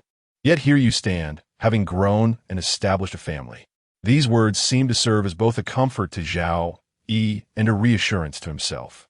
Zhao Yi noticed the emperor's unwavering gaze, as if he were looking beyond his face, perhaps searching for his aunt. With a detached tone, he replied, There is no need for your concern. All is bound by fate. The Emperor Jingyan's expression darkened, seemingly reluctant to delve deeper into this weighty topic. He shifted to another matter. I have heard that during your grand wedding, you and Zhao Ju exchanged brides? Was it truly a case of the bride mistakenly entering the wrong sedan chair? Zhao Yu responded with a smile, though it was a twist of fate. It turned out to be the destined union I had longed for. Upon hearing this, the Emperor Jingyan discerned Zhao Yi's satisfaction with his new wife. He spoke with a hint of dissatisfaction. The legitimate second daughter of Duke Cheng'an is not worthy of you. I had intended to arrange a marriage for you, but you claimed you did not wish to settle down. Yet, upon Duke Zhao's persuasion, you acquiesced. His tone carried a subtle reproach by the end. He added now, this legitimate eldest daughter is barely a match for you. Zhao Yi chuckled lightly, a hint of resignation in his voice. One must obey the commands of their parents. The Emperor Jingyan snorted in response. I am your uncle, treating you better than my own son, and yet, because I am not your parent, you disregard my counsel? You truly chill my heart. I have cared for you in vain. Zhao Yi ever compliant, replied, "You have only just come to this realization?" The Emperor Jing'an shot him a glare. "Begone quickly. I do not wish to see you today." Zhao Yu indeed rose to take his leave. The Emperor, both irritated and helpless, sighed softly, "Bring her to see me tomorrow." Chapter 47. Heart to heart between husband and wife, recruiting a son-in-law upon returning to the Zhao family estate. Zhao Yu first made his way to the study to change into a set of everyday attire, donning a light-colored robe. A series of knocks echoed at the door, accompanied by the voice of the coachman. "Second master, I have something to report." Zhao Yu replied, "Come in." The coachman entered, a man of considerable martial prowess, specifically assigned by the second master to drive for the second madam. Second master, today, as the second madam was returning from the Qing's textile shop, she was unexpectedly halted by a young woman who pleaded with her to facilitate a meeting with you. The coachman observed Zhao Yi's expression as he continued, "I recognized her. She's the girl from Southwater Alley." Zhao Yi paused in the act of adjusting his cuffs, who, even among the young ladies of the household, he maintained a certain distance, let alone with unrelated women. His immediate thought was that someone was plotting against him. Noticing his genuine lack of recollection regarding the young woman, the coachman reminded him, "Last February, you hosted a banquet at Mingyue Tower to bid farewell to General Qi. You went to Southwater Alley to procure his favorite drink, Autumn Dew White, and happened to witness a debt collector in a gambling den, where a gambler was offering his daughter as collateral. You intervened to assist." Zhao Yi furrowed his brow slightly, vaguely recalling the incident. The reason he had stepped in was due to a small boy of about 7 or 8 years, weeping profusely and begging, "Please don't take my sister away. Take me instead. I'm very strong, eat very little, and have learned some martial arts from the big brother who is a bodyguard. I can work for you. When I grow up, I will join the army, achieve great deeds, and earn you a fortune." The boy, slender and small, clung desperately to the arm of the debt collector, who was robust and towering, unable to break free for a moment. Seeing the boy's extraordinary strength and ambition, Zhao Yi thought that with proper guidance, he could become a formidable warrior. He then instructed Jiang Mu to resolve the matter and send the boy to the military as a junior soldier. A year later, he had not anticipated this subsequent development. Zhao Yi inquired, "What was the second madam's reaction?" The coachman hesitated. "The second madam instructed me to drive and did not pay any heed to the young woman." Zhao Yi waved the coachman away and proceeded to Lianxue courtyard. Upon his arrival, the maid Tingxue, stationed at the entrance, called out, "Second master." Zhao Yi cast a calm glance at her before directing his gaze towards the closed door of the room, the tone of her voice clearly serving as a signal to those inside. Tingxue, feeling guilty, lowered her head, unable to meet Zhao Yi's eyes. With a creak, the door opened. Lu Yu greeted him respectfully. "Second master, you have returned." She added, "The second madam is entertaining guests." Zhao Yi replied gently, "I shall go to the study." "No need. Yao Yao is about to leave," came the soft voice of Shen Qingtan, who then emerged from within. Zhao Yi noticed a young girl standing beside her, instinctively attempting to avoid them. Qin Yao called out brightly, "Brother-in-law." Zhao Yi inclined his head slightly. As Qin Yao regarded Zhao Yi's detached and indifferent countenance, she inwardly frowned, perceiving him as excessively cold and unsympathetic, someone devoid of warmth. In order to soothe her heart, Sister Shen surprisingly claimed that this man treated her exceptionally well. Upon witnessing Zhao Yi enter the room, Qin Yao took Sister Shen Qingtan's hand, and the two ventured outside. "Sister Shen, I have saved a sum of private funds and purchased a residence in Jiangnan. Whenever you feel disheartened, you may retreat there to find solace." She planned to send the property deed along with the remaining funds after returning home. There is no sorrow that money cannot ameliorate. If it cannot, it surely indicates that the funds are insufficient. With Sister Shen's maternal family seemingly non-existent, she resolved to become the family of Sister Shen henceforth. Sister Shen Qingtan was acutely aware that Qin Yao was not being sheltered like a delicate flower, but was being raised as a successor, often accompanying him in business endeavors. Qin Yao, however, was not fond of business. She sought novelty and loved the bustle, using the guise of commerce to travel. Her aversion to confinement had caused her much suffering in her past life. regardless of their social standing. Even humble families expected women to adhere to decorum, exhibiting grace and propriety. Master Qin had 3 daughters. The legitimate and illegitimate elder daughters were already married, leaving Qin Yao in the home to attract suitors. For reasons unknown in her past life, Qin Yao did not seek a suitor, but instead married far away in Jiangnan. In this life, Sister Shen Qingtan wished for her not to venture far. If you seek a suitor, your husband will hold you in esteem. Should I reside in your home, he would not speak ill of it. However, if you marry out, you will be bound by numerous familial rules, and I may encounter disdain should I live in your home. Qin Yao was indifferent to whether she married out or sought a suitor. But upon hearing Sister Shen Qingtan's words, she felt a shiver of resistance coursing through her from head to toe. Then I shall not marry out, but heed Father's advice and seek a suitor at home, Qin Yao replied, tilting her head and flashing a sweet smile at Sister Shen Qingtan. I will be your support. Sister Shen Qingtan gazed at her radiant smile and reached out to gently pat her head. How delightful it was! Those she cherished were by her side, and everything remained as it once was. After bidding farewell to Qin Yao, Sister Shen Qingtan returned indoors to find Zhao Yu seated on the calm, inspecting the sewing basket beside him. She settled beside him, intending to remind him of the woman they had encountered earlier. The man's melodious voice rang in her ears. That young lady has nothing to do with me. Sister Shen Qingtan was taken aback, surprised that he was already aware of the matter. Zhao Yu explained the circumstances to her, and then quietly added, "What I purchased was her brother, not her." Sister Shen Qingtan had not anticipated such intricacies and expressed her concerns. "I find her timing to be too fortuitous. You should investigate whether she is genuinely seeking your assistance or is being manipulated by someone else." Zhao Yi's brows knitted together, and the calmness of her face revealed no other emotions, as if today's events were of little consequence to her. As he pondered whether she truly trusted him or was simply indifferent, he boldly inquired, "Do you not mind if I take a concubine?" Sister Shen Qingtan's clear eyes met his gaze. "If second master intends to take a concubine, my feelings would be of little significance to you." Zhao Yu fell into a momentary silence, just as he was about to speak. Shen Qingtan raised her gaze, scrutinizing him carefully, and with a slight lift of her brow. She teased, "Besides, I dare say that second young master does not appear to possess the constitution suitable for taking a concubine." Chapter 48. One madam is enough. Cough.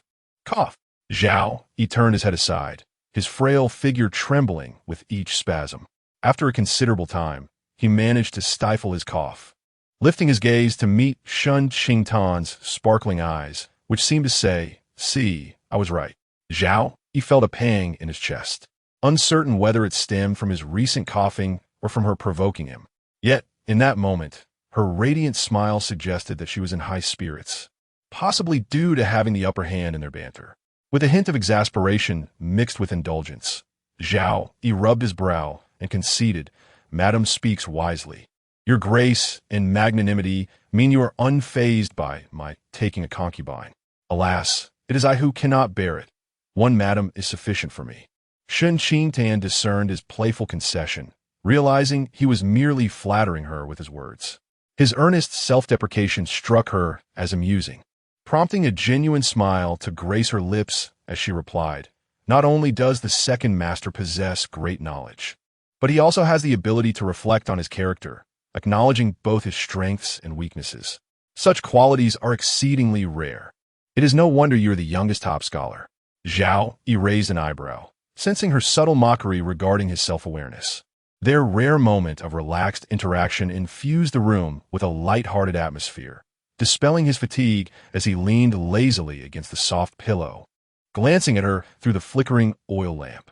"Today, the emperor summoned me and requested that I bring you to the palace to meet him tomorrow." Shen Qingtan looked at Zhao Yu in surprise. "The emperor wishes to see me?" Zhao Yu nodded slightly. "It is merely a meeting of elder and younger. Do not be anxious." Shen Qingtan furrowed her brows, recalling a past incident involving the Jing'an emperor. In his youth, he had not been favored. During the exchange of hostages between the Great Zhou and Northern Qi, he was sent to Northern Qi as a hostage. When war broke out between the two nations, his precarious situation became even more dire as he was often bullied and persecuted by the northern Qi royalty and nobility. It was not until the previous emperor fell gravely ill that he managed to escape back to Great Zhou. According to rumors Shen Qingtan had heard, the reason he could overcome such hardships and evade relentless pursuers was due to the selfless aid of Duke Zhao. This connection fostered a deep respect from the Jing'an emperor towards Duke Zhao, who frequently visited the duke's residence. During these visits, he met the duke's legitimate daughter and fell deeply in love with her. At that time, the Jing'an emperor was still merely a prince, requesting the previous emperor's blessing to wed the duke's daughter, marrying her as his principal consort. After ascending the throne, he conferred upon her the title of Empress Yuanrong. Empress Yuanrong was cherished throughout her life, yet tragically, she met an untimely death during childbirth. Due to her affection for Zhao Yu, the Jing'an emperor transferred all his feelings for Empress Yuanrong and the sorrow for their stillborn child onto Zhao Yu, as if he were a spiritual anchor for him. What preparations must I make? Shen Qingtan had previously attended palace banquets, but had only glimpsed the Jing'an emperor from afar. The prospect of a private audience tomorrow. She pouted playfully. Now that you mention it, I find myself genuinely feeling a bit anxious. Zhao Yu gazed at her feigned anger. The way she cast a sidelong glance at him, exuding a unique charm. She likely remained unaware of the unintentional intimacy she displayed towards him, suggesting that her trust had begun to flourish, alleviating the initial caution she held. With a smile gracing his lips, he remarked, "There is no need for any preparations. Your presence is sufficient." He added, "I shall take my leave to select tomorrow's attire for the audience." Shen Qingtan descended from the con, calling upon Lu Yu and Ting Shui to strategize in the inner chamber. Though a semblance of nervousness lingered within her, she maintained a commendable calmness. The emperor of Jing'an cherished Zhao Yu, seemingly never intervening in his decisions, fully acquiescing to his desires, which illustrated his non-tyrannical disposition. Furthermore, the emperor was indeed a benevolent ruler. With this thought, Shen Qingtan found her composure restored. As news of Shen Qingtan's impending audience spread through the Zhao household, the matriarch dispatched someone to summon her to Xian Hall, where she imparted the necessary etiquette and taboos for the palace visit. The second madam, upon hearing the news, brought Shen Mingzhu to Xian Hall, hoping the matriarch would advocate for Zhao Ju and Shen Mingzhu to attend the audience together. Inside Xian Hall, the matriarch sat upon the calm, with Shen Qingtan on a stool beside her.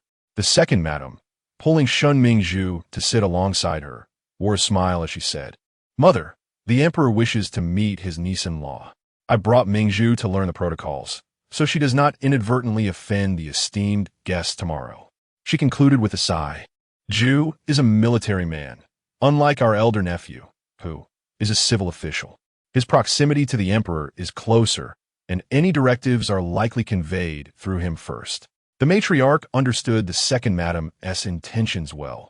She merely yearned for Shen Mingzhu to enter the palace. However, the latter's comments were somewhat disconcerting, subtly insinuating that the emperor desired to see both new brides of the Zhao household rather than just Shen Qingtan alone. It appeared Zhao Yu had harbored ulterior motives by neglecting to inform the second branch about the audience, fearing competition for favor. Naturally, the emperor would dispatch a trusted eunuch to deliver his edicts to the concerned parties. The matriarch showed no consideration for her. "Do you think the palace is your own garden, where one can simply waltz in?" The second madam clenched her handkerchief, harboring resentment in silence. Initially, she had contemplated Zhao Ju attending the audience, hoping he would convey to the emperor the need to reinstate Zhao Guogang, persuading him to restore his position. As long as the emperor issued an order for Zhao Ju to continue his duties, Zhao Guogang would dare not defy the imperial decree. Yet, Zhao Ju had no opportunity to meet the emperor. Zhao Yu was a nephew of Empress Yuanrong, and so too was Zhao Ju. Why then did the emperor bestow such favoritism upon Zhao Yu? She felt a surge of indignation. Yet what could she do? After all, her son possessed robust health. The second madam was convinced that the emperor's pity for Zhao Yu stemmed from the latter's perceived short lifespan, rather than genuine affection. Otherwise, he would have granted Zhao Yu high office and wealth, rather than deliberately stifling his career. The newly appointed top scholar was typically conferred the rank of a junior official in the Hamlin Academy, with prospects for entering the cabinet if exceptionally talented, ensuring a future of limitless potential. Zhao Yu, despite being a top scholar, held merely the position of a seventh-rank secretary, wielding little authority and receiving a meager salary, with no prospects for advancement. It is often said that only those with the title of Jinshi may enter the Hamlin Academy, and only those from the Hamlin may enter the cabinet. The second lady discerned from this that the affection the Jing'an emperor held for Zhao Yu was but a fleeting illusion, superficial and extravagant. Consequently, they dared to engage in both overt and covert conflicts with Zhao Yu. After all, Zhao Yu's favor arose from Empress Yuanrong and Zhao Ju. Being the nephew of Empress Yuanrong as well, meant that the Jing'an emperor would not intervene in their familial disputes. As long as they were not abandoned by Duke Zhao, they need not harbor any concerns. Chapter 49. The Inquiry of Emperor Jing'an into Shen Qingtan. Mother, you have misunderstood me, the second madam said, her voice tinged with grievance. I was thinking that Tanner and Mingzhu are sisters and also sisters-in-law. When the emperor wishes to meet his niece-in-law, I thought it would be beneficial for Tanner to take Mingzhu along to broaden her horizons and provide mutual support. At this point, she sighed heavily, lamenting, Mingzhu has grown up in the countryside and has never attended gatherings at other households, let alone royal banquets. Now that she has married into our household, she must learn to stand on her own. If she were to practice her courage in the palace first, she would be less timid when interacting with the officials' families in the future, enabling her to hold her own. Then it is all the more inappropriate for her to enter the palace, the old madam replied coolly. Her interactions with the officials' families, lacking understanding of decorum, would merely subject her to ridicule. To offend the nobility in the palace could lead to serious consequences. The second madam, feeling frustrated, forced a smile and conceded, Mother speaks wisely. I have indeed not given this matter enough thought. She refrained from further mentioning Mingzhu's entry to the palace. Shun Mingzhu kept her head lowered, silent as if the conversation bore no relevance to her. Yet, her hands, clenched tightly at her sides, betrayed the turmoil beneath her calm facade. She slightly raised her gaze to meet Shen Qingtan's, seated beside the old madam, who offered her a faint smile, tinged with a different meaning. Mingzhu interpreted it as, see, you have discarded the man who no longer desires you, yet I have been bestowed with honor. The following morning, Shen Qingtan rose early to prepare herself, waiting for Zhao Yu to return from the morning court session so they could enter the palace together. As their carriage came to a halt at the palace gates, a young eunuch awaited them. As the couple disembarked, the eunuch approached them. Lord Zhao, Lady Zhao, I have prepared the palanquin for you. Please step inside. Shen Qingtan cast a glance at the composed man beside her. Emperor Jing'an's favoritism toward him seemed even more profound than she had anticipated. Zhao, he spoke gently. Thank you. Eunuch Deng. The eunuch, taken aback by Zhao Yi's recognition, became even more attentive. Shen Qingtan felt uneasy. Typically, the palace attendants would not exhibit such warmth during their visits. Noticing her anxious demeanor, Zhao Yu inquired, Are you nervous? Shen Qingtan shook her head, but the motion froze as she turned her gaze to her hands resting on her lap. The man's slender fingers lightly pinched her palm, igniting a sensation that coursed through her. It felt as if all her thoughts were ensnared by those two fingers. The man smiled softly, Your hands are cold. To Shen Qingtan's ears, this translated to, You are lying. Her cheeks flushed, and without the aid of a mirror, she was acutely aware of the crimson hue that adorned her face. Shen Qingtan felt a mix of embarrassment and anger. Did he not despise physical contact? Why then had he suddenly taken such liberties? She withdrew her hand, discreetly using her other hand to rub away the strange discomfort that his touch had invoked. Zhao Yu observed her movements with a calm gaze, his lips pressed into a straight line. She must be repulsed by his touch.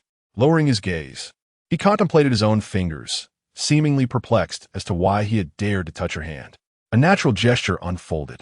Lord Zhao and Lady Zhao have arrived at the Taiji Hall. The young eunuch outside announced their presence, and shortly thereafter, the sedan chair came to a halt. Inside the sedan, an atmosphere of silence enveloped them. Shen Qingtan had chosen to marry Zhao Yu, accepting all that he encompassed, including the realities of their marital relationship. However, he had always resisted her closeness, never engaging in any intimate contact. She had prepared herself for a life of cohabitation devoid of any affectionate gestures. Yet today, he unexpectedly deviated from this norm and touched her hand. Shen Qingtan, taken aback, felt a profound discomfort overshadowing her shock. She was the first to exit the sedan. Soon after, Zhao Yu followed suit. He approached her and said, "Let us go." Shen Qingtan nodded, taking a step slower than him, trailing behind as they entered the Taiji Hall. Her gaze remained fixed on the ground beneath her feet. As those around them halted, Shen Qingtan did as well, and they spoke in unison to pay their respects. "Your humble servant wife respectfully wishes the Emperor peace." Emperor Jing'an had been waiting for some time. From the moment the couple entered the hall, he noticed Zhao Yu deliberately slowing his pace, seemingly accommodating Shen Qingtan. Such considerate behavior indicated that he indeed held her in high regard. The emperor then scrutinized Shen Qingtan, noting her poise and demeanor, particularly the information gathered by the Jinui, which suggested she was renowned for her intellect and hailed as the most beautiful woman in the capital, making her a fitting match for Zhao Yu. Together, they presented a striking couple, their beauty unparalleled, resembling a pair of exquisite jade. There is no need for excessive formalities. Emperor Jing'an granted them seats and spoke to Shen Qingtan with a gentle demeanor. "You need not be so reserved. Regard me as a common elder of the family. Today, I come as your uncle by marriage to meet my niece-in-law." After discerning the emperor's intentions, Shen Qingtan readily responded, "I hold the imperial family in great reverence. I was quite anxious upon coming to see you. My hands and feet were icy. Now, seeing my uncle's kindness, I am no longer afraid." The emperor, pleased by her address of him as uncle, chuckled heartily. "It should be so. There is nothing to be anxious about. I am no more than a mere mortal, with 2 eyes, a nose, and a mouth like you." Shen Qingtan smiled shyly, her lips pressed together. The emperor took a sip of tea and turned to Zhao Yu. "I issued an edict yesterday to find Zhongyan and discreetly dispatch the Jinui to trace his whereabouts. We shall surely locate him within 6 months." Zhao Yu nodded slightly, refraining from elaborating, seemingly reluctant to discuss the matter in Shen Qingtan's presence. The emperor's inquiry was not aimed at Zhao Yu, but rather to gauge Shen Qingtan's sentiments. Shen Qingtan had grown up with Zhao Yu, having formed a childhood betrothal. It was widely known in the capital that their affections for one another were profound. The emperor harbored concerns that the Prince of Xiang might have intentions, while Shen Qingtan might be indifferent, fearing Zhao Yi's genuine affections might be misplaced. Shen Qingtan was particularly sensitive to the mention of 6 months, promptly inquiring, "Who is this esteemed scholar Zhongyuan?" The emperor's expression turned grave as he replied, "Yesterday, the director Chun examined Er's pulse. His health is deteriorating day by day. Only by finding the miraculous physician Zhongyuan can there be a glimmer of hope." Shen Qingtan's countenance shifted, recalling that in her past life, Zhao Yu had returned to his ancestral home in a state of severe illness, indicating they had failed to locate Zhongyuan. The Jing'an emperor issued a royal edict in search of Zhongyuan throughout the Great Zhou, even deploying the Jinui. Despite such grand efforts, they found nothing. Either he had already departed this world or was no longer within the borders of the Great Zhou. "Do you possess a portrait of Zhongyuan?" Shen Qingtan explained, "I am acquainted with a merchant whose connections span across various nations. We could search together." The Jing'an emperor observed Shen Qingtan intently, noticing the genuine concern reflected in her eyes, as if she held a particular regard for Zhao Yu. "Zhongyuan's whereabouts were elusive, and I do not have his portrait." The emperor sighed. Suddenly, he inquired, "I have heard that Zhao Ju is recuperating at home, and Duke Zhao has granted him a 2-month leave, arranging for someone else to take over his duties. Was the reason for this?" Shen Qingtan felt a tightness in her scalp, countless thoughts racing through her mind, ultimately settling on the notion that perhaps the Jing'an emperor was fully aware of the circumstances surrounding Longhua Temple and was deliberately questioning her. Or perhaps he intended to advocate for Zhao Ju. Chapter 50. The letter of release. Third brother made a mistake at Longhua Temple, and grandfather summoned the family rules, requiring him to reflect on his actions in solitude at home. Zhao Yu responded to Emperor Jingyan's words, and then turned his head to glance at Shen Qingtan, offering her reassurance. My health remains unchanged. It is not as severe as the emperor suggested. If I were truly to have only 6 months to live, I would be unable to rise from my bed by now. Shen Qingtan was taken aback. Was Zhao Yu protecting her? Zhao Yu's gaze softened as he continued. You have copied scriptures for me to offer at Longhua Temple and lit lotus lamps to pray for my well-being. The Buddha will surely grant me protection. Shen Qingtan was acutely aware that Zhao Yu did not believe in deities or spirits. His deliberate mention of these acts was merely to inform Emperor Jingyan of her contributions. Soon, she recalled that Emperor Jingyan had mentioned Zhao Yu, likely not to interrogate her nor to advocate for Zhao Yu, but to subtly gauge her feelings towards him. Indeed, upon hearing of Shen Qingtan's deeds for Zhao Yu, the emperor's demeanor grew increasingly amiable, and he posed several more questions. Shen Qingtan answered those she could, while Zhao Yu swiftly interjected whenever the responses risked ambiguity. Seeing Zhao Yu so protective of Shen Qingtan, Emperor Jingyan lost interest in further inquiries.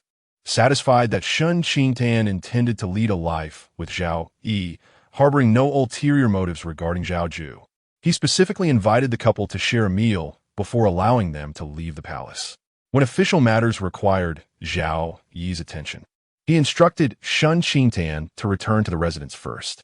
Knowing Zhao Yu would not be long, she waited for him in the carriage at the palace gate. Lu Yu and Ting Shui had not entered the Tai Chi Hall, but were waiting outside, unaware of the situation. As soon as they boarded the carriage, Lu Yu couldn't contain her curiosity. Madam, how does the emperor treat you? Quite well. Shen Qingtan sighed internally, reflecting that if Zhao Yu were in good health, given Emperor Jingyan's fondness for him, he could easily choose among the noble young ladies of the capital. Lu Yu and Ting Shui breathed a sigh of relief. Ting Shui then remarked with a pout, some people in the residence are eagerly hoping you will displease the emperor. If they were to learn of your favored standing, I reckon they wouldn't be able to eat dinner tonight. Second madam had faced setbacks with the old madam and reportedly had a restless night, hoping that Shen Qingtan would unwittingly provoke the emperor's ire and lead to Zhao Yu's disfavor as well. Ting Shui recounted the incident as a joke. Madam, you wouldn't believe it. Second madam smashed a vase after returning to her room last night. Shen Qingtan inquired, how do you know this? Ting Shui lowered her voice. Xiao-chan told me. Shen Qingtan raised an eyebrow, realizing that Xiao-chan was seeking her favor and protection. She cautioned the two. Not everyone in the Duke's residence lacks discernment. Unless absolutely necessary, it is best to avoid interactions with Xiao-chan. Lu Yu and Ting Shui nodded in agreement, a sense of solemnity settling within them. After half an hour, Zhao Yu finally returned. Lu Yu and Ting Shui alighted from the carriage, leaving only the couple inside. Shen Qingtan caught a whiff of his refreshing scent and was reminded of their intimate contact earlier in the palanquin. An uncomfortable feeling surged in her heart, prompting her to instinctively shift towards the window. Zhao Yu quietly observed her subtle movements, his gaze slowly lowering. From a young age, he was tormented by illness, living each day as it came. During severe bouts of sickness, he often found himself uncertain if he would open his eyes again the next day. Now, every additional day of life felt like a precious gain. Hence, he was reluctant to marry, fearing he might waste a woman's life. It was not until his grandfather urged him to wed Shen Mingzhu, asserting that the Marquis of Qingyan was coercing him to accept the marriage of his recently acknowledged legitimate daughter, that his resolve began to waver. Shen Mingzhu had been lost in the countryside for over a decade, and now, upon the sudden recognition of her lineage, the Marquis was hastily marrying her off to a man whose life was but a flicker away from extinguishment. This indicated a lack of genuine concern for her well-being. His grandfather continued, It has been a timeless truth that debts of gratitude are hard to repay. The Marquis merely wishes to wed his daughter to you. Should he not achieve this, and should he propose matters detrimental to the interests of the Duke's residence, it could pose a significant threat. Zhao Yu was aware that the Marquis was a man driven by greed. Thinking of the larger picture, he reluctantly acquiesced to the marriage arrangement, putting forth a condition to the Duke. Upon his death, Shen Mingzhu would be granted her freedom, no longer bound to remain a widow in the Duke's household. Should she prove to be virtuous, The duke's residence could serve as her support in the future. However, little did he expect that the Marquis was intent on marrying his daughter to him as part of a scheme against Shen Qingtan. For Zhao Yu, it mattered little whom he married. The change of spouse to Shen Qingtan did not alter his intentions. From the very beginning, he had prepared to maintain a fade of a married couple.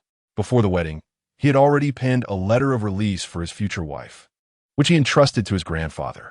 As Zhao Yi's gaze fell upon the distance separating them, he slowly closed his eyes in a feigned slumber. Suddenly, the carriage came to an abrupt halt, and a jolt propelled both of them forward. Instinctively, Zhao Yu reached out to steady Shen Qingtan. However, just as he moved, he felt someone swiftly lunge toward him, hands pressing firmly on his shoulders, anchoring him in place. After ensuring his safety, Shen Qingtan scrutinized Zhao Yi's expression, and upon seeing his demeanor unchanged, she realized he had not been harmed. "Thank goodness you are unscathed," she exhaled in relief, inquiring, "Do you feel any discomfort?" He leaned against the carriage wall, his eyes meeting hers, where she displayed an unmasked concern, nervously assessing whether he had sustained any injuries. His eyelashes fluttered slightly as his gaze lowered. Her hand remained on his shoulder, one leg kneeling beside him, her body nearly leaning against his. It was the first time since their marriage that they were so close, allowing him to catch a whiff of her delicate fragrance. He swallowed hard and murmured, "I am fine." Upon hearing his voice, which had a slight rasp, Shen Qingtan belatedly realized the intimate nature of their position. She quickly withdrew her hand and sat beside him, catching a glimpse of Zhao Yu as he gradually sat upright, calmly adjusting his attire. She bit her lip, preparing to voice something. The voice of the driver broke through from outside. "Second young master, it is that young lady from Nanshui Street." Zhao Yu furrowed his brow slightly, and then turned to Shen Qingtan, saying, "I will step out to handle this." Shen Qingtan nodded, "You go ahead." Zhao Yu lifted the curtain of the carriage and stepped down, gazing at the woman standing before him. "Second master." Zhu Yu looked up at Zhao Yu with tear-filled eyes, her voice tinged with sorrow.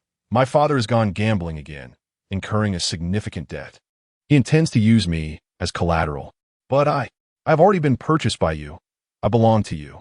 The moment she laid eyes on Zhao, she was struck by his extraordinary presence, especially when he rescued her from the clutches of a villain.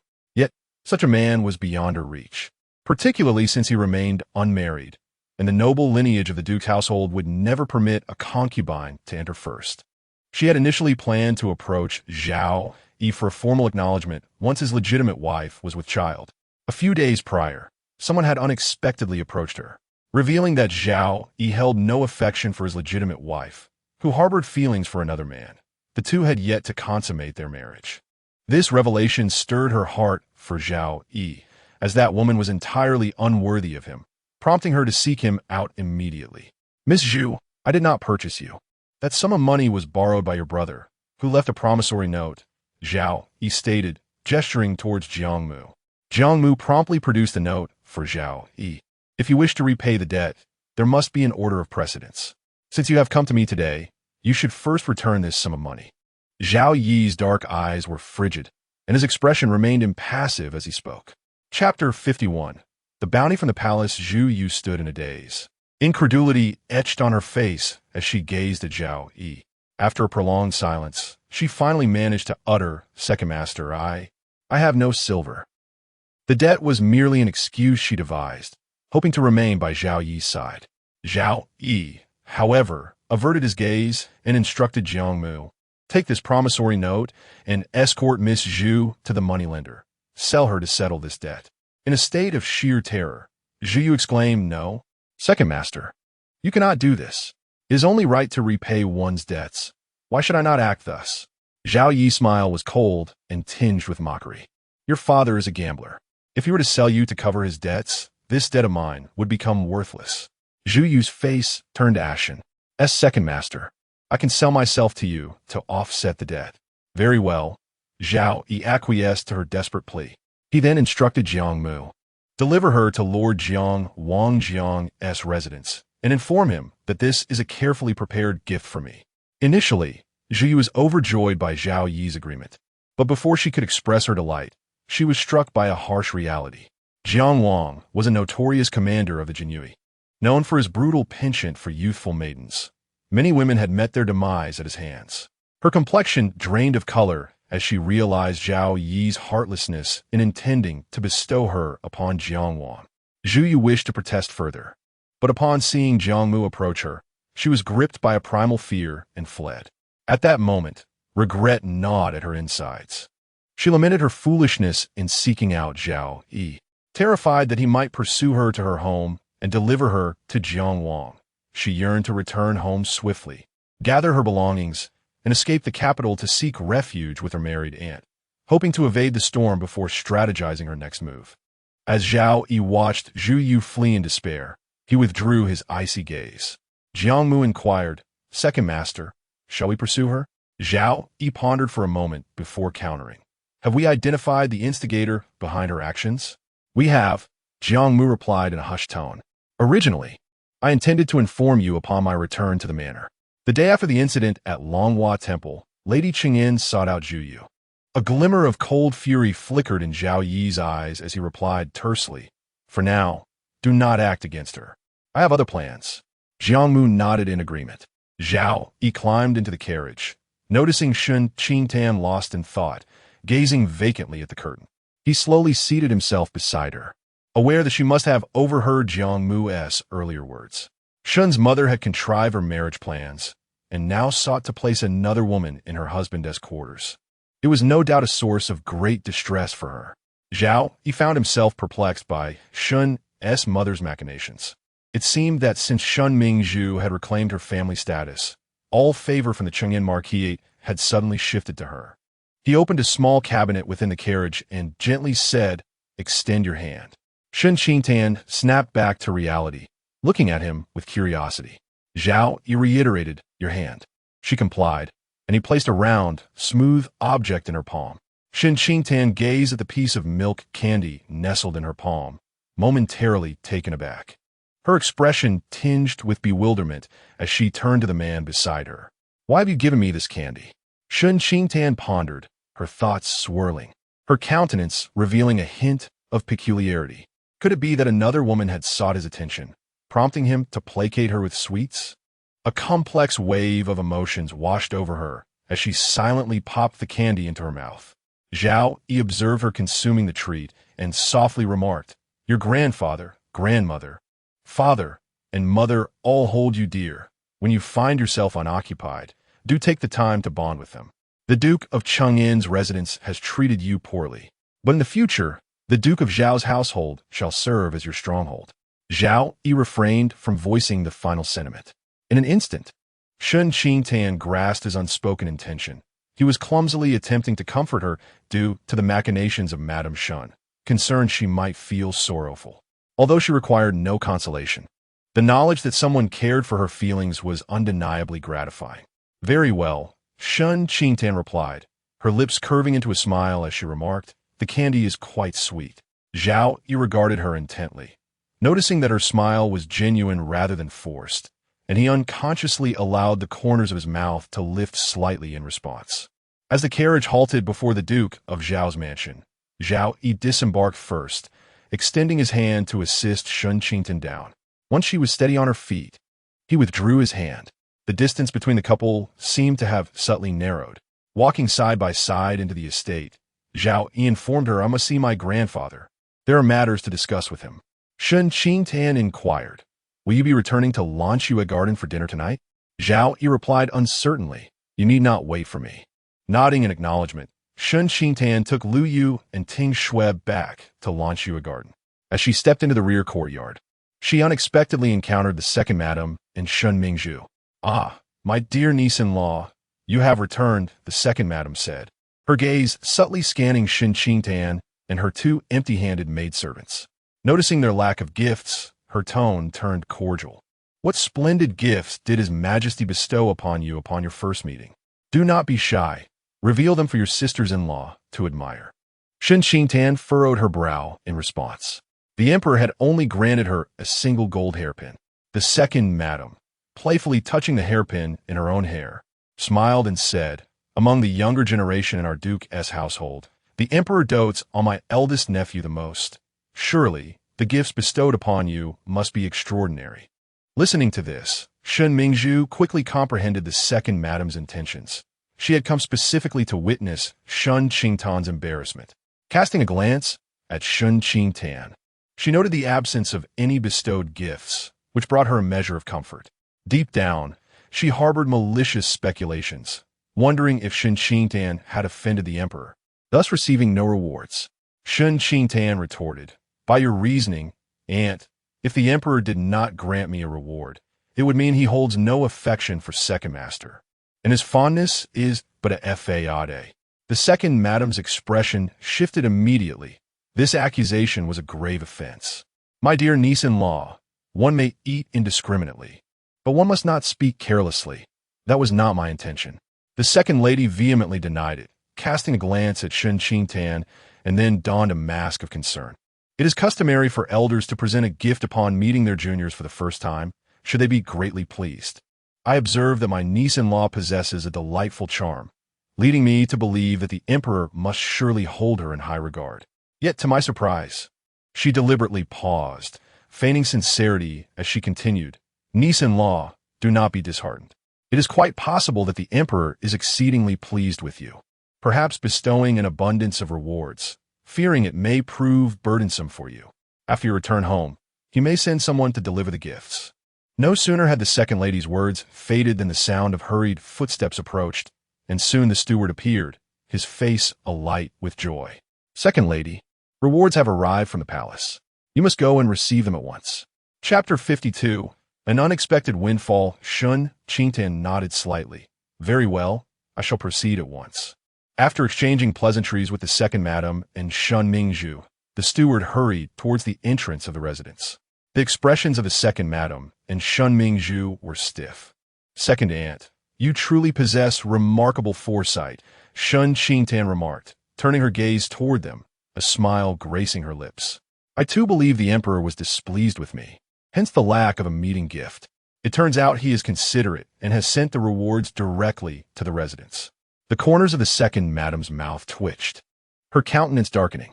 Shen Qingtan extended an invitation. "Second aunt, did you not wish to enlighten your sister-in-law? Shall we go together?" The second madam tightened her grip on the handkerchief, feeling a mix of envy, yet genuinely curious about the emperor's gifts to Shen Qingtan. With a forced smile, she replied, "Since my niece has earnestly invited me, I shall accompany Mingzhu to broaden our horizons." After imparting a few words to Tingxiu, Shen Qingtan took Lui Wei and proceeded to the front hall. As Shen Qingtan turned away, the second madam's expression immediately soured. Shen Mingzhu's heart was gnawed by jealousy. Her eyes darkly fixated on Shen Qingtan's retreating figure, as if she wished to bore holes into her back. Their lives and fates had suddenly reversed. All that Shen Qingtan possessed was originally meant for her. Upon entering the front hall, a maid approached, carrying a square, intricately carved wooden box toward Shen Qingtan. The second madam surveyed her surroundings, noting the absence of palace attendants, and finally focused her gaze on the wooden box, which was roughly the size of a jewelry case. Seeing only this small item eased her mind somewhat. Before the maid could speak, she hastily opened the box. "Let me see what rare treasures the emperor has bestowed upon my niece," she said. As the lid was lifted, the box revealed a bountiful collection of gold ingots, with a property deed resting atop. The second madam, standing close, caught sight of the deed's contents and couldn't help but chuckle. "The emperor is indeed generous. Since my nephew's health is frail, he has granted you a residence in Jiangnan, allowing you to recuperate there when the climate in the capital is harsh." The second madam covered her mouth with her handkerchief, speaking in a peculiar tone. "No matter the gifts, nothing compares to gold. Other items cannot be easily given away or sold in times of hardship, but gold can provide immediate relief. This amount must be 500 or 600 taels, right?" Though her eyes gleamed with desire, jealousy did not arise at this moment, for the aristocracy regarded wealth as commonplace, valuing integrity above materialism. The emperor's gift of gold to Shen Qingtan could be interpreted as a subtle insinuation of her vulgarity, likely becoming a subject of ridicule among others. Second aunt's words hold merit. I too find them quite practical. However, this is not a gift from the emperor, but rather from my sister, Shen Qingtan replied, closing the lid with a smile. Her straightforward nature ensures she always remembers her elder sister. Shen Mingzhu pursed her lips, feeling as though Shen Qingtan was subtly alluding to her. Is that so? The second madam feigned disbelief, questioning. Did not the steward just mention that rewards were sent from the palace? At that moment, the maid interjected, Second madam, this was sent by Miss Qin for you, saying it is for your personal expenses. Then she handed the wooden box to Lu Yu, lowering her brow and explaining submissively, the palace has sent word in advance, and they will arrive shortly. In the next moment, the matriarch and all the ladies of the household arrived, filling the front hall. The palace attendants followed closely, bringing in gifts that nearly filled the hall. His Majesty had specifically dispatched Lord Chao to undertake this journey, signifying its importance. After greeting the matriarch, Lord Chao smiled and said, Madam Zhao, the Emperor praises you for your grace and wisdom, your gentle and virtuous nature, and your dignified demeanor, which complements Lord Zhao perfectly. He wishes you both a harmonious union and a blissful life together. The matriarch and the ladies knelt to express their gratitude for the Emperor's grace. After thanking him, the matriarch rose unsteadily and exchanged a glance with a maid, who promptly presented the prepared generous gifts to Lord Chao. The matriarch invited him to sit and enjoy a cup of humble tea. Lord Chao, holding his feather duster, politely declined, stating, I must return to the palace to report. The matriarch did not insist further. At that moment, Ting Shui hurried in, thrusting a small wooden box into Shen Qingtan's hands. Shen Qingtan presented it to Lord Chao. Lord Chao, I appreciate your efforts in coming here. Please share a drink with your esteemed colleagues. Lord Chao accepted the box, its weight making his smile even more amiable. I shall accept your kind gesture and express my gratitude on behalf of them. Shen Qingtan watched as Lord Chao and the others departed, then turned to the matriarch. Grandmother, the gifts are for you. You should bestow thanks to Lord Chao. Which was well done. The matriarch, seeing her adept handling of affairs, nodded with appreciation and instructed, record the Emperor's gifts and then store them accordingly. Shen Qingtan smiled. Certainly, I shall have someone note it down. The matriarch slightly nodded and departed the front hall with her maid. Shen Qingtan instructed Lu Yu and Ting Shui to fetch ink and paper, arranging for each item to be taken to Lan Shui courtyard as it was recorded. A heaping measure of South Sea pearls, a pair of jade ruby, a branch of red coral, 10 bolts of tribute silk.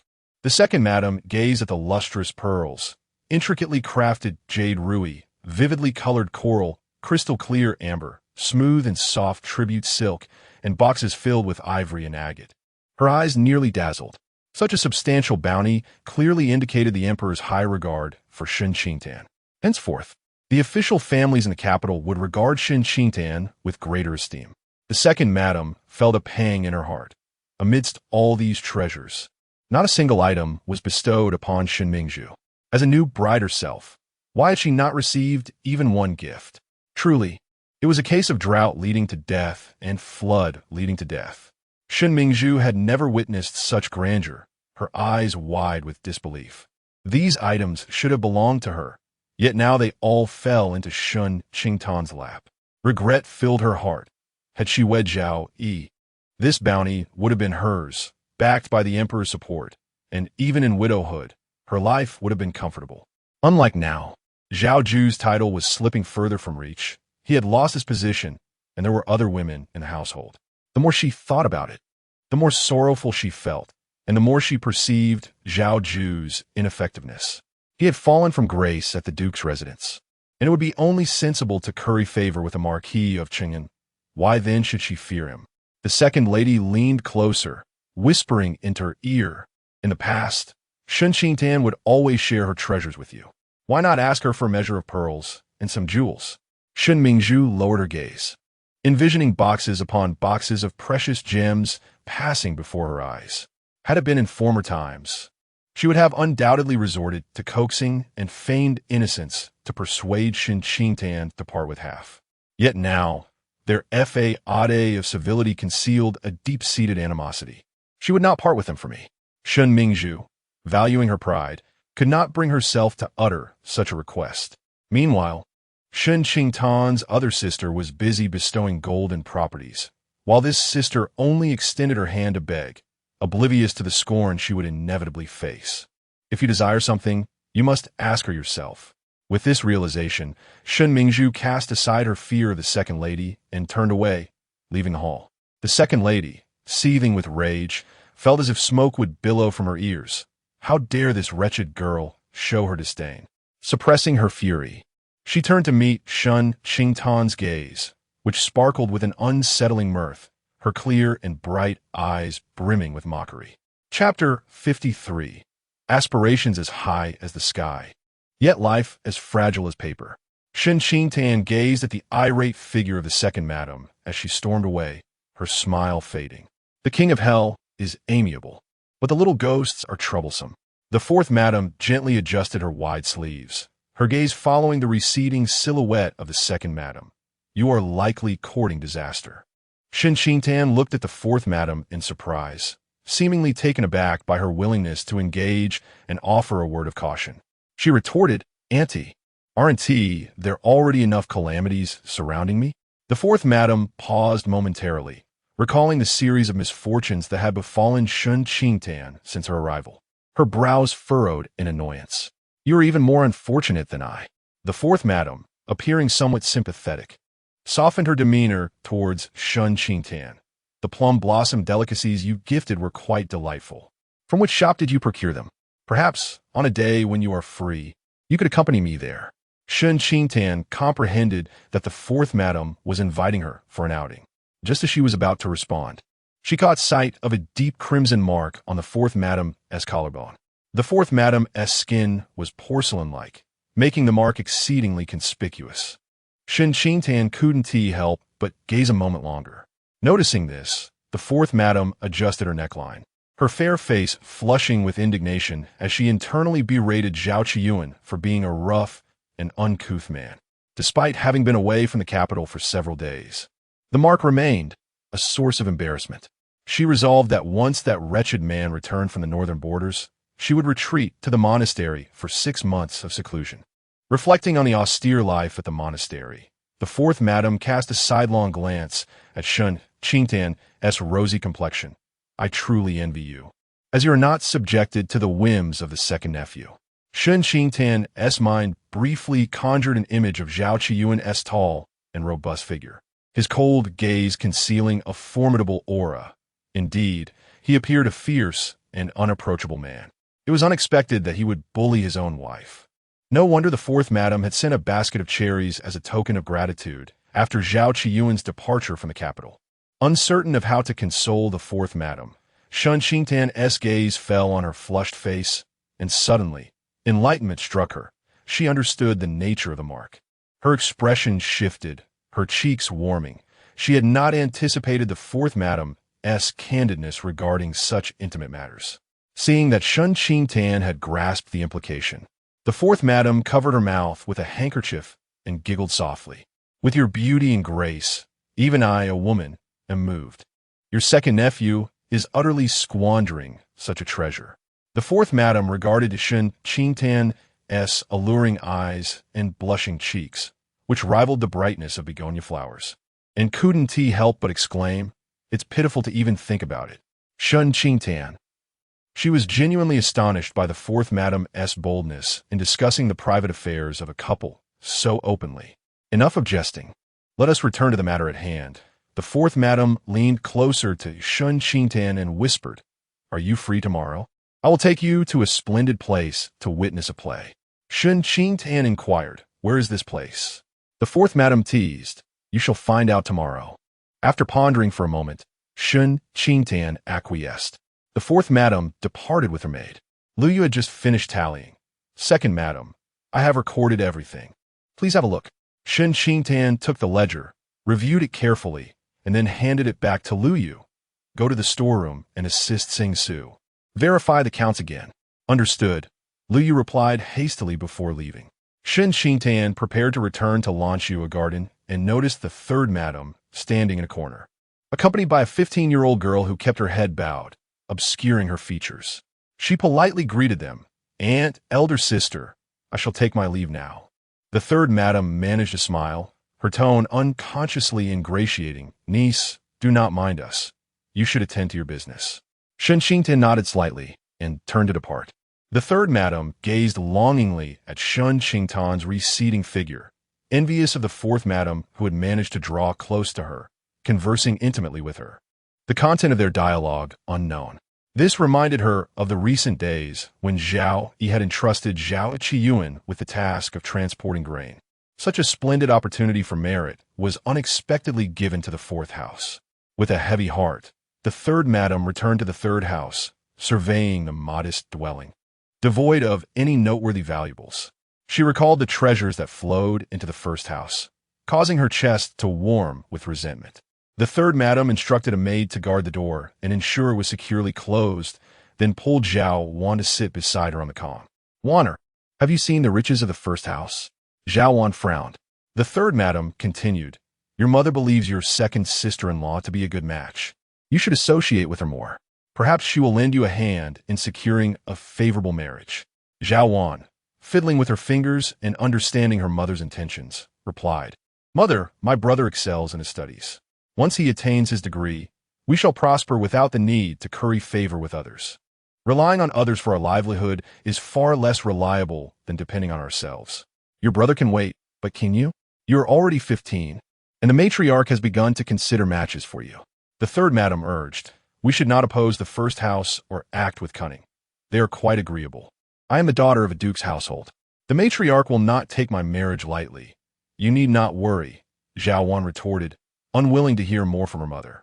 Rising, she stated, "One must possess self-awareness. Otherwise, one risks a fate where aspirations soar high but life is frail."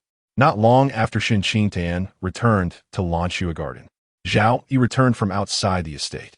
Leaning against a short couch to rest, she glanced at the man's strikingly handsome figure, unexpectedly reminded of the fourth madam's words, causing her ears to burn.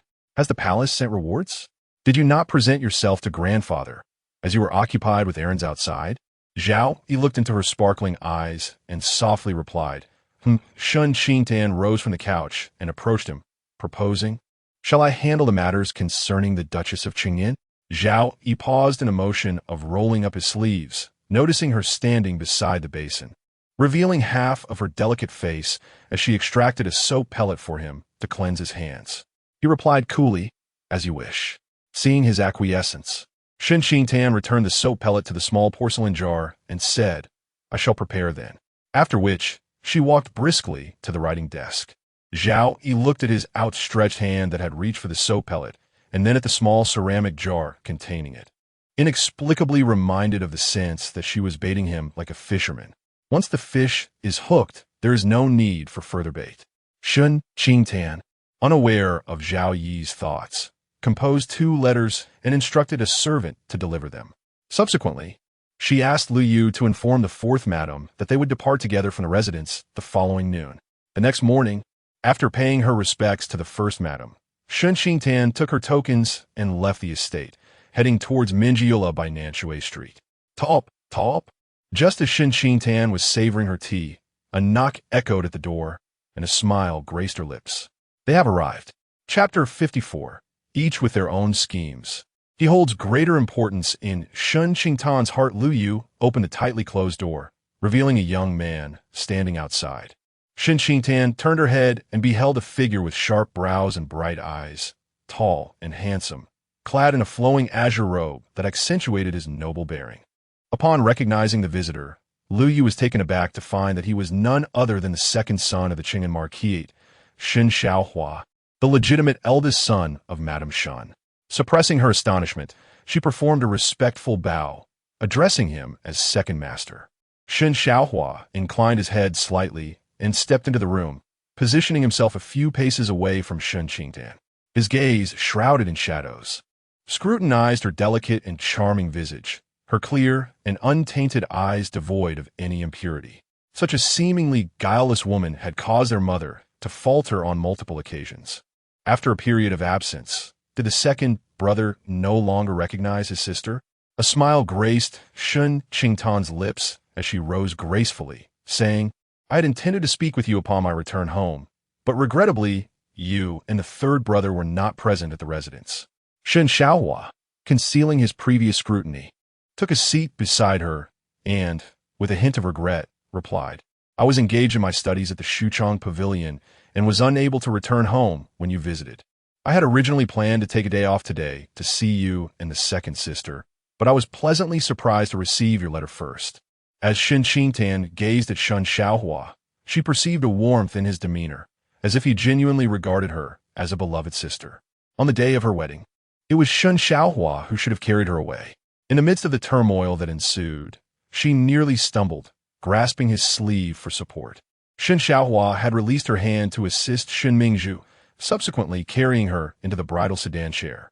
Deliberately recalling that fateful day, Shen Qingtan remarked, "On my wedding day, I was nearly knocked down, and it was fortunate that you supported me, preventing any embarrassment. Today, I have specifically invited you to reminisce about old times."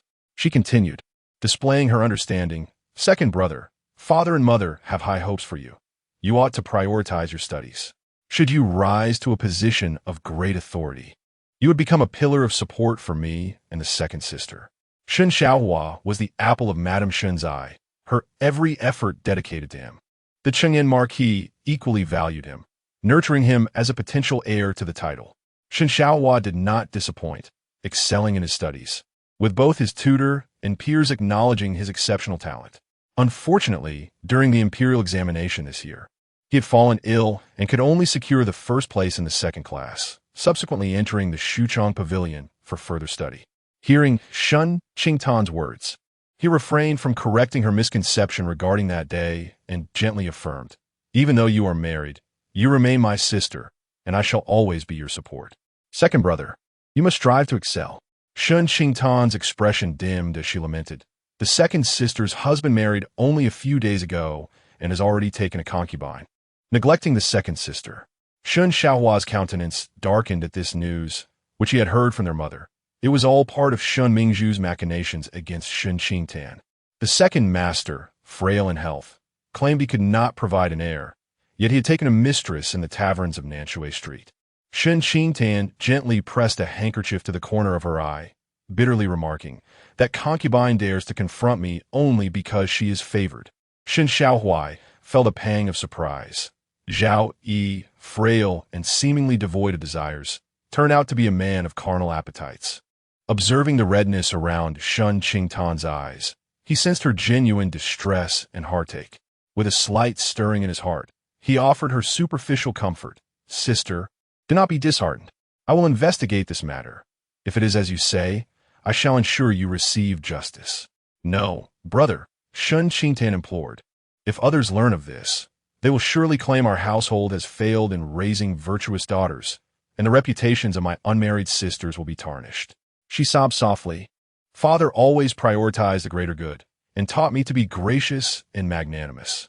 Though mother indulged and cherished me, she has always been impartial in matters of principle. If she were to discover my distress over a woman from outside, it would shatter the dignity of the legitimate wife and undermine the years of her nurturing, leaving her heartbroken and disappointed. You are different, brother. Since childhood, you have showered me with affection and protected me in all matters, which has fostered a close bond between us. In times of grievance, you are the only one I think of." For a fleeting moment, Shen Xiaohua's gaze became vacant, as memories of Shen Qingtan clinging to him in her youth surfaced. He had always known she was not a true daughter of the Shen family, hence his ambivalent demeanor towards her. Yet she remained undeterred by disdain, refusing to be cast aside. Whenever he showed her kindness, her spirits would soar, emboldening her in his presence. His protective instincts towards her stemmed from the fact that Shen Mingzhu had yet to be found. Thus, Shen Qingtan was destined to represent the family and secure its interests. He intentionally fostered a bond with Shen Qingtan, hoping she would remember his kindness and be more obedient in the future. However, once she learned the intricacies of gender relations, she withdrew, growing closer to their younger brother, frequently engaging in playful banter with him. Shen Xiaohua believed she had distanced herself from him and was taken aback when, on the day of her marriage, misunderstandings rekindled fond memories of their childhood, prompting her to reconnect with him. "Do not weep," Shen Xiaohua said, offering her a handkerchief to wipe her tears. "Zhao Yu has overstepped, This cannot be overlooked, or he will presume you lack support from your family. I shall handle this matter appropriately, ensuring your reputation remains intact. Brother, you must not intervene. If this scandal tarnishes your future, I would be the guilty one, Shen Qingtan urged anxiously, genuinely wishing to dissuade him from wading into treacherous waters. She shifted the topic. Let us not dwell on my troubles. How fare you at the Bureau of Common Affairs? Your knowledge is profound. Do your colleagues and superiors hold you in high regard? Upon hearing her mention the Bureau, the sorrow in Shen Xiaohuai's eyes dissipated, replaced by admiration. There lingered a hint of pride in being regarded favorably by her. Under her earnest gaze, he felt a sense of accomplishment swell within him. After all, with Zhao Yu's brilliance overshadowing him, he often felt eclipsed.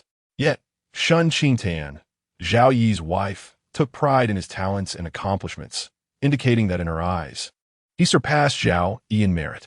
In a good mood, Shen Xiaohuai began to share with Shen Qingtan several anecdotes from his time at the Bureau of Common Affairs. Shen Qingtan gazed brightly at Shen Xiaohuai and remarked, "Second brother, you are truly remarkable. Once you emerge from the Xuchong Pavilion, you will undoubtedly stand out among your peers as the most distinguished scion of a noble family." Shen Xiaohuai appreciated her compliment, particularly since Zhao Yu was of the same age. He glanced out the window at the sky and replied, "Sister, I have matters to attend to today. Let us arrange another outing on a day of leisure. Go on with your tasks, second brother." Shen Qingtan responded as she rose to see him off, her expression tinged with guilt. "I have delayed you today. You are my beloved sister. Everything must be prioritized for you. Nothing surpasses your place in my heart." Shen Xiaohuai reassured her. He personally assisted Shen Qingtan into the carriage and, adopting the role of an elder brother, advised Tan Xiao, "Your younger sister has faced many hardships in the world. If she errs, as her elder sister, bear with her more kindly. You are most aware of how our parents have treated you.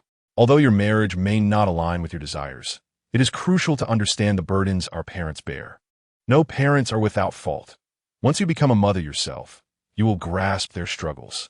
Show them more understanding. The kindness of their upbringing must not be forgotten. Do not make things difficult for them any longer." Chapter 55. Generosity to Others. Dogs bite dogs. Shen Qingtan had long recognized that Shen Xiaohuai was a hypocrite, overly concerned with his reputation and the opinions of others.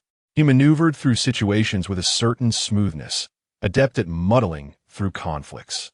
As long as the daggers were not aimed at him, he could merely speak a few words and acquire a reputation for being principled and just. If she were to disregard his counsel, she would be deemed ungrateful and lacking in compassion. With her gaze cast downward, Shen Qingtan replied, "Elder brother, I understand." Seeing that Shen Qingtan was receptive to his advice, Shen Xiaohuai felt compelled to offer further guidance. As the elder sister, you should lower your pride and seek reconciliation with our second sister. Her nature is gentle and kind. A few soft words will surely mend any rift. She has a fondness for ornate adornments. And did the emperor not bestow upon you some jewels? Choose a few to appease her, and she will likely be pleased and willing to restore your bond. Shen Qingtan couldn't help but scoff internally. How easy it was for him to speak from a position of comfort. He had truly mastered the art of generosity at another's expense. Second brother. Shen Qingtan hesitated, her eyes meeting Shen Xiaohuai's, as if fearful of inciting his ire, reluctantly acquiescing, "I understand." Satisfied that Shen Qingtan was complying, Shen Xiaohuai instructed her to return to the residence promptly. Nodding, Shen Qingtan lowered the carriage curtain. Shen Xiaohuai stood with his hands clasped behind his back. Watching the carriage depart, he assumed that Shen Qingtan harbored resentment toward Shen Mingzhu due to her ill-fated marriage, and that this animosity extended to their mother as well. The discord among the three women would inevitably harm the interests of the Marquisate. Only if the two younger sisters aligned with the Marquisate could they procure greater benefits for it. Even if Shen Qingtan did not seek him out today, as her elder brother, he would have to engage her in a serious discussion, acting as a mediator. Shen Xiaohuai's thoughts were quite simple. As long as Shen Qingtan's origins remained concealed, there would be no unresolved grievances. He contemplated the mention of a concubine by Shen Qingtan, a glimmer of intent flashing his eyes as he devised a plan to collaborate with that woman, intending to help her win Zhao Yi's favor. This would not only tarnish Zhao Yi's reputation, but also render Shen Qingtan vulnerable within the duke's residence, forcing her to rely on the Marquis of Cheng'an, thus stripping away her defenses and compelling her to heed their directives. Shen Xiaohai dared not act impulsively. He summoned a servant to convey a few instructions, then settled in the carriage to await news. Once inside the carriage, Shen Qingtan's expression grew somber. She retrieved a handkerchief and signaled for Lu Yu to pour a bowl of clean water. Lu Yu, having witnessed her mistress's elaborate performance, was puzzled by her intentions. As she poured the water, she inquired, "Madam, did not the second master claim to have no concubine?" Dabbing her face with the damp cloth, Shen Qingtan replied softly. Shen Xiaohai harbors animosity toward Zhao Yi, constantly viewing him as a rival to surpass. However, Zhao Yi is too exceptional, too resplendent, having achieved fame before him. No matter how remarkable Shen Xiaohai's own achievements may be, others remain oblivious to his merits, overshadowed by Zhao Yi's brilliance. In his heart, he ponders, if there's a Yu, why not a Liang? He harbors a deep-seated loathing for Zhao Yi, seeking to uncover his flaws and drag him into the abyss, thus allowing himself to shine. I merely present Zhao Yi's blemish before him. The animosity between her and the Duke of Cheng'an's household had long reached an irreconcilable state. If she did not dismantle them before her biological parents returned to the capital next year, the Duke's household would undoubtedly spare no effort to eliminate her. Shen Xiaohua was indeed exceptionally talented. Having entered the Bureau of Common Affairs, and with the Duke paving his way, he would surely navigate his career with ease. Not to mention the possibility of the Duke's household rising to greater heights despite its current decline. Shen Xiaohua was the lifeblood of Madame Shen. She would spare no one who had wronged her. Lu Yu pondered Shen Xiaohua's character, which was primarily self-serving. Clearly, it was the master who suffered grievances, yet the household sought to undermine her. He turned a blind eye, compelling the master to swallow her pride and mend the rift. Should Shen Xiaohua learn that the master was aware of her lineage, a hypocrite like him would likely take the initiative to eliminate her. Wouldn't he? Lu Yu expressed her concerns. What if he truly collaborates with Zhu Yu against you and the second master? Shen Qingtan adjusted her sleeves nonchalantly, declaring they will not collaborate. It will merely be a case of dogs biting dogs. The carriage gradually came to a halt before a tea house built by the river, where Shen Qingtan alighted and ascended to a private room on the second floor. Lu Yu knew that Shen Qingtan's second letter was for Madame Shen. Would she actually come? Lu Yu recalled how her master had rebuked Madame Shen at the Duke's residence and was uncertain whether she would honor the invitation. Shen Qingtan spoke with certainty. She will come. Indeed, moments later, Madame Shen arrived, accompanied by Lu Yin and Lu Yuan. Shen Qingtan rose to greet her at the door. Noting that Madame Shen wore an ornate hairdo adorned with gold and jeweled hairpins, her head crowned with resplendent pearls and gemstones that radiated brilliance. "Mother, you have come," Shen Qingtan said, assisting Madame Shen to the table. "I have ordered a pot of your favorite Maojian tea." Madame Shen's gaze fell upon several delicate pastries on the table, among which was a cherry preserve, garnished with rose petals, appearing utterly delectable. She had tasted it a few times before. Though it was exquisite, it came at a steep price. A sense of unease crept into Madame Shen's mind. What scheme was Shen Qingtan concocting? She regarded her daughter warily. "You have invited me to this tea house for this cherry preserve? I merely wish to see you.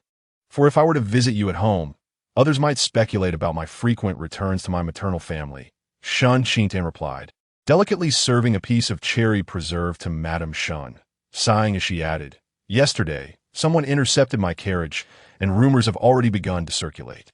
With the cherry preserve in her mouth, Madame Shen understood that Shen Qingtan's words alluded to Zhu Yu.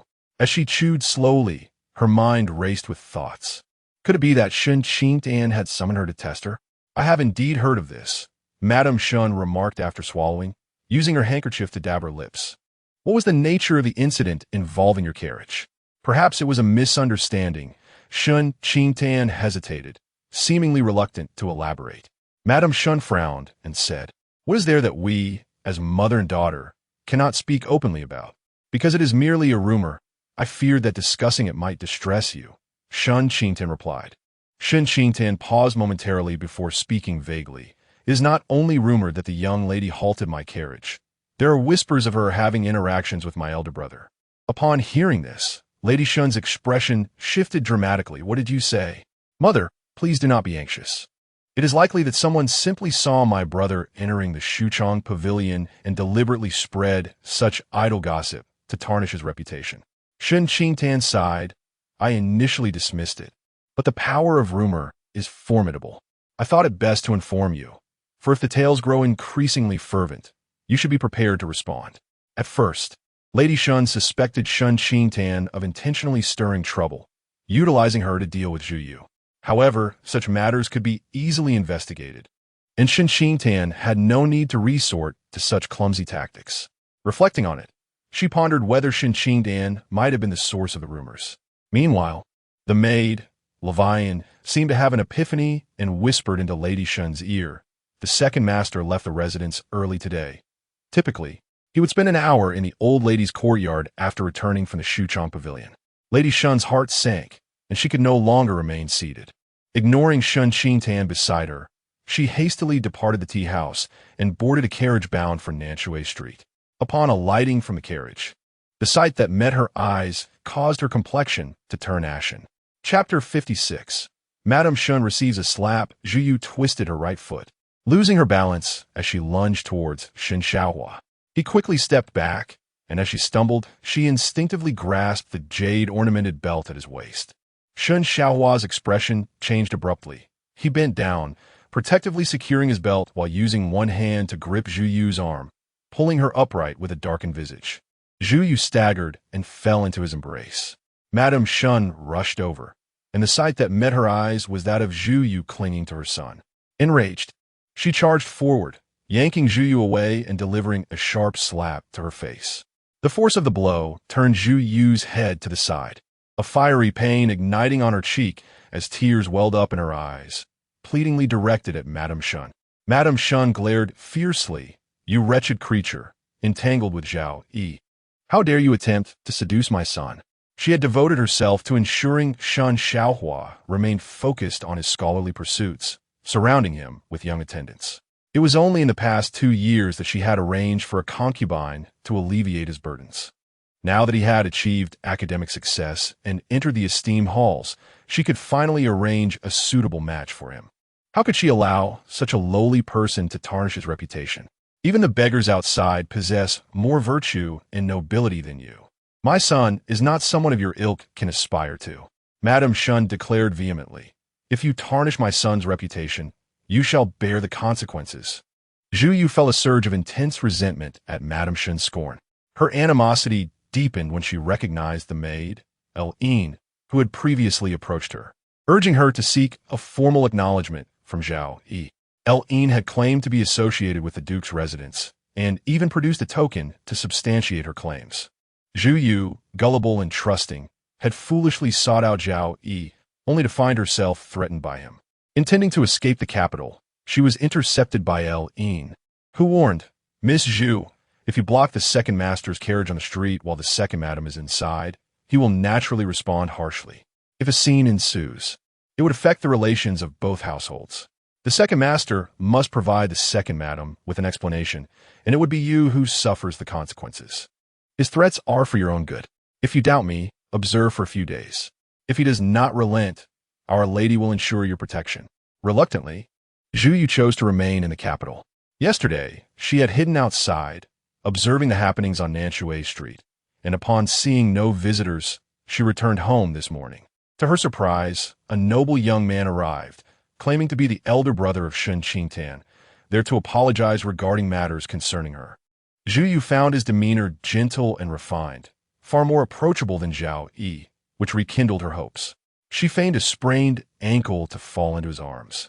But before she could act further, Madame Shun had struck her. Tears brimming, Zhao Yu glanced around at the gathered individuals, realizing that Ailing had deceived her from the very beginning. Shen Xiaohua was Madame Shen's son, and Ailing was merely her maid, not a representative of the Duke's residence. This group had purposefully used her as a pawn against Shen Qingtan.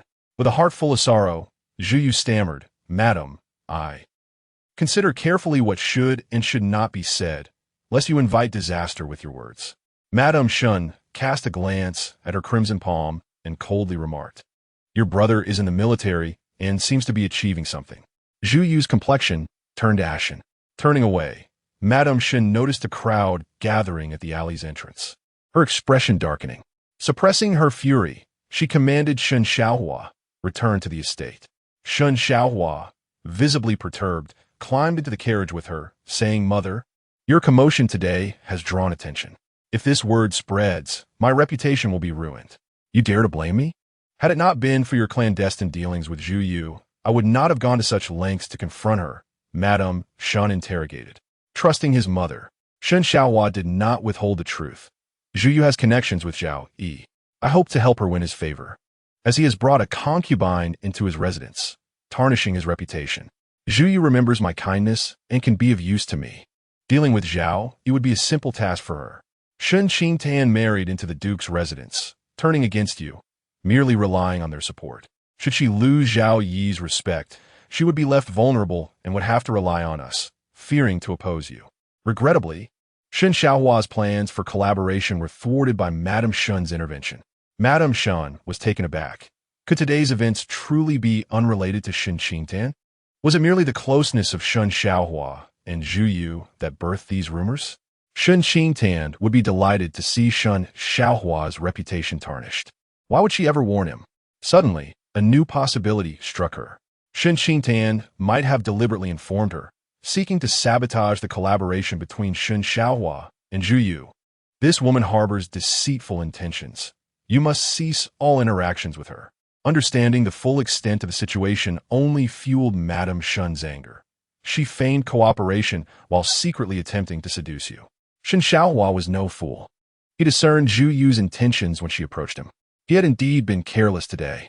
Shen Xiaohua felt compelled to advise his mother.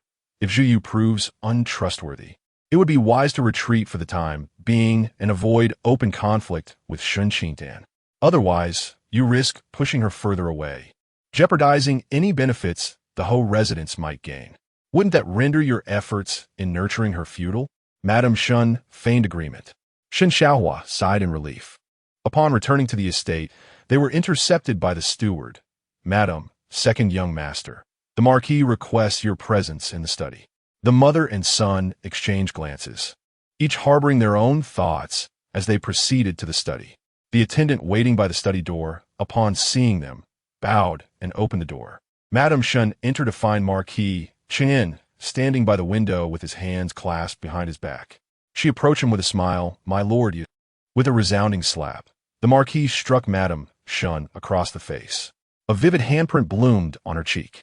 Stunned, Madame Shen cupped her face, incredulous as she gazed at the Marquis. "You incompetent fool," he scolded. "You attempted to use that woman against Shen Qingtan, and now you have failed, dragging our son into this mess."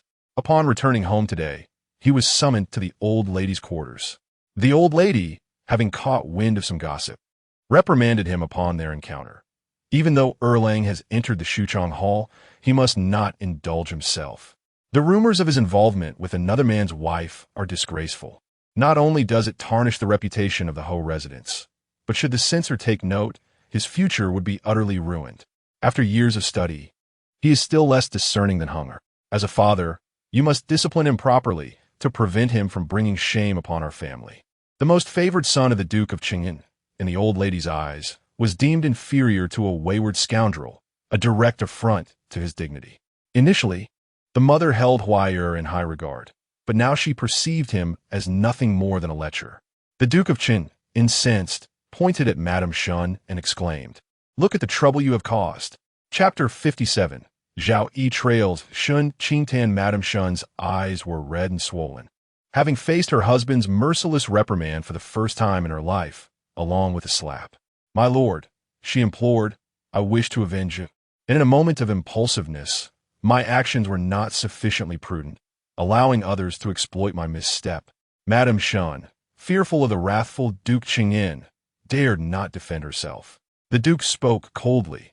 "During this period, you shall visit your mother for morning and evening respects. Should she refuse to see you, you are to wait at the door for an hour before returning." Madame Shun's complexion turned ashen. The old matriarch had long exempted her from these visits. Even if she feigned filial piety, the matriarch had never received her once. It was pointless to stand there for an hour, even if she stood from dawn till dusk. The old matriarch would not invite her inside. The Duke was deliberately forcing her to display a facade for the matriarch, while simultaneously punishing her in a veiled manner. "My lord," Madame Shun began, but the Duke interrupted her, his voice stern. "You will now take Huayr to your mother to apologize."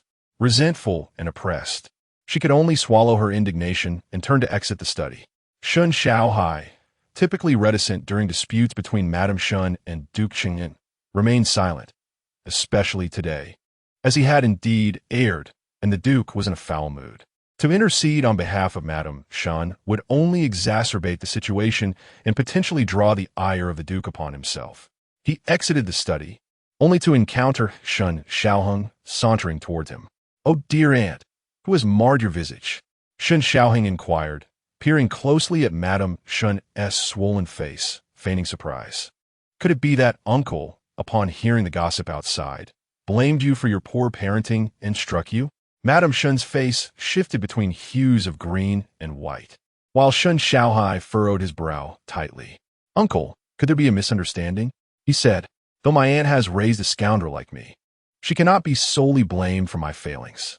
Shen Xiaoheng, with a playful grin, glanced at Duke Qingyan at the study's entrance. "Besides, my younger brother has always devoted himself to studying the classics. He is not such a man.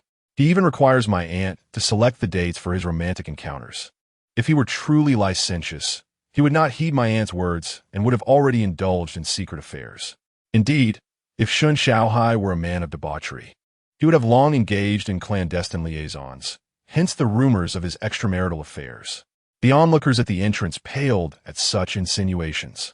Shen Xiaoheng relished their discomfort.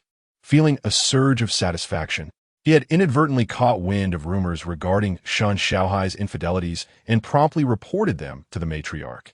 The old lady held great affection for him and wished for him to inherit the title, yet he showed little ambition for such a position. As Shen Xiaohai began to flourish, the matriarch's resolve wavered. Today, he had deliberately exaggerated matters before her, expressing a desire to excel and to uphold the family name in honor of his late father. Moreover, he incited the matriarch to summon relatives to pressure Duke Qingyan into declaring him the heir. The matriarch acquiesced. "Second uncle, anger harms the body. Let's speak calmly. Misunderstandings can be resolved without resorting to violence." Shen Xiaoheng, with his hands clasped behind his back, cast a sidelong glance at Madame Shun. "Grandmother intends to invite relatives to the Ho residence tomorrow. How will second aunt face them with a swollen face?" Madame Shun's expression changed abruptly. "What do you mean by that?" The Duke of Qingyan and Shen Xiaohai could no longer maintain their composure.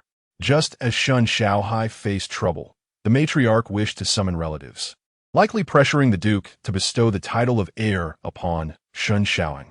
Shen Xiaoheng spoke bluntly. "Perhaps my younger brother has achieved success in his examinations, bringing honor to the family. Grandmother plans to have second uncle petition for his title." The three fell into silence for a moment, then could no longer remain seated, hastening to see the matriarch. Shen Xiaoheng watched their departing figures, a derisive smile escaping his lips. He owed thanks to his elder sister for this turn of events. Had it not been for his second aunt's schemes against her, Shen Xiaohai would not have faced such a downfall, allowing him to seize an opportunity to claim a piece of their family's legacy. Returning to his chamber, Shen Xiaoheng composed a letter with elegance, instructing it be delivered to Shen Qingtan. After enjoying the spectacle on Nanshui Street, Shen Qingtan returned to the Duke's residence in a carriage. She had discerned the thoughts of those individuals, orchestrating the unfolding drama. Zhao Yu did not genuinely adore Zhao Yu. Rather, she coveted the wealth and status he could provide. Anyone capable of offering her a life of luxury could easily take Zhao Yi's place in her affections.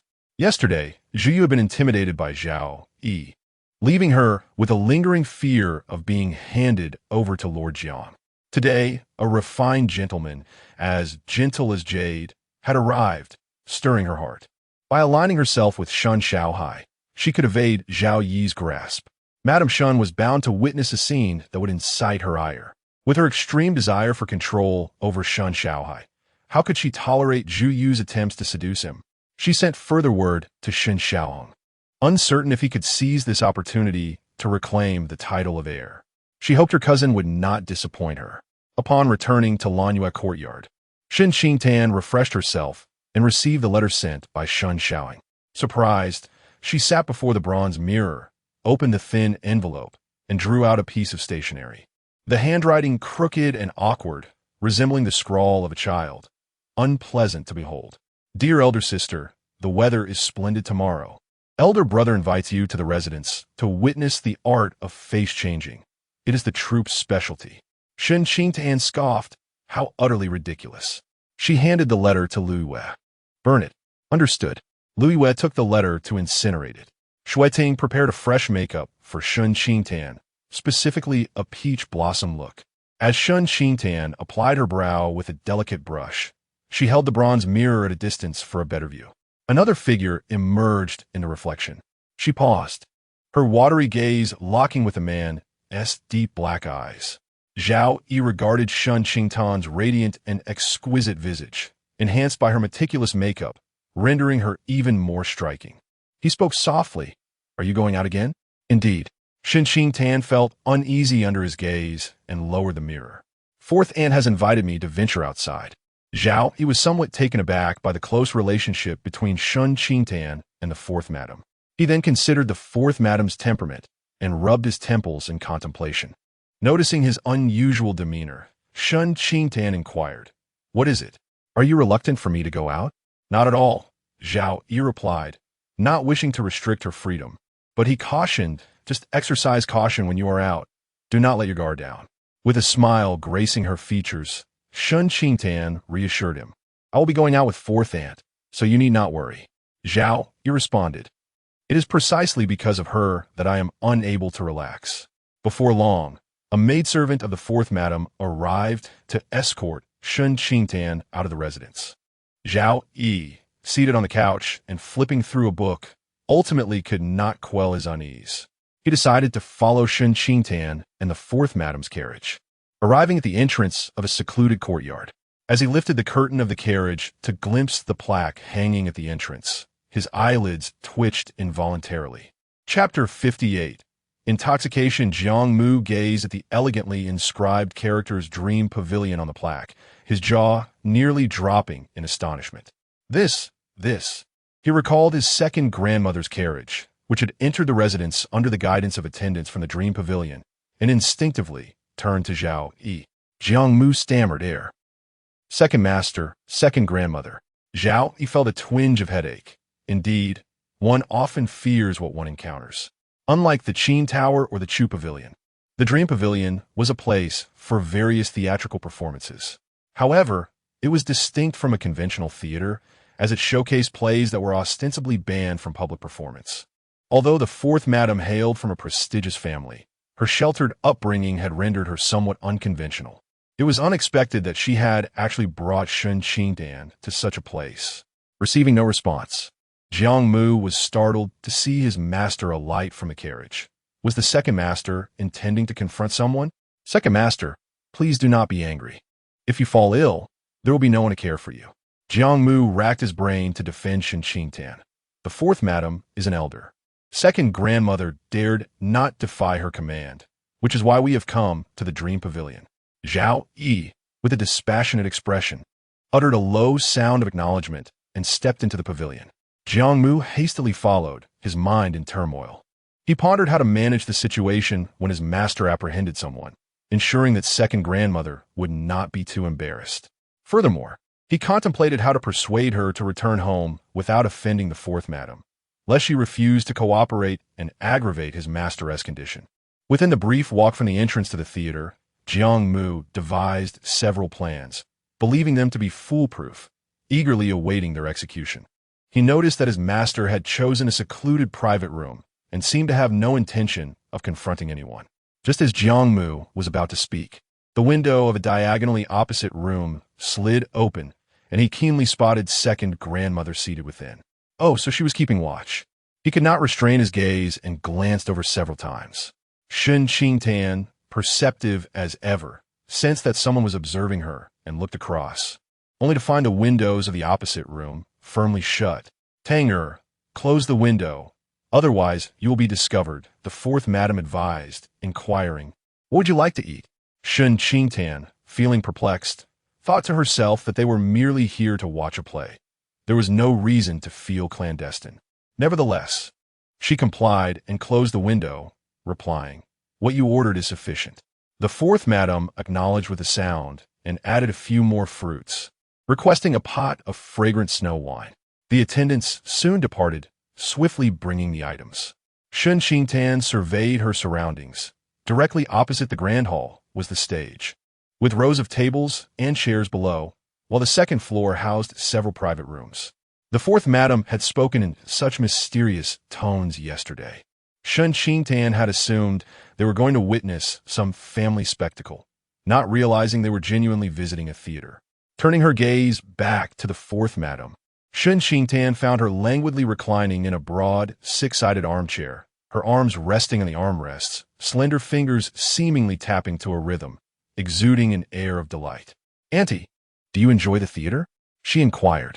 It's quite all right, the fourth madam replied. The fourth lady's gaze flickered as she fixed her eyes upon Shen Qingtan's enchanting countenance, her lips curling into a smile as she remarked, the performance at the Dream Pavilion today was quite splendid. You should take a good look at it later. What play? Shen Qingtan inquired. You shall know soon enough, the fourth lady replied, her tone laden with unspoken implications. A sense of foreboding washed over Shen Qingtan. But before she could dwell on it, the sounds of music and performance filled the air. She instinctively turned her attention to the stage, where a young actress, clad in a delicate costume, stepped forth and began to sing. The play was titled Selling Rouge, depicting a tale where a downcast scholar, captivated by the beauty of a woman at a cosmetics shop, seeks to encounter her under the pretext of purchasing rouge. Shen Qingtan, having not witnessed a performance in quite some time, became engrossed in the unfolding drama. However, as the scholar began to flirt with the woman using suggestive innuendos, she suddenly realized something was amiss. Turning her head, she noticed the fourth lady was thoroughly absorbed in the performance, and it dawned on her why the fourth lady had requested her to close the window.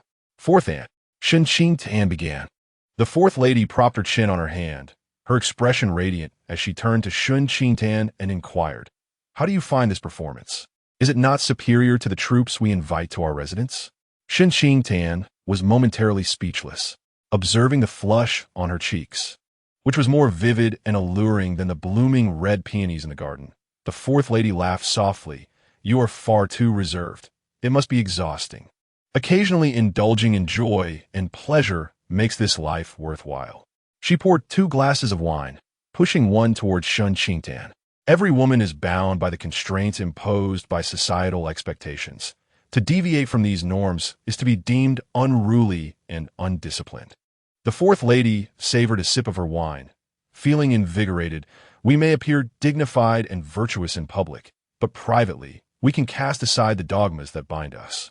Shen Qingtan listened quietly, reflecting on the fourth lady's apparent defiance of convention, recognizing that her choice to bring Shen Qingtan to such a play was indeed unconventional. Yet, everyone has their own way of living. Some choose to revel in freedom, unshackled by societal norms, seeking mere delight. Others adhere strictly to conventions, burdened by familial obligations and the expectations placed upon them, enduring a life of compromise. The fourth lady epitomized the former. Shen Qingtan lowered her gaze to the wine glass before her, observing the fourth lady's unabashed enjoyment of the drink. I have a low tolerance for alcohol. I can only manage a single cup. Should I consume another, I fear I would succumb to inebriation, she confessed. This is fruit wine. It won't intoxicate you. The fourth lady coaxed. Do take a sip and see if I speak true. Shen Qingtan caught a whiff of the wine's sweet aroma and hesitantly sampled it. The wine was indeed sweet and delightful. Although fruit wine is reputed not to cause intoxication, she exercised restraint, setting down her glass after a mere taste. At that moment, the audience erupted in applause. Shen Qingtan's gaze returned to the stage, where the actress had entered a large tent set up on stage, coinciding with the scene depicting the consummation of their union. As she witnessed the tent sway and heard the sultry notes of the actress's voice, her cheeks burned with a heat akin to flames, and her heart raced with fervor. Shen Qingtan, her heart racing, averted her gaze and met the unwavering stare of the fourth madam, as if mocking her. Can you truly not handle such a trivial affair? Instantly, her cheeks flushed, and she felt a sense of restlessness. Instinctively, she grasped her wine cup and took a few sips to suppress the embarrassment rising within her. Fourth aunt, shall we return to the residence? Shen Qingtan tightened her grip on the cup. The second master requested that I return early. Why return so soon? The fourth madam raised an eyebrow. Is he studying while you transcribe Buddhist scriptures?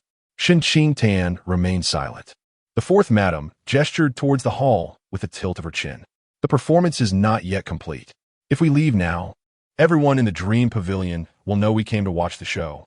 Shen Qingtan was taken aback. In this rebirth, she no longer had to fear for her life. Yet she found herself concerned about her reputation. Seeing Shen Qingtan take her words to heart, the fourth madam laughed heartily, deciding not to tease her further. Come now, we cannot leave the second nephew to dwell in solitude. The fourth madam retrieved 2 cloaks from nearby and handed one to Shen Qingtan to wear. The two departed the dream pavilion under the guidance of their attendants. In a private room diagonally opposite, Zhao Yu's indifferent expression finally cracked as he witnessed the same scene unfold. He cast frequent glances towards Shen Qingtan's chamber, several times feeling compelled to rise and call her away. Yet, with the performance still ongoing, approaching her at that moment would be exceedingly awkward. He sipped from his cup, but ultimately could not restrain himself from standing up. He saw Shen Qingtan and the fourth madam emerging from their chamber. His tense demeanor relaxed, and he left alongside Shen Qingtan. Once Shen Qingtan settled into the carriage, she let out a sigh of relief, vowing never to return to the dream pavilion. Even if someone had seen them, they would not dare to spread rumors about their visit. It would only expose that they too had frequented such a place. The fourth madam chuckled. Moreover, we have someone guiding us, ensuring we do not encounter anyone else. Shen Qingtan managed a faint smile, though she felt a bit lightheaded, leaning uncomfortably against the carriage wall. After a cup of marriage wine, she felt fine. However, she did not anticipate that this seemingly innocuous fruit wine would leave her slightly tipsy after just 1 cup. The fourth madam observed the rosy hue blooming on Shen Qingtan's fair complexion, her eyes veiled in a misty haze, revealing a hint of inebriation. Could it be? Is she truly drunk? How shall she explain this to the second nephew? Chapter 59. Upon seeing her, Zhao Yu felt an inner turmoil. The fourth madam inquired with concern. Tanner, are you inebriated? I am not drunk, Shen Qingtan replied, blinking her eyes, her gaze clear. I merely feel a bit lightheaded. The fourth madam recalled that the Xiangxue wine had a lingering potency, likely causing her dizziness. Shen Qingtan had previously mentioned her poor tolerance for alcohol, and after 2 cups, she had succumbed. Who would have known that 1 cup would suffice? She felt a pang of regret for encouraging others to drink. Not entirely at ease, the fourth madam instructed the carriage to head to the medical clinic. Upon arrival, Liyue entered the clinic to procure a remedy for sobriety. Due to her inebriation, Shen Qingtan felt somewhat warm and stifled, prompting her to draw back the carriage curtains for fresh air. As she did, she observed Boss Qin and Liyue emerging from the clinic, gradually making their way toward the carriage. Miss Shen, what a coincidence to encounter you here today. Boss Qin greeted her, maintaining his familiar address. A warm smile graced his face. The shopkeeper mentioned that you acquired 2 bolts of satin. How do you find them? The fabric feels quite nice, Shen Qingtan replied with a smile. I intend to have 2 sets of undergarments made. However, they're not yet completed, so I cannot ascertain how they will look when worn. Boss Qin continued. The proprietor of the fabric shop, Mr. Gu, hails from Jiangnan and is only in the capital for a month. He wishes to finalize a partnership within this time frame. I took 1 bolt of fabric and had bedding made, which matches Mr. Gu's description perfectly, soft, smooth, and quite durable. Boss Qin elucidated his purpose. The shopkeeper mentioned that you also acquired this fabric, and he wished to know your thoughts. If you have no objections, I plan to sign a contract with him today. Mr. Gu's fabric shop is in Jiangnan? Shen Qingtan inquired with a slight frown. Have you inspected the shop? The Gu family is a century-old lineage, once serving as imperial merchants with extensive business dealings beyond mere fabric production. Understanding Shen Qingtan's concerns, Boss Qin explained the Gu family's background. Many years ago, numerous merchants sought to partner with the Gu family. Shen Qingtan seized upon the crucial detail. Many years ago? Have they since declined? They have not entirely declined, Boss Qin clarified. Due to business reasons, the Gu family relocated to Qingzhou over a decade ago, focusing their efforts there and withdrawing much of their Jiangnan business, resulting in a diminished reputation. With a hint of nostalgia, Boss Qin continued. The Gu family now intends to expand their operations into the capital, actively seeking our collaboration. Shen Qingtan nodded, indicating her understanding. The name Gu alone signified a solid reputation. Although their standing had waned, their financial resources remained robust. Noticing Shen Qingtan's lack of enthusiasm, Boss Qin felt compelled to elaborate. I have previously dealt with Mr. Gu. He is a man of integrity and honor, not one to forsake principles for profit. You can rest assured in this partnership. Uncle Qin, you may decide, Shen Qingtan replied, pressing her temples as she felt a throbbing sensation. I trust in your judgment and need not be consulted on every matter. Very well, Boss Qin responded, noticing her discomfort. You should return home to rest. I will confer with Mr. Gu regarding the collaboration. All right.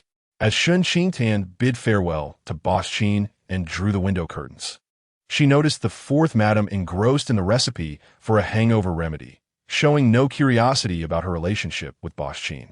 Lu Yu, observing Shen Qingtan's furrowed brow, spoke gently, Madam. Would you like me to massage your head? Shen Qingtan rested her head on Lu Yu's lap, who tenderly began to soothe her. The carriage halted at the entrance of the Duke Zhao's residence, and Shen Qingtan felt considerably better, her headache alleviated. The fourth madam, still concerned, personally escorted her to Lanxue courtyard, instructing Lu Yu to brew the medicine in the small kitchen. Only after witnessing Shen Qingtan drink the hangover remedy did she feel reassured enough to leave the room with her maid. Upon exiting the courtyard of Lanxue, the fourth madam spotted Zhao Yu returning from outside. Second nephew, your fourth uncle is not in the capital, and I feel a bit melancholic, so I had my daughter-in-law accompany me for a drink. Shen Qingtan could not refuse her elder's request and took a sip of wine. The fourth madam, deliberately tempering her demeanor, remarked coolly, she is feeling a bit dizzy. Do take good care of her. Zhao Yu found her words hard to believe. On the day Zhao Qiyuan left the capital, the fourth madam had sent cherries as a token of gratitude, so how could she be saddened by his departure? Moreover, he had witnessed her taking Shen Qingtan to the Dream Pavilion for amusement earlier that day. Zhao Yu chose not to expose her pretense and simply nodded without expression. Seeing him show no dissatisfaction, the fourth madam felt relieved to depart. Zhao Yu strolled into the inner chamber, but Shen Qingtan was nowhere in sight. The sound of water splashing echoed from the bathroom. He unexpectedly recalled the play he had seen at the Dream Pavilion that day, feeling an unusual restlessness within. Although the fourth madam's temperament was somewhat unconventional, she acted with discretion and respected Shen Qingtan's opinions. They had left before the performance concluded, likely at Shen Qingtan's suggestion. During their marriage, Zhao Yu had observed that Shen Qingtan was deep in thought and had few close companions, with only Qin Yao as her confidant. If she could establish a rapport with the fourth madam, she would have someone to converse with in the household. Zhao Yu entered the inner chamber and sat on the short couch, retrieving an ancient tome authored by Meng Yan. To his surprise, he discovered a delicate bookmark made from a hollowed gold leaf tucked within its pages. The bookmark was exquisitely crafted, a slender leaf with clearly etched veins, tied with a small red cord, the end adorned with two hollow gilded spheres containing red beans that made a crisp sound when shaken. He gazed at the red beans for a moment before returning the bookmark and placing the tome back in its original spot. At that moment, footsteps echoed from the bathroom. He lifted his gaze to see her emerging in a red inner garment, gracefully removing the hairpin that held her hair in place, her tresses cascading like a waterfall, accentuating her delicate waist. Zhao Yu discreetly averted his eyes, looking out the window, Dusk had descended, and the sounds of cicadas intensified, stirring an unsettling restlessness within him. "You've returned? Have you had dinner? If not, have Lu Yu bring you food." Shen Qingtan handed the hairpin to Lu Yu and, slipping on her embroidered shoes, made her way to the bedside. She spoke softly, "I'm a bit weary today and wish to sleep first, so there is no need for dinner." Zhao Yu responded quietly, then stood to leave the inner chamber, instructing Jiang Mu to bring food to his study. Until the hour of the pig, Zhao Yu estimated that Shen Qingtan had already fallen into a deep slumber. After freshening up in the study, he returned to their new room. The space was shrouded in darkness, illuminated only by the faint glow of 2 lanterns outside, casting a hazy light within. For reasons unknown, Zhao Yu chose not to light a lamp. Instead, he tread lightly to the bedside and lay down beside her. In that moment, he could hear the sound of her breathing, which seemed to have become somewhat erratic. Chapter 60. Shen Qingtan. Zhao Yu could not help but ponder what thoughts might occupy Shen Qingtan's mind after her visit to the Dream Pavilion. Having listened to such a play, what actions would she undertake? He lay rigidly in bed, holding his breath in anticipation of her movements. The sound of rustling nearby caught his attention, and he turned his head to glance over. He saw her hand emerging from the covers, pulling the quilt to her chest, the exposed portion of her fair arm particularly striking in the dim light of the night. Water. Shen Qingtan's throat felt parched, her head dizzy, and her body weak. She mumbled drowsily, "Lu Yu, I want water."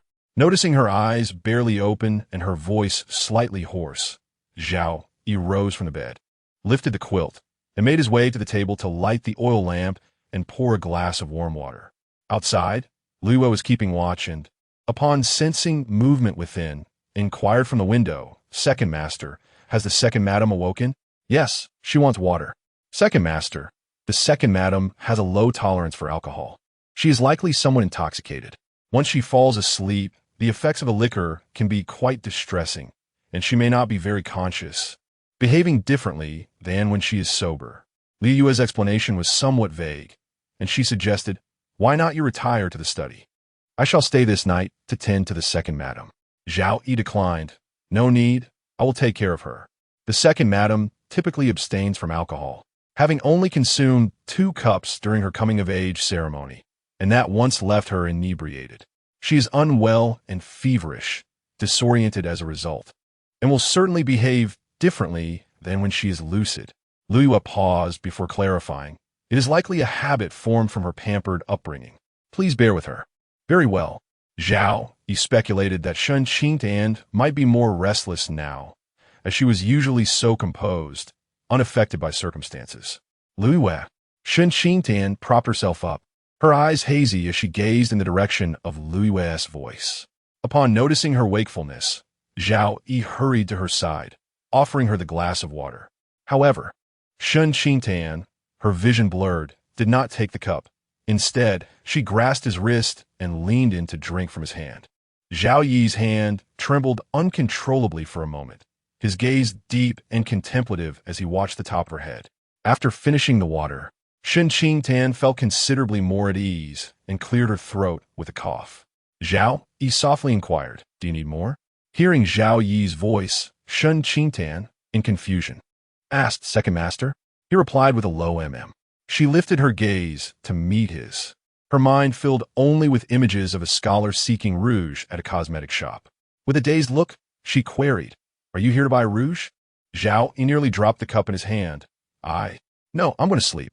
He hurriedly interrupted her, fearing her words might lead to unexpected revelations. Upon sensing his somewhat stern tone, Shen Qingtan's expression fell, and she lay back on the bed, appearing gravely wronged. Turning her back to him, she pulled the quilt over her head, signaling her intention to ignore him. Zhao Yi observed her silhouette, radiating an air of displeasure from head to toe, and couldn't help but rub his brow in exasperation. He set the cup on the table, extinguished the oil lamp, and reclined beside her once more. Zhao Yi, uncertain of how to apologize, feared that she might feel stifled, so he turned to her side and gently pulled down the quilt that covered her head. The person nestled beneath suddenly turned her face, and her lips inadvertently brushed against the back of his hand. A soft, tingling sensation surged into his heart, rendering Zhao Yi's hand momentarily numb as his deep gaze fixated on her glistening red lips, his throat involuntarily bobbing. In the next moment, she embraced the arm he extended toward her, tilting her face slightly upward, her dewy eyes gazing at him. "If you coax me, I shall forgive your harshness." Observing her delicate demeanor, Zhao Yi felt his rigid body relax, his brow and eyes softening unconsciously as he lifted his other hand to gently caress her silky hair. In a hushed voice, he replied, "I did not scold you." Shen Qingtan let out a soft resembling a contented little kitten stroked the right way. Clutching his arm tighter and curling closer to him, Zhao Yi gazed at her serene sleeping visage, her rosy lips slightly upturned, as if she had been soothed by his presence. Since their marriage, it was the first time she had drawn so close to him, relying on him, and his heart softened. Zhao Yi spread his quilt and enveloped her in his embrace, ensuring she could sleep more comfortably. Previously, he had thought Lu Yu's remarks about her being troublesome were unfounded, but he had not anticipated her to become so clingy, easily aggrieved, and rather spoiled, requiring gentle coaxing and affection. Inhaling her delicate fragrance filled the air. Zhao Yi closed his eyes, finding it to be a peculiar form of torment. The following morning, a ray of sunlight streamed through the bright tiles into the inner chamber. Shen Qingtan's hand emerged from the quilt as she rubbed her eyes awake. Realizing she had fallen asleep at the edge of the bed, her head resting on Zhao Yi's pillow. For a moment, she was dazed, her mind a blank canvas, unable to recall the events of the previous night. Could it be that she had drunkenly invaded his quilt? The remnants of sleep vanished as she abruptly threw off the covers, barefooted, searching for Zhao Yi's figure. Finding no one in the inner room, she moved to the screen, but he was nowhere to be seen in the outer room either. Just as Shen Qingtan was about to call Lu Yu and Ting Shui to come in, she heard a noise from the bathroom. Turning around, she saw Zhao Yi emerging, enveloped in steam. He wore only a white undershirt, his dark hair half dry, cascading down his back as he coughed softly into his hand. Shen Qingtan bit her lip, noticing his weary demeanor, a sign of a night spent in sleeplessness, and felt increasingly guilty. I need to put on my shoes." Zhao Yi lowered his gaze to her delicate, fair feet, furrowing his brow. He retrieved her embroidered shoes from the footstool and placed them by her feet. "The floor is cold. Be careful not to catch a chill." Shen Qingtan's cheeks flushed crimson as her toes grazed the ground. She slowly slipped on her shoes, murmuring, "It's chilly in the morning, and you're in poor health. Why bathe? Aren't you afraid of getting cold?" Cough, cough. Zhao Yi suddenly broke into a fit of coughing, his pale face reddening from the exertion. With a solemn expression, he asked, "Do you remember what happened last night?" Shen Qingtan paused, taking a deep breath. "I took over your side of the bed. It was unintentional." Zhao Yi inquired further, "And what else?" Shen Qingtan exclaimed in surprise, "Is there more?" Zhao Yi, observing her widened eyes due to her astonishment, noted her lowered eyelids as she appeared lost in deep contemplation, a slight furrow of distress forming on her brow as she struggled to recall something that eluded her. Apart from the previous night, Zhao Yi had never witnessed such a vivid display of emotions from her. With an air of seriousness, he remarked, "Indeed, you occupied my bed last night, and I kept vigil over you without a wink of sleep. I have official matters to attend to today, so I shall bathe to refresh myself." A wave of guilt washed over Shen Qingtan as she expressed her concern then. "Might I suggest the physician attend to you with a pulse check? Would you require medicinal soup or a health tonic to recuperate?" "That is unnecessary. Ordinary medicinal soup will suffice," Zhao Yi replied with a slight cough, deftly shifting the conversation. "Are you not venturing out today?" His reminder sparked a sudden recollection in Shen Qingtan. "Yes, I must return to the Marquis's residence today." She glanced at the sky before summoning Ting Shui and Lu Yue to assist her in her grooming. Zhao Yi watched her bustling figure, noting the absence of the soft, clingy demeanor from the previous night, and felt an inexplicable sense of regret. Chapter 61. The war for the title begins after finishing her breakfast. Shen Qingtan remained uneasy and summoned the physician to examine Zhao Yi's pulse. The physician reported that the second master's health was much the same, albeit somewhat weakened. He prescribed a medicinal diet to restore his vitality. Shen Qingtan expressed her gratitude, and the physician departed after providing the prescription. She handed the prescription to Ting Xue, instructing her to deliver it to the cook. Zhao Yu seemed to have anticipated this outcome, his demeanor as gentle as ever, advising her, "When you return to the Duke of Chang'an's residence, take Jiang Mu and Jiang Zhao with you. If you leave them both with me, you will have no one to attend to you." Shen Qingtan proposed a compromise. "I will take one, and you shall keep one. I do not require anyone while on duty in the palace." Noticing her hesitation, Zhao Yu tenderly urged, "Would you kindly heed my request this time?" Shen Qingtan pursed her lips and acquiesced. "I shall have Lu Yu attend to you." After a brief pause, she elaborated, "I am concerned about your lack of care." Zhao Yu chuckled softly and accepted her arrangement, departing the residence with Lu Yu.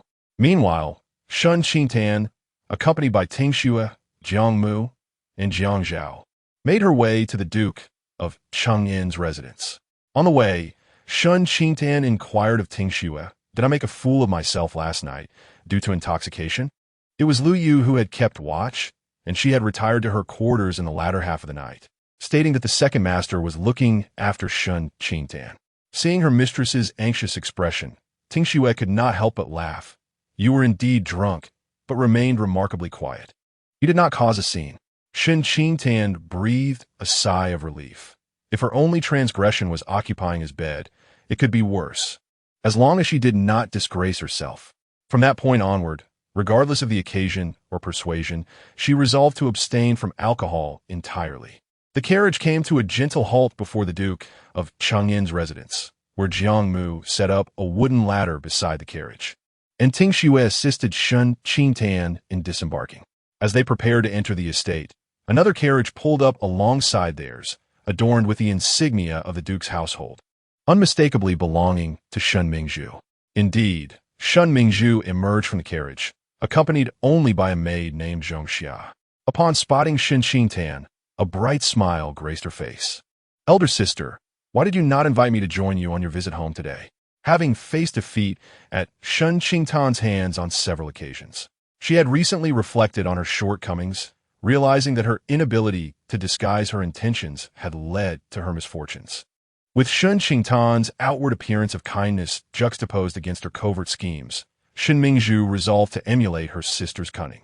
Noting Shen Mingzhu's change in attitude, Shen Qingtan recognized her sister's newfound wisdom. "Dear sister, have you recovered from your illness?" Shen Qingtan inquired gently. "I did not summon you to join me, as I believed you were still recuperating at home, and second brother has been at the residence these past few days." Shen Mingzhu paused, recalling their mother's strict prohibition against the sick being in proximity to second brother, for in their mother's eyes, he was paramount. She endeavored to feign indifference, yet was subtly affected, aware that she served as a stepping stone in his ascent. "I am not ill. I am merely strengthening my constitution," she replied, suppressing the tumult of emotions within. Affectionately, she took Shen Qingtan's arm. "Elder sister, let us enter the residence." "Very well," Shen Qingtan replied. Shen Qingtan, with an impassive demeanor, rested her arm in Ting Xue's hand, deftly avoiding Shen Mingzhu's grasp. Shen Mingzhu's hand fell empty as she gazed at Shen Qingtan's retreating figure, her fingers gradually curling into a fist. The group proceeded to the front hall, where the matriarch, the Duke of Madame Shen, and the young masters Shen Xiaoheng and Shen Xiaohuai had already gathered, accompanied by two elderly gentlemen adorned in square caps and clad in traditional robes. Aside from them, the remaining attendees had yet to arrive. After exchanging formal greetings, each took their respective seats. Shen Qingtan exchanged a glance with Shen Xiaoheng, noting the smug smile as he stroked his chin, and she understood well the performance that was to unfold that day. Upon seeing the two cultured elders, Shen Mingzhu surmised they were the relatives her mother had mentioned in her letter, come to discuss the matter of bestowing the title of heir. When Madame Shen laid eyes on Shen Qingtan, a slight frown creased her brow, particularly upon noticing Jiang Mu and Jiang Chao flanking Shen Qingtan like sentinels, which further darkened her expression.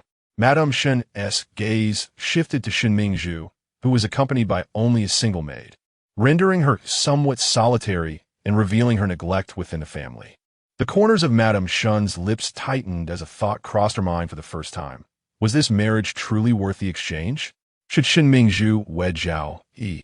Even if he were fated to a brief life, it would matter little. They could adopt a child from the clan, nurturing him as the heir to the title. The old duke, along with Zhao Madam, and the esteemed figures from the palace, would likely feel a sense of guilt over Zhao Yi's impending demise, thus showering Shen Mingzhu with affection. Yet now, it appeared that Shen Qingtan was the one destined to enjoy the privileges of marrying Zhao Yu.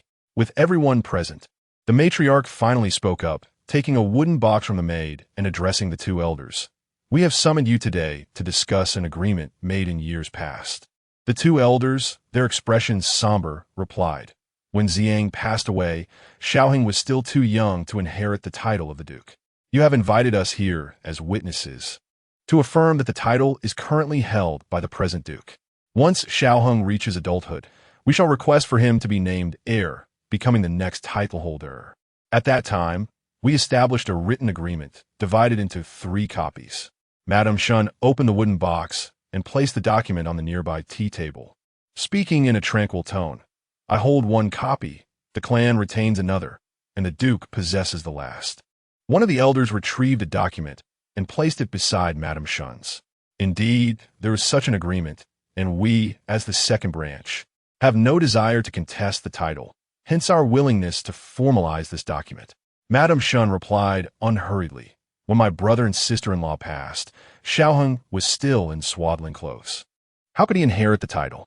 According to standard inheritance practices, it should rightfully be the duke who inherits, and we are entirely within our rights to refuse signing this document.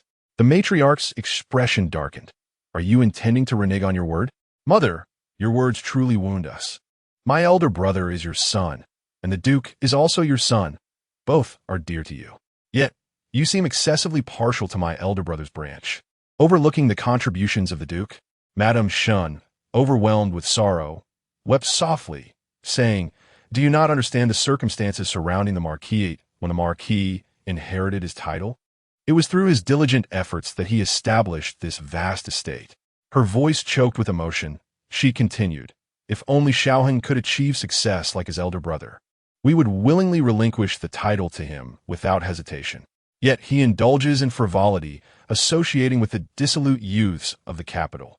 At this point, Madame Shun's emotions intensified. Last year, he drove a virtuous young woman to her death, and I had to intervene to resolve the situation. How can we, with a clear conscience, entrust the marquis to someone so utterly unfit for the responsibility? Just then, a voice from the side spoke up. Not necessarily. Everyone turned towards the sound, momentarily taken aback. Chapter 62. Zhao Yi's letter. As Shen Qingtan felt the collective gaze of the crowd upon her, she gently placed the teacup on the table. Mother, she began, though my elder brother may not appear as upright as my second brother, he has never sought to entice virtuous women. With a hint of confusion, she continued, The young lady's name is Fang Yang, is it not? I happened to be present when her family caused a commotion at the marquis's gate. I vaguely recall them saying, Fortunately, we discovered it in time and saved Fang Yang's life. You also attended to the matter promptly. Yet how did she end up dead? I sent Wei Mama to handle it. Shan Furen replied, wiping her tears with a handkerchief. She returned to say the girl had already passed away, beyond any hope of salvation. Shen Qingtan lowered her gaze slightly, pondering that Shan Furen was laying the groundwork. If the situation were to take a turn unfavorable to her, she could easily shift the blame onto Wei Mama. With Wei Mama now deceased, there would be no one to contradict her.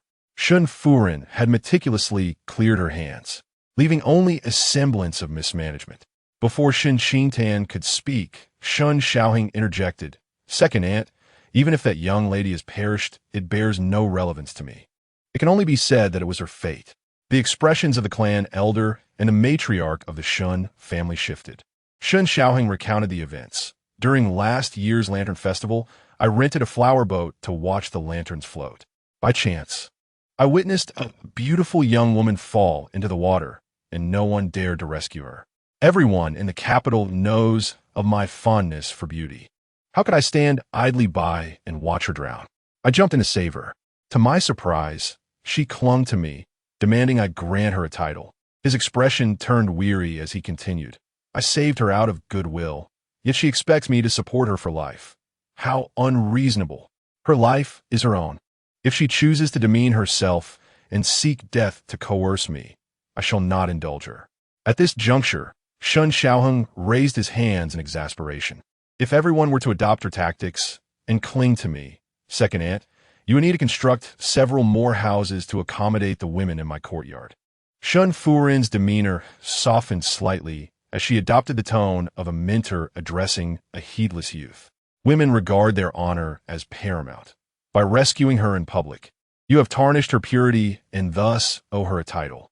Oh, is that how you perceive it, second aunt? Shen Xiaoheng raised an eyebrow. If my second brother is entangled with a woman outside, should you not choose a day to bring her into the household? Shen Furin's expression changed subtly. Shen Xiaoheng scoffed. If my second brother fails to bring the woman into the household and grant her a title, should she choose to end her life, would he not bear the guilt of having driven a virtuous woman to her death? How could he then continue in his official duties? Shen Furin found herself at a loss for a rebuttal. At that moment, one of the clan elders spoke up. If Xiaohai indeed has a romantic involvement with that young lady, and her family is of good standing, he should grant her a title. If it is mere rumor, then it should be quelled swiftly to avoid tarnishing their reputations. Pausing briefly, he continued, as for Xiaoheng, I have heard that it was the lady named Feng Yang who stumbled upon matters she ought not to have and faced dire consequences. As these words hung in the air, the room fell into a momentary silence. Madame Shen directed her gaze toward the elder of the clan, Shen Jizong, whose attitude toward Shen Xiaoheng was somewhat ambiguous. Shen Qingtan felt a flicker of realization within her, almost certain that Shen Jizong harbored ulterior motives. Are you suggesting that she exposed my disgraceful deeds, and in retaliation, I caused her demise? Shen Xiaoheng scoffed. Pray tell, which of my supposed indiscretions did she unveil? If you cannot articulate specifics, merely slandering my name with your words makes you unworthy of the title of clan elder, given your character. Xiaoheng, the Marquis of Qin rebuked sharply, casting a warning glance at him, before addressing Shen Jizong. Uncle, this matter can escalate or diminish, without concrete evidence. It is hard to gain credence. He was aware that Madame Shen would not permit Shen Xiaoheng to ascend to the position of heir without resistance, and it seemed she had indeed colluded with Shen Jizong. The Marquis, observing Shen Jizong's insistence, presumed he must possess irrefutable evidence that would thwart Shen Xiaoheng's ambitions. With this thought, he relaxed, gently stirring his tea with the lid and sipping it leisurely, awaiting the unfolding events. Madame Shen pressed a handkerchief to her nose, concealing the upward curve of her lips. Shen Jizong, now flushed with anger from Shen Xiaoheng's accusations, ceased his attempts to shield him. Last Lantern Festival. You clandestinely met with concubine Mei on the flower boat, and Feng Yang discovered the affair, prompting you to silence her. Shen Jizong declared sternly, Shen Xiaoheng, if one wishes to keep secrets, they must refrain from wrongdoing. There are no walls that do not let the wind through. These words struck the Marquis of Qin like a thunderclap, leaving him astonished as he scrutinized Shen Jizong, his gaze piercing, as if to discern the veracity of this claim. Uncle, what do you mean? Madame Shen feigned shock, incredulity lacing her voice. How could Xiaoheng commit such a foolish act? Even in his folly, he would not stoop to such treachery. Shen Jizong let out a disdainful snort. If you doubt me, you may inquire of him. No, that is impossible. Madame Shen struggled to accept this revelation and proposed a notion to vindicate Shen Xiaoheng. Initially, concubine Mei was brought into the household to bring fortune to the Marquis. He has never stayed in her quarters. Madame Shen trailed off. The implication of her unfinished sentence was clear to all present. It hinted at the need for verification. On the very night concubine Mei was brought into the estate, this Marquis stayed in her chamber. What are you seeking to verify with her? The Marquis of Cheng'an glared at Madame Shen, then turned coldly to Shen Jizong, stating, Last Lantern Festival. Concubine Mei was in my study, crafting a water lantern for me, which was placed in the lotus pond at the evening maple pavilion. She never left the estate. The Marquis adamantly denied any liaison between Shen Xiaoheng and concubine Mei. Should this scandal emerge, it would severely tarnish his reputation, leaving him to face his colleagues in disgrace. Hung is a child I have watched grow. He could never be such a person. The Marquis, suppressing his fury, admonished, "Uncle, that is merely a rumor. It must not be mentioned again." Shen Qingtan stood momentarily stunned, instinctively glancing at Madame Shen. She contemplated that the Marquis, in his effort to maintain the greater good while dealing with this embarrassing scandal, would not allow it to escalate publicly. He would undoubtedly investigate thoroughly and deal decisively with both concubine Mei and Shen Xiaoying. However, she could never have anticipated that Lord Qingyan would publicly turn against her, even going so far as to lie about having consummated his relationship with Lady Mei. At that moment, Jiang Mu withdrew a letter from his sleeve and handed it to Shen Qingtan. Shen Qingtan looked at Jiang Mu with confusion. Jiang Mu whispered, "It is prepared for you by the second master." Shen Qingtan raised an eyebrow, puzzled as to why Zhao Yu would write to her. Suppressing her inner doubts, she swiftly tore open the envelope and extracted a piece of paper, which was not a letter from him, but rather a governmental document. The document meticulously detailed the cause of Fang Yang's death and even estimated the time of her demise, which occurred shortly after Madame Shen sent someone to handle the matter. Chapter 63.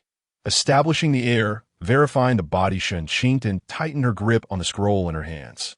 Zhao Yu had privately investigated Shen Xiaoheng's affairs and cleared the false accusations against him, employing his resources to retrieve official documents for her. What did this signify? Zhao Yu had long seen through her intentions, understanding that she aimed to incite a rivalry between Shen Xiaoheng and Madame Shen, compelling them to contend for the position of heir. Was this why he had chosen to assist her? Only at this moment did Shen Qingtan comprehend Zhao Yi's insistence on her bringing Jiang Mu and Jiang Chao along. It was not merely a concern for her welfare in the Marquis's residence. It was also to provide her with the simplest and most effective solution in the event of unfavorable circumstances with Shen Xiaoying. Had Madame Shen not mentioned Fang Yang, Jiang Mu would not have presented her with the letter, and she would remain unaware of Zhao Yi's endeavors on her behalf, suppressing the tumultuous thoughts swirling in her mind. Shen Qingtan raised her gaze to Shen Qingtan.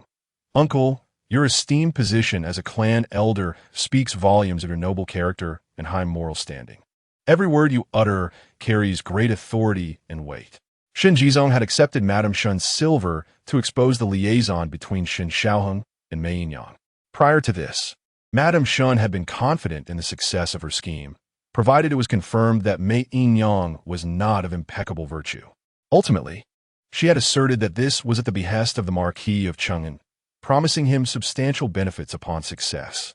He had ensured there would be no missteps before daring to accept the silver. Little did he know that, without requiring Mei Yinyang and Shen Xiaoheng to prove their innocence, the Marquis of Cheng'an, who was supposed to be on their side, had overturned their vote, extending protection to Shen Xiaoheng and Mei Yinyang. At this moment, upon hearing Shen Qingtan's words, his weathered features tightened, giving rise to an ominous premonition.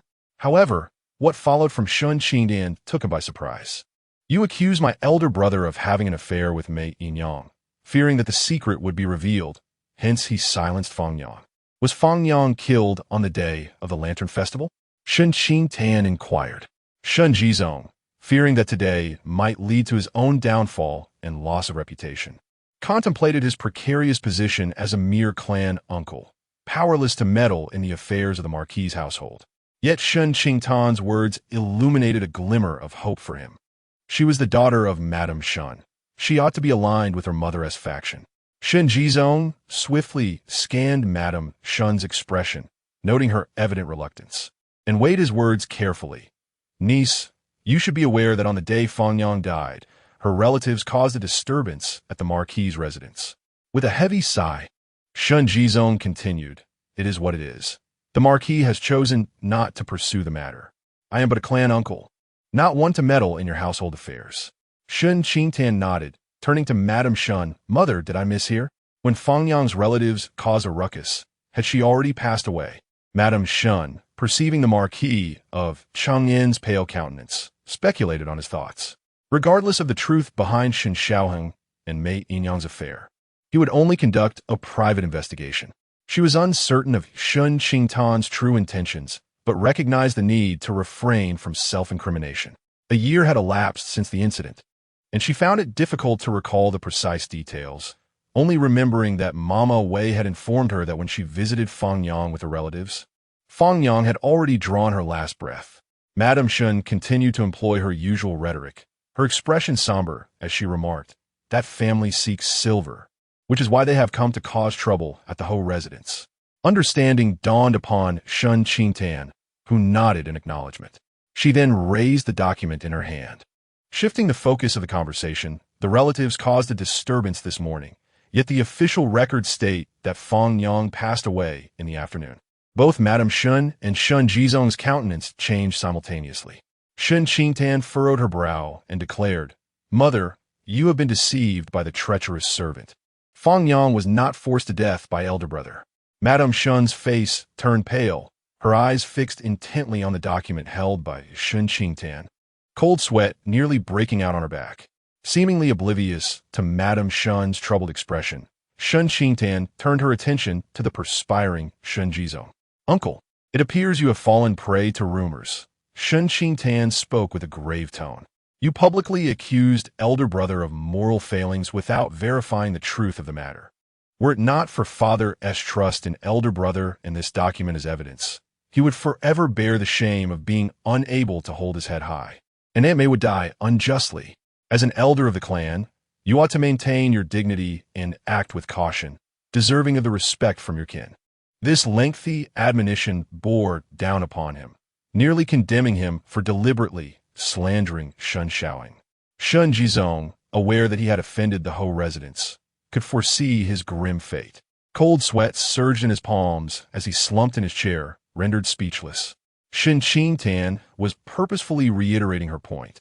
Firstly, to ensure they could not alter their stance on the cause of Feng Yang's death, thus rendering future manipulations impossible. Secondly, she aimed to remind the matriarch and Shen Xiaoheng that there was something amiss regarding Feng Yang's demise, which could potentially play a pivotal role in undermining Madame Shen later on. As for the third point, Shen Qingtan extended the document to the Duke of Chengyan. "Father, please take a look." The Duke accepted the document, confirming its authenticity as an official record. He recalled the words Shen Qingtan had drawn from Madame Shen, and it was evident to anyone with a modicum of intellect that Feng Yang's death was likely connected to Madame Shen. She could easily deflect the blame onto Wei Mama, yet if the matter escalated, it would spiral beyond his control. Moreover, he was unwilling to air the family's dirty laundry. The Duke cast a veiled glance at Shen Qingtan before returning the document to her. "As per our prior agreement, I shall submit a petition tomorrow to appoint Xiaoheng as the heir." The coldness in his gaze dissipated, revealing a hint of warmth on his serious face. "Xiaoheng has been rather frivolous. Should he become the heir, the responsibility will surely lead him to amend his ways." Madame Shen abruptly raised her head to look at the Duke, unable to fathom that he would so readily acquiesce. Another elder, observing the despondent Shen Jizong, shook his head slightly, unwilling to wade into turbulent waters. "Since you have made your decision, I shall take my leave." With that, he departed without waiting for others to respond. Shen Jizong hastily pursued him, hoping to plead for leniency. The old matriarch, satisfied with the response, refrained from further speech, her gaze towards Madame Shen imbued with a chilling intensity. Before leaving, she deliberately addressed Shen Qingtan, saying, "Inner, Zhuangzi has sent fresh green plums. Please take a basket back with you later." For the first time, Shen Qingtan witnessed a gentle expression on the face of the old matriarch, and she replied softly, "When I return to the residence, I shall bring someone to help you collect the plums." The old matriarch nodded with a smile, summoning Shen Xiaoheng to depart, engaging him in conversation about matters concerning Mei Yang. The light-hearted smile that had adorned Shen Xiaoheng's face had long dissipated, replaced by a somber expression as he left with the matriarch.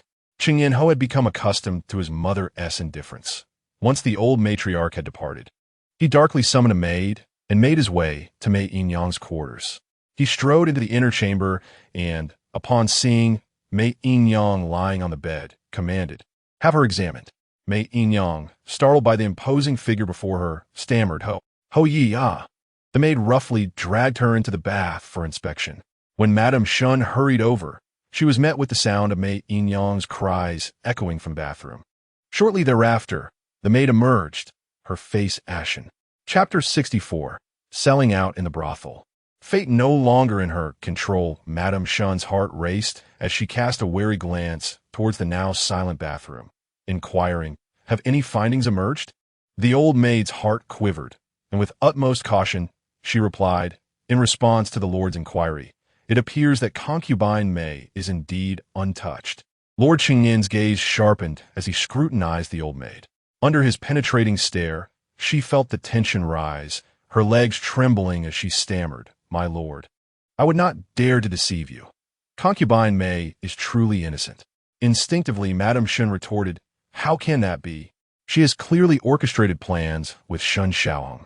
How could she possibly remain unsullied?" Madame Shen pressed, "Have you conducted a thorough examination? Could there be any oversight?"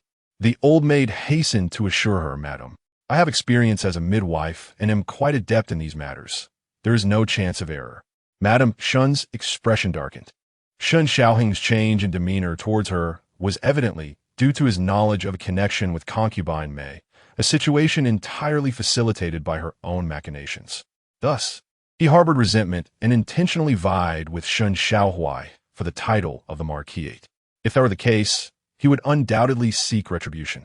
She suspected that the old maid had been bribed by Shen Xiaohong.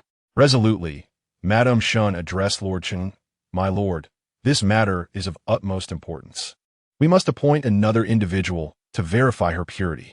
The old maid recognized that Madame Shen's actions stemmed from a lack of trust, believing she was engaged in deceit.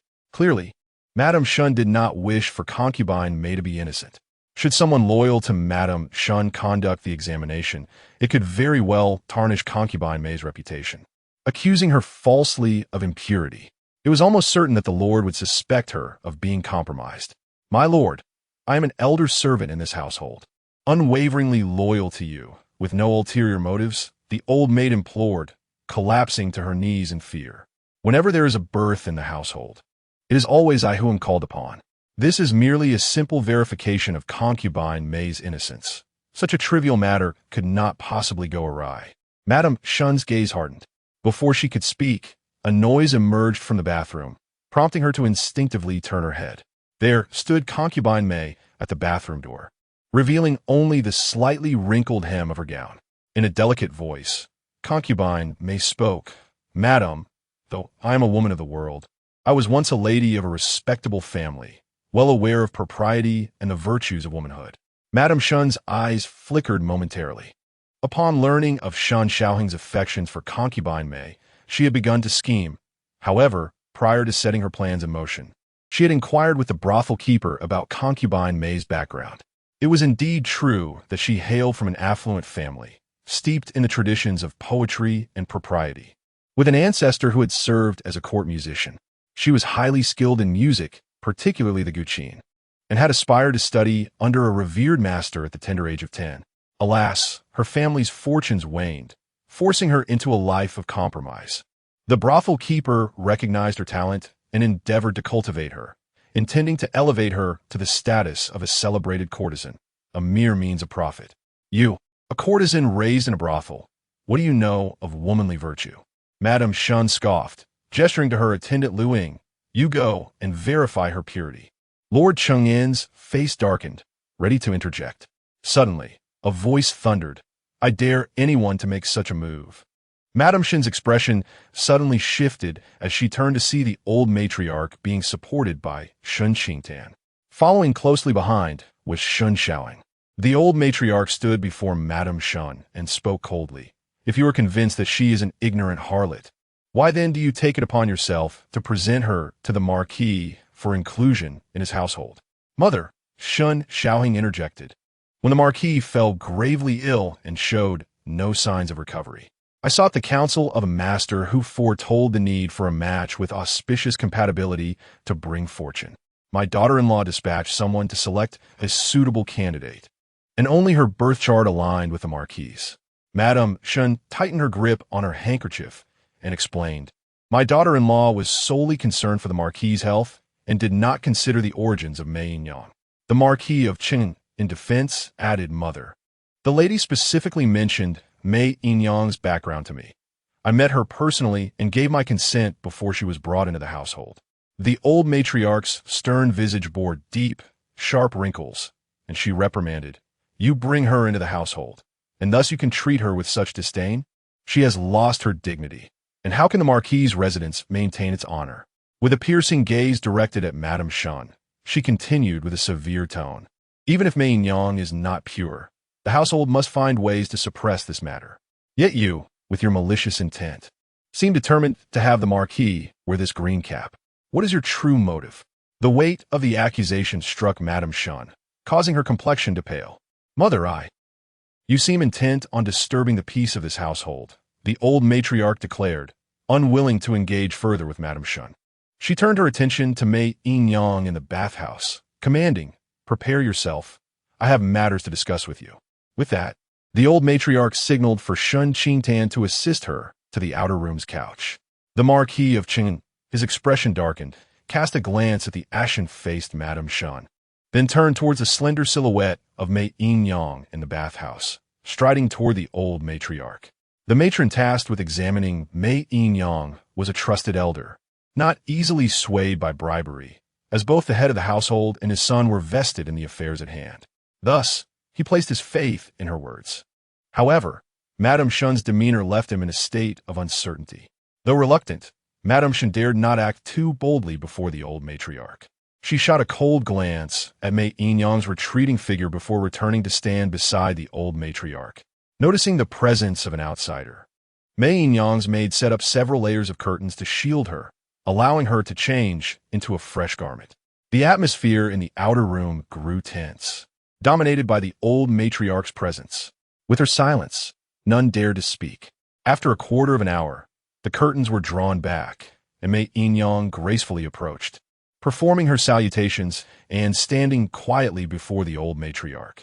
The old matriarch scrutinized Mei Yinyang with lifted eyelids. Her beauty was delicate and graceful, not strikingly exceptional.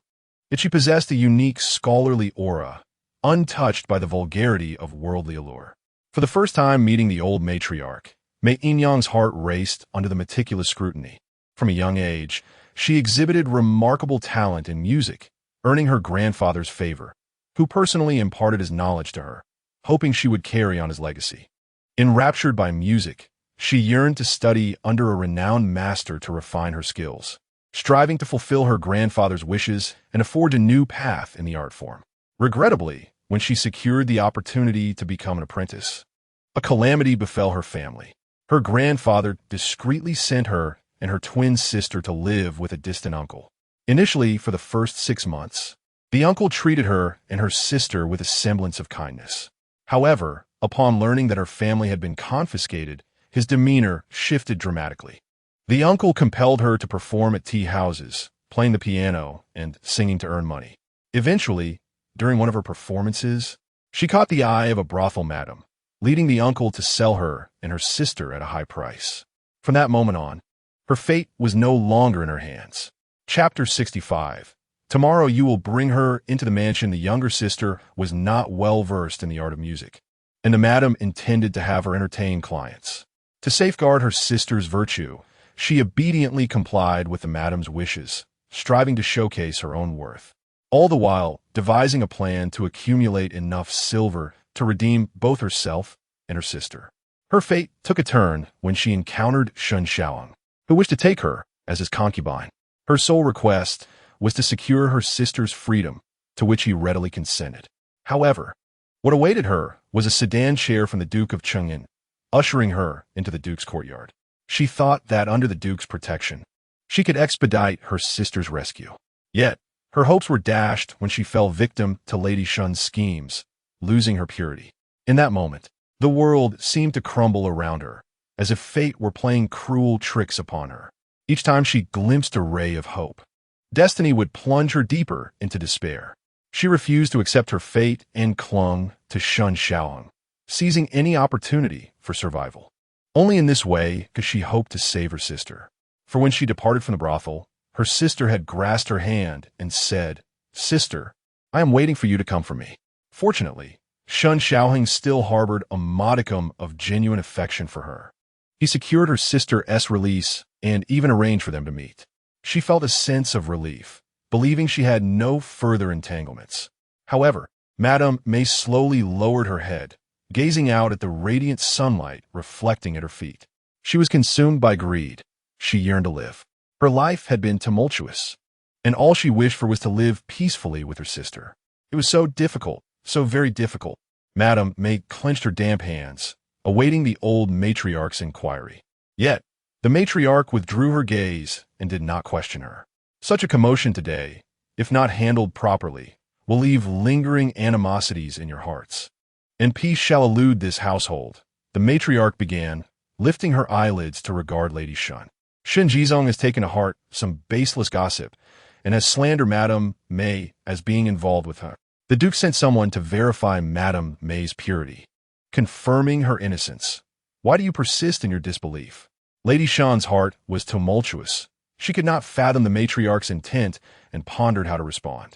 The matriarch continued, do you perhaps possess other witnesses or evidence? Lady Shen's heart raced. How could she dare to have witnesses?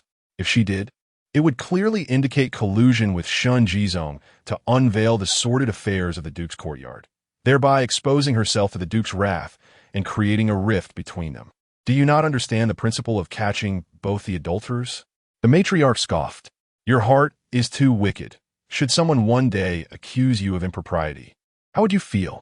Lady Shen was rendered speechless, unable to suggest that the matriarch send someone to verify Madame May's purity again. As a woman, you should comprehend the hardships we face, the old matriarch pressed. Are you intent on holding on to this unfounded matter, seeking to drive her to death, demanding she sacrifice herself to prove her innocence? Mother, I do not. Madame Shen defended herself, saying I merely wish to investigate the matter thoroughly, for there must be a reason behind every rumor. The old lady coldly inquired, is your investigation merely a series of personnel changes until someone declares that Aunt May is not innocent? I have not. Then do you believe what the previous matron said, agreeing that Aunt May is indeed innocent? Madame Shen fell silent. Beside her, Aunt May's eyes reddened. Yet she stifled her humiliation, refusing to shed tears. Clad in a simple embroidered dress, she appeared delicate and fragile, like a small white flower battered by the storm, evoking great sympathy. This only served to accentuate Madame Shen's aggressive demeanor, as though she were deliberately contriving to humiliate others. Lord Qingyan, noticing Madame Shen's lack of evidence, yet her relentless pursuit, could not help but frown, feeling a growing impatience. Sensing the unfavorable turn of events, Madame Shen clenched her teeth and managed to utter a few words. I believe she is innocent. The old lady then turned to Lord Qingyan, asking, what is your opinion? My lord? Lord Qingyan replied solemnly, Mother handles matters with great care. I have no other opinion. The old lady acknowledged with a sound, casting a detached glance over the assembly before stating slowly, since you all believe that Aunt May and Hung are innocent, this matter need not be mentioned again.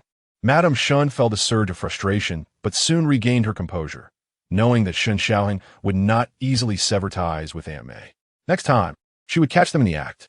Grandmother, though I am a reckless person, I hold on to moral principles. How could I possibly tarnish my uncle's honor? Were it not for you clearing our names, both Aunt May and I would have met a tragic end. Those who spread rumors are utterly malicious, and such behavior is intolerable. Madame Shen restrained herself, but Shen Xiaoheng began to protest. I cannot remain in the Marquis's residence any longer. Living under the same roof as Aunt May would only invite further scandal. Grandmother, he continued, the vile rumors regarding Aunt May and my elder brother, even if you seek justice for them, will inevitably leave a painful mark on their hearts. Shen Qingtan stepped forward and spoke softly. Mother's decision to bring Aunt May into the household was to provide father with a kindred spirit. Should he see Aunt May again, he will undoubtedly recall today's events. And how can he find peace in his heart? She glanced at the darkened face of Lord Qingyan and added, Aunt May has suffered an unwarranted disgrace. For her, it is a profound humiliation, and she may find it unbearable to serve father again. Moreover, My brother is about to be conferred the title of heir, and he must cherish his reputation. At this juncture, she paused to gauge the reactions of those present before continuing. If my brother resides under the same roof as Aunt May, we, as family, may know it to be mere rumors, yet we cannot silence the whispers of outsiders. It may be wise to allow Aunt May to leave the household. In time, people will naturally forget this incident. A collective gasp rippled through the crowd, all eyes turning to Shen Qingtan in astonishment. None had anticipated her proposal to release Aunt May. Particularly, Aunt May herself was struck with shock, her face a portrait of disbelief, tears nearly spilling from her eyes. I oppose this. Madame Shen was the first to voice her dissent. The old lady's expression darkened. Your refusal to let Aunt May leave the household is tantamount to wishing to drive away Hung. Mother, enough. Aunt May's purpose was to bring fortune to the Lord, and now that the Lord is in good health, she is no longer needed. The old lady has made her decision and instructed Madame Shen. You shall give her the deed. Madame Shen had no choice but to comply, swallowing her indignation, her cold gaze sweeping over Shen Qingtan. The old lady extended her hand to Shen Xiaoheng, signaling him to assist her in leaving. After taking a few steps, she paused before Madame Shen. There are rumors circulating that Xiaohua is keeping a woman outside, and it has caused quite an uproar. You need not wait for an auspicious day. Tomorrow, bring her into the residence to formally acknowledge her as Xiaohua's consort. Madame Shen was taken aback. Mother, this is mere gossip. Huaier and Zhou Yu are innocent. The old lady replied coolly. Where there is smoke, there is fire. This matter is settled as such. Madame Shen, overwhelmed by the shock, felt darkness encroach upon her vision and collapsed backward. Madam, the maid exclaimed, frantically supporting Madame Shen as she exited. The Marquis of Cheng'an, sensing the peculiarities surrounding this affair, felt an urgent need to clarify matters and strode away with a flick of his sleeve. Only Shen Qingtan and Aunt May remained in the room. Aunt May gazed at the departing figures, suddenly exhaling a sigh of relief. Had it not been for that individual just now, she would not have been able to navigate through this predicament. Chapter 66. He caused the death of elder brother yesterday.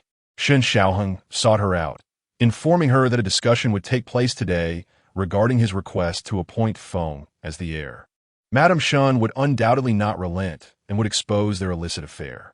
If their secret were to be revealed, he would at most lose his position as heir, and in a more severe scenario, face exile from the clan. However, with the protection of the old matriarch, he would still live a life free from want. Yet for her, only a dead end awaited.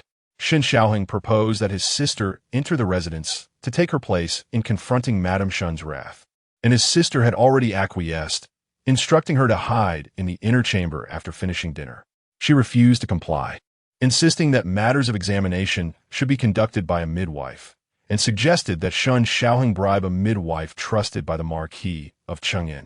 Shen Xiaoheng, however, harbored numerous misgivings. Should he err even slightly, he might not only fail to secure the midwife's loyalty, but also inadvertently hand over incriminating evidence. He relayed a message from his sister. If not for your protection, she would have been entangled with countless suitors, and her virtue would be in question. Now she merely stands in for you during the examination. If it means saving your life, it is a small price to pay for her. If you cannot survive, she shall not live on alone either. Ultimately, she consented. Shen Xiaoheng took away her garments, dressing his sister in similar attire, and sent her into her courtyard. Fortunately, he had already subverted the loyalty of her maidservant, which enabled them to execute this plan without detection. Concubine Mei was relieved that the Marquis of Cheng'an had seldom visited her, having only seen her a few times during his illness. Madame Shen had originally regarded her as a mere pawn, exempting her from the customary greetings. In this household, she existed as an invisible entity. Her sister bore such a striking resemblance to her that only those intimately familiar could discern the difference, thus allowing them to deceive others. Concubine Mei turned to Shen Qingtan, expressing her heartfelt gratitude. Miss, thank you for saving my life. Despite Shen Xiaoheng's meticulous preparations, she remained anxious, fearing her sister would endure humiliation to validate her innocence and preserve her life. The masters of the household, in their quest to protect their reputation, might resort to selling her into a brothel. As a woman of dubious origins, she was merely seen as an object of pleasure in their eyes, with no regard for her dignity or feelings. Yet unexpectedly, Shen Qingtan extended her hand, pulling her from the abyss, freeing her from the uncertainty of her existence. "Were it not for you, I fear I would never gain my freedom," concubine Mei wept, her tears cascading down her cheeks. After her family's decline, Shen Qingtan was the sole individual who offered her assistance without ulterior motives. "From this day forth, you shall be my benefactor. Should you ever require my assistance, I shall repay your kindness." In concubine Mei, Shen Qingtan saw a reflection of herself. They were both victims of circumstance, ensnared by the machinations of the Chang'an Marquisate, which sought to exploit their innocence. Witnessing concubine Mei standing helplessly, her fate resting in the hands of others as she awaited their judgment, stirred Shen Qingtan's compassion. In her past life, she had been blinded by familial affection, unable to fathom that the parents she cherished would conspire against her. It was only upon her tragic demise that she uncovered the truth, realizing that their benevolence had always been laced with ulterior motives, devoid of genuine affection. It was unjust. They should never have been embroiled in such turmoil, destined for a tragic end. The true culprits are the Duke of Chang'an and Madame Shen. They deserve the blame. Shen Qingtan replied with a faint smile, "It is merely a trifling effort."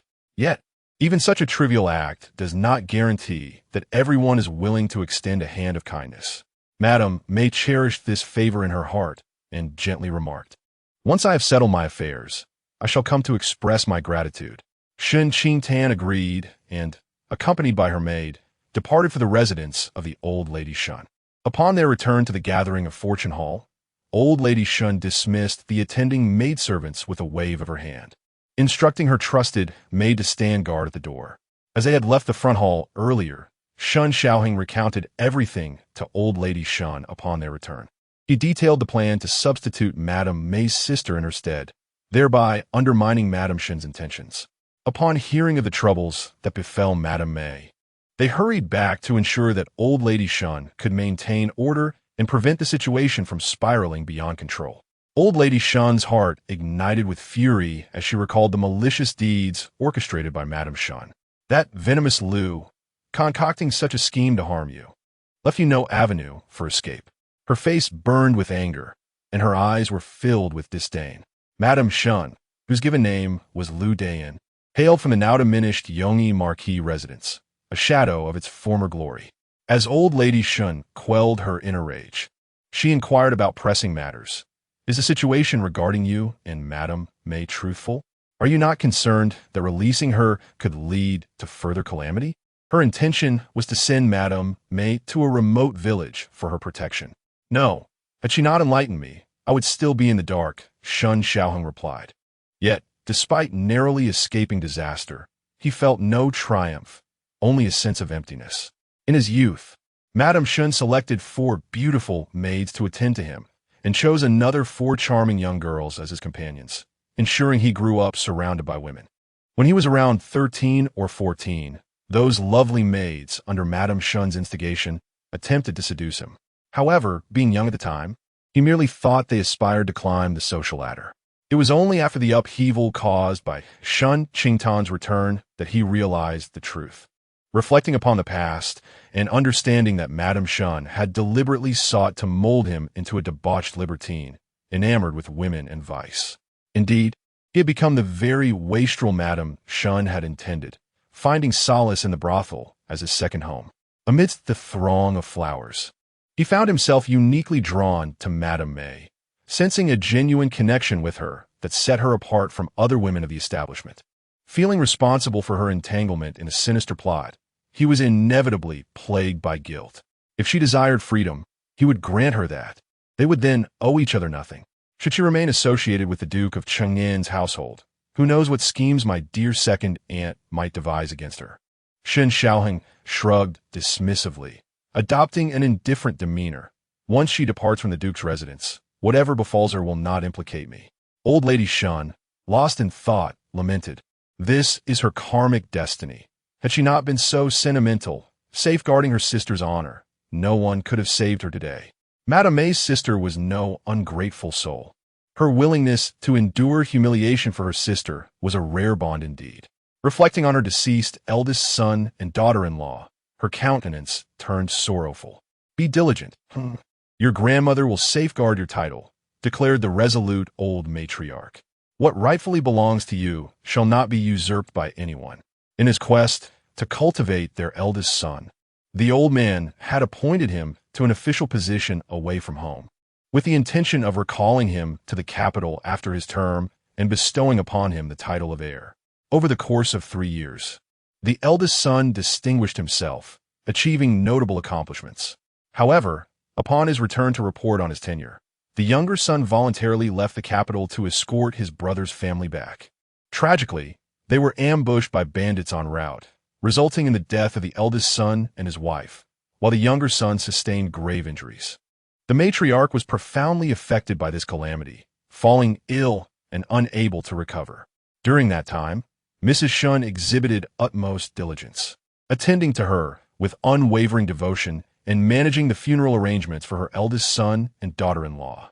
Mrs. Shen offered to raise Shen Xiaoheng, allowing the matriarch to focus on her recovery. Believing Mrs. Shen to be a capable and discerning head of the household, she entrusted Shen Xiaoheng into her care.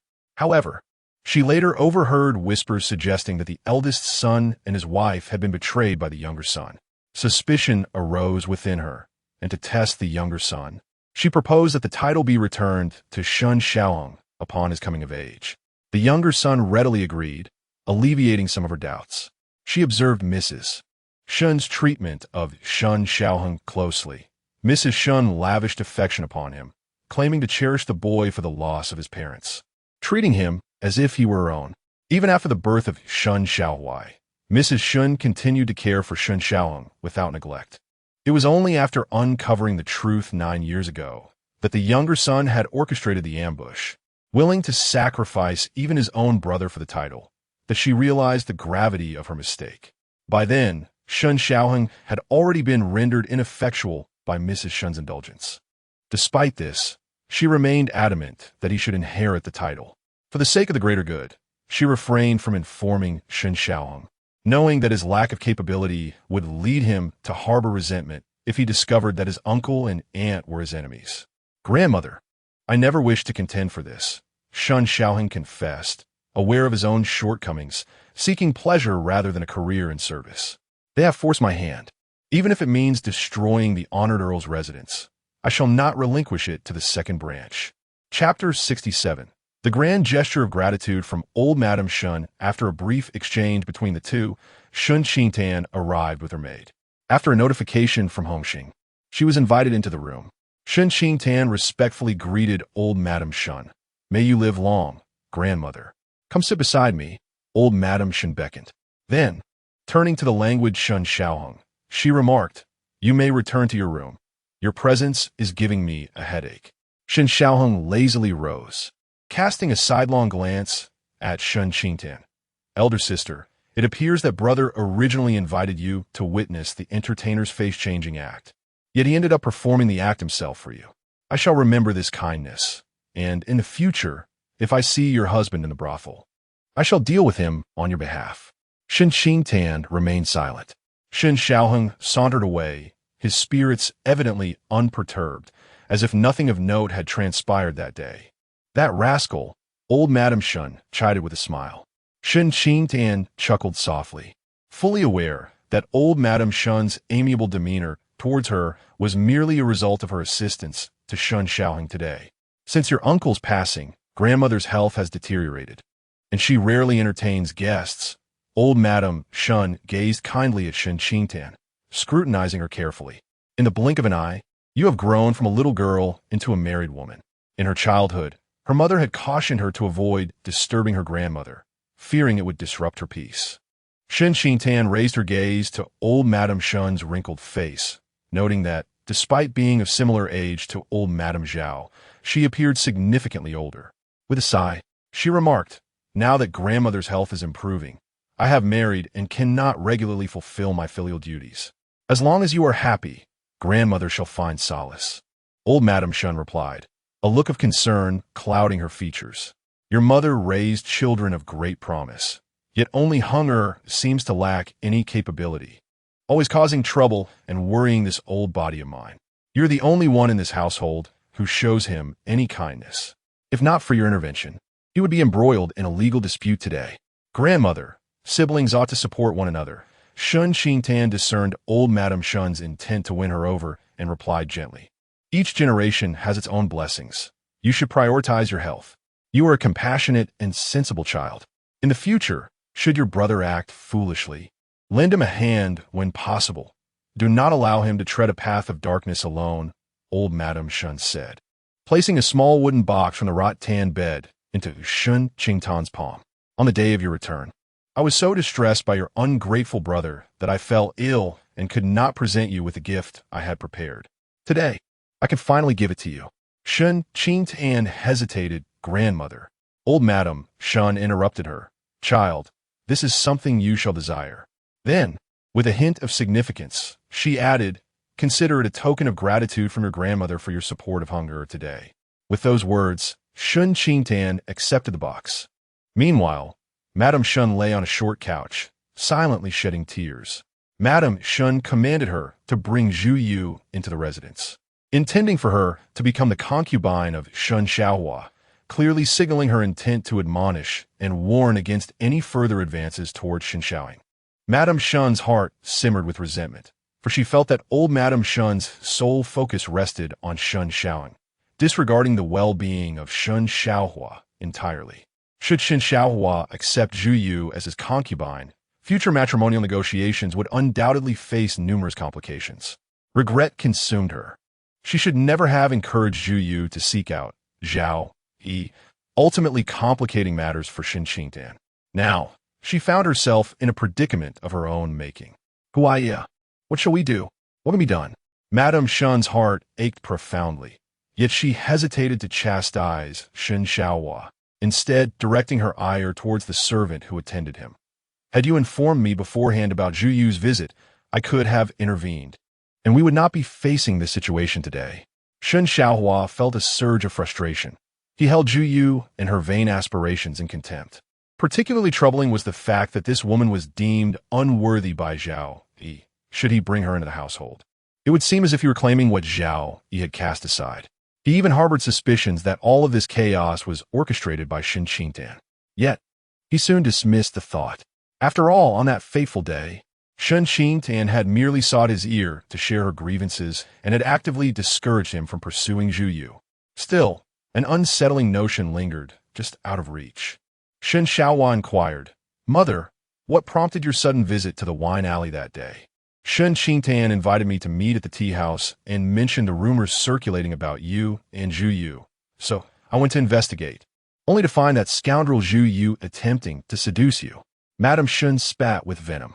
Upon reflection, I am certain that Shen Qingtan is deliberately seeking to harm us. Shen Xiaohua's immediate instinct was disbelief. Shen Qingtan was not clairvoyant. How could she possibly foresee his intentions to visit Zhao Yu?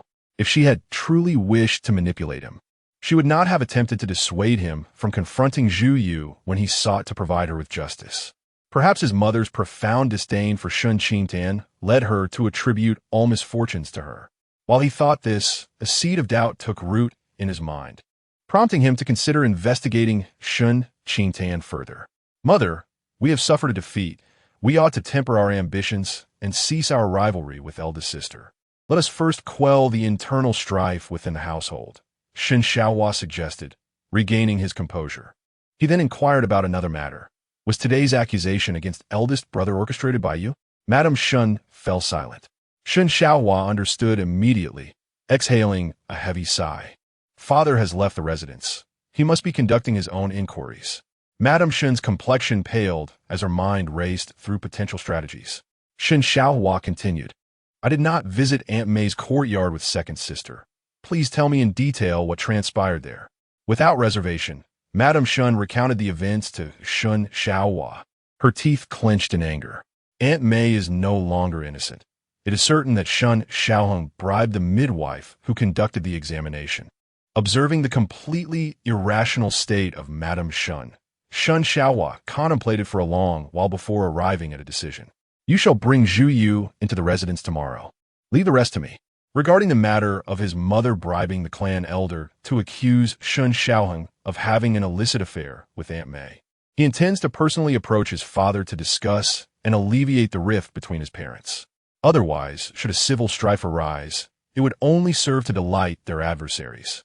Shen Mingzhu stood quietly to the side, observing the conversation between mother and son, entirely disregarded in their presence. Her mother, in her relentless devotion to her second brother, had exhausted herself. Yet, when Shen Mingzhu sought her mother's intervention concerning Zhao Yu's acquisition of a concubine, her mother merely reproached her for her own folly, insisting she should not have provoked Shen Qingtan, never once seeking an explanation from Zhao Yu on her behalf. As a man, her second brother's act of taking a concubine bore little consequence. Yet for their mother, it felt as if the sky were collapsing. Shen Mingzhu clenched her fists tightly and departed silently. Shen Qingtan emerged from the Ho residence, cradling a box, and caught sight of Shen Mingzhu boarding a carriage. The latter's despondent and gloomy demeanor prompted a slight arch of her brow. Listening to Shui, who was rolling her eyes at the family's misfortunes, felt a sense of vindication. She assisted Shen Qingtan, saying, "Second madam, allow me to help you into the carriage." Shen Qingtan withdrew her gaze, settled into the carriage, and opened the wooden box gifted by the old matriarch. Upon glimpsing its contents, her fingers trembled violently, and her heart raced with excitement. Chapter 68. Heritage. Within an exceedingly ordinary lacquered box, a pair of exquisite bracelets lay quietly upon a lining of silk. The openings of the bracelets were not large, indicating they were intended for a child. This detail elicited a particularly strong reaction from Shen Qingtan, especially given the old lady's significant tone. It compelled her to speculate. These were the bracelets she wore in her childhood, crafted by her biological parents for her.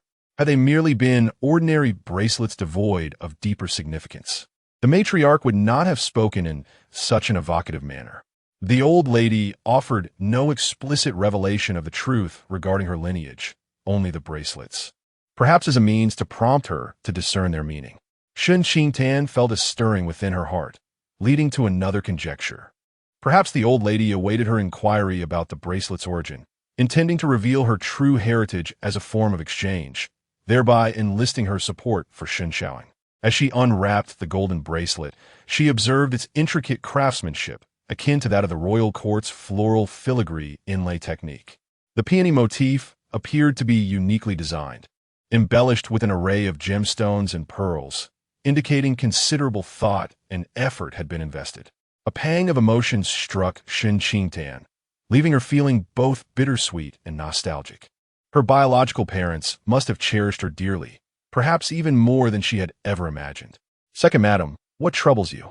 Hearing Shui gasped at the sight of Shen Qingtan's reddened eyes. "Has something happened?" "No." Shen Qingtan shook her head, carefully placing the bracelet back inside the box. Her throat constricted. "We have brought a basket of green plums from grandmother's, and I wish to make green plum sauce. Shall I instruct the cook to prepare some green plum sauce for you?" Huan Shui inquired. "I desire the green plum sauce made by grandmother," Shen Qingtan replied, regaining her composure as she dabbed her eyes with a handkerchief. "I will ask her for a jar of green plum sauce and the recipe." Understanding that she was not as astute as her sister Lu Yu, Huan Shui nonetheless grasped that her mistress had a matter of importance to discuss with the old lady. She cast a glance at the closed lacquer box, sensing a connection to the golden bracelet. "Let us instruct the coachman to turn back to the Marquis's residence," Huan Shui commanded as she lifted the carriage curtain. "Second madam has left something valuable with old Madam Shen. We must return," Zhang Mu remarked. "I heard everything. It was merely food," Jiang Zhao retorted. "Sour green plum sauce that has cost me 2 front teeth. How valuable can it be? Are 2 front teeth worth a special trip?" He found women to be quite troublesome, fortunate that he remained unmarried. Jiang Zhao turned to Jiang Mu and said, "Brother, let us vow to remain bachelors and support one another. You may wish to remain single, but do not drag me into your plight." Jiang Mu replied, startled, frowning as he stated, "I am counting on marriage to secure the household funds bestowed by the second master." Jiang Zhao scoffed. How unambitious. As the carriage halted at the entrance of the Qingyan Marquis' residence, Huan Shui assisted Shen Qingtan in disembarking, while Jiang Zhao discreetly asked Jiang Mu, how much household fund did the second master allocate? Jiang Mu gestured a number.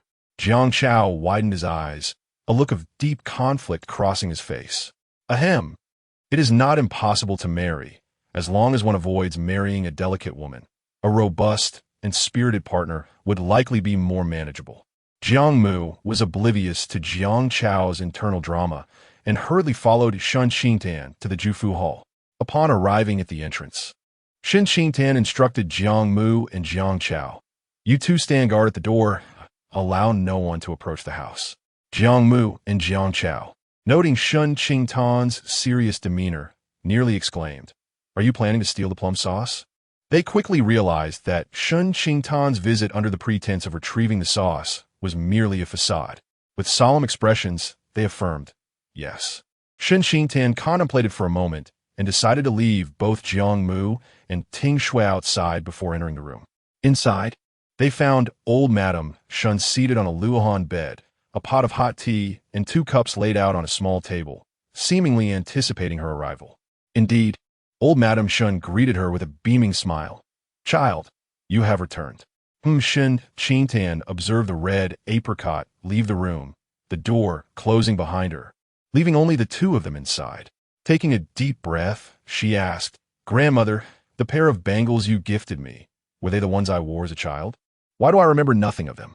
Old Madame Shen glanced at the lacquer box in her hands and replied slowly, these bangles are indeed those you wore in your youth. However, after your illness, you forgot many things, including this pair. Shen Qingtan tightened her grip on the lacquer box, her fingers clenching it tightly. Do you not feel puzzled by Lu's attitude towards you? Why does your own mother constantly scheme against you? Before Shen Qingtan could respond, old Madame Shen shifted the conversation and continued. Your return to seek me clearly indicates your suspicions. Shen Qingtan's mind swirled with thoughts, ultimately leading her to ask, how did you know I would come? Because you're a clever child. Old Madame Shen lifted her teacup, sipping delicately, and added nonchalantly, even if you were not curious about my reasons for gifting you this pair of bangles, I would have sent someone to find you. Shen Qingtan smiled, her tone measured. You have never been close with us. Suddenly, gifting me bangles meant for a child would arouse suspicion in any reasonable person, prompting them to wonder if there lies a deeper story. You are correct. These bangles indeed harbor a secret. Old Madame Shen, no longer enigmatic, candidly stated, you are not Lu's biological daughter. After Shen Mingzhu went missing in her childhood, she brought you back, assuming Mingzhu's identity. Shen Qingtan lowered her eyelids, concealing the tumult of emotions within. Old Madame Shen continued, those bangles were likely prepared for you by your biological parents. You may use them as proof to identify your true lineage. Shen Qingtan had already surmised the origin of the bangles.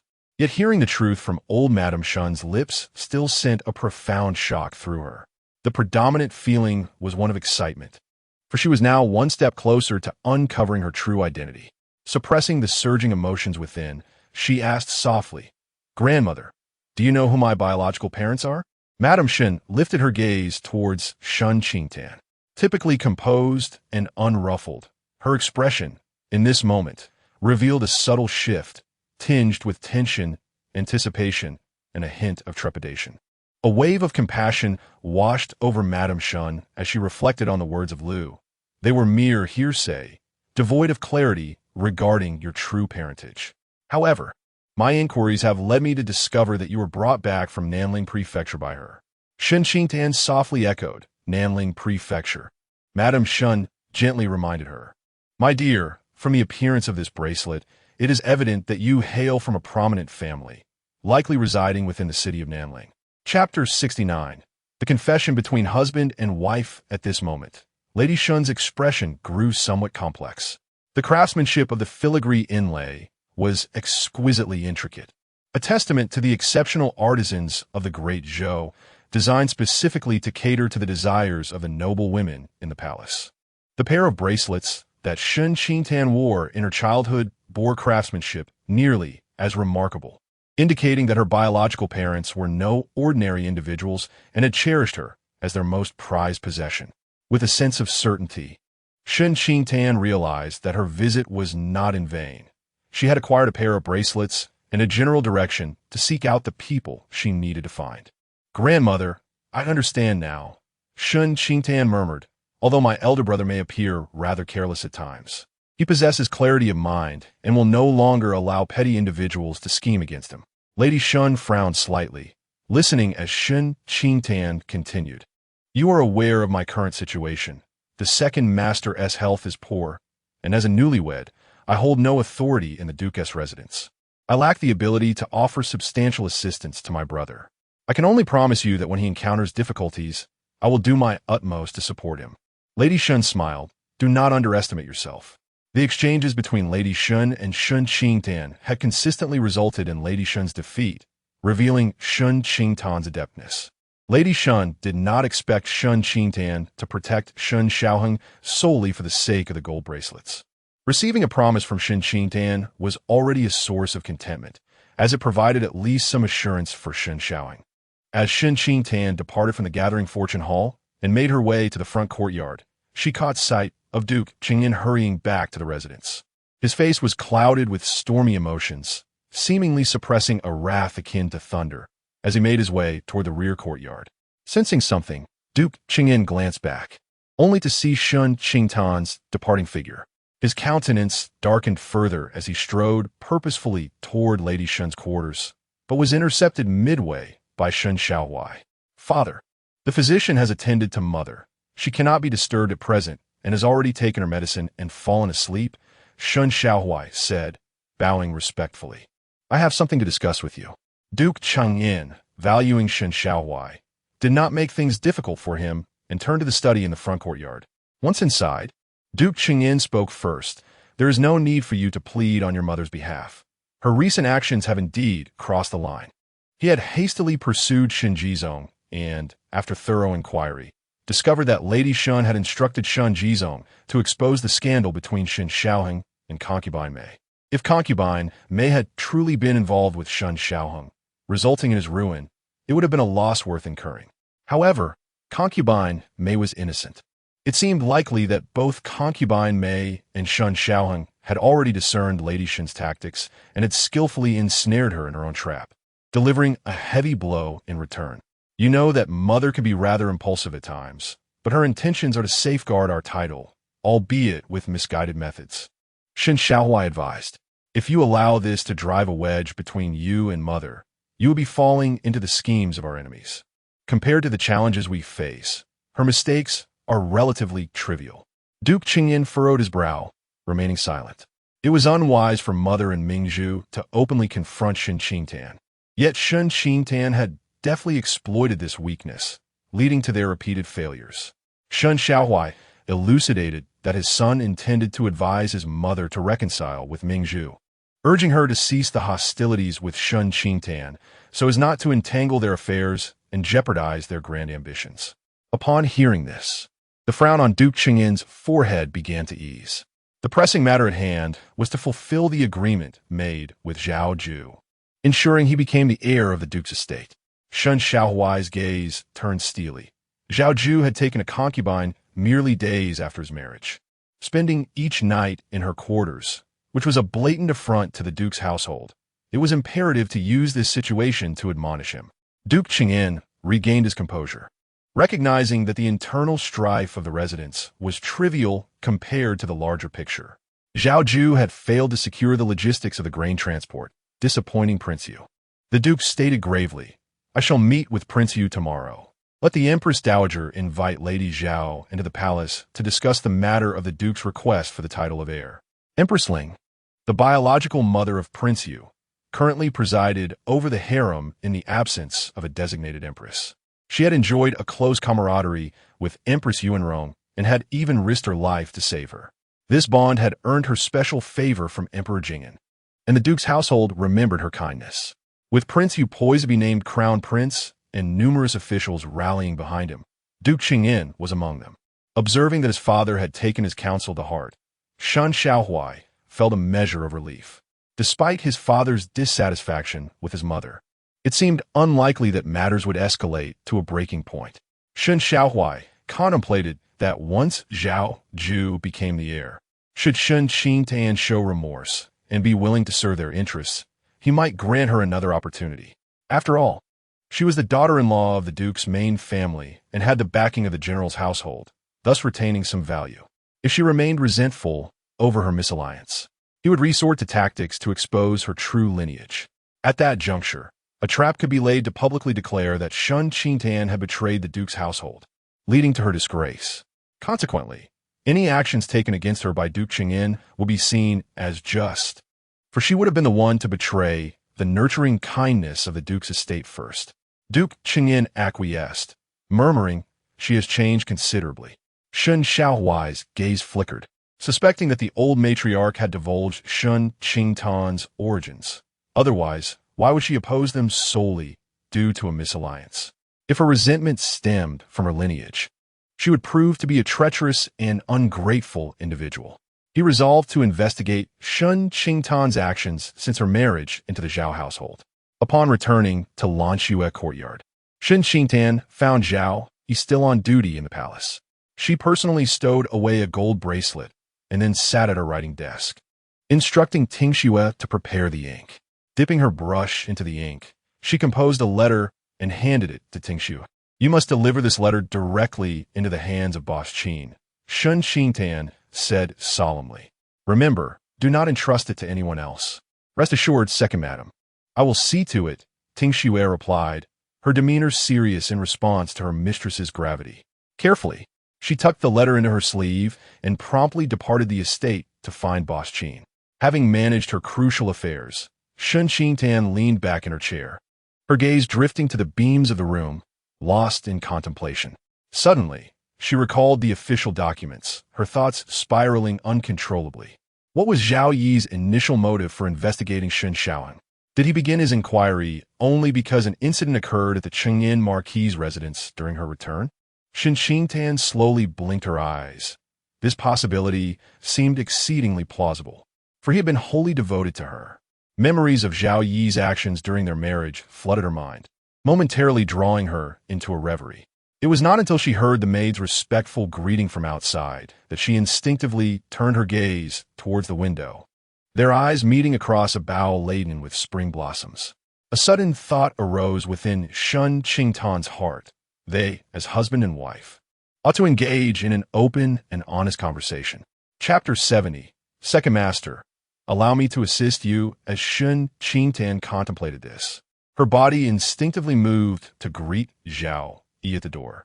Zhao Yu, experiencing such treatment for the first time, raised an eyebrow and inquired, "Was your visit to the Ho residence successful today?" With a smile dancing in the corners of her eyes, Shen Qingtan replied, "With you assisting me from the shadows." "Of course it went smoothly." "From the shadows?" Zhao Yu coughed lightly, a smile gracing his lips. "I thought Jiang Chao and Jiang Mu accompanied you to the Ho residence openly." Shen Qingtan fell silent.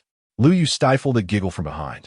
Shen Qingtan shot her a glare and followed Zhao Yu into the inner chamber, where she saw him retrieving casual attire from a Zeton wood cabinet intricately carved with poetry.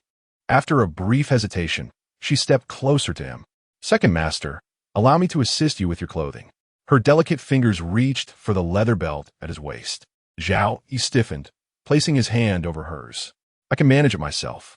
"Second Master, as husband and wife, it is my duty to assist you in loosening your garments." Shen Qingtan lifted her gaze to meet his somewhat awkward expression, biting her lip. "Or perhaps, you do not enjoy the closeness of another?" Zhao Yu lowered his eyes, sensing a hint of challenge in her clear gaze, as if rejecting her now would mean she would not approach him again in the future. Not all. Zhao Yu gradually withdrew his hand, allowing her to assist him. Seeing his tacit consent, Shen Qingtan's eyelashes fluttered slightly. On the day they returned from the palace, an unexpected incident had occurred during their carriage ride, causing them to collide. In that moment, she had vaguely sensed that Zhao Yu seemed less averse to her than before. Zhao Yu watched her as she diligently unfastened his leather belt, performing the duties of a devoted wife. He opened his arms, permitting her to remove his formal attire and replace it with casual clothing. "All done," Shen Qingtan said softly. Zhao Yu remained still, observing her slender fingers as they smoothed the lapels of his garment, pressing out any creases. In that instant, a ripple stirred within his tranquil heart, as if her gentle touch had stirred the still waters of his emotions. He lifted his gaze, captivated by the tenderness in her eyes, momentarily lost in thought. The atmosphere at that moment felt remarkably pleasant, filled with warmth, leading him to entertain a fleeting illusion that they were a harmonious couple, united in spirit and purpose. He unexpectedly recalled the letter of relinquishment left with his grandfather. "Second master, are you free at the moment?" Shen Qingtan stepped back after adjusting his attire. "I have something to discuss with you." Zhao Yu concealed the emotions in his eyes. "I am free." Shen Qingtan offered him a gentle smile as she moved to the outer chamber, instructing Lu Yu to guard the door. Observing this, Zhao Yu instinctively glanced at the casual attire he now wore, a flicker of contemplation crossing his expression. After cleansing his hands, he sat across from Shen Qingtan, burdened with unspoken thoughts. Shen Qingtan poured him a cup of warm water, carefully considering her words. "Why did you investigate my elder brother?" "You were wronged at the Ho residence, and I wished to understand the situation, so I discreetly sent someone to inquire." Zhao Yu did not conceal his actions from her and promptly apologized. "I am truly sorry for intervening in your affairs without your consent. There is no need for an apology. You were merely concerned for my well-being." Shen Qingtan initially found it difficult to let go, but upon witnessing Zhao Yi's sincere yet composed demeanor, she gradually relaxed and earnestly expressed, "I was thrust upon you against my will. In the most challenging moments of my life, you chose to accept me and treated me with genuine kindness, protecting me. I find this." She paused for a brief moment, smiling as she continued, "This is truly precious to me. How could I possibly blame you? Life is fraught with disappointments, and no one experiences an entirely smooth journey." Hearing her untroubled words, Zhao Yu silently exhaled in relief. He gazed into her somber eyes and gently replied, "Relationships are governed by fate. It is fate that has brought us together, not a forceful imposition." Shen Qingtan was taken aback. Zhao Yu chuckled. "My mother often says that my frail constitution is fortunate to have you as a companion, attributing it to the incense we must have burned in a past life, urging me to cherish you." A flicker of surprise crossed Shen Qingtan's eyes as she cradled her teacup in her hands. "I am not as remarkable as your mother claims." Zhao Yi's dark eyes fixed intently on her, his voice smooth and clear. "Your worth is not determined by the opinions of others. I possess my own understanding." As she listened to his resolute tone, Shen Qingtan felt a stirring within her heart. Looking into his gentle, profound gaze, she found it easier to voice the thoughts that had been difficult to articulate. "Do you not find it strange that the Duke of Chengyin and his wife, who once doted on me, would resort to scheming against me at the time of my marriage?" Before he could respond, Shen Qingtan managed a sardonic smile, saying, "Because I am not their daughter, I was taken in from the outside. From the very beginning, I was regarded as a tool for their profit, and their affection was merely a means to deceive me. Even if a modicum of sincerity existed, they could not so callously abandon me." Given Shen Xiaoheng's blood relation to them, their persecution of him was understandable. How much more so for someone like her, who shared no blood ties? Had she continued to maintain her sisterly bond with Shen Mingzhu and obediently accepted the maidservants arranged by Madame Shen, they would have likely conspired against her in secret while still feigning the roles of a good mother and sister, coaxing her into servitude. Zhao Yi's eyes widened in surprise, evidently not expecting this revelation. However, as he recalled the actions of the Duke's household, it became less shocking.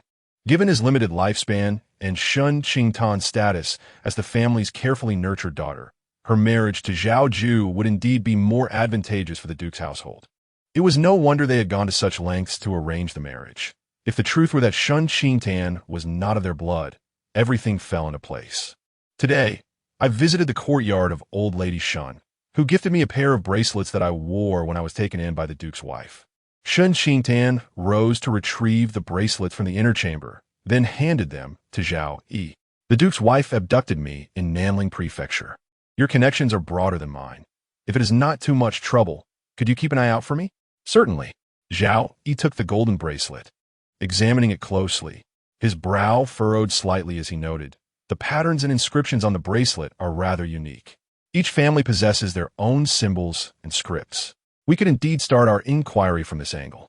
Observe the arrangements quietly, avoiding any excessive commotion. Proceed discreetly, for a slower pace is acceptable. As long as we do not startle the serpent in the grass. Shen Qingtan felt a gnawing unease within her in this life. Her rebirth had altered many events from her past existence. She worried that the originally smooth progression of her parents' lives might suffer irreparable harm due to the disturbances she might cause. Shen Qingtan insisted that their safety must take precedence. Zhao Yu examined the gold bracelet several times, memorizing its unique patterns before placing it gently in her hand. He watched as she carefully stored the item in a lacquered box, and a torrent of unspoken words surged within him. Shen Qingtan held nothing back, revealing the entirety of her background to him, demonstrating her trust through her candidness. Zhao Yu pondered how to articulate his thoughts. He had penned a letter of intent to his grandfather, declaring that should he no longer be present in the future, the Duke's residence would not confine her, and it would stand as her pillar of support, allowing her the freedom to choose her own path. Chapter 71. Deteriorating condition. Moments later, Zhao Yu clarified his thoughts. Knock, knock. The door was rapped upon, and Lu Mama's voice resonated from outside.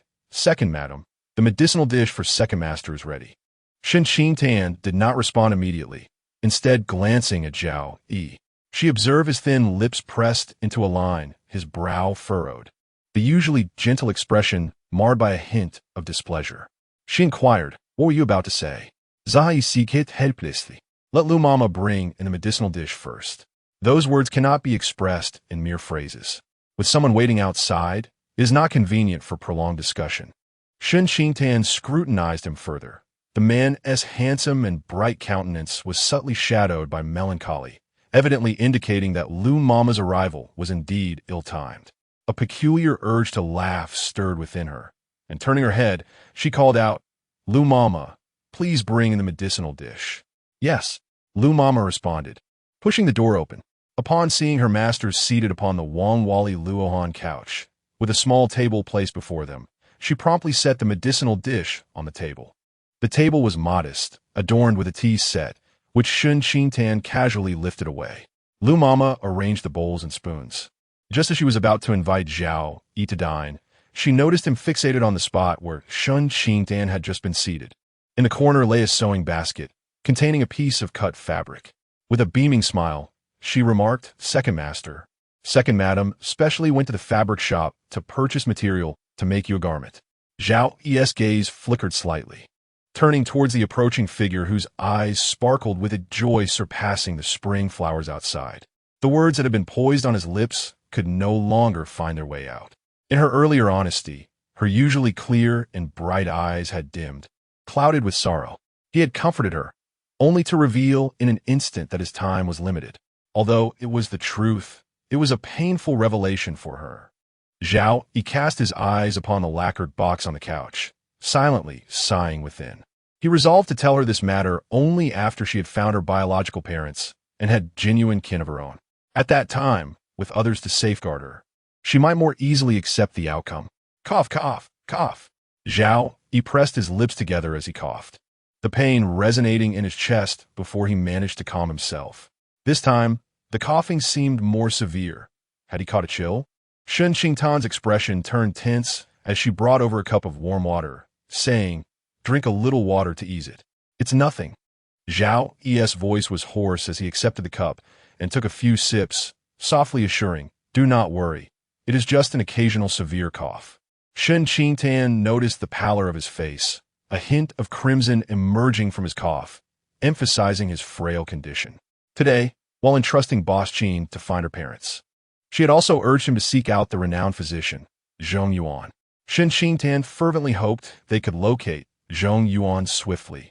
That night, Shen Qingtan found little rest, hearing Zhao Yu suppress coughs, as if he were deliberately stifling them to avoid disturbing her.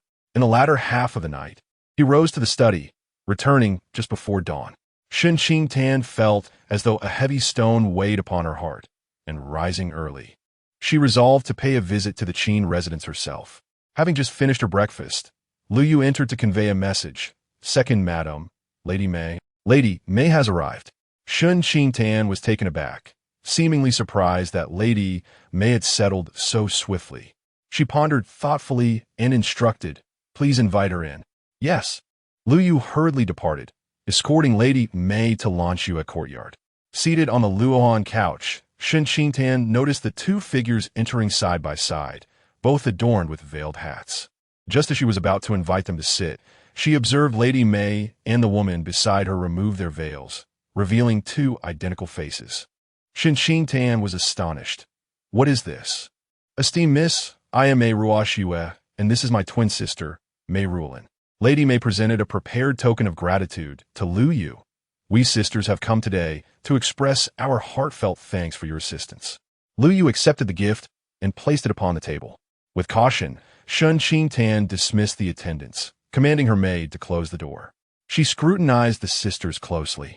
Not only did they share identical appearances, but they also possessed the same height, without the slightest distinction. Their temperaments, however, varied. One was quietly reserved while the other exuded a natural grace. Understanding dawned upon Shen Qingtan as she inquired. "So, it was Miss Mayer who came to your aid that day?" Lady May did not withhold the truth. "Indeed. Is the Countess aware of your sister's existence?" Upon posing the question, Shen Qingtan furrowed her brow, knowing that Shen Foreign must be oblivious. Had she been aware, this matter would have surfaced yesterday. "Very few know of my twin sister," Lady May explained. "The matron of the brothel purchased us sisters, and since I excelled in music, she trained me as a courtesan while my sister remained untrained, intended for clientele. I cannot bear to see my sister endure such humiliation. Thus, I persuaded the matron to conceal her existence. Had I not earned enough silver before turning 18, we would have been auctioned off." Lady May's demeanor remained calm, as though recounting the affairs of others. "At that time, my reputation could have sparked considerable intrigue among patrons had there been a twin sister to boast of, thereby doubling our worth.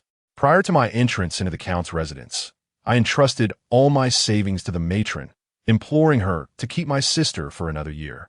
Should I fail to redeem her, she could do as she wished with her." At this moment, Lady May's expression turned bittersweet. It was perhaps seeing me enter the Count's residence that made the matron anxious for my well-being.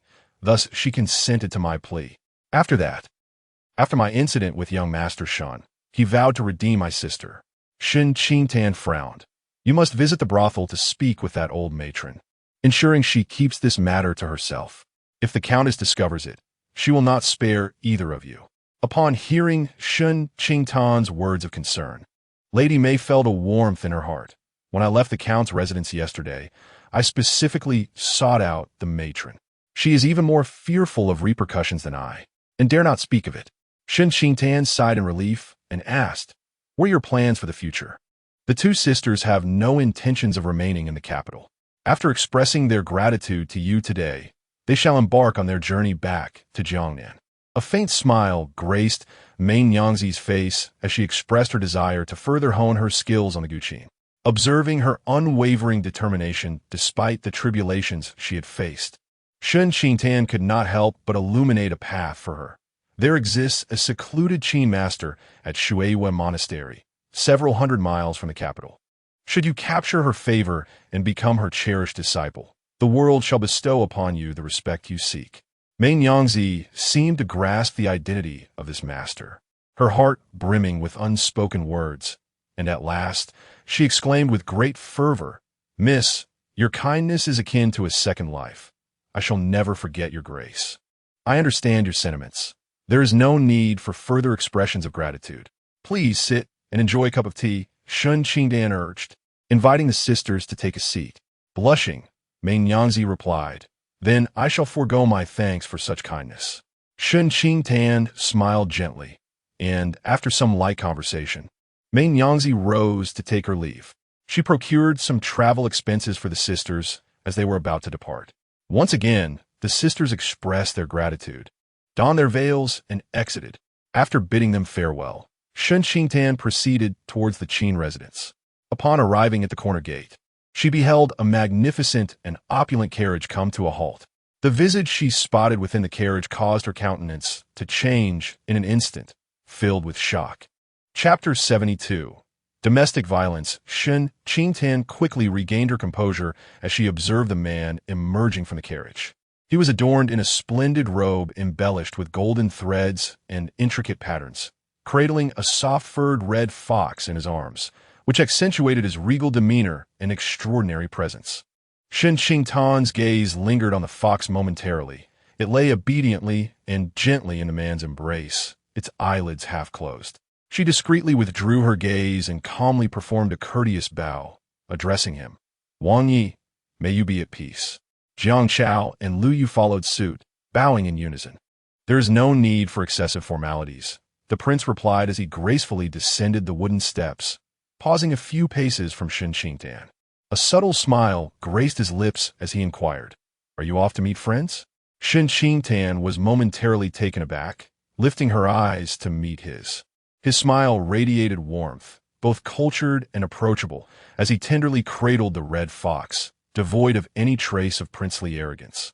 Yet, she was acutely aware that beneath this charming facade lay a distorted and cruel visage. What astonished her at this moment was the prince's demeanor towards her, which lacked the inherent condescension she had previously sensed. Instead, it bore a hint of polite subtlety. In the past, when Zhao Yu had taken her on outings, she had encountered the prince, who, although appearing affable, had exuded an unmistakable air of superiority. Shen Qingtan understood the source of the prince's civility towards her. It stemmed from Zhao Yu. The emperor's favor toward Zhao Yu instilled a sense of caution in the prince.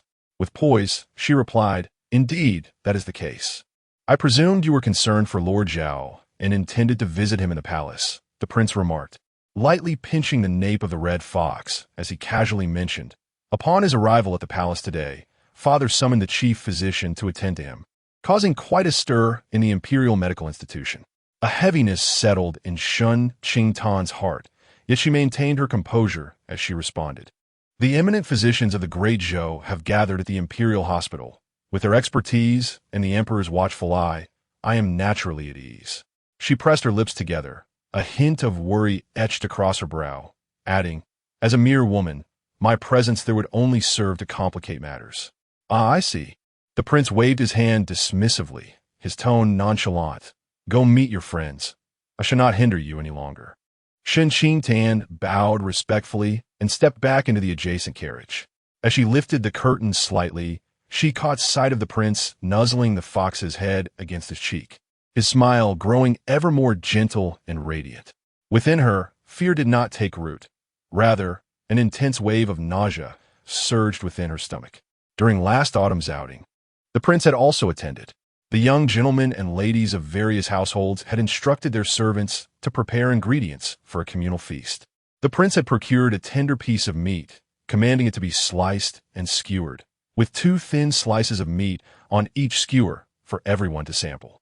The others had tasted it first, finding the meat sour and foul, leading them to expel it with disgust. Observing this, she refrained from touching her skewer, unable to resist glancing at the prince. He held the skewer with his long, elegant fingers, savoring the meat with a look of delight, as if relishing the finest delicacies of the world.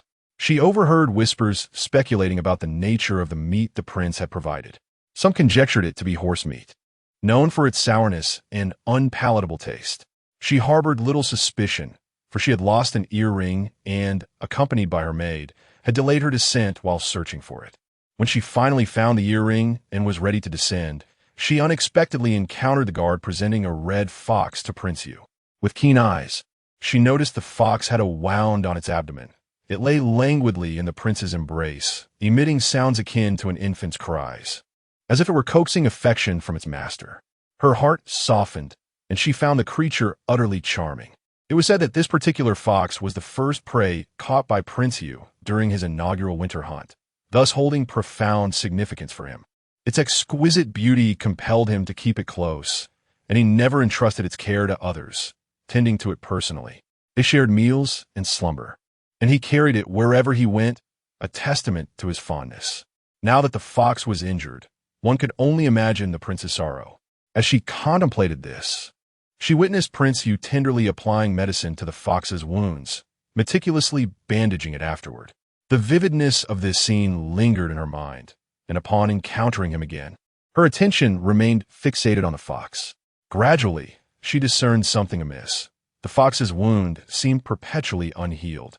At times, when it nestled in Prince Yu's arms and he absent-mindedly touched its injury, the fox would yelp in pain, yet the prince displayed no sign of distress. Rather, a peculiar excitement flickered in his eyes. Although she found this strange, she could not grasp the underlying reason. It was not until one day when Mr. Qin mentioned that the flesh and blood of a silver fox could be used in medicine and was worth its weight in gold, that she had an epiphany. The fox's wound never healed because the prince would wait for it to regenerate tender flesh, only to harvest it and consume it, repeatedly tending to its injuries, thus perpetuating a cruel cycle. The thought sent shivers down her spine, and she perceived him as exceedingly twisted and malevolent. Withdrawing from her reverie, Shen Qingtan lowered the carriage curtain. In her previous life, upon uncovering the truth, she had prepared for marriage in the Marquis's residence and had never seen him again. Thus, upon encountering him today, she momentarily lost her composure. She understood the nature of Prince Yu and felt no fear of him, only a cautious vigilance. What truly frightened her was the inability to discern whether those around her were human or specter. "Second lady, what occupies your thoughts?" Lu Yu inquired, puzzled. "Why is Prince Yu visiting the Duke's residence? He speaks to our master in such inexplicable terms. Could he be testing her attitude towards the second master?" Uninvited guests seldom approach without purpose, Shen Qingtan mused. During the struggle for succession, Empress Yuanrong faced peril, and Consort Ling saved her life. The Duke's residence remembers this debt of gratitude, yet Consort Ling seldom exploits it, maintaining little contact with the Duke's household, let alone with Prince Yu. He would not have made this visit unless it pertained to a matter within the court that required the Duke's counsel. Recently, there had been no disturbances in the court regarding the designation of the crown prince, yet the second branch of the Duke's family had been tumultuous over their titles. A sudden thought struck Shen Qingtan. Could this visit be related to the Duke's title? The two exchanged glances, each perceiving deeper meanings in the other's eyes. The carriage came to a gentle halt at the Qin residence. The doorman, recognizing Shen Qingtan and having received instructions from Mr. Qin, saw no need for announcement and directly ushered her into the main hall, while he summoned the master and served Shen Qingtan with hot tea. Louis Weho stood to the left of Shen Qingtan, while Jiang Chao, stationed on the right, appeared lost in thought, preoccupied with his master's illness. "You, surnamed Qin, halt right there," a furious voice bellowed. The three of them turned their gazes toward the entrance, where Mr. Qin had suddenly appeared, one hand covering his face and the other pointing accusatorily at a noblewoman. "Lu Yusi, have you any sense of reason? Am I supposed to stand here and let you strike me? Sense of reason?" Mrs. Qin scoffed, as if she had just heard a jest. "If I beat you into submission, that is precisely the reason I speak of." Mr. Qin was momentarily rendered speechless, his eyes wide with indignation. You shameless woman." In an instant, Mrs. Qin advanced, tiptoeing to twist Mr. Qin's ear. He winced in pain, tilting his head, only to meet the astonished gazes of three pairs of wide eyes. Chapter 73. With the clue of the medical sage, punishment, Jiang Chao's jaw dropped in astonishment. Marrying a fierce woman would mean enduring daily quarrels at home? He felt a wave of inner turmoil. This sum of relocation expenses was rather burdensome. Shen Qingtan was equally bewildered.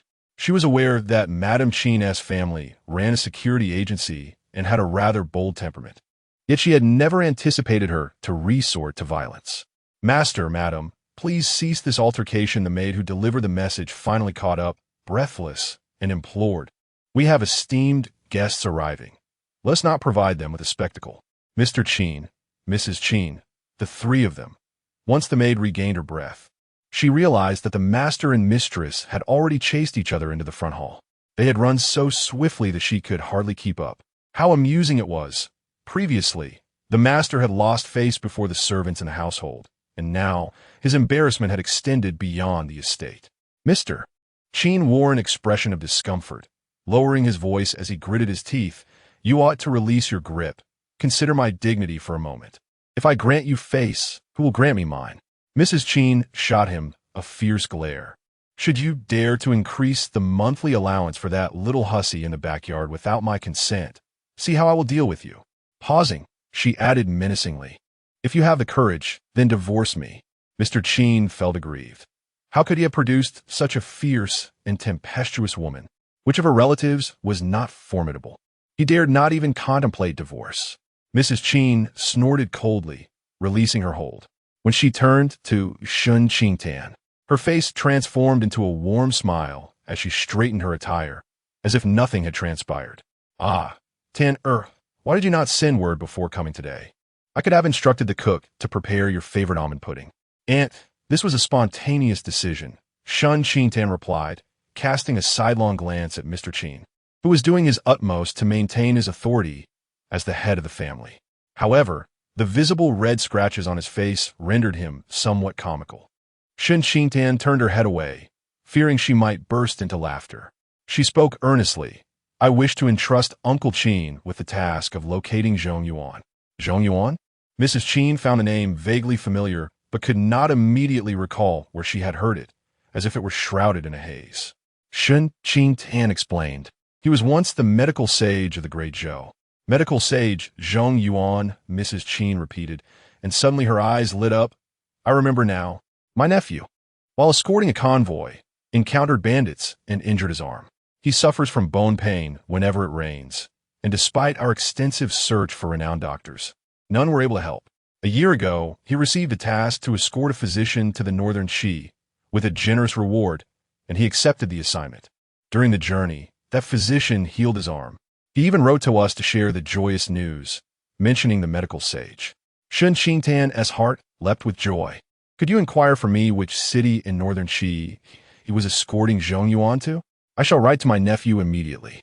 Mrs. Qin expressed her concern. That was a year ago. Who knows if he might have sought refuge elsewhere in the meantime? Do not harbor excessive expectations. Shen Qingtan exhaled a sigh of relief. At least she knew that the sage of medicine was still among the living, which brought her a measure of comfort. Before her departure, Madame Qin tenderly urged, Qingtan, you've come such a long way. Please stay for lunch before you leave. Shen Qingtan, mindful of Zhao Yi's condition and pondering that he might not return home for the time being, did not wish to dismiss Madame Qin's kind intentions. She stayed for lunch and engaged in a thorough discussion with Mr. Qin regarding the search for her parents. As she prepared to leave, Madame Qin filled Shen Qingtan's cart with various parcels, chattering away, Qingtan, most of this is mountain produce, some for cooking with authentic flavors and some for nourishing soups. Hearing Madame Qin's caring words warmed Shen Qingtan's heart. They truly treated her as one of their own. After bidding farewell to Mr. and Madame Qin, she set off in her cart back to the Duke's residence. Prince Yu arrived at the Duke Zhao's residence for a visit, where Duke Zhao received him in the study of the front courtyard.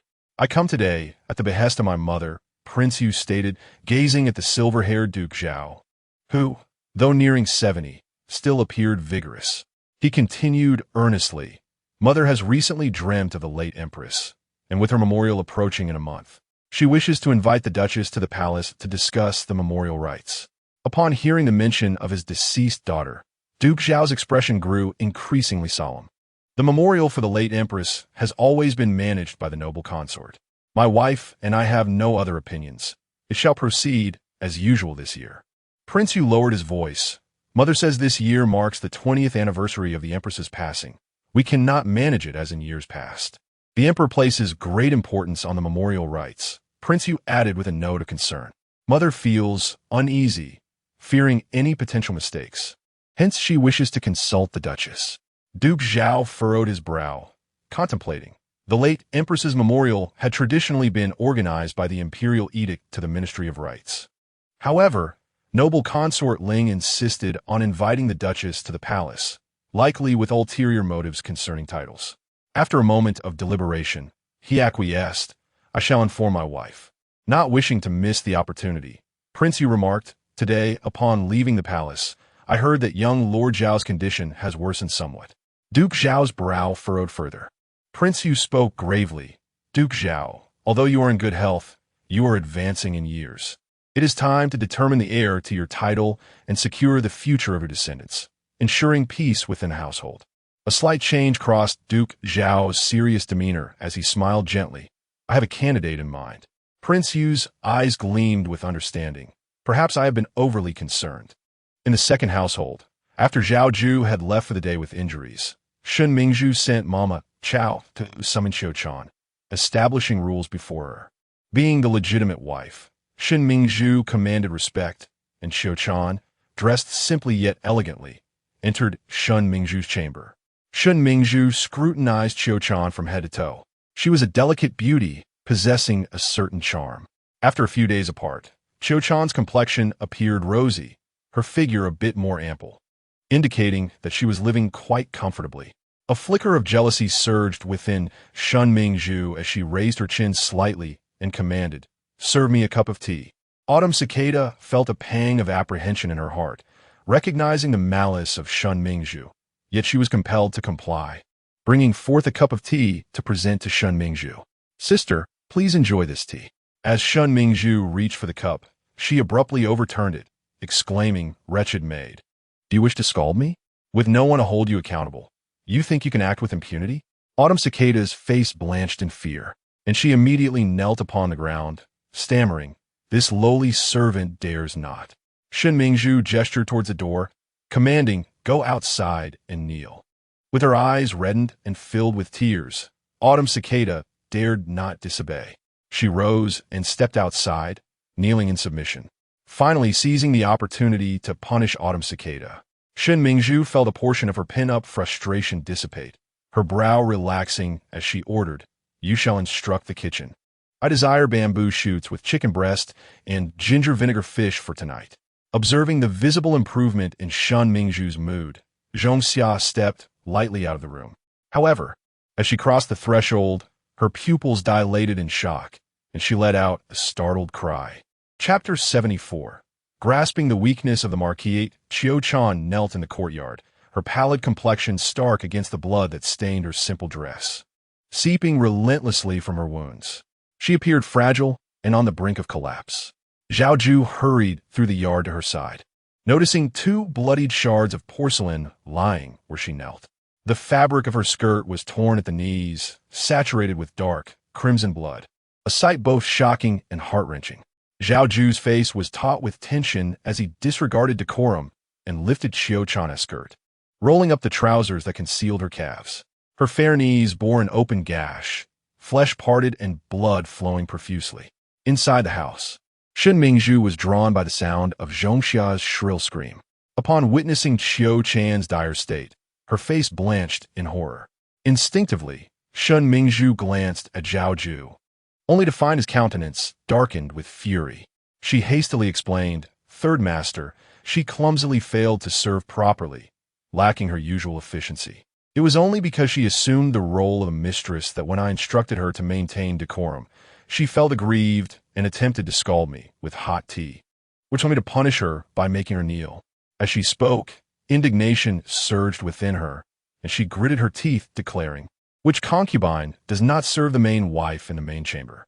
Just because the master has neglected me, does she think she can disregard me?" Tears of grievance welled in Shen Mingzhu's eyes as she lamented, "I did not force her to kneel on the shards. She chose to do so herself. I never expected this wretched maid would be so cunning as to secretly pick up the shards while begging for mercy. Third master, it is not my sister's fault. It is the lightheartedness of this concubine, spoiled by your affection, who cannot discern whether the tea is warm or scalding, and thus directly offered it to my sister." Qiu-chan grasped Zhao Ju's sleeve gently, tears brimming in her eyes. This lowly maid acknowledges her wrongdoing and knelt on the shards to feel some pain, hoping to learn a lesson. After speaking, she timidly cast a glance at Shen Mingzhu, fearful that a misstep would provoke further punishment. Shen Mingzhu, upon receiving that glance, felt her rage escalate to celestial heights. "Third master, this truly has nothing to do with my sister. This minor injury is inconsequential. I have long been accustomed to it, and will recover in a couple of days." Qiu-chan trembled, her eyes beseeching, "Let us prioritize harmony within the family. Please do not hold a grudge against my sister, lest it affect the bond between you two. If this hinders your future, the blame shall rest on me." This statement struck at Zhao Yu's core, particularly in light of the recent admonitions from Marquis N, who insinuated that he favored his concubine over his wife. Even if Shen Mingzhu was at fault, he must not stoop to quarreling with a woman. He ought to extend the respect due to his legitimate wife if he wished for a prosperous career. To Zhao Yu, her words felt like a threat, suggesting that his support for the Marquis hinged on his treatment of Shen Mingzhu. Furthermore, Qiu Chan's remarks only served to stoke his defiance. His expression darkened. Was his future truly dependent on Shen Mingzhu? Shen Mingzhu, ablaze with fury, could not comprehend how such a trivial injury could be dismissed, nor why it was claimed that she was already accustomed to such treatment. Isn't this wretched woman blatantly scheming against her? Subtly indicating to Zhao Yu that she frequently faces punishment in this household? Third Master. Silence. Zhao Yu cast a furious glare at Shen Mingzhu and coldly retorted, having grown up in the Marquis's residence, how could she not comprehend the myriad ways a legitimate wife might manipulate a concubine? Would she dare to neglect her service to you? Is the tea truly so scalding that it could harm you? She has the audacity to kneel upon shards of porcelain, so openly ensnaring you. What fate awaits her? Is it you who fails to understand, or is it she who remains ignorant of the consequences? Would she dare? Shen Mingzhu's face turned ashen. Before she could explain herself, Zhao Yu continued, "You merely resent seeing me elevate her to the status of a concubine, which is a slap to your face. I cherish her and disregard you. Thus you seek to make her life difficult under some pretext. No, it is not like that." Zhao Yu expressed his disdain. "I must be mad to what a vicious woman raised in the countryside, both foolish and cruel." Shen Mingzhu was most sensitive about her lineage. Zhao Yu's words struck her like a sharp dagger, deeply piercing her heart. Especially his eyes, filled with contempt and loathing, inflicted deep wounds upon her. Zhao Yu, weary of her presence, instructed the two maidservants attending to Qiu Chan, "Assist your mistress back to her quarters and summon the physician to tend to her wounds." Yes, the two maidservants helped Qiu Chan depart. Zhao Yu, having vented his anger, felt a twinge of pain in his back and turned to head towards the study in the front courtyard. "You are not permitted to leave." Shen Mingzhu, believing he intended to visit Qiu Chan's quarters, grasped his sleeve tightly and played her trump card to retain him. "My elder brother has sent word. They will expedite your ascension to the status of heir to the Duke's estate." Zhao Yu paused, his anger dissipating slightly, his expression softening. He had anticipated the Marquis's reluctance to relinquish him, nor the benefits the Duke's estate might confer. Having received a prior warning from the Marquis and now a confirmation from Shen Mingzhu, a flicker of hope began to blossom within him. "Remember, we are in the same boat. Your well-being is intertwined with mine." With that remark, Zhao Yu strode away with purpose, passing through the moonlit archway, where he encountered Shen Qingtan returning from outside. Her delicate and radiant visage, framed by the blossoming crabapple trees, exuded an enchanting allure. Whenever he beheld her, she radiated calmness, composure, and wisdom. He had never witnessed her in a fit of hysteria or with a twisted countenance. Zhao Yu could not help but muse that had he married Shen Qingtan from the outset, even without the support of the Marquis as household, her charm, cunning, and the wealth behind her would have sufficed for him to attain nobility. Originally, this notion was but a tiny seed buried in Zhao Yu's heart. After experiencing the Marquis's reprimand and witnessing Shen Mingzhu's malicious tactics, it began to take root and flourish. Zhao Yu found himself irresistibly drawn to Shen Qingtan. His gaze swept over the precious tonics held by Jiang Zhao and Lu Yu. "Qingtan, have you gone to procure nourishing herbs for my second brother?" "Third brother, I am your second sister-in-law." Shen Qingtan took a few steps back, maintaining her distance, and coldly remarked, "Such rules, even a 3-year-old would comprehend. Surely, the esteemed third son of the Duke's estate is not oblivious to them?" Zhao Yu was reluctant to address her as his second sister-in-law, as if doing so would irrevocably alter something essential. Today, Shen Mingzhu summoned Qiu Chan to establish rules and deliberately punished her. Zhao Yu instinctively brought up his troubles, yet, in Shen Qingtan's presence, an inexplicable tranquility enveloped him. In the past, whenever they were together, he would share his thoughts with her. Occasionally, she would respond, often with incisive insights that left him enlightened. A wave of nostalgia washed over Zhao Yu, and he could not help but ponder that if his wife were Shen Qingtan, with her grace and benevolence, she would undoubtedly manage the household with utmost efficiency and would never stoop to engage in conflicts with a concubine, such actions being beneath her dignity. Shen Qingtan expressed her surprise. Your third sister-in-law is not a jealous person. Could there be some misunderstanding? Zhao Yu's countenance darkened. What misunderstanding could there be? Third brother, you spend your days in the concubine's quarters. Your sister-in-law is merely too concerned about you to resort to such desperate measures. Shen Qingtan urged him, I understand your frustration, but you must also consider the greater picture. She sighed. Your career has never been smooth. To further antagonize your sister-in-law would invite trouble not only from the Ho residents, but anyone would seek to defend their daughter. If the Ho family intervenes, the obstacles in your career will only multiply. Then, Shen Qingtan imparted a final piece of wisdom. Whose quarters you choose to occupy is ultimately your decision, provided you possess the capability to manage the situation. With that, she departed with her entourage. Zhao Yu furrowed his brow, contemplating Shen Qingtan's words, and the more he pondered, the more he found her reasoning compelling. Although he had the backing of the Ho residents, he felt constrained by it, leaving him quite vexed. To truly gain leverage over others, one must either exert pressure through status or offer substantial benefits. Otherwise, one must uncover their weaknesses and seize their vulnerabilities. Chapter 75. I wish to capture your concern. Invitation from concubine Ling. A glimmer of coldness flickered in Shen Qingtan's eyes. Zhao Yu was not one to ascend step by step. He was restless and sought shortcuts. The Duke of Zhao had already grown disillusioned with him. Unless Zhao Yu grounded himself and abandoned his scheming ways, he would receive no assistance. Yet, Zhao Yu was the sort who craved elevation even more fiercely when faced with adversity. If he could not rely on the Duke of Zhao, he would have no choice but to align himself with the House of Chengyan. Unfortunately, Zhao Yu lacked the requisite capabilities and was arrogant, unwilling to be overshadowed by the Marquisate. Now, influenced by her insinuations, Zhao Yu, with his petty demeanor, was surely plotting to seize leverage against others. All she needed to do was to take advantage of his inquiries into the House of Chengyan, stirring the waters to her benefit. Even if the House of Chengyan became aware, she could deftly redirect the blame toward Zhao Yu.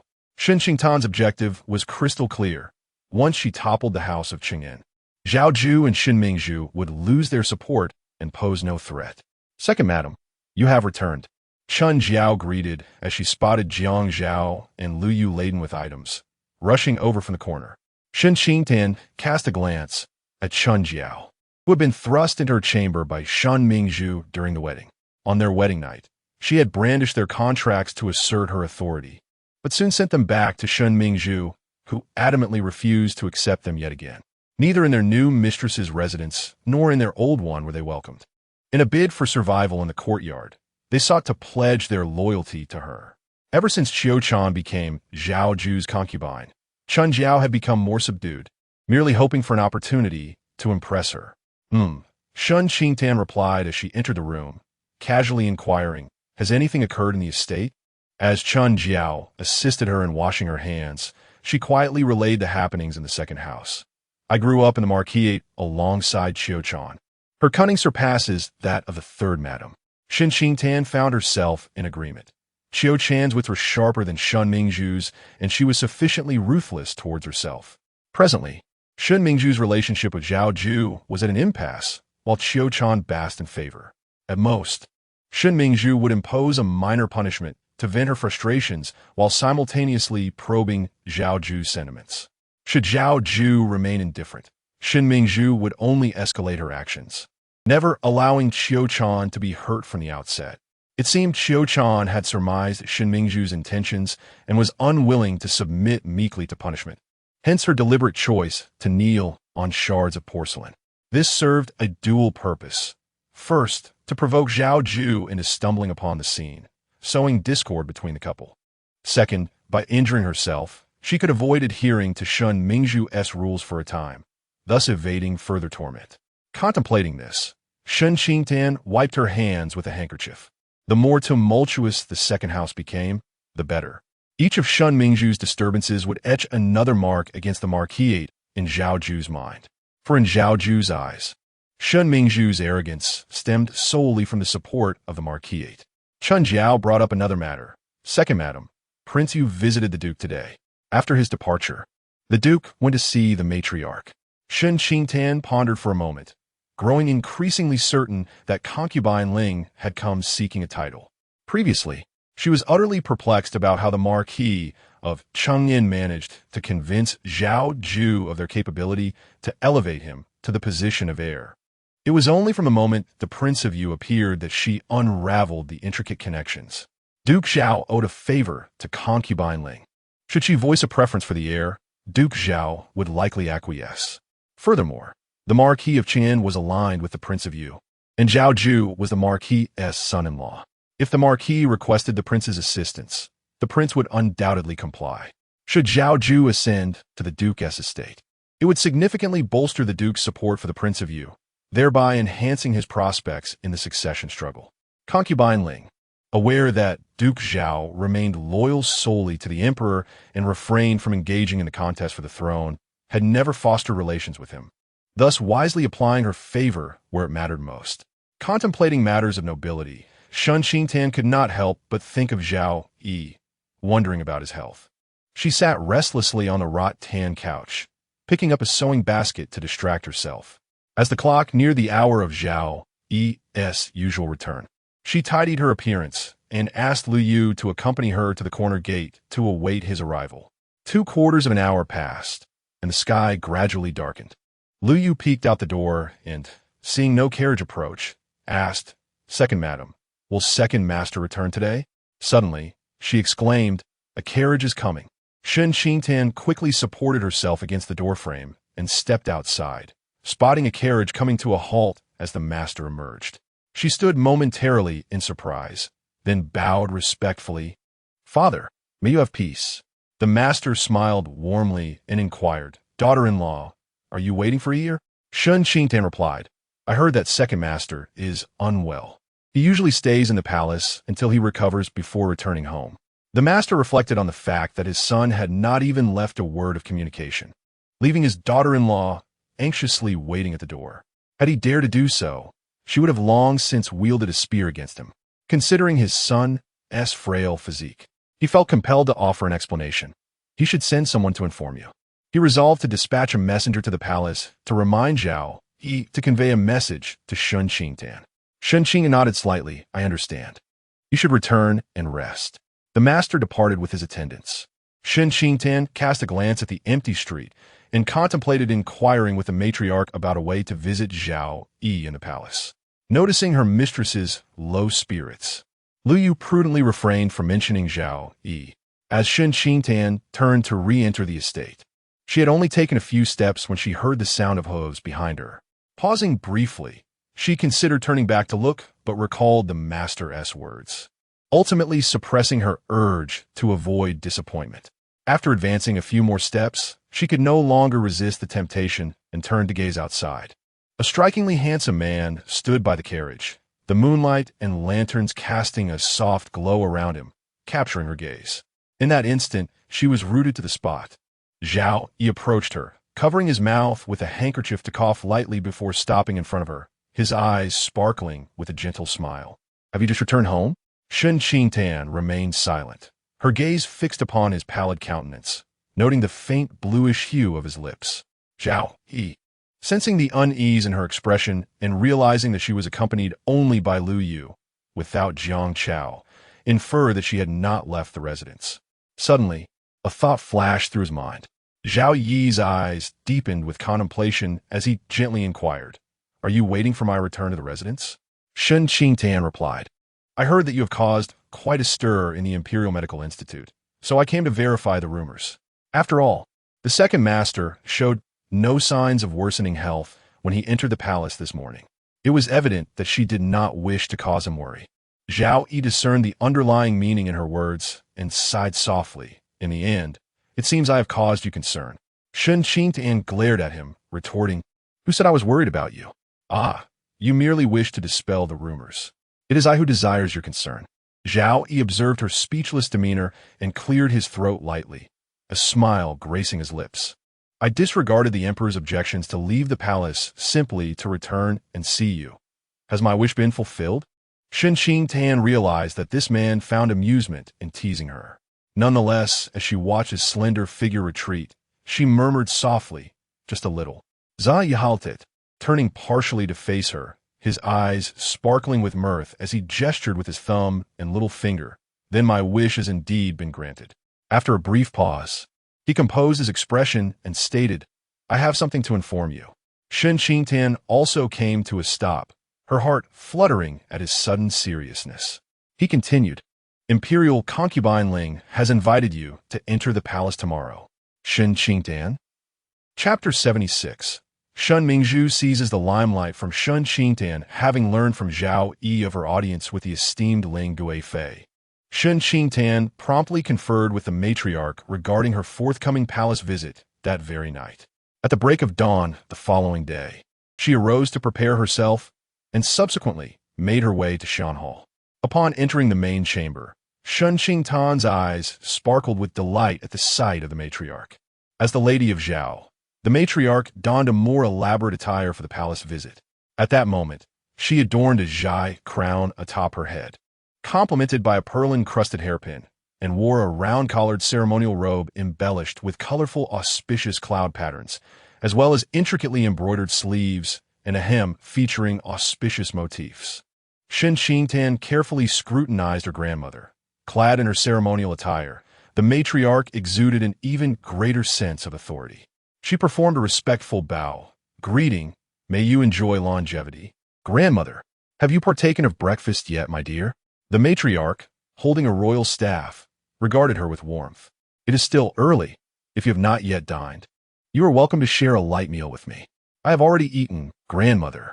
Shen Qingtan gently supported the matriarch as they walked outside, softly adding, Second Master has instructed the kitchen to prepare a delectable meat porridge, enriched with chicken broth and enhanced with minced meat, bamboo shoots, fragrant herbs, and pine nuts. It is exceptionally aromatic and delicious. As she spoke, a hint of nostalgia graced her expression, and she smiled. I heard that this recipe was obtained from you. He must watch his diet, abstaining from certain foods, yet he has an insatiable curiosity for culinary delights, the matriarch remarked, her spirits lifted at the mention of food. Next time, do ask the cook to prepare a shrimp broth. The flavor is exquisite. Pairing it with pickled vegetables enhances the taste further. With a cheerful demeanor, Shen Qingtan replied, I shall instruct the cook to prepare it. The two shared laughter and conversation as they approached the side gate. Shen Mingzhu had been waiting at the gate for some time. Upon hearing the jovial exchange between Shen Qingtan and the matriarch, her smile vanished entirely. She had previously attempted to curry favor with the matriarch, but to no avail, as the matriarch's demeanor remained polite yet distant, unlike her warm treatment of Shen Qingtan.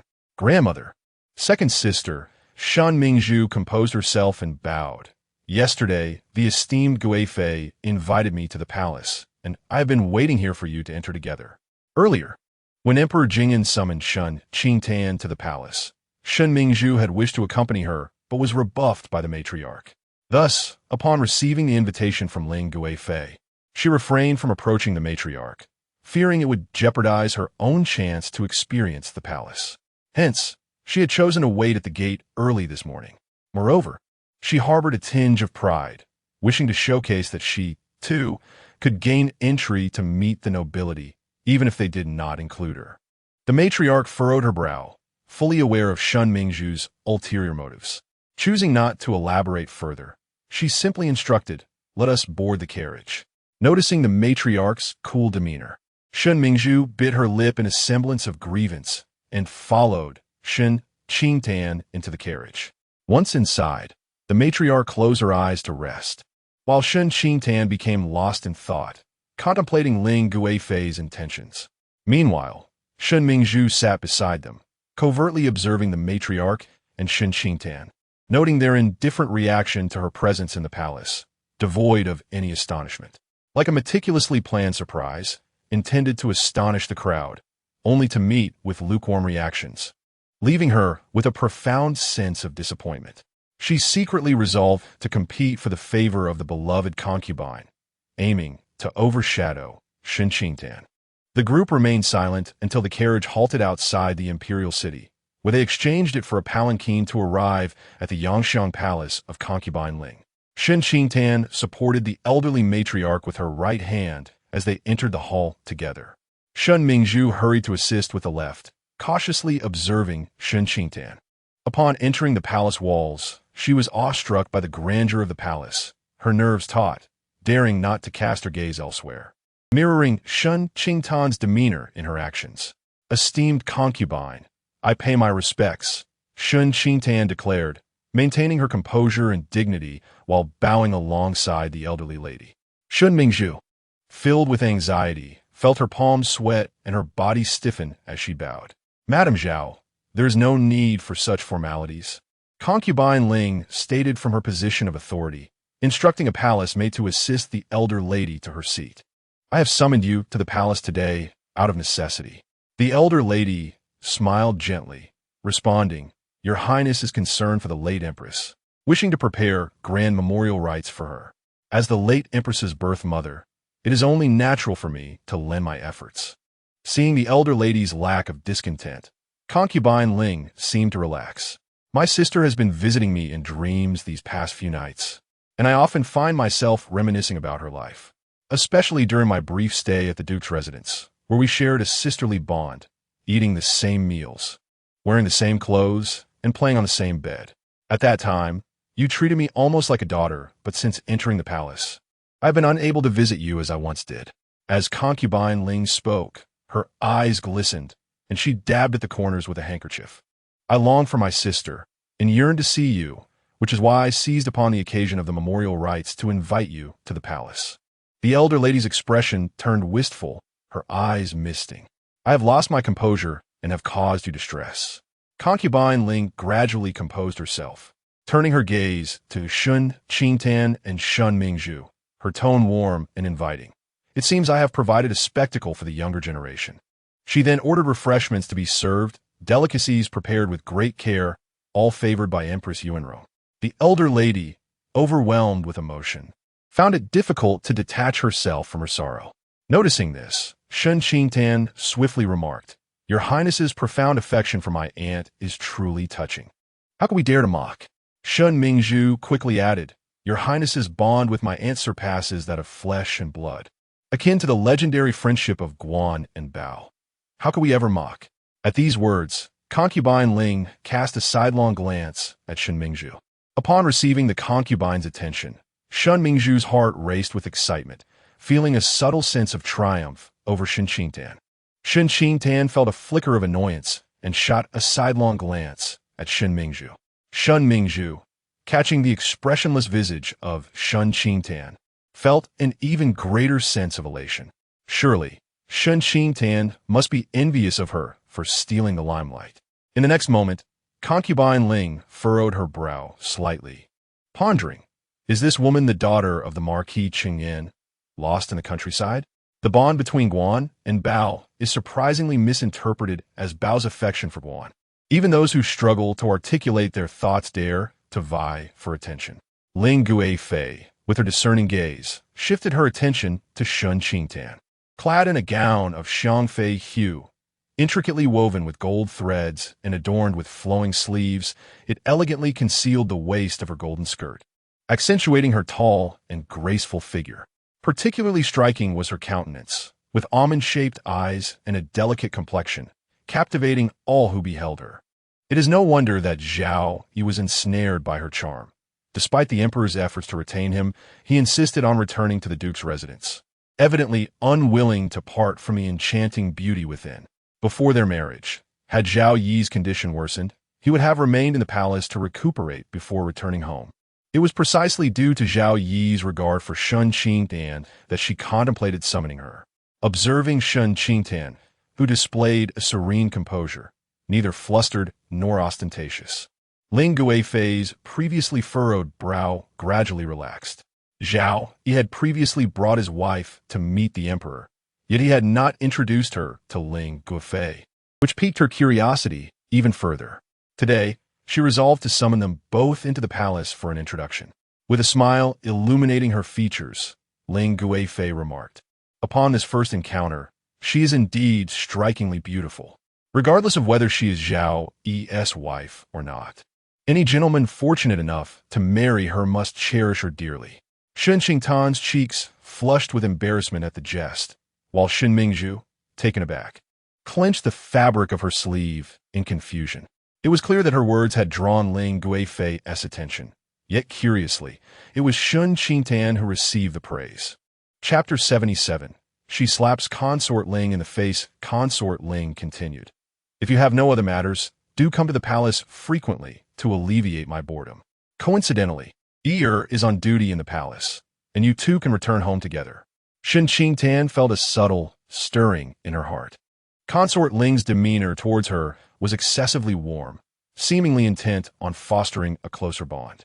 The Emperor Jingyan's deepest affection lay with Empress Yuanrong, and because she cherished Zhao Yu, the Emperor extended that affection to Zhao Yu as well. In fact, due to Consort Ling's past rescue of Empress Yuanrong, the Emperor regarded her with a certain fondness. If she were in Consort Ling's position, she would undoubtedly treat Zhao Yu well. After all, Zhao Yu was not a prince. No matter how much the Emperor favored him, he could never be bestowed the title of crown prince. Moreover, to the world, Zhao Yu was perceived as someone not destined to live long. There was no benefit for Consort Ling in this regard. Conversely, treating Zhao Yu well could indeed earn her the Emperor's favor. Nevertheless, Consort Ling still agreed to the Duke of Un's request to persuade the Duke's household to confer the title of heir on Zhao Ju. The fundamental reason behind this was Zhao Yi's frail health. Thus, did Consort Ling wish to grasp both opportunities? After pondering Consort Ling's intentions, Shen Qingtan spoke gently. "Your Highness, as you preside over the affairs of the 6 palaces, the princes and princesses have grown and are of marrying age. I fear you shall soon find yourself overwhelmed with responsibilities. If I were to visit just once or twice, that would suffice, but should I come repeatedly, you might find me a source of headache." Shen Mingzhu, unwilling to concede, interjected, "Your Highness, I find great fondness in your presence and would be delighted to come to the palace to entertain you. Yet, you now hold the esteemed position at the top of the harem and are burdened with numerous duties. How could I dare to intrude upon your time?" As soon as these words were spoken, the expressions of everyone in the grand hall darkened significantly. For Consort Ling had just expressed her deep sisterly bond with the late Empress, and in an instant, Shen Mingzhu's words implied that Consort Ling harbored aspirations for supremacy. Was this not a slap in the face to Consort Ling? Consort Ling, feigning a smile that did not reach her eyes, replied, "I am merely a humble consort, hardly worthy of being called the foremost in the harem. My current role in managing the affairs of the 6 palaces is simply to alleviate the Emperor's burdens." Seeing Consort Ling acquiesce to her remark, Shen Mingzhu failed to discern the underlying implications and assumed Consort Ling was merely being modest. She quietly exhaled, shifting her focus to observe Shen Qingtan and the old matroness expressions, only to find them both frowning. Unable to help herself, she lowered her head and pouted. She had long realized that these two were not wishing her well. Consort Ling chose not to argue with a fool, her mind occupied with the hidden meanings behind Shen Qingtan's words. It was particularly concerning that Shen Qingtan had brought up the prince's coming of age. Consort Ling was acutely sensitive to this phrase and could not help but overthink. She probed gently. "Qingtan, you are a renowned, talented woman in the capital, well acquainted with the daughters of various families. In your view, which young lady would be well matched with which prince?" In response to your Highness's inquiry, a good match requires more than just a harmony of social standing. The compatibility of their characters is equally essential. I have already taken a husband and do not associate with other men. Thus, all my understanding of them comes solely from second master. However, the second master seldom ventured out, preferring solitude and rarely mingling with the other princes. As such, I am utterly unaware of their temperaments, and I dare not offer counsel to your Highness. Rather than alleviating your burdens, I may inadvertently complicate matters. At this juncture, Shen Qingtan could not help but smile faintly. Among the princes, the one I am most acquainted with is Prince Yu, having encountered him during both autumn and spring outings. Prince Yu possesses a refined and gentle disposition, quite akin to the second master's character. With a second master not afflicted by such frail health, they would surely find common ground and become close friends. Ling Guifei's eyes flickered slightly. Shen Qingtan's implication was clear. Zhao Yu had never engaged with other princes, only being familiar with Prince Yu. Should the two have the opportunity to meet, a bond could very well form. If Prince Yu were to grow close to Zhao Yu. Alas, the second master's condition has worsened, and the physicians provide no signs of improvement. Shen Qingtan suppressed her smile, indulging in self-deprecation. The emperor, in a bid to console me, granted me flowing rewards, urging me to care for the second master and not to add to his troubles. As her words fell, Shen Qingtan's fingers rested upon the flower thread inlaid bracelet adorning her wrist. Ling Guifei's gaze settled on the bracelet. Such intricate craftsmanship was exclusive to the palace. A gift from Emperor Jing'an. Following her marriage to Zhao Yu, Emperor Jing'an had bestowed upon her exceedingly generous rewards. Such a level of favor had not been seen by any minister's wife throughout history. Ling Guifei began to reassess the dynamics between Zhao Yu and Shen Qingtan, both women astute enough to recognize their mutual probing. As spouses, Shen Qingtan's expressed sentiments, were they perhaps influenced by Zhao Yu's guidance? Furthermore, the discord between Zhao Yu and Zhao Ju could pose a risk, should her machinations propel Zhao Ju towards becoming the heir of the duke's estate. And should Zhao Yu's health deteriorate as a result, it is conceivable that the emperor's ire would fall upon her. Ling Guifei suppressed her myriad concerns and addressed Shen Qingtan and Shen Mingzhu. The flowers in the imperial garden have bloomed beautifully. I believe the scenery is lovely. You two sisters-in-law should take a leisurely stroll. She then instructed a palace maid. Hui Chun, please escort them to the imperial garden. The maid complied respectfully, ushering the two out of Yinxiang Palace. As Shen Qingtan stepped outside, she cast a glance back at the ornate Yinxiang Palace, pondering whether Ling Guifei would indeed request the duke's estate to bestow the title upon Zhao Ju. Were she in Ling Guifei's position, she would surely advocate for Zhao Yu before Emperor Jing'an to gain his favor.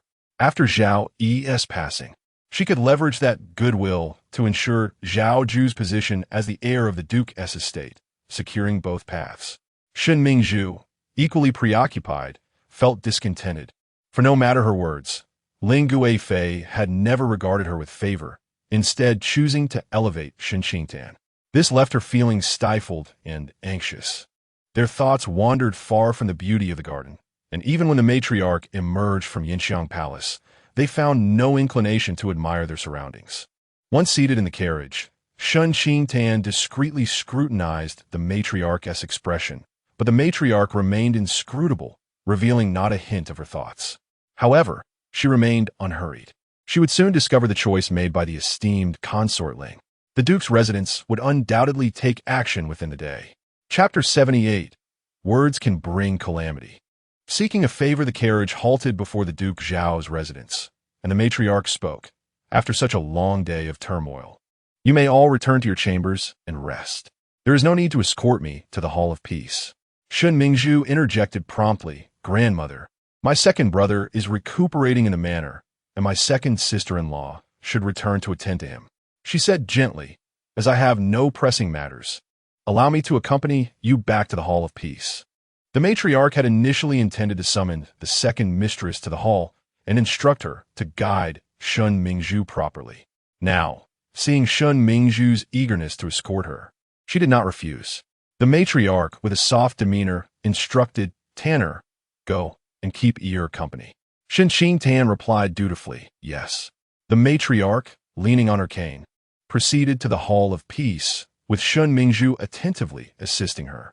Deep down, Shen Mingzhu harbored resentment for not receiving special favor from the favored concubine Ling. Despite having outshone Shen Qingtan in the palace today, she ultimately failed to capture concubine Ling's admiration, all due to Zhao Yu's close ties with Prince Yu, which earned Shen Qingtan a favored status. A wave of contempt surged within her, aside from Zhao Ju's superior health. He paled in comparison to Zhao Yi in every other regard. Had Zhao Ju not been so ineffectual in forging connections with Prince Yu, she would have long overshadowed Shen Qingtan in the hall of Yinxiang. How could it be that Shen Qingtan stood triumphantly before her, as the two ladies, accompanied by their maidservants, traversed the cobblestone path? They reached the moon gate, where they overheard a conversation. "Xiaoye, you have painstakingly saved all your dowry money for me. What shall I do if I cannot repay it? Furthermore, you helped me fulfill our master's tasks, but neglected your own duties and suffered punishment. My debts to you are mounting. What of it? If you are punished, how will you care for my family? Besides, it is but a trifling sum. If you cannot repay it, then so be it. If my family falls ill, you will surely exhaust your resources to help me." Xiaoye spoke with unwavering trust. Moreover, with your nature, you would repay twofold for even a single grain of kindness. Even if it means tightening your belt, you would never wish to owe anyone anything. What is there to be concerned about? Xiao Dao, moved, replied, "Those who gave me life are my parents. Those who truly understand me are Xiaoye."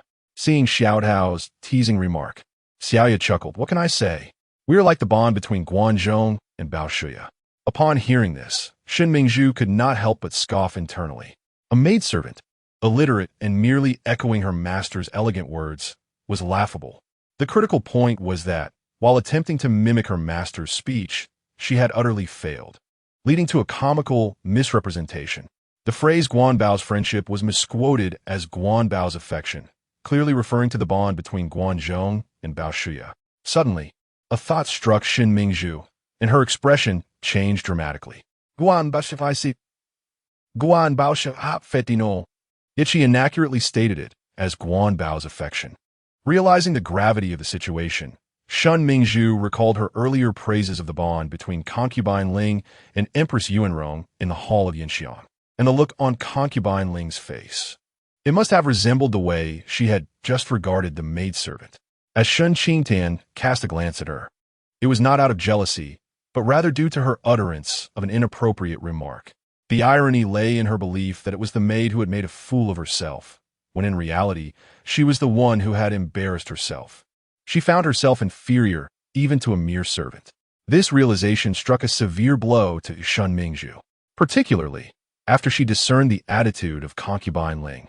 She was gripped by terror as she comprehended that her praise of concubine Ling as the foremost in the harem was not an act of modesty, but rather an indignation that refuted her words. Initially, she thought she was bestowing compliments upon concubine Ling, who held the highest position in the harem.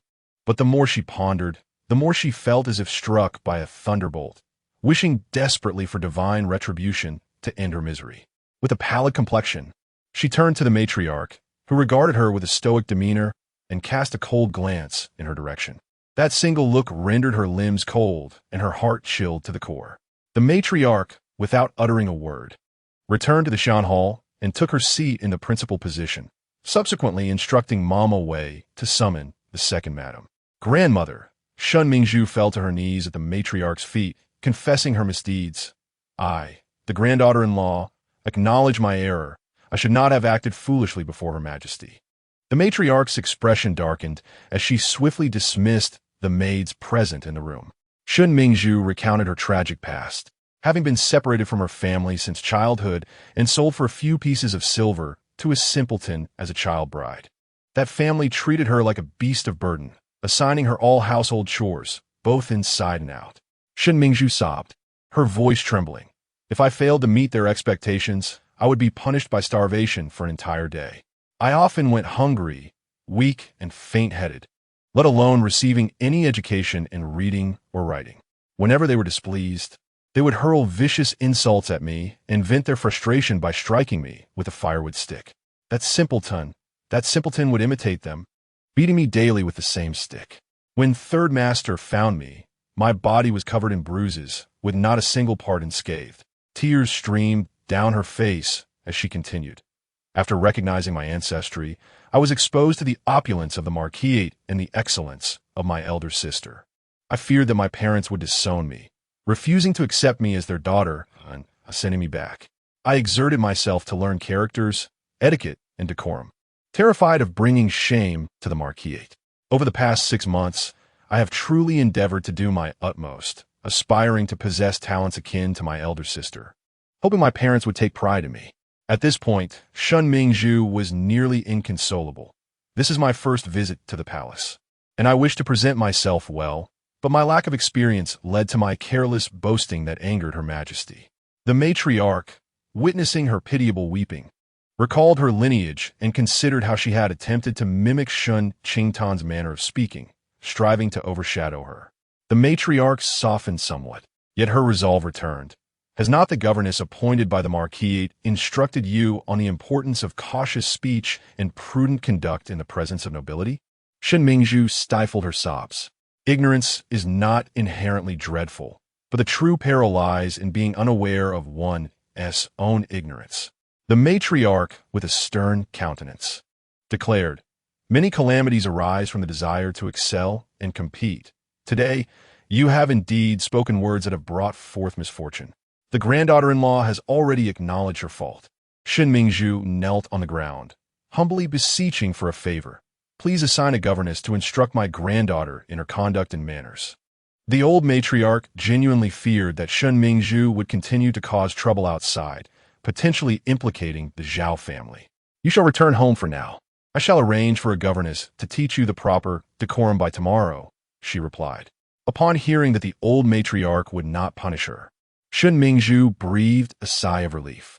She wiped away her tears and expressed her gratitude, saying, "Thank you for your kindness, grandmother." As she rose to leave the Shan Hall, she encountered the second madam hurrying towards her and quickly bowed her head in greeting. The second madam, oblivious to Shen Mingzhu's unusual demeanor, was preoccupied with thoughts of the old matriarch's audience with concubine Ling that day. The news of her return to the estate surely pertained to the matter of bestowing the title of heir upon Zhao Yu. Chapter 79. The Grudge of Seizing a Wife Mother. Your visit to the palace today must have been quite exhausting. The second madam feigned concern as she entered, bowing. "What could have happened that you did not change out of your formal attire before summoning me?" "This matter is of considerable significance," the old madam replied, casting a stern glance at the second madam, who wore a mask of feigned worry. "Shen Mingzhu has offended Her Highness in the palace. Had it not been for Her Highness's magnanimity, she would have faced punishment today." The second madam was taken aback, as this was entirely contrary to her expectations. The old madam shifted her tone, her voice sharp. "She lacks understanding of etiquette. As her mother-in-law, you should be aware of this. Did you not arrange for someone to instruct her in the proper decorum before her visit to the palace today?" The second madam's expression changed, and she replied, aggrieved, "Mother, I assumed that as the daughter of a marquis, she would be familiar with these fundamental customs. Who would have known?" She trailed off, her face flushed with shame. "I have indeed failed in my duties. I shall ensure she is better guided henceforth. You have indeed neglected your responsibilities. As for your son, you have not educated him properly, allowing him to commit such disgraceful acts in a sacred place, thereby bringing shame upon the duke's household. And as for your daughter-in-law, you have also failed to discipline her, permitting her to offend those of higher status." The old madam admonished. The atmosphere in the second house is now chaotic, leaving everyone in distress. "If you do not redirect your scheming inclinations towards proper conduct, I shall have no choice but to separate your branch from the duke's household, to prevent future calamities from implicating us all." Upon hearing the prospect of a division, the second madam's face went pale. She realized the old madam was genuinely enraged and was deliberately reprimanding them. "Mother, return now," the old madam commanded, dismissing her. "I am weary." The second madam's complexion fluctuated between shades of green and white. She had initially anticipated a discussion regarding the conferral of titles for the heir, only to find herself summoned for a scolding. She inwardly cursed Shen Mingzhu, vowing that if this troublemaker caused Zhao Yu to lose his title, she would ensure the girl faced dire consequences. The old madam observed the second madam's retreating figure, pressing her aching temples as she instructed a maid to assist her in changing into more comfortable attire. Once donned in casual garments, she stepped out only to find Duke Zhao arriving. "What did Her Highness say?" the old duke inquired. What else could she have said? It was merely a matter of the late empress's memorial rites, followed by discussions on the heir succession. The old madam sighed. Concubine Ling is playing the emotional card with me, laying the groundwork for titles. Zhao Yu lacks a broader perspective, while Shen Mingzhu is both fickle and competitive. She can misinterpret even the simplest phrases of camaraderie, all the while seeking to outshine Shen Qingtan. She recounted Shen Mingzhu's behavior in detail, also mentioning the exchanges between Zhao Yu and Xiao Tao. Duke Zhao remained silent, reflecting on the matter. Society places greater value on a woman's virtue than on her intellect. Often neglecting the importance of their capabilities, it is deemed sufficient for a woman to merely comply with men. Through today's events, I have come to a clearer understanding. A woman must be literate and insightful to grasp the larger picture and uphold greater virtues and refinement. The old madam poured herself a cup of tea and said contemplatively, "If a woman is entirely illiterate, devoid of thought and judgment, and overly competitive, she risks being led astray, potentially causing all manner of trouble." The old duke pondered. Those with ample wealth often hire tutors to educate their daughters in literacy and arts. But what are those families that lack such fortune? The old matriarch cast a sidelong glance at the duke. The prosperity of a clan is not solely reliant on the main lineage. The collateral branches also wield significant influence. Otherwise, why would you allocate a portion of the family estate for educational purposes, using the proceeds to support our clan's schooling? The duke countered, "What precisely are you implying? It is often said that marrying an unworthy wife can ruin 3 generations, while a poor husband can mar a woman's entire life." The matriarch articulated her thoughts. "We must not only nurture the males of our clan, but also invest in the education of our females. If the women of our lineage are virtuous and principled, their esteemed reputation will reflect the depth of our family. More importantly, well-educated young women often possess a considerable advantage in matrimonial negotiations. A favorable marriage can consolidate our family's influence, while a poorly matched union can breed enmity rather than alliances." The duke furrowed his brow, recognizing the merit in her words. The matriarch was resolute in her determination. Having heard Shen Mingzhu's words at the Yinxiang Palace, she wished to impart all the knowledge and principles from the library directly into Mingzhu's mind. With a cold huff, she expressed her suspicion that the Marquis of Qingyan was intent on marrying Shen Mingzhu into the duke's household, seeking to foster animosity with us. The duke remained silent. The matriarch asserted, "It is time to decide on the heir." Upon returning to the Lanxue courtyard, Shen Qingtan removed her makeup, donned a flowing skirt, and added a short waistcoat to her ensemble before seeking out Zhao Yu in his study. As she entered, she found Zhao Yu reclining by the window, perusing a book. "Why are you not resting in bed, given your discomfort?" Shen Qingtan gracefully approached and seated herself beside him. "Lying down is rather uncomfortable, so I came to the study to read," Zhao Yu replied, clearing his throat and closing the book. "Has the Empress treated you poorly?" he inquired. "The Empress is more eager to win my favor than to trouble me, much less offend you." Shen Qingtan recounted the details of her encounter in the Yinxiang Palace. "I do not wish for Zhao Yu to inherit the title. If he does, not only will the future of the duke's household be jeopardized, but our own lives will be far from joyous and free." Zhao Yu contemplated her words for a moment before responding gently. He once had the title within reach, yet he chose to reject it. Shen Qingtan instinctively asked, "Why?" If concubine Ling is coercing the Duke of Zhao into choosing Zhao Yu as the heir, what could be her motive? Zhao Yu closed the book and lifted his gaze to Shen Qingtan, momentarily taken aback by her change in attire, now adorned in a skirt that accentuated her graceful figure. The delicate pale blue fabric flowed elegantly, fluttering in the breeze, reminiscent of moonlight reflected on water, a vision of exquisite beauty. He found himself entranced by the swaying hem. After a prolonged silence, Shen Qingtan gently called out, "Second master?" Zhao Yu returned to reality, fixated on her strikingly radiant visage, fully affirming the capital's praises of her unparalleled grace and beauty. When she meticulously strategizes, she emanates a dazzling brilliance that irresistibly draws the gaze of those around her. Particularly noteworthy are her keen intellect and decisive actions, qualities that are truly rare. He suddenly recalled the look in Zhao Yu's eyes during their recent encounters. A glimmer of jealousy, even tinged with the bitterness of a rival's desire. Zhao Yu could not help but murmur, "No wonder. He will come to regret it." Shen Qingtan, unable to hear clearly, inquired, "What did you say?" "Nothing of consequence," Zhao Yu replied with a smile playing on her lips. "I merely find satisfaction in seeing someone else's discomfort." Knock, knock. The door was rapped upon, and Jiang Mu's voice called out, "Second master, second madam. Someone from the Shan Hall has come, requesting your presence." Chapter 80.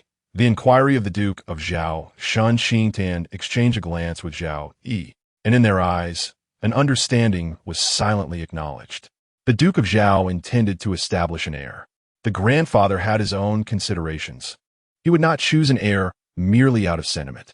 Zhao Yu coughed intermittently and reassured, "This matter is of great significance, affecting the rise and fall of the entire family. My grandfather would rather be scorned by the world as ungrateful than betray the legacy of our ancestors who built this foundation." Shen Qingtan gazed intently at Zhao Yu, whose eyes reflected an air of calm detachment, seemingly unperturbed by life and death, thus devoid of desires. The duke's household comprised 4 branches. The eldest branch had only Zhao Yu as its sole heir, while the second branch had only Zhao Yu as its legitimate son, with other illegitimate offspring lacking the qualifications to contend for the title. "Let us go," Zhao Yu stated as he prepared to leave. "Second master." Shen Qingtan instinctively grasped his sleeve. Zhao Yu halted, looking down at the delicate, pale hand on his sleeve, and then raised his gaze to her face. Noticing her hesitance to speak, "Is there something else on your mind?" he inquired gently. Shen Qingtan observed his unusually pallid countenance. His lips were not the usual pale hue, but bore a faint bluish tint, appearing even more frail than before. She had intended to suggest, "You should contest with Zhao Yu. We can take our time to strategize later. As long as you are willing to fight, Zhao Yu would stand no chance, regardless of his schemes." However, seeing his appearance and weakened state, it was evident that even a slight exertion would be taxing for him. She could not bear to see him strain his ailing body in a struggle for power. With a sigh in her heart, she ultimately refrained from voicing her thoughts. She resolved to delay the establishment of the heir for the time being. The eldest lady would likely also prefer that Zhao Yu does not attain